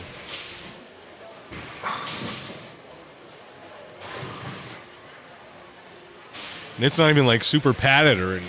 It just fits nice. my chair at work is about to go. I'm waiting for it to break finally, and then I can fall and. Oh. We have 3 new members today. 3 new members, yeah. 10 back club's getting bigger. The bigger the 10 back club, the more stuff with Dallas. Come here. As you can see, I have found our friends, like you said. Is this what it looked like when you did it? Yeah, when I did, except I took the bottom part off. How do you do that? I just, because I'm using that as a browser, so then I just cropped it. Right. So like when one's up, then it opens up 1. And then it closes, and then 2's up, and then it opens up 2, and then it closes. I don't know. Mine never really worked that great, but it looks cool like that, doesn't it? I mean, I can. There's room for it. I mean, I don't really care. I don't think it matters that much for qualifying, because you can kind of. I just think it matters in the step, especially like when you rewatch it, you know. That way they don't maybe have to rely on maybe half being done. Well, when the score's not even on, that's a problem. Is it working okay though? Yeah, so far, yeah. The only thing that I had to do is I had to add like an auto refresh, so that it would refresh it occasionally. It did during practice. Just it was on, and then it just stopped, and I had to go refresh it. Yeah, I had it on like a 45-second one, just in case it didn't hit it would. I haven't refreshed it now. Like they shut off during the game being over, and then this is what it came back up with the game turned back on. I kind of like this though, because then like if someone leaves a 2-8, I know the 8's back there. And you can tell, yeah. 100%. You said it cost a lot to get a camera, but I mean, even a smaller camera, even if it wasn't high resolution, you get it to where it's just on that, and then you crop it. Well, this one does. So this can't like under this. Yeah. Because there's 2 cameras there. There's one shooting at it. Oh, okay, I got you. But I'm trying both of them out. Sending them both. He said something about giving you a set for this. Is that the case? Or has he changed his mind on that? I haven't heard from them in a while. But so there's a program for like soccer and cricket and all these other sports. And baseball. Like it's an overlay that's like a scoreboard. So like, like the little strikes balls, the score, who's on base, that kind of thing. And so like you have a browser open. And then you put it in OBS that you have like import whatever this overlay is. And then it's all pretty and nice. That's essentially what they were going to give me access to a back end, so that it was like just like this scoreboard, nice and pretty, to just put there and auto updates. But I mean, this is essentially the same thing. Works okay. See what the people think. No, I was talking, Justin said he was going to set up something for the finals for this. I don't know what his plan is with that, because we talked a little bit about him, and then like he was talking about making a TV pair, but we had 15 minutes to do it.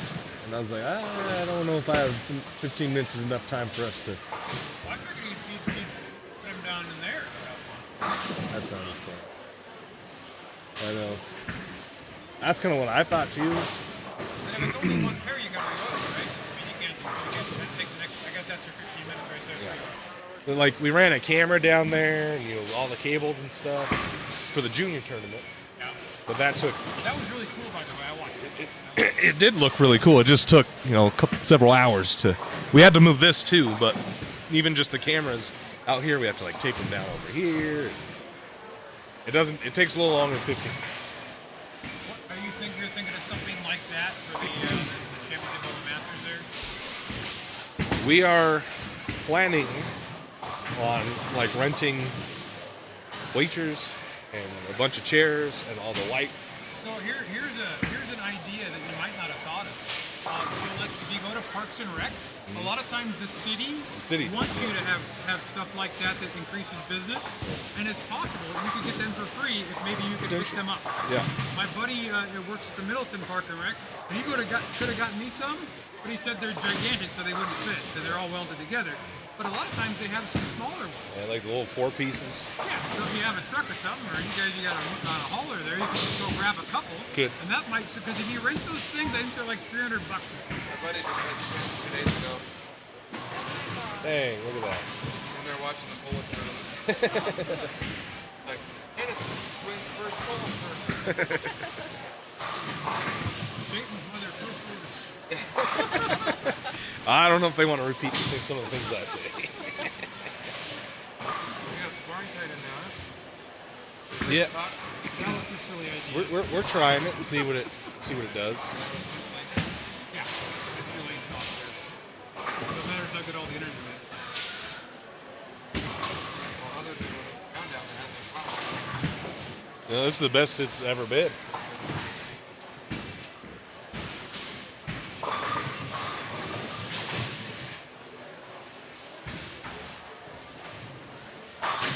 How'd the crowd react to the front 9 pin there? A little anticlimactic. But yeah, we also want to rent like the lights, hang lights up there and make it look good. That's really what it needs. And then Lighting in Boynton is terrible. yeah, and then we're gonna build like some like what you kind of have, these PVC like fences or whatever with black curtains, and run it down 9 and 10 or 9 or whatever. You want like a carpet or something. Or like the pontoon for the gutters, you know? Like a thing over the top. Oh, yeah. Set it up so that it doesn't, and then like through qualifying roll through these pairs. And I just know you'd use 9 through 12 for some reason there too, wouldn't you? Remind me tomorrow. Yep, that's true. Yep. But yeah, the only problem is that because we're going to use 5, 6, 7, 8, because it like between 2 pillars, right? 9 and 10 is not used, and like tournament bowls skipping, you can't say don't use 9 and 10. So Kenzie had the idea of like, just say that, like if you pull, exactly. That's the only way you can do that. That's odd. It doesn't allow for that. I emailed the guy asking. He's not going to do that for you. I was messaging him with, you know how I am. I messaged him with all kinds of crap. A couple of me said, I like that. The rest of me, he's like, well, you could just do this. I love that guy. I've talked to him a lot, but he doesn't want to go that far. He wants it to work. Yeah. Every time he touches it, it does something he doesn't want it to do. That's the problem with coding stuff. Yeah, and he does it for fun. He's a principal at a school who does that for fun. Runs like 3 tournaments a year because he's involved with the association up there. That's the only reason he made it to begin with. Well, I mean, it does its job. Oh yeah. It's really expensive to build stuff like that from scratch. So My thought process is you take a good working line top, you could run your whole tournament off the data from there. You wouldn't have to get scores. yeah, It's all be instantaneous. It'd still be wrong, but I mean you fix it. That would cost a fortune. But if they took a part of the brackets, say they took 3% of your bracket take, all automatically done, everybody can see it, completely transparent, most people would be okay with that. yeah. 0.5%. That's the answer, because then you get 10%. I still wouldn't do it because I'm not giving anybody 2.5%. But a lot of people would.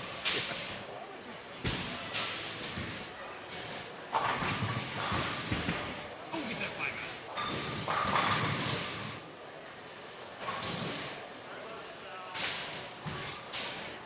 That's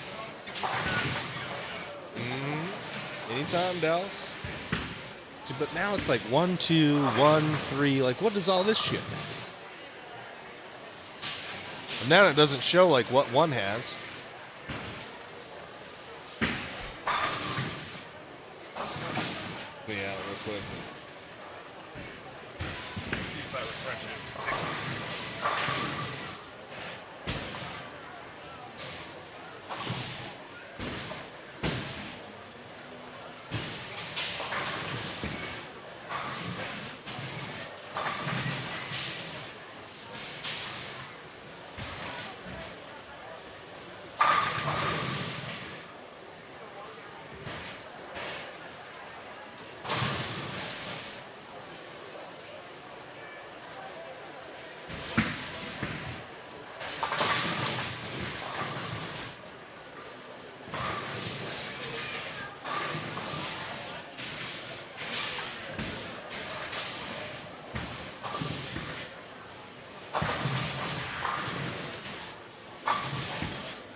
I'm coming. I'm coming. Okay. Well, is this swag time? Oh, it is. But, well, let us open up the Nightbot. Let's get you a keyword. We're going to be quick with this one, so by the end of this game, we'll draw. You need to be present and can only do it on YouTube. The keyword is REX. REX is the keyword. Type that into the chat. You'll be entered in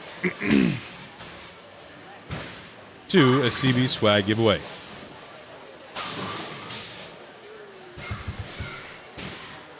REX is the keyword. You can only do this on YouTube. It does not work on Facebook. Daria, face again. Looks like this pair hooks a little bit, or she's not throwing it very good. Dang it. REX is the keyword. Well, Steve K. We haven't seen a lot of Steve K. Oh. Oh, keep going.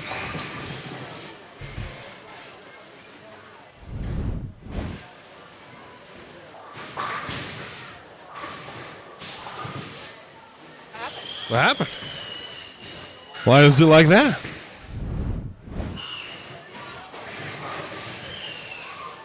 Has the green thing now. Right. Looks like a partial green arrow. What does that? Oh. All right. Does that, though? It's like waiting on a timer. I don't know what the hell just happened. Bloop.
BBS is she's trying to win some swag.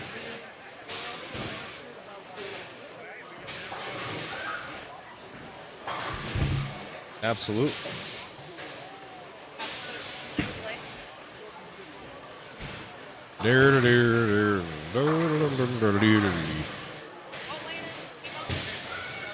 He's on camera 2. He's on 19 and 20. 19 and 20. We also, on tonight's talk radio, had Josh Link joining us on 19 and 20 as well.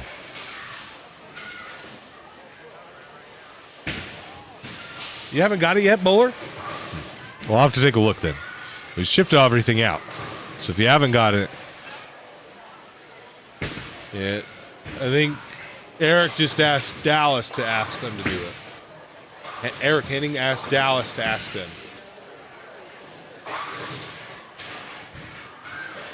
Yeah, Josh Link there is going to need 3 pin.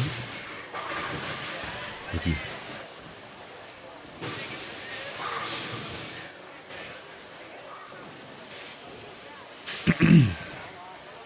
if for some reason you haven't received your swag that we sent, we've had issues in the past before. Part of it was, one of the reasons was because we sent like some wristbands, or tried to at least, and apparently they're not flat or whatever. So it doesn't work. They didn't go through. So if you haven't gotten them, please let us know so we can resend them out to you. We're gonna make sure we get those to everybody. All right. Zach Anderson there. I'm not really sure why he's bowling again, as he led this morning's squads. He was first, and then I don't know, it was 100 and some odd over. And, Ken was just behind him. Let's go over here to see Daria Payuk and Marsha Klumpkin. It is my smooth jazz voice, yes. Marsha needs that to turn. It doesn't. Oh, gets really lucky there to leave the 1, 2, 4, 10. The 7 in there would have made that a little bit harder. Daria really struggling on this pair. 25 and 6. I think it does hook a bit more. The trap, though, is to bring your break point with you. I don't think that is ideal.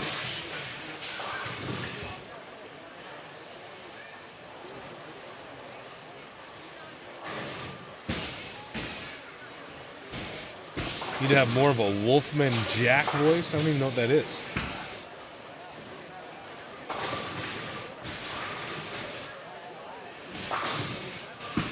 What is Wolfman Jack?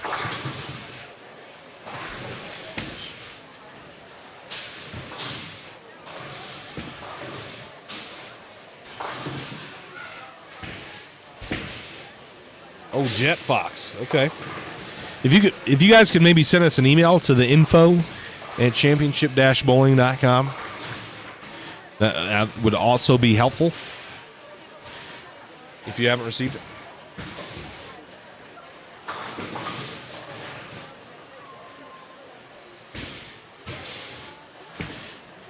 Info@championship-bowling.com. We've kind of transitioned our email servers around. So where anything that's like customer or fan based goes to that email, it's easier to keep.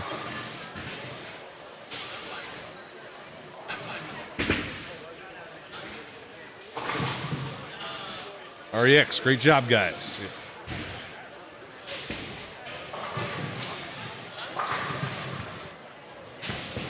Do. Let's dance.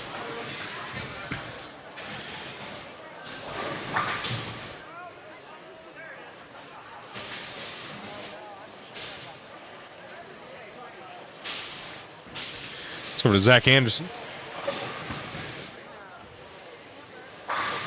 Packed it.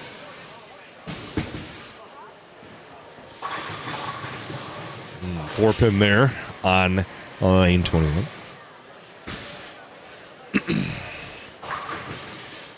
That's the face as well. Let's see if Liam Payne can make the 2-4-8-10. Not. That's going to miss it completely. How about Daria? Through the face. Oh, okay, it was a 4-7-9. Watch that back. Transitioned a little bit late here. A lot of bit late here. Ball's halfway down the lane. Very high on the head pin. The head pin goes between the 4 and the 7 trips there. Something kicks the 9 out, and she has now got an X on the board instead of a red circle.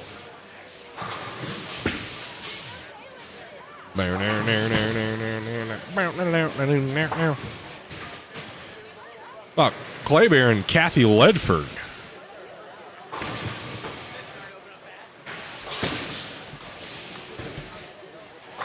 Kathy Ledford. Oh, Plax a 10 pin on a really good shot. Player Rees goes 4-bagger, 9 spare. Strike. Back to Marcia King. Packs it. Let's go back over here. I want to. Still hasn't updated Clay's score. How long is that going to take? Oh, right there. Bang. It is pretty. I'm not going to lie. It's not bad. It's a little tedious to have to refresh it. A little tedious to kind of babysit it, but that's pretty cool. I will say that is not bad. Tommy Croskery is going to be up on lane 23. Tommy shot his first 300 game, I believe, last week at Little's Lanes. Always nice to get that monkey off your back.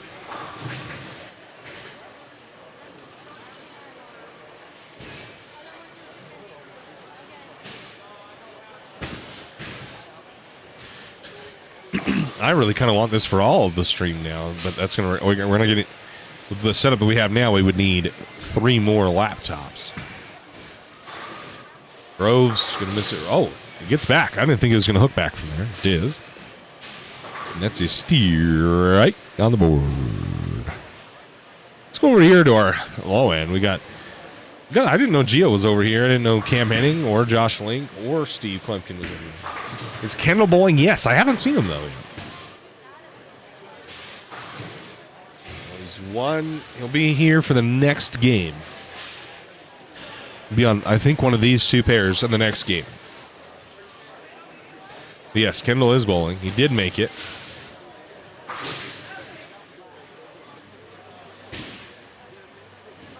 Excuse me. Let's go to Daria. She's moved way in. That ball does not, barely makes it back, but she does double. She does double. Is this the right play? I don't know. I don't know.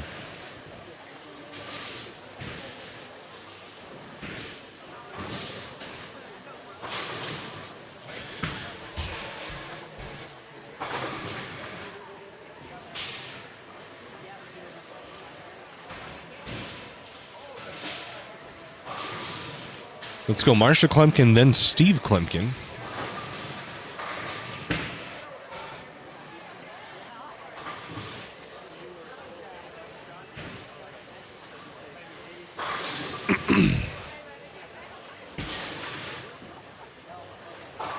She's going to go through the face 3, 6, 10. Come over here to SK. There's Harry Schaefer, who delivered one of our most viral videos in this bowling center, picking the 2, 7, 10 by hitting the 7-pin only. It was pretty cool to watch. SK, bang, got it with the red ball. He goes 3-bagger, spare, strike. He's got a solid game. We have games. We have scores.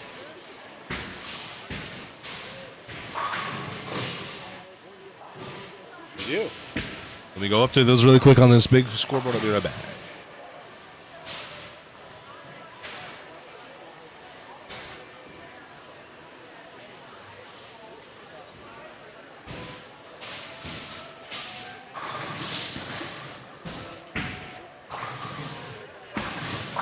Okay. Sorry about that. We have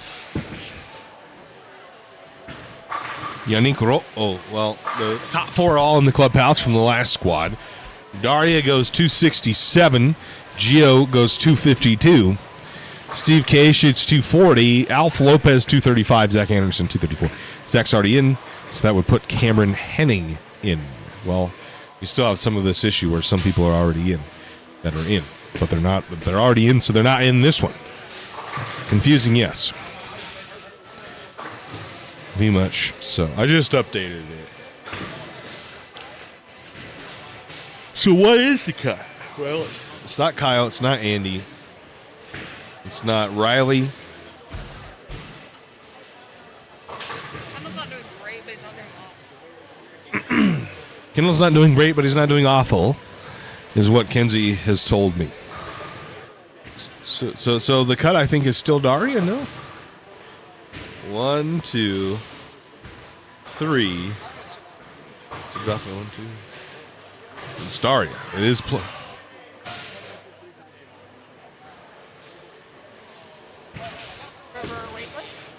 I guess. I don't know what just happened. info@championship-bowling.com.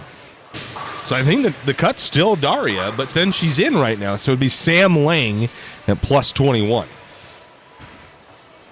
It's Sam Lang at plus 21. Daria goes double and now leaves a washout. 1, 2, 4, 10. Does not convert. So Sam Lang at plus 21 is the number in the open division. We're almost done with this. So REX is the key word. Type that into the chat. We're going to roll here in about 2 frames. So if you haven't gotten that in the chat, we're going to roll here in about 2 frames. You go to the 205 and under. I just told Jet Fox to email us again, but Okay. did you respond to that? What? Did you respond? Saying what? I did.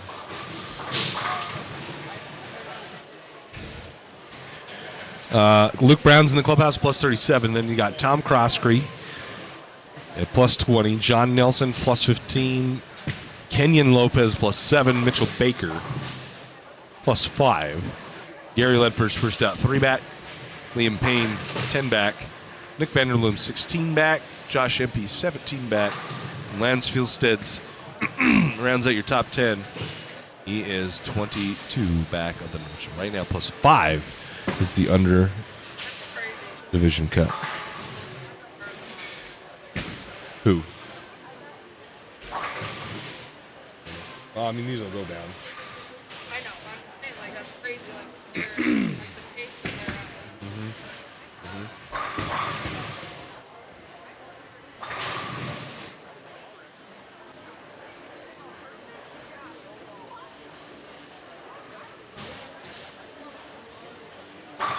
Well, that is nutted.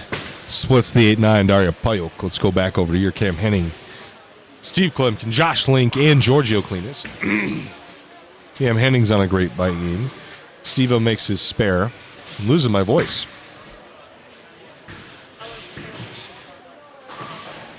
Like, really tight and scratchy. Yep. Yeah, Jet Fox, if you could send it to the info@championship-bowling.com email, that would be helpful to us. Cam Henning strikes again.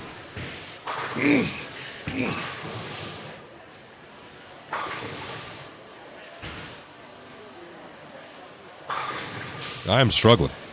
Here comes Gio. He's on a strike looking to double. Checks on him. We'll get 9. He's taking a good hard look at the lane there to figure out why his ball overhooked.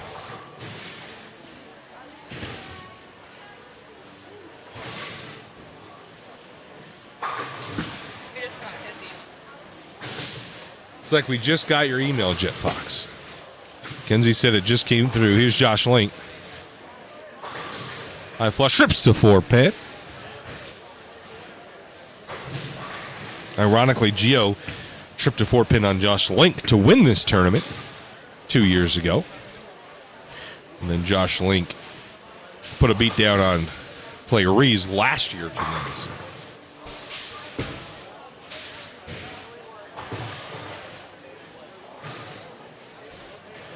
Okay, just a few more frames, ladies and gentlemen.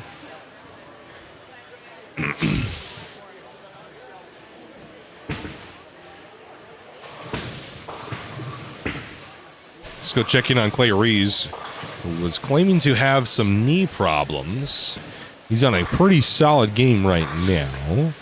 And his first game, Clay shot, well, it currently is in the number right now. His first game of this block does not look like, he shot 182, so nothing special, but this game is pretty good. Strike here would set up his 10th frame. He's going to wrap a 10-pin on a really good ball.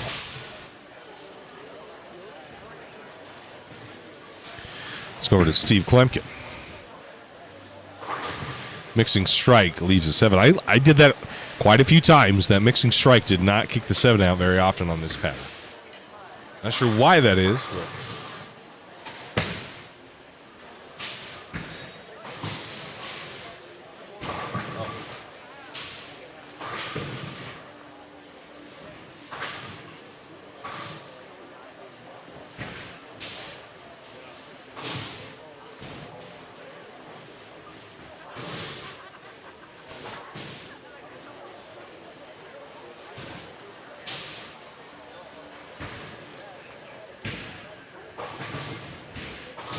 Type REX in the chat if you want to get entered into the swag giveaway.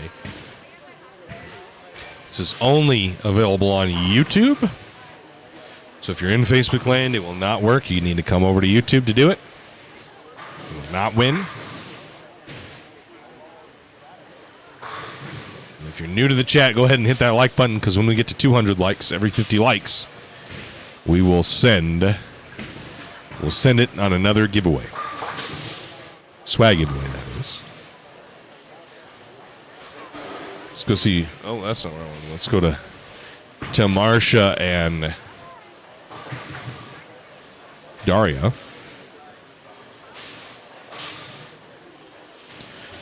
Marcy leaves a 2-pin.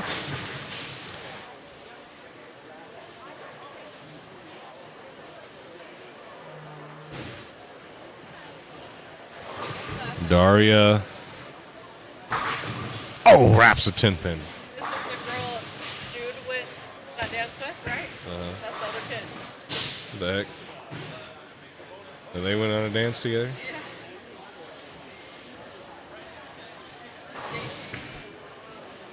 And there, isn't that the girl that Emma thing or whatever? Yeah, that's Emma. That you guys like? We love her. Well, why is she doing that then? Oh, it's just my brother.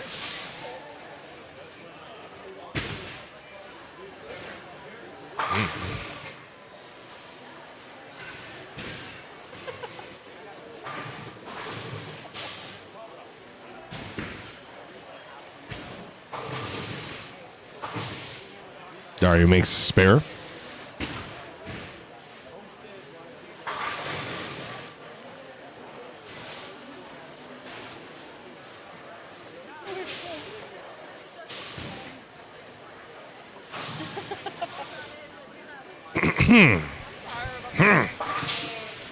I'm tired too, guy.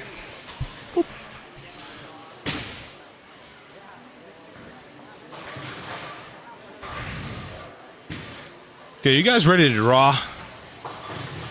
We're ready to draw. A lot of these guys are done with their games. I think after this shot from Steve Klumpkin, we're going to draw.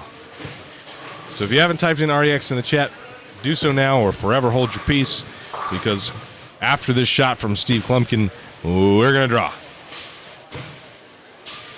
We're going to draw. REX is the key word. Regular Experience Ball Reviews.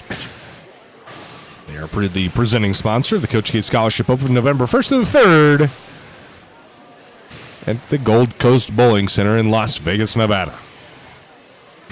Steve Klumpkin leaves the 1, 2, 4, 10. Guess I'll wait to see if he can make it. Maybe he'll bring somebody some luck if he makes it right.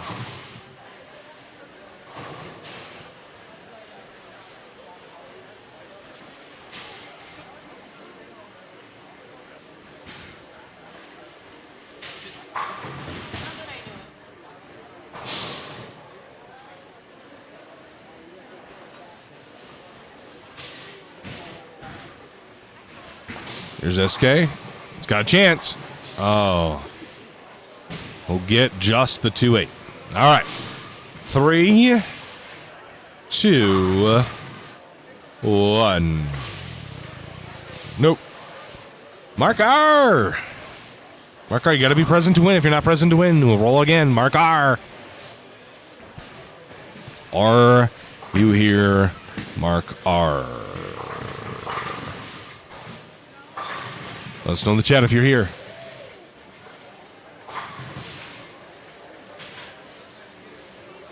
He's here? All right, everybody, grats. Grats to Mark R. He is here.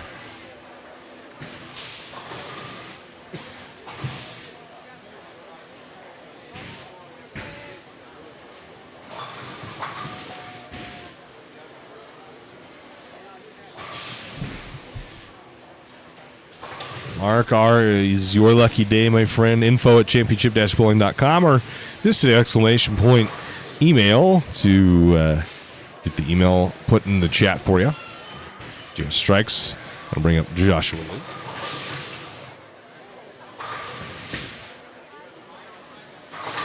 Link sends a messenger that was needed, and that's next on the board.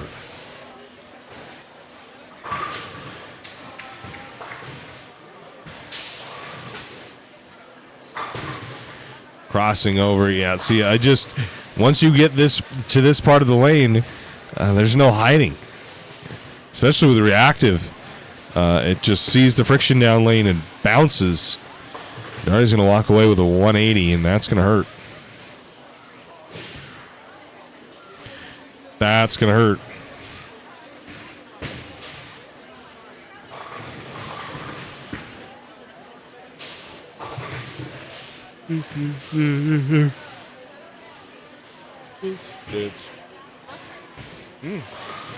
Damn. Are you gonna wanna eat dinner?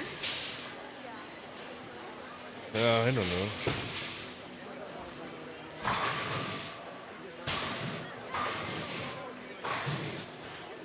Is this really only game 3? Where do I send an email? Type in exclamation point email. You'll get provided with the email. Or if you're just listening, it's info at championship-bowling.com. Booter.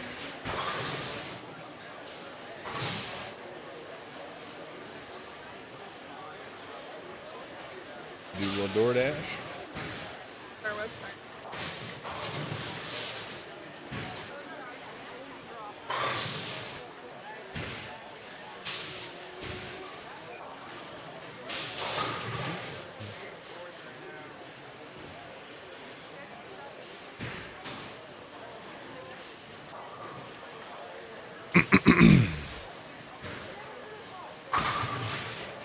Marcia packs 10 there.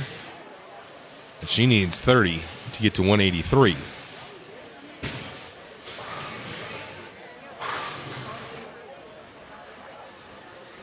Ooh, man. Oh my gosh. It's getting really hard.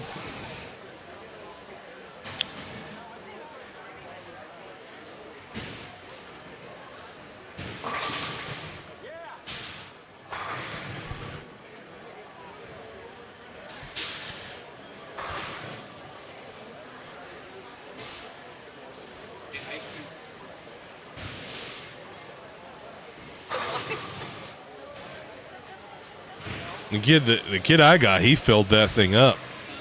He gave me twice as much as I needed. The guy last night filled it up halfway.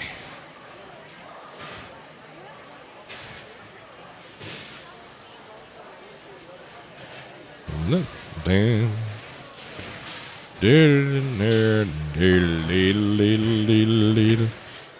Will you, on the little laptop, on the laptop over there, there's an internet browser open, so like OBS like this. Where's the mouse? What the hell? Where's the mouse? Okay. So essentially it's like this.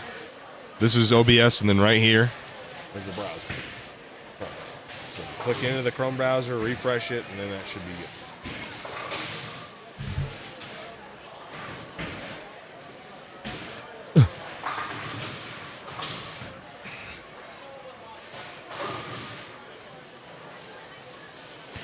Who are we going to get on this pair? Cam Henning,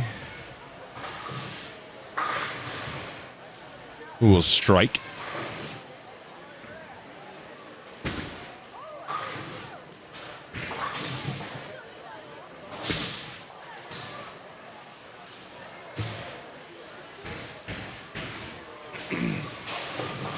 Oh, the bowl is cold. The bowl is cold.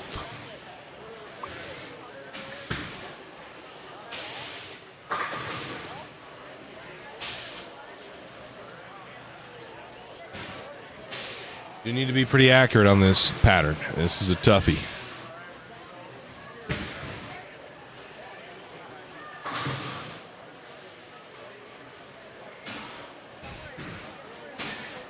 Gio? Got it.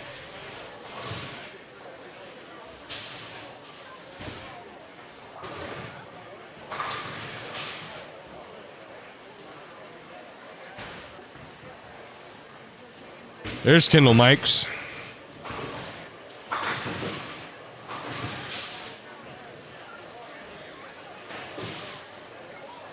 There he is.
Let me have any of the cookies. Huh? Let me have any cookies.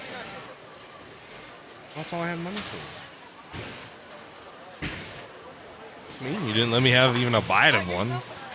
Yeah, but I wanted a bite of the cookie. Was it good? Tastes like peanut butter. Okay, but was it good?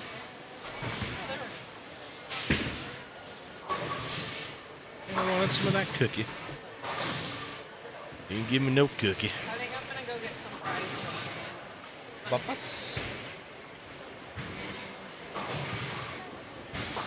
You're not gonna get some Tejas cheese fries?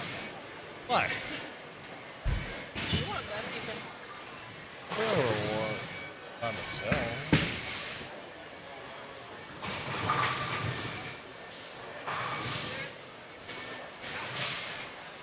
Well, it's full. I haven't eaten.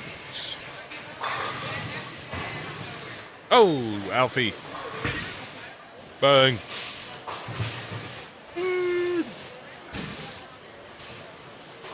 Bada bing, bada bang. Do, do, do, do, do.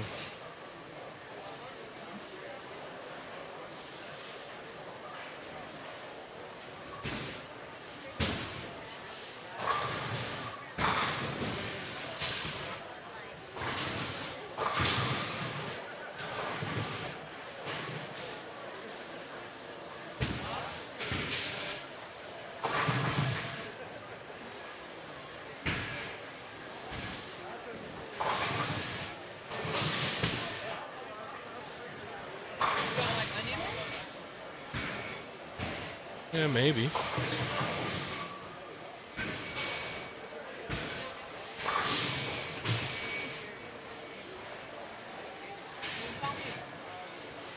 Yeah, I could have some.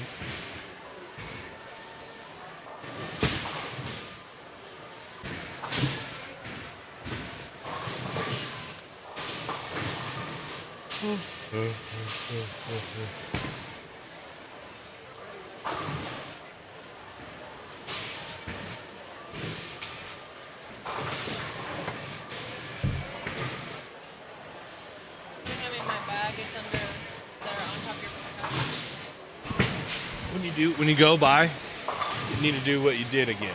Refresh it. please.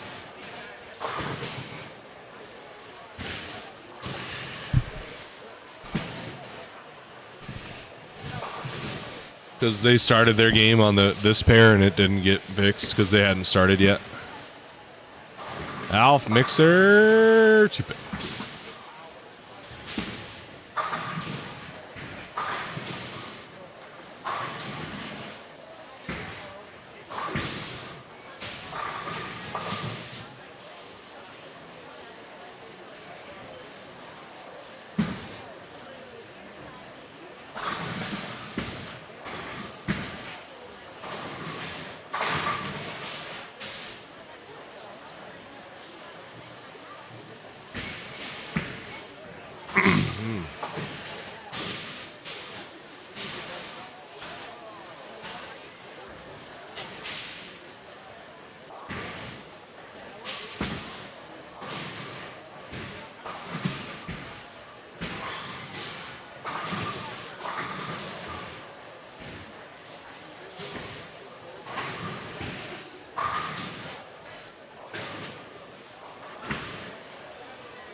Kendall's right there. Just went through the face. They left the 3-6-10.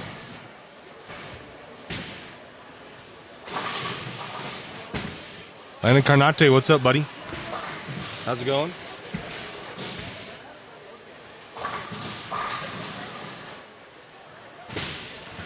What is love? Baby, don't hurt me. Don't hurt me no more.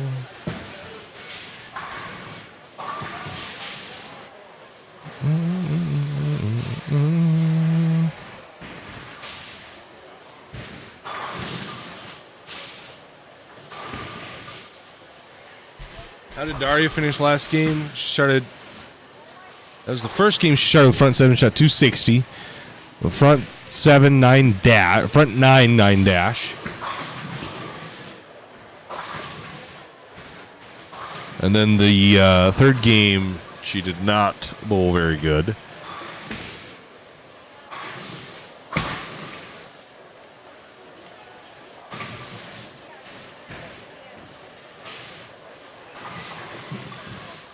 Yeah, some people do get a little fried out about the Brooklyn Strikes. Some people are not fans. Steve-O? Ooh, that was good. That was packed.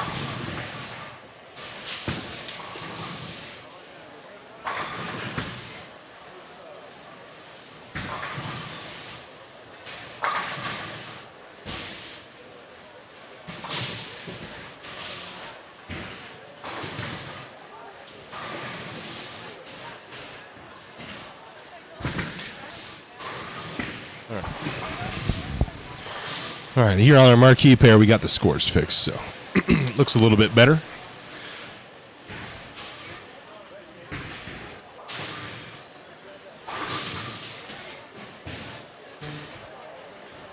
Looks just a little bit better. If we get to 200 likes, guys, we'll do one last giveaway tonight, or we'll do every 50 likes we'll do them, but I don't know if we'll get past 250. So we can get to 200 likes. Go ahead and hit that like button. We'll give some CB swag away.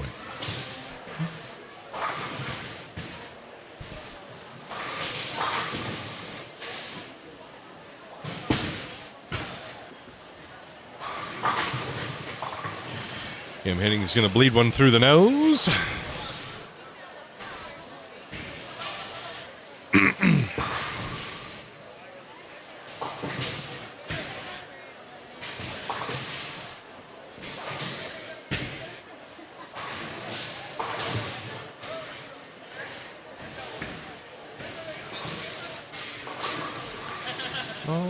comes home. Why me doing me? Why?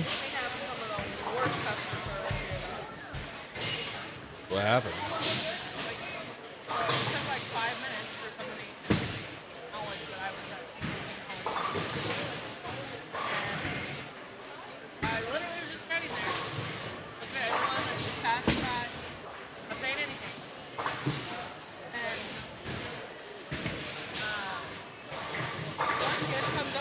Stands at the iPad. Doesn't say a fucking thing. So I'm like, are you ready? He was like, yeah. And I was like, the fuck? The poor future of this world, it's in rocket. You give me another drink. Give yourself one. You got yourself another drink, honey, and get no another drink. You didn't ask for a drink. What is this?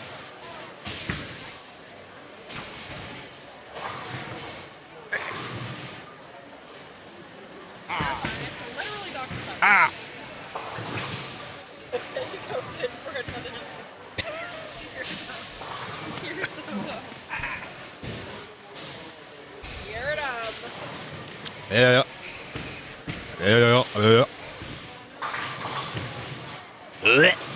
That little baby.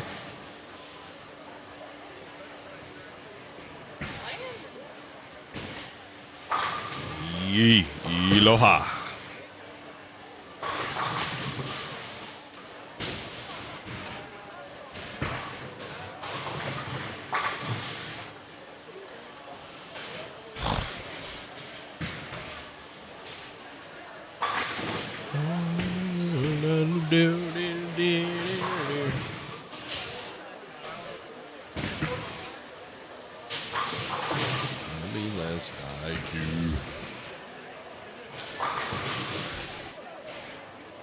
Let's go over to Kendall. I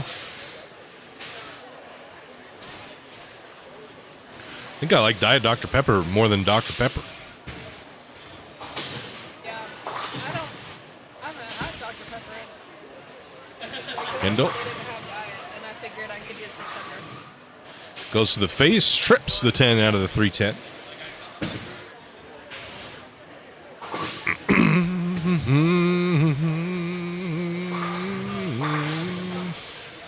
Alf packs 10. Is Alf's pair way ahead or way behind? I guess is behind.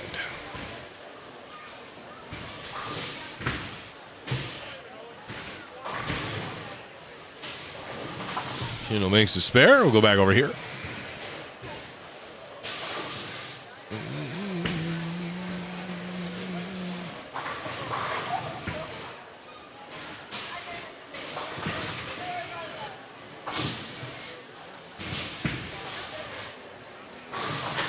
Josh Link mixing strike. Count it.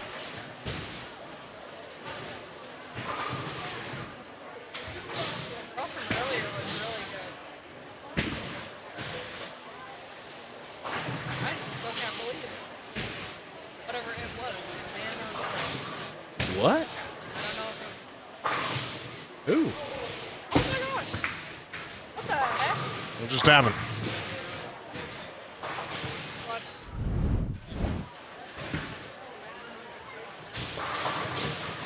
Oh, Harry Schaefer giving us some nice moments again. Burn.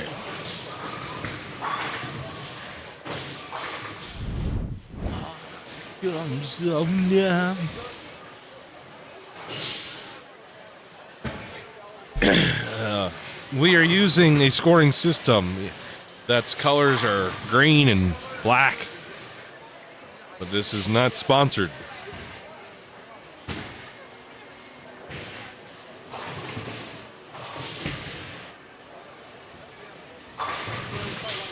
Kendall packs 10. That's a better ball.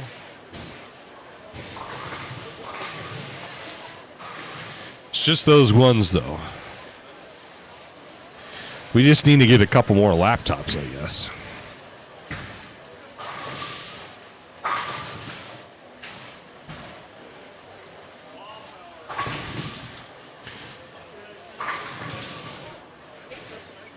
I saw that.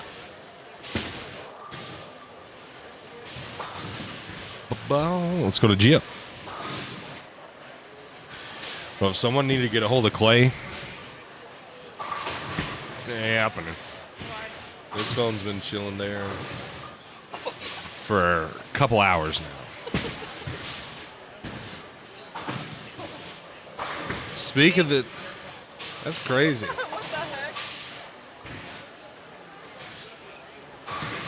That's weird. I know.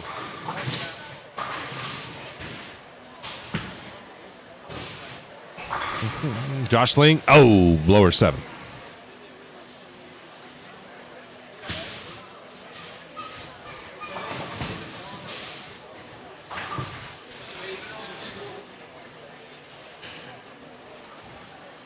What the heck?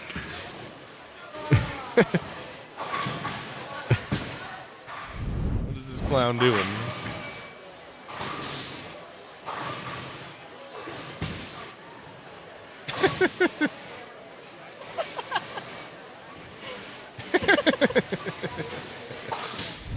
The hell? Like we were just talking about how if someone needed to get in contact with you, that they wouldn't be able to. Something over here, then you literally walk over. That was so funny. Lizzie's here. That's true. Lizzie is. The hooligans.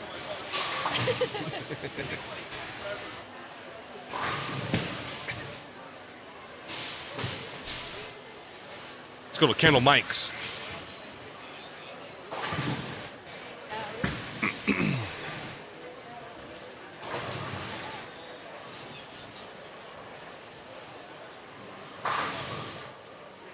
Bang, got it. That was a good shot. Kendall. Rack attack Kendall. Saturday. What did you say? Backwards hat. Oh, backwards hat Kendall. Oh. I heard rack attack.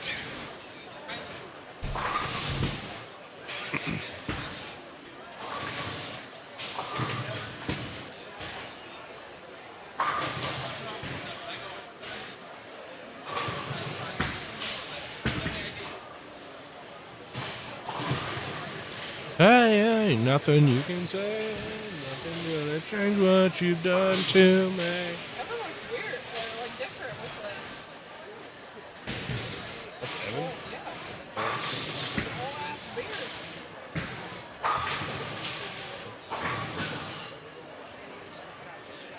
Hey, nothing you can say, nothing's gonna change what you've done to me. I'm sad every day. That was Randy Orton's first song.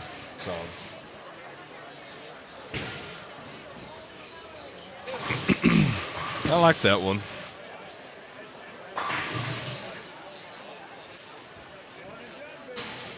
Cam Henning, mixing strike, put him down for 10.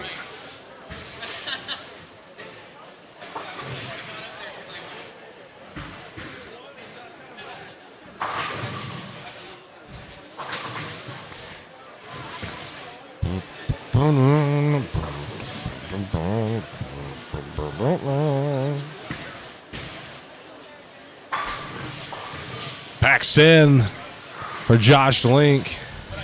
He goes 3-bagger spare.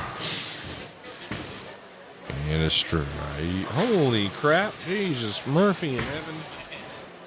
That's a lot of onion rings. All for you, buddy. Shoo! You know they have like girl dinner, boy dinner. This is like bowler dinner. They don't actually have a real meal.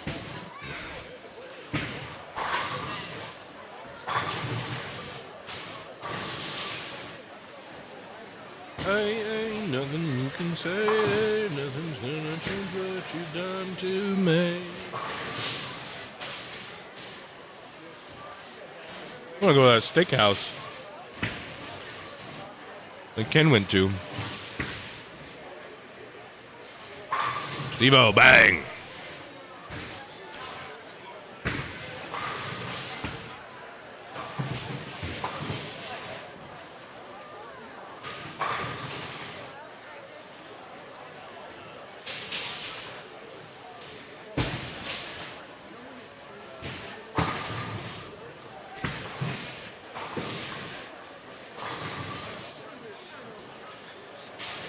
Kendall left this 7-pin, 10-pin.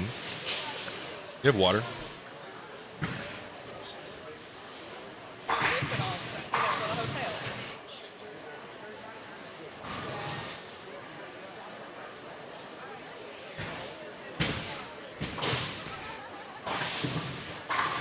Bang, Geo.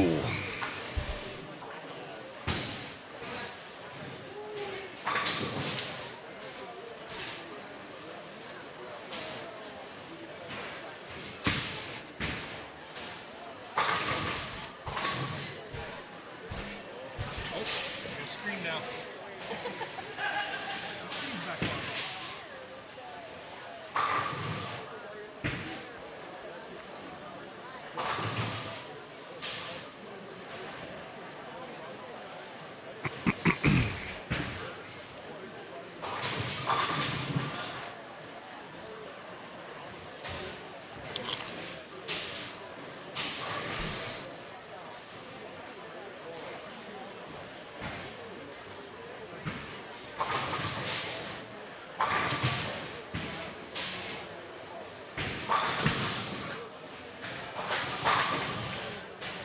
Josh with another strike. Rebagger spare double.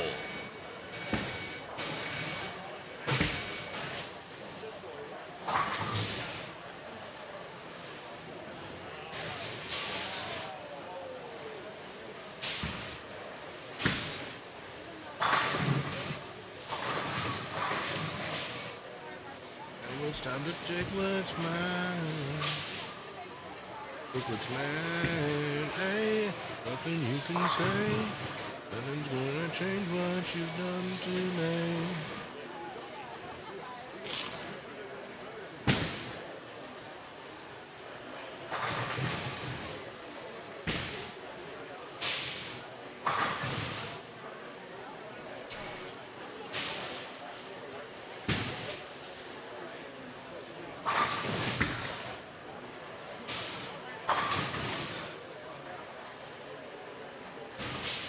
Take what's mine.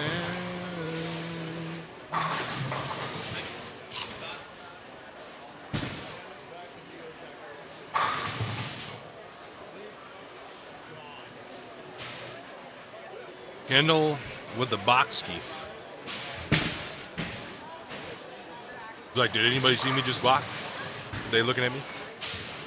Hey, yes, sir.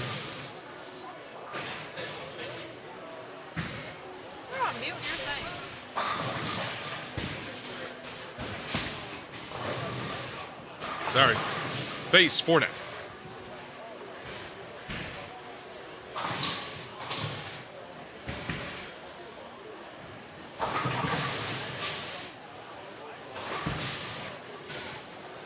What the hell? I didn't see that guy. He said easy pattern.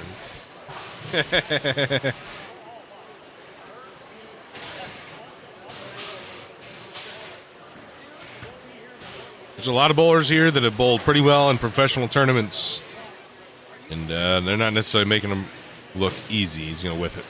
Let's go over to Gio.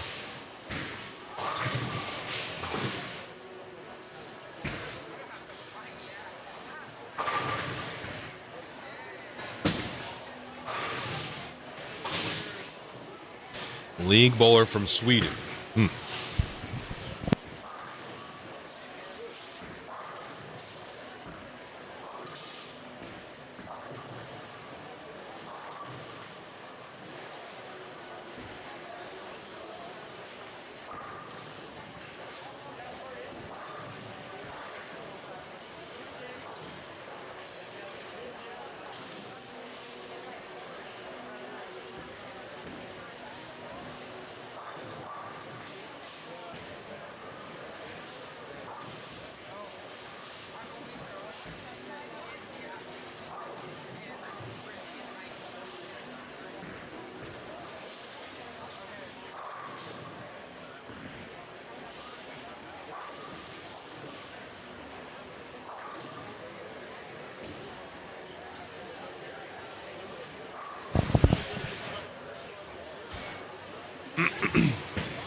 Go over here to Kendall.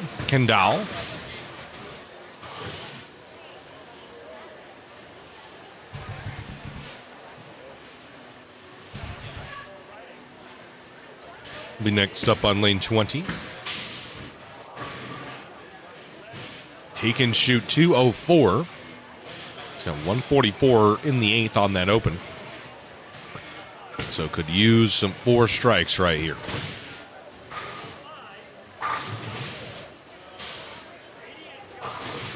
Oh, he's going to get 6. Looked like 5 for a second, but 6.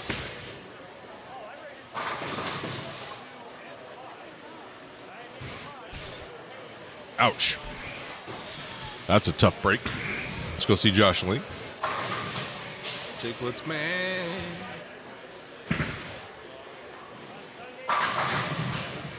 Josh Link packs 10. Cam Henning, can he trip a 2-pin? Nope. See if Kendall's got what it takes to trip this. Nope. Not an easy spare, though.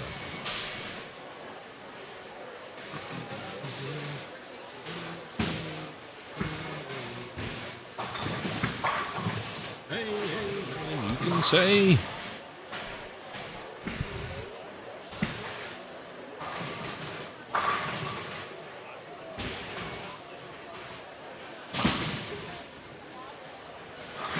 See what Steve's got here. He goes spare, strike, spare, 3-bagger, and 9 spare.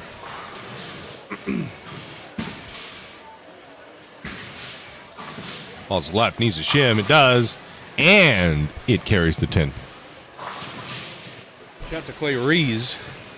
His humble demeanor and sportsmanship. Cross pairs with him, name at bold several tourneys. He is at one of the most humble Northwest pros out there. Clay Reeves. There's Clay Reeves right there. He's going to get 6. Unfortunately.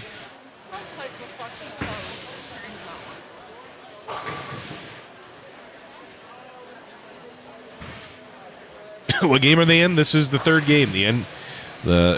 Nearing the end of the 3rd.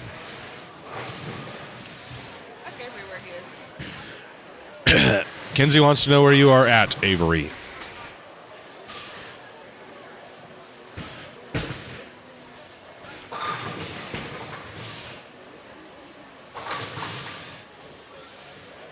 What? No one likes to hear chewing. I'm not even chewing, it's a mush. It's a mush. No, you can still hear. Who only hears you?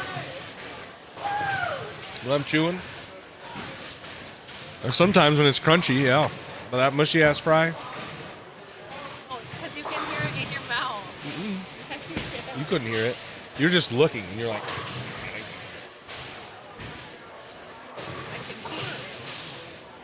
Yeah, why don't I just give you an RKO?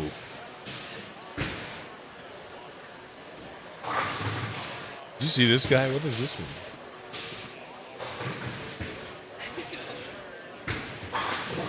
Put him in time.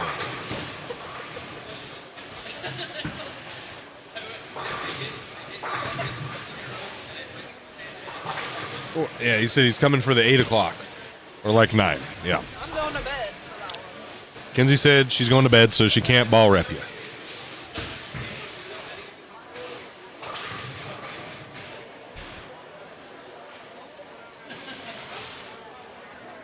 Who can say?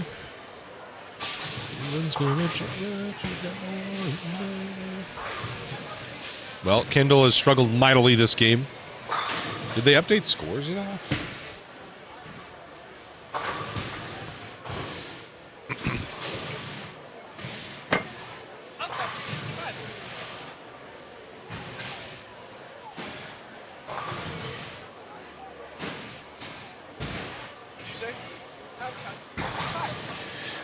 Yeah, so Alex rockets to 2nd place. He is plus 101. He's the only one in the top 5 that is not already in the clubhouse. And then it's Daria Payuk, 260, 180. Get to plus 55. Gio is plus 50. Cam Henning plus 49. And then Steve Klemkin has snuck into the number. He's plus 33. However, as we know, there were 3 people, Kyle Morrison, Andy Kinney, and Riley Woodard, have all made it. and then Braden Link. So you drop it 3, that'd be Tyler Norris. You drop it 1 more after that, it's Daria Payok. Am I correct? Drop it 3 includes Cam, Braden, Tyler. Braden's already in, so you drop it 1 more. It's Daria Payok's first score, but she is in right now with her current score, so really that cut is Josh Groves at plus 18. Huh? Yeah, his third game. It's not included. But with the scores that we have, it's Josh Groves right now. Excuse you, pal.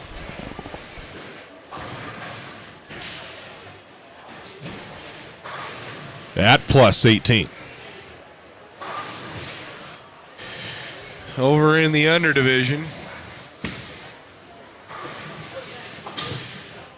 that number right now is minus 29. It's John Nelson. Luke Brown, Sam Combs in the clubhouse in the lead.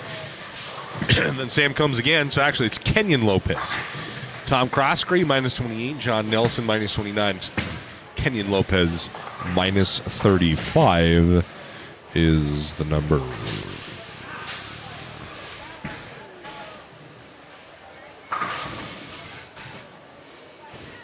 That's 35.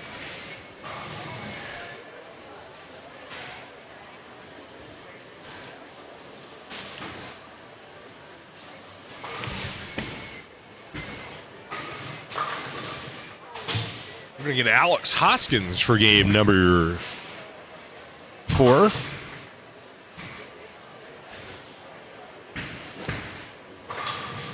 High flush, count it.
Yeah, I think urethane was supreme, reigned supreme. Is still reigning supreme. New Blue looked okay, I think, as they broke down, but all the urethane balls from all the manufacturers looked good.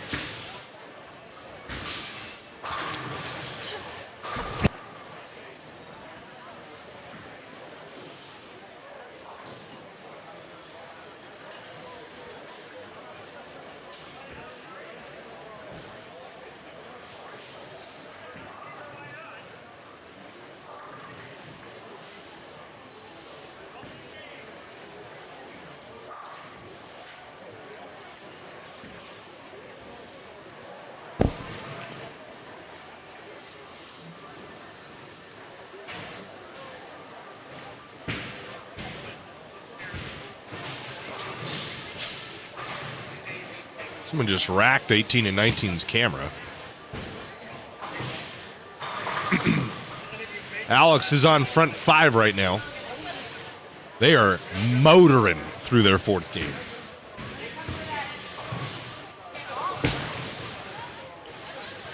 Wasting absolutely no time.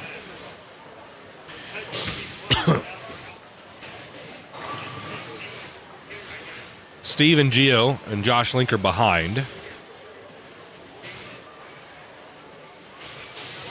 Good. Good.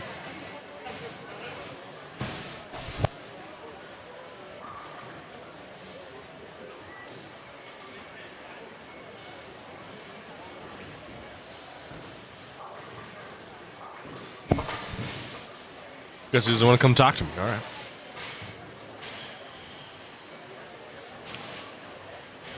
Steve-O. Face gives it the What the hell?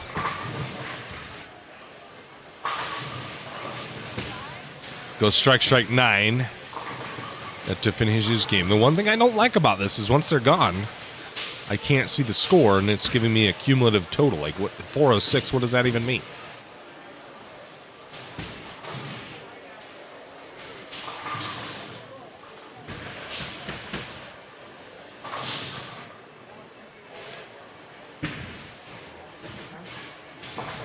Can't take it when you die, but you can't live without it.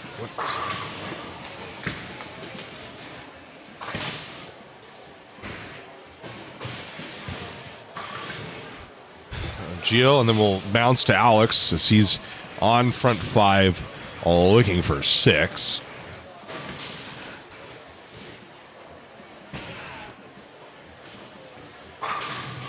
Gio throws a beauty of a ball. Alex, ball looks pretty good. High flush, bones a 9-pin.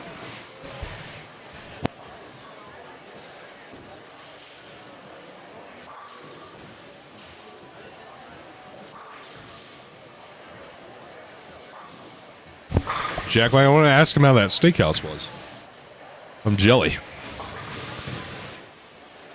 Well, let's go over to Gio. I don't think Alex is going to miss that spare.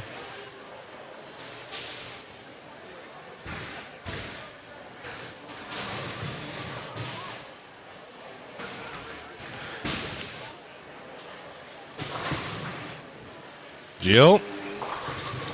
The ball chucks on him, goes to the face, 3-6-10.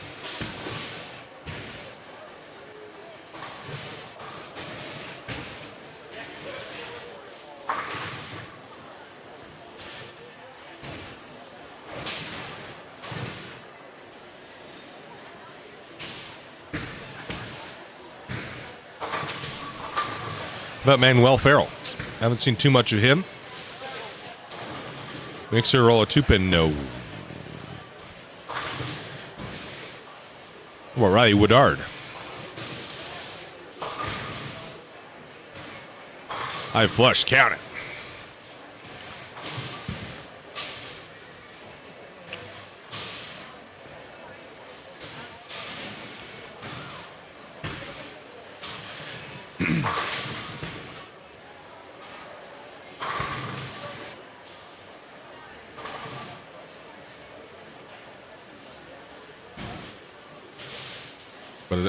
Did it. I think Dallas Burke was hitting save when he was entering scores in. He was. Thank God.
Ribbit Zoo Pals.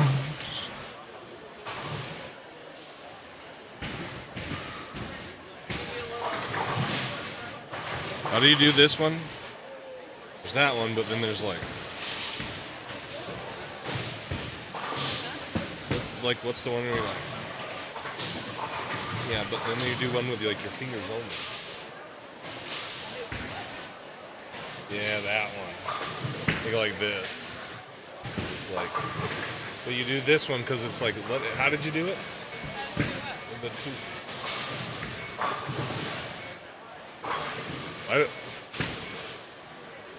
That doesn't look good because these bend like this. You can't. Girls go like, that's supposed to be hard.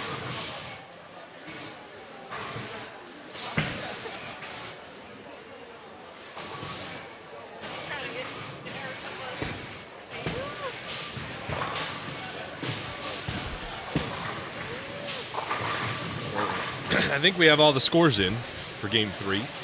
They put Dallas Burke in charge of it, and now things are rattling off. Daria shoots to the top of the leaderboard. She takes over the lead from Yannick. She's plus 124. And then Yannick, Alex, and then Kyle Morrison. But it's second Alex. Is it second Alex? No, it's not second Alex.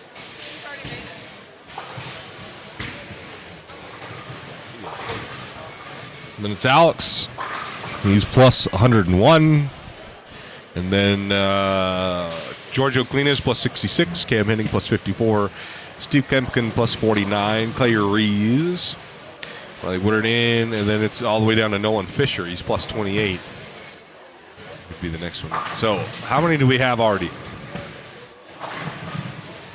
Alex, Kyle, Andy. Riley. So 4. So you drop it down 4. That's Nolan. But that means, Braden's in it. So that's Daria. She's in it. So it is still Josh Groves at plus 16. Plus 16.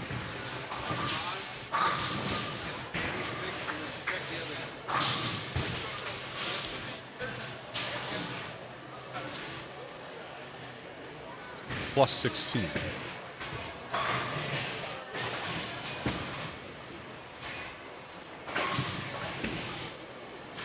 And then Luke and Sam Combs lead, and then it's Josh Nelson, Kenny Lopez, Gary Ledford, minus 45 is the number in the end division. Minus 45. You can find these standings in tournamentbowl.com by typing exclamation point standings. And you'll be provided the link to Tournament Bowl.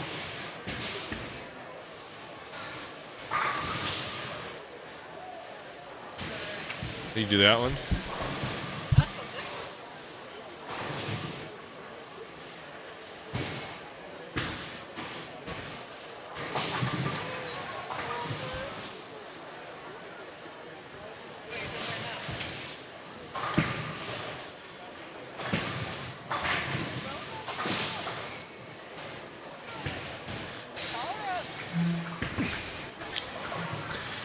So Alex goes front 5, 9 spare, 8 spare, strike 9 spare. He can shoot 47 with a punch. So he'll have 17. 07, 17 plus 30, 47. That's good. One of those things where like you have your hands in your back.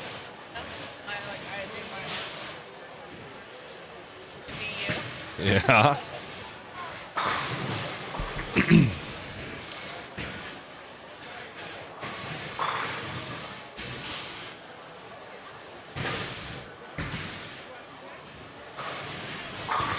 These two pair are, oh my man, that one lane talk crapped itself. La dee dee da, la dee dee da, la dee dee da, la dee dee da's. Alex did strike it. It just fixed itself, but it's still wrong. And he's gonna refresh. Bloop, bloop. All right. Oh.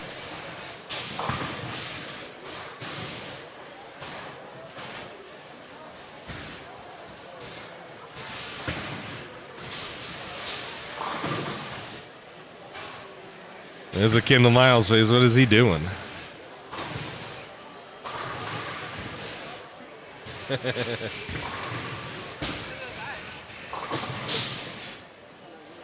What do you do? Like, because see how it's all jittery? Like, you click something, and you're like, and it goes like to the home screen and then back.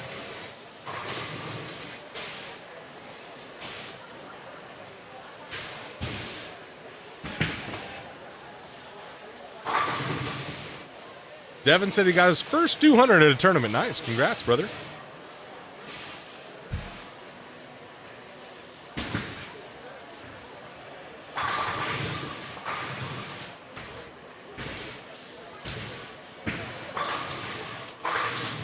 Man, he strikes. He's on a big string of strikes. He goes 8-9 spare. Looks like a 5-bagger.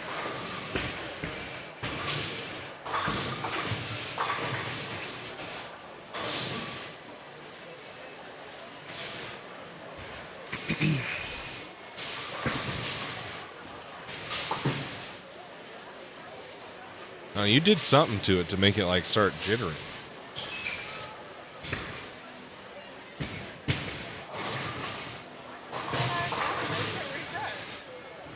I know, but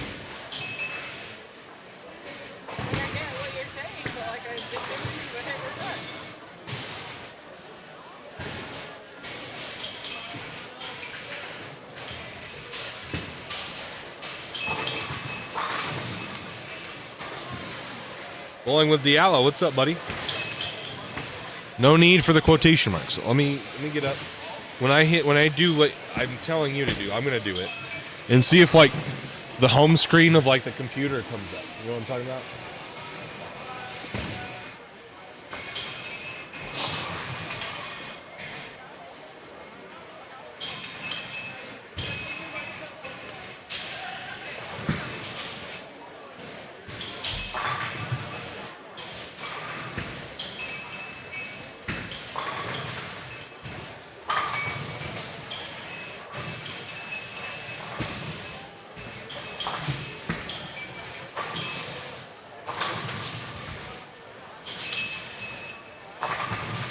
It did where the like lane clock is, but not on the camera.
To get over.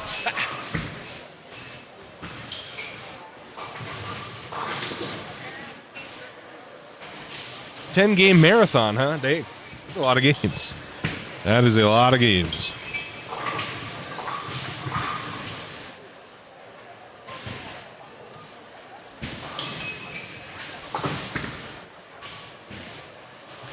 Kid.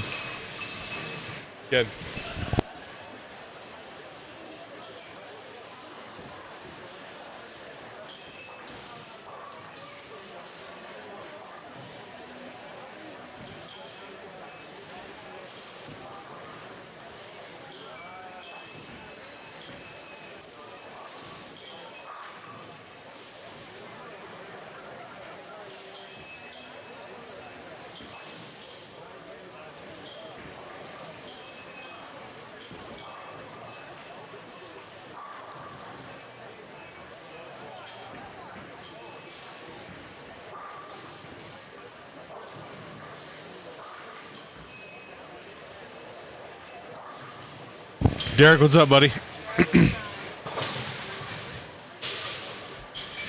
Can't take it when you die.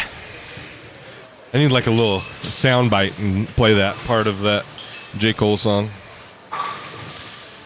10 back there for Kendall Miles. He goes strike open 4-bagger. Manny's about to cap this one off. He said this is his last squad. And he sat. He gets it. Manny Farrell. Where's Manny Farrell?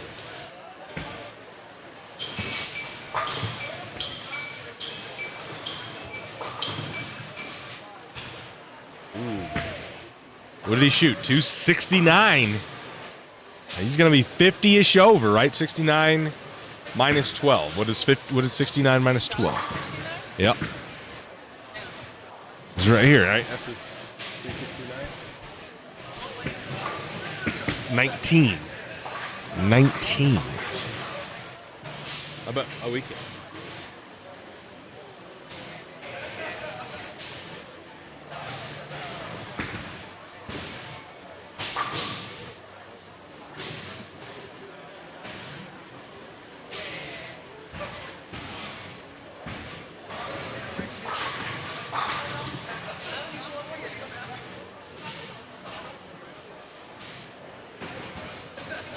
Why doesn't it give me the full score? Who cares about this? Who cares about that? Well, I'm pretty sure it's 260. 9-9 29 29, right? 59 89 89 19 1949 79 09 39 269 69 minus 12 57 no yeah 57 so Manny Farrell goes plus 57. I'm having a tough time talking. I'm getting really tired.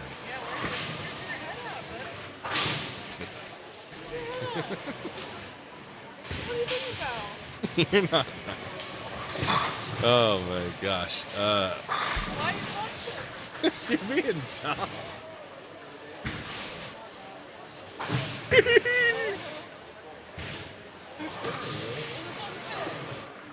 And he gets to plus 57. That should put him into the number. He said this was his last squad. And clutched up there at the end. Shoots 269. Punches out. Good job, Manny Farrell.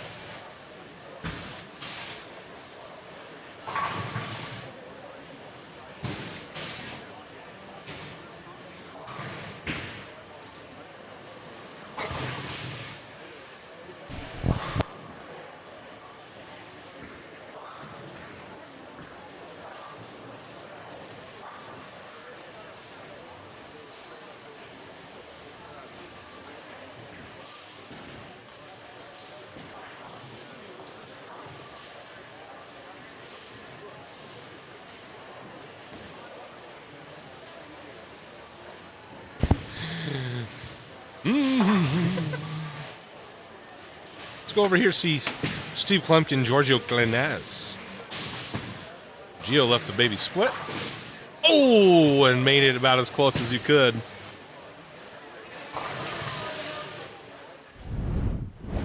Can't take it when you die, but you can live without it. Let's see this. Gets a lot of the 3-pin, and the ball grazes the 10. Gets it just enough to fall, and the little fist pump from Gio. That's a little swaggy.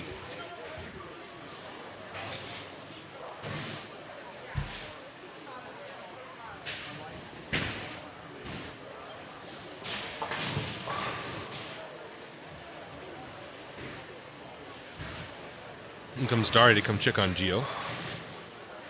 Cam Henning high flush. Does not trip the 4-pin. Josh Link. But you can't live. Oh, caves a big 4.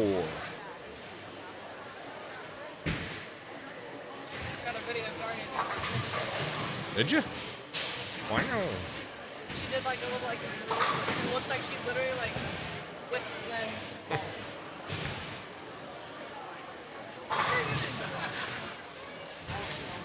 Gun miles, Paxton. Let's go look at the shot from Joshua Link. He's moved way in. Now that there's some friction developed there, it bounces off of it pretty hard. Gabe's a big 4, and he is relieved. Well, Steve K packs it. So he goes spare 3-bagger, spare double. What the hell? My favorite video of Steve still is when he's bowling with the play. He does a little like dance with his feet. Little step thing.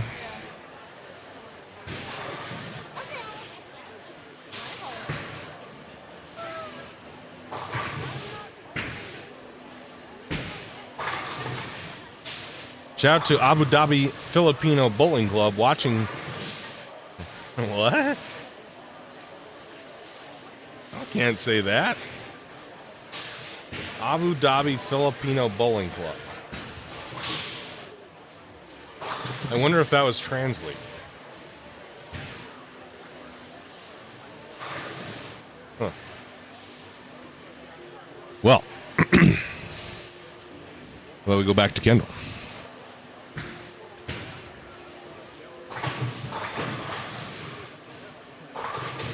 Has the face 36910.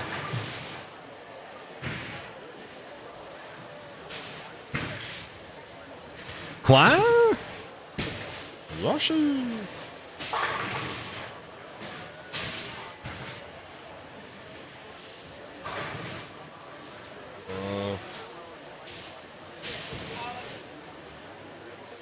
Alex finishes plus 148. I do think that will be the highest set.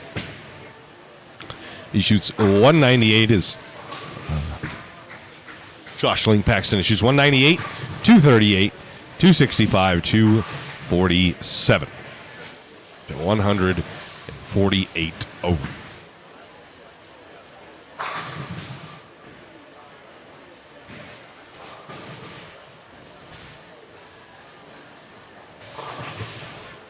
Trevor Wakely working on a strike. Gets that one to fall.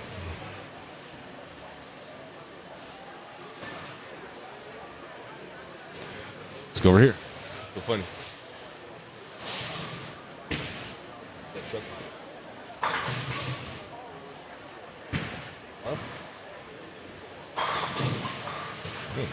Steve was up. So let's see strike again. The dude has been bowling since the womb. It appears so. Benny,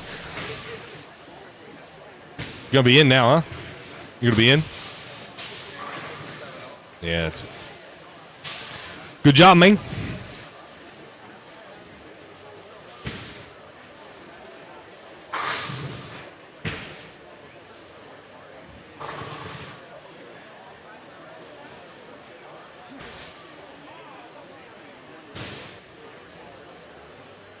Oh, he was fried before this squad started. He was not a happy camper.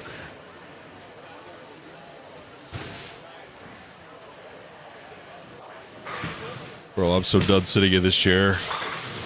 Geopax 10.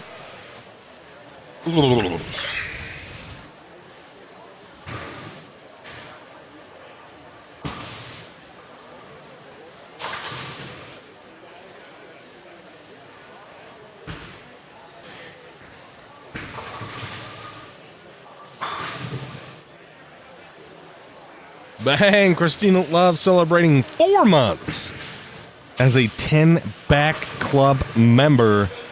She says, support this amazing channel by joining the 10-back club. Thank you, Christina. And she's right. It helps us out. It helps us be able to provide this.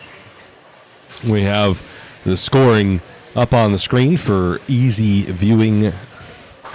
That is not possible without the donations and members that we have for this channel. So thank you to Christina for 4 months.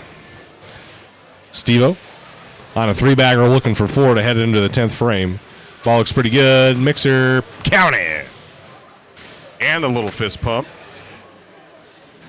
Let's watch that back. So the 5 was resisting it. It didn't want to fall. It said, oh, okay. Boom.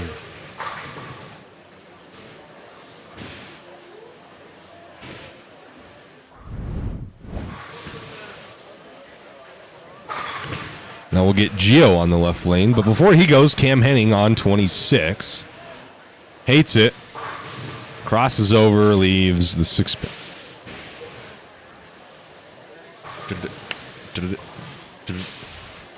All right. Gio is working on a strike. Struggled a little bit this game, so a strong finish could help him a lot. Got it. Splits the 8-9.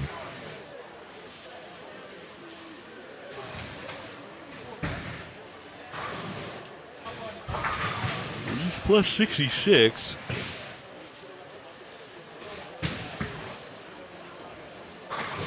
Gio is.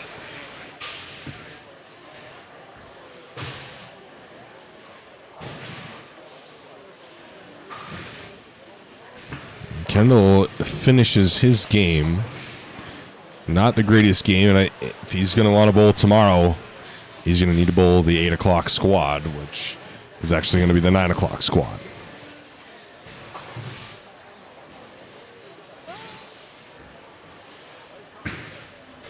Link right lane.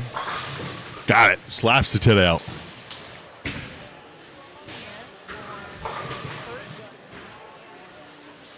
After being here from 9 to 2. No, 6:30 to 2. No, we left at 6:30. We got here at 9, 10, 11, 12, 1, 2, 5 hours. 18 hours.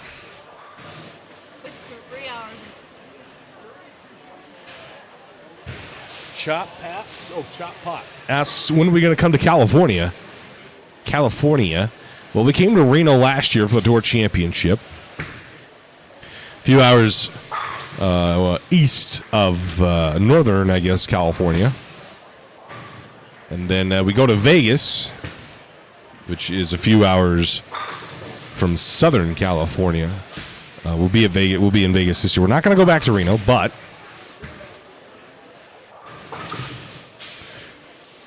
I don't know if we have some sponsorship out there. We can generate some funds, to bring our staff out there. The good thing about Vegas is the overhead cost for us is very little. It's very low. We have housing because my parents live there, so we can come to Vegas for pretty cheap. Other places like Reno, like Boise, when we go to Boise, we really, it's kind of expensive for us to come and bring our staff. So we do need to cover those expenses and, to bolster the prize fund. So we need to have some partners as well as a willing bowling center. So if we can find that, we just don't really have the connections in California yet. But potentially in the future, we might get some. And, we're open for as long as we have some partners that can help us out. Then we'd love to.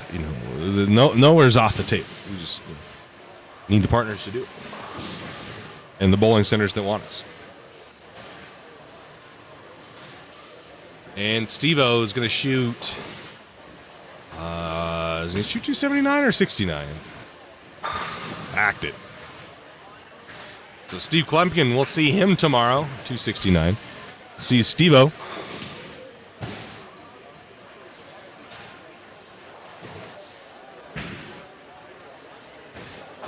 Oh my gosh, I'm really sorry, guys.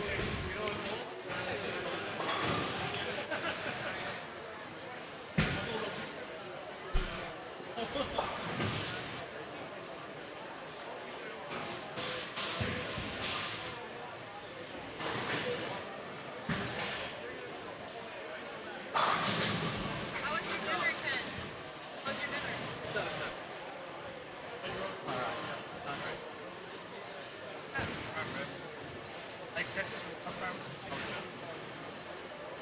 And like I had Shelby steak. So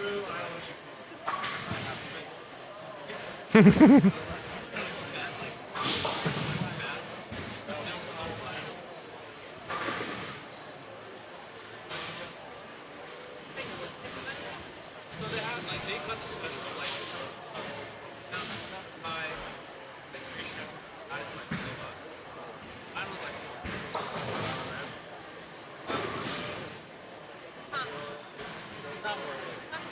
What was it called? Maury Steakhouse. Steakhouse.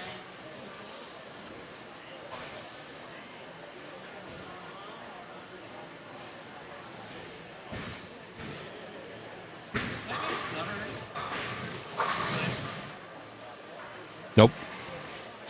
What was his last game?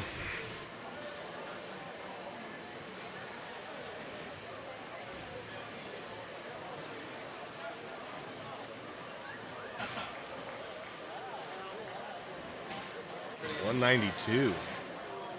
He's gonna. Yeah, he's up there, man. He's up there now.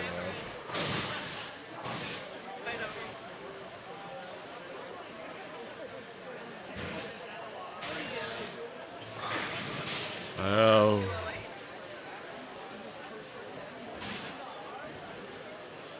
What'd Cameron shoot, Eric?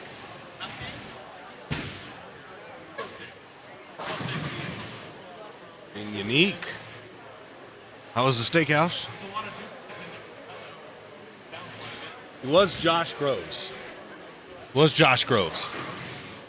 Oh, yeah, it went down. There's a lot of duplicates.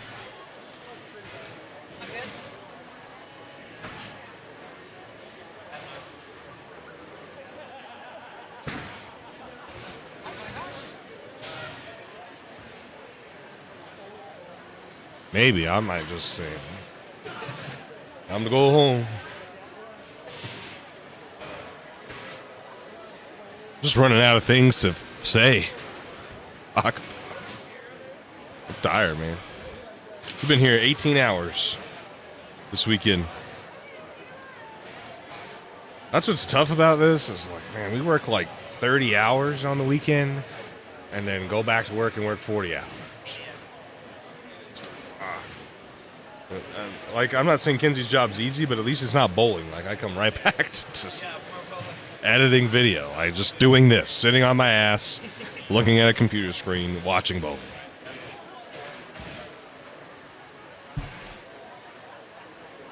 So it's just tough. You're right.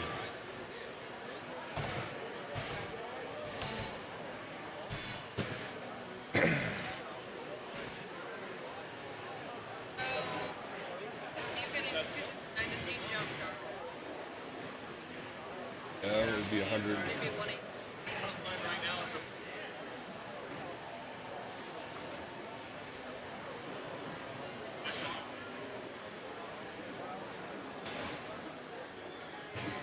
No? I think you have to. Steve-O! Steve-O! Steve! Have a good night. Sheesh! Including clay racing, finish shoveling. It's the sweatsuit. Probably never been rode down to school.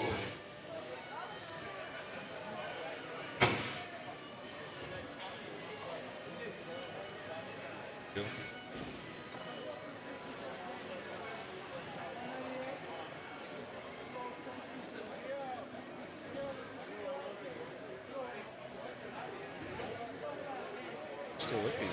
Look at that.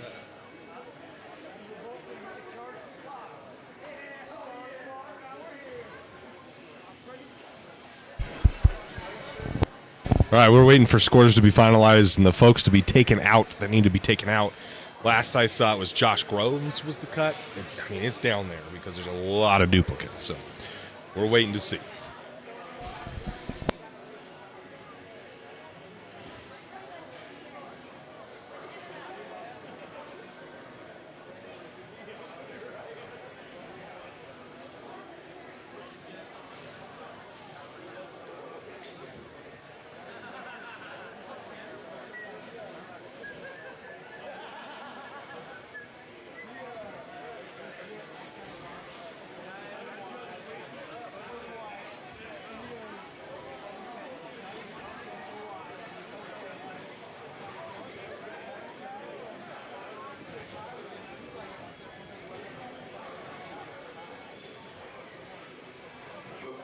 signing up for the next squad. We're going to finalize standings for this one.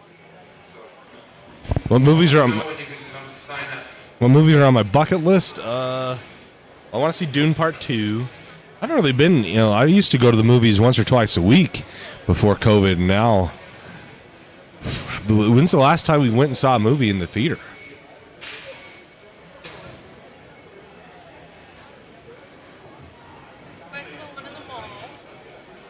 Yeah, what movie was that? Oppenheimer. That was the last time we saw a movie. There is one more squad. Will we be here? Who's to say? I don't know. It's 8:30.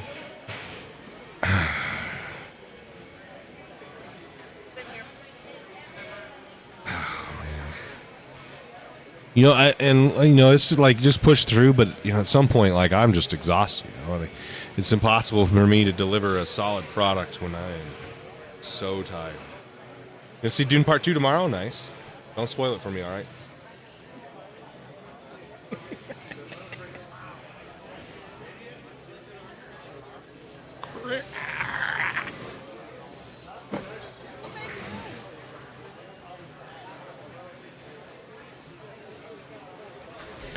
Man, look at how they spell Manny Farrell. You see that? Manny Farrell.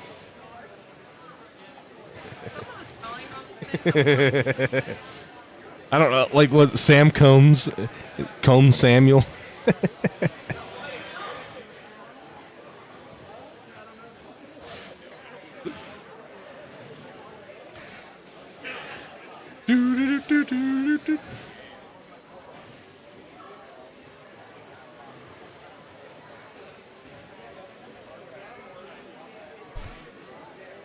Goodness gracious.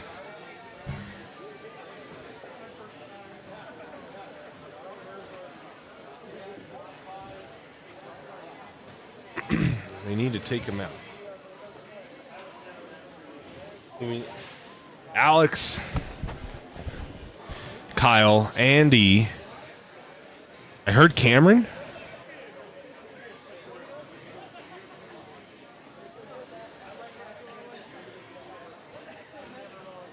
Yeah. Let's say we don't know it's Cameron. So there's 4 with Zach. So you drop it 1. That's Clay. Then you drop it another. It's Riley. Then it's Cameron. So then it would be Braden Link. Then it would be Tyler Norris. And then Josh Link. Then it would be Eric Henning. I'm seeing Nolan Fisher +8. I'm seeing Nolan Fisher +8. Well, I haven't shot. I shot a 150 game last game. Yeah. I'm not a good typer. I'm seeing Nolan Fisher, Josh Hardy, depending on if Cameron Henning's already in.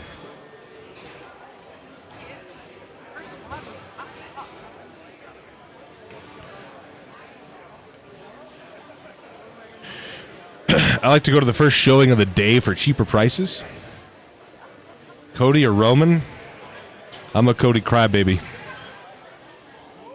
But I still acknowledge my tribal chief.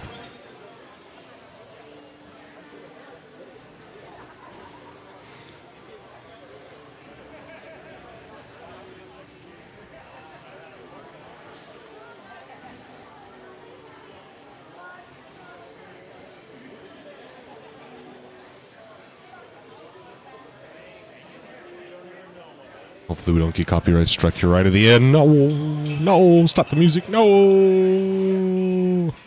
Well, I'm going to have to mute that, so unfortunately it's not going to sound good. I wonder if Kendall's going to bowl again. He looked pretty defeated.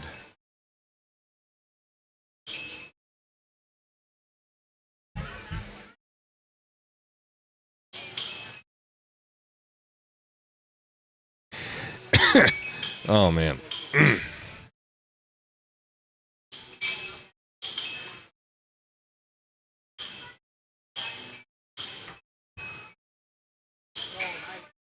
Well, this one's probably going to take a minute, so.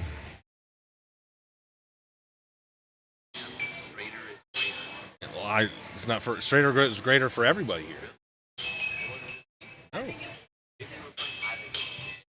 I was playing straight. My feet were like, at one point I was standing like 12.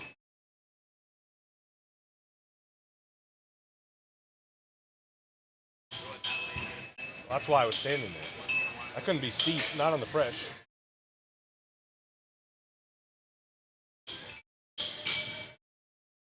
I really wish we didn't have to sit here and talk. I don't know what a good strat is here to solve this problem.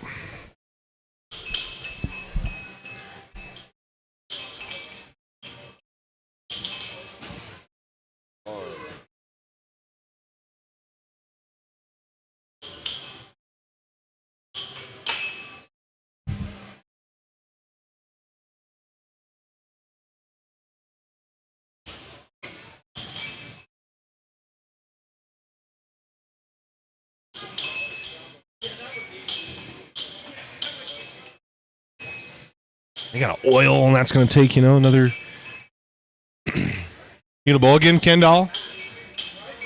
You gonna try to go again? You gonna try to bowl again? How'd you feel?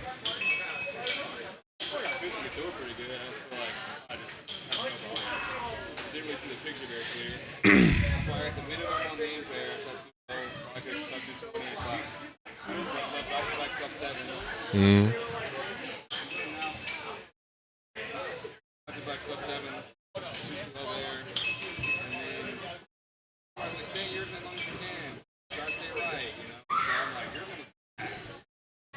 Yeah, did it?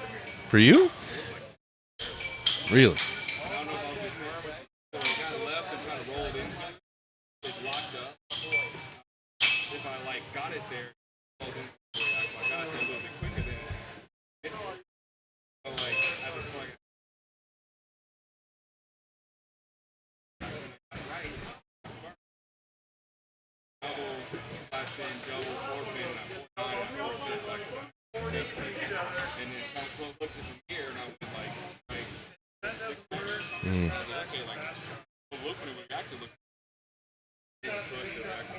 Josh made reactive, but from right looked pretty good.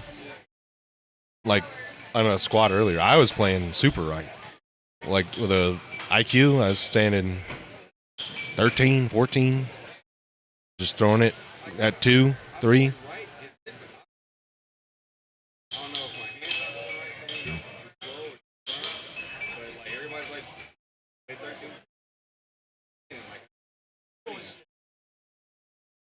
Really? I feel like that's too far left. I think so. Like your break point needs to be way further right than that. Like the shape, like if you look at the pattern, it's dead flat in the middle. Like all the shapes kind of like right of 7.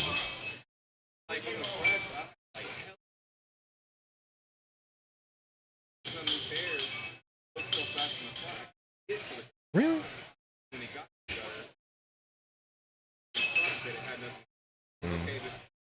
Okay, officials, numbers. 99.9% sure it's right until somebody tells me it's wrong. Cut for the under. 70 under, Amanda Moore. After we took out the duplicates. She's in. Amanda's in. Oh, that's what Justin's saying. Number for the Open. +8, Eric Henning. And a tie for Nolan Fisher. So that's what I said. So we're taking them both. That's how we roll. Okay, well, I wasn't wrong. The only one that was weird was Alex. I thought he was already in. He made it. Maybe he didn't pay for the trios to count. I don't know. Okay, so don't matter. They're both in anyways. It wouldn't matter. Yeah. So Justin is right. It wouldn't matter because it would just drop to no one.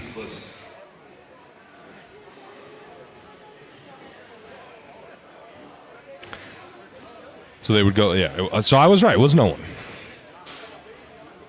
This Cameron Henning was not in a previous squad. So cut as +8 in the Open.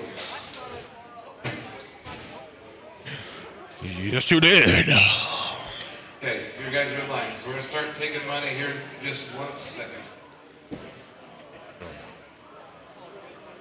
Way to go, Eric. Eric's in. It's not even a tie anymore. They had Alex in there again. Yeah, So exactly. The official cuts +8. He's gonna let us both. He said he wasn't doing anything else. Nope. Well, we gotta wait. They gotta run them. All right. Well, there you have it, folks. +8. Nolan Fisher in the cut. Josh Hardy misses by 12 or misses by 20. Sam Lang misses by 21. Keegan Hirsch misses by 31. Caden Dess misses by 26. We're going to take a break. I guess we'll fire up another podcast for you guys because we don't want to get copyright struck. And, yeah, thank you.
All right. Well, there's no one bowling here.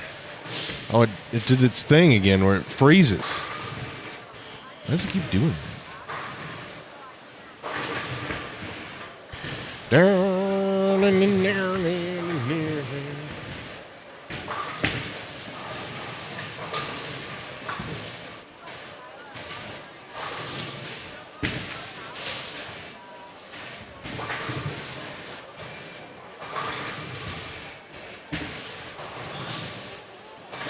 We're going to have Kendall. The pair's in front of us here. Which pair is he in? He's right here, duh. Right in front of me.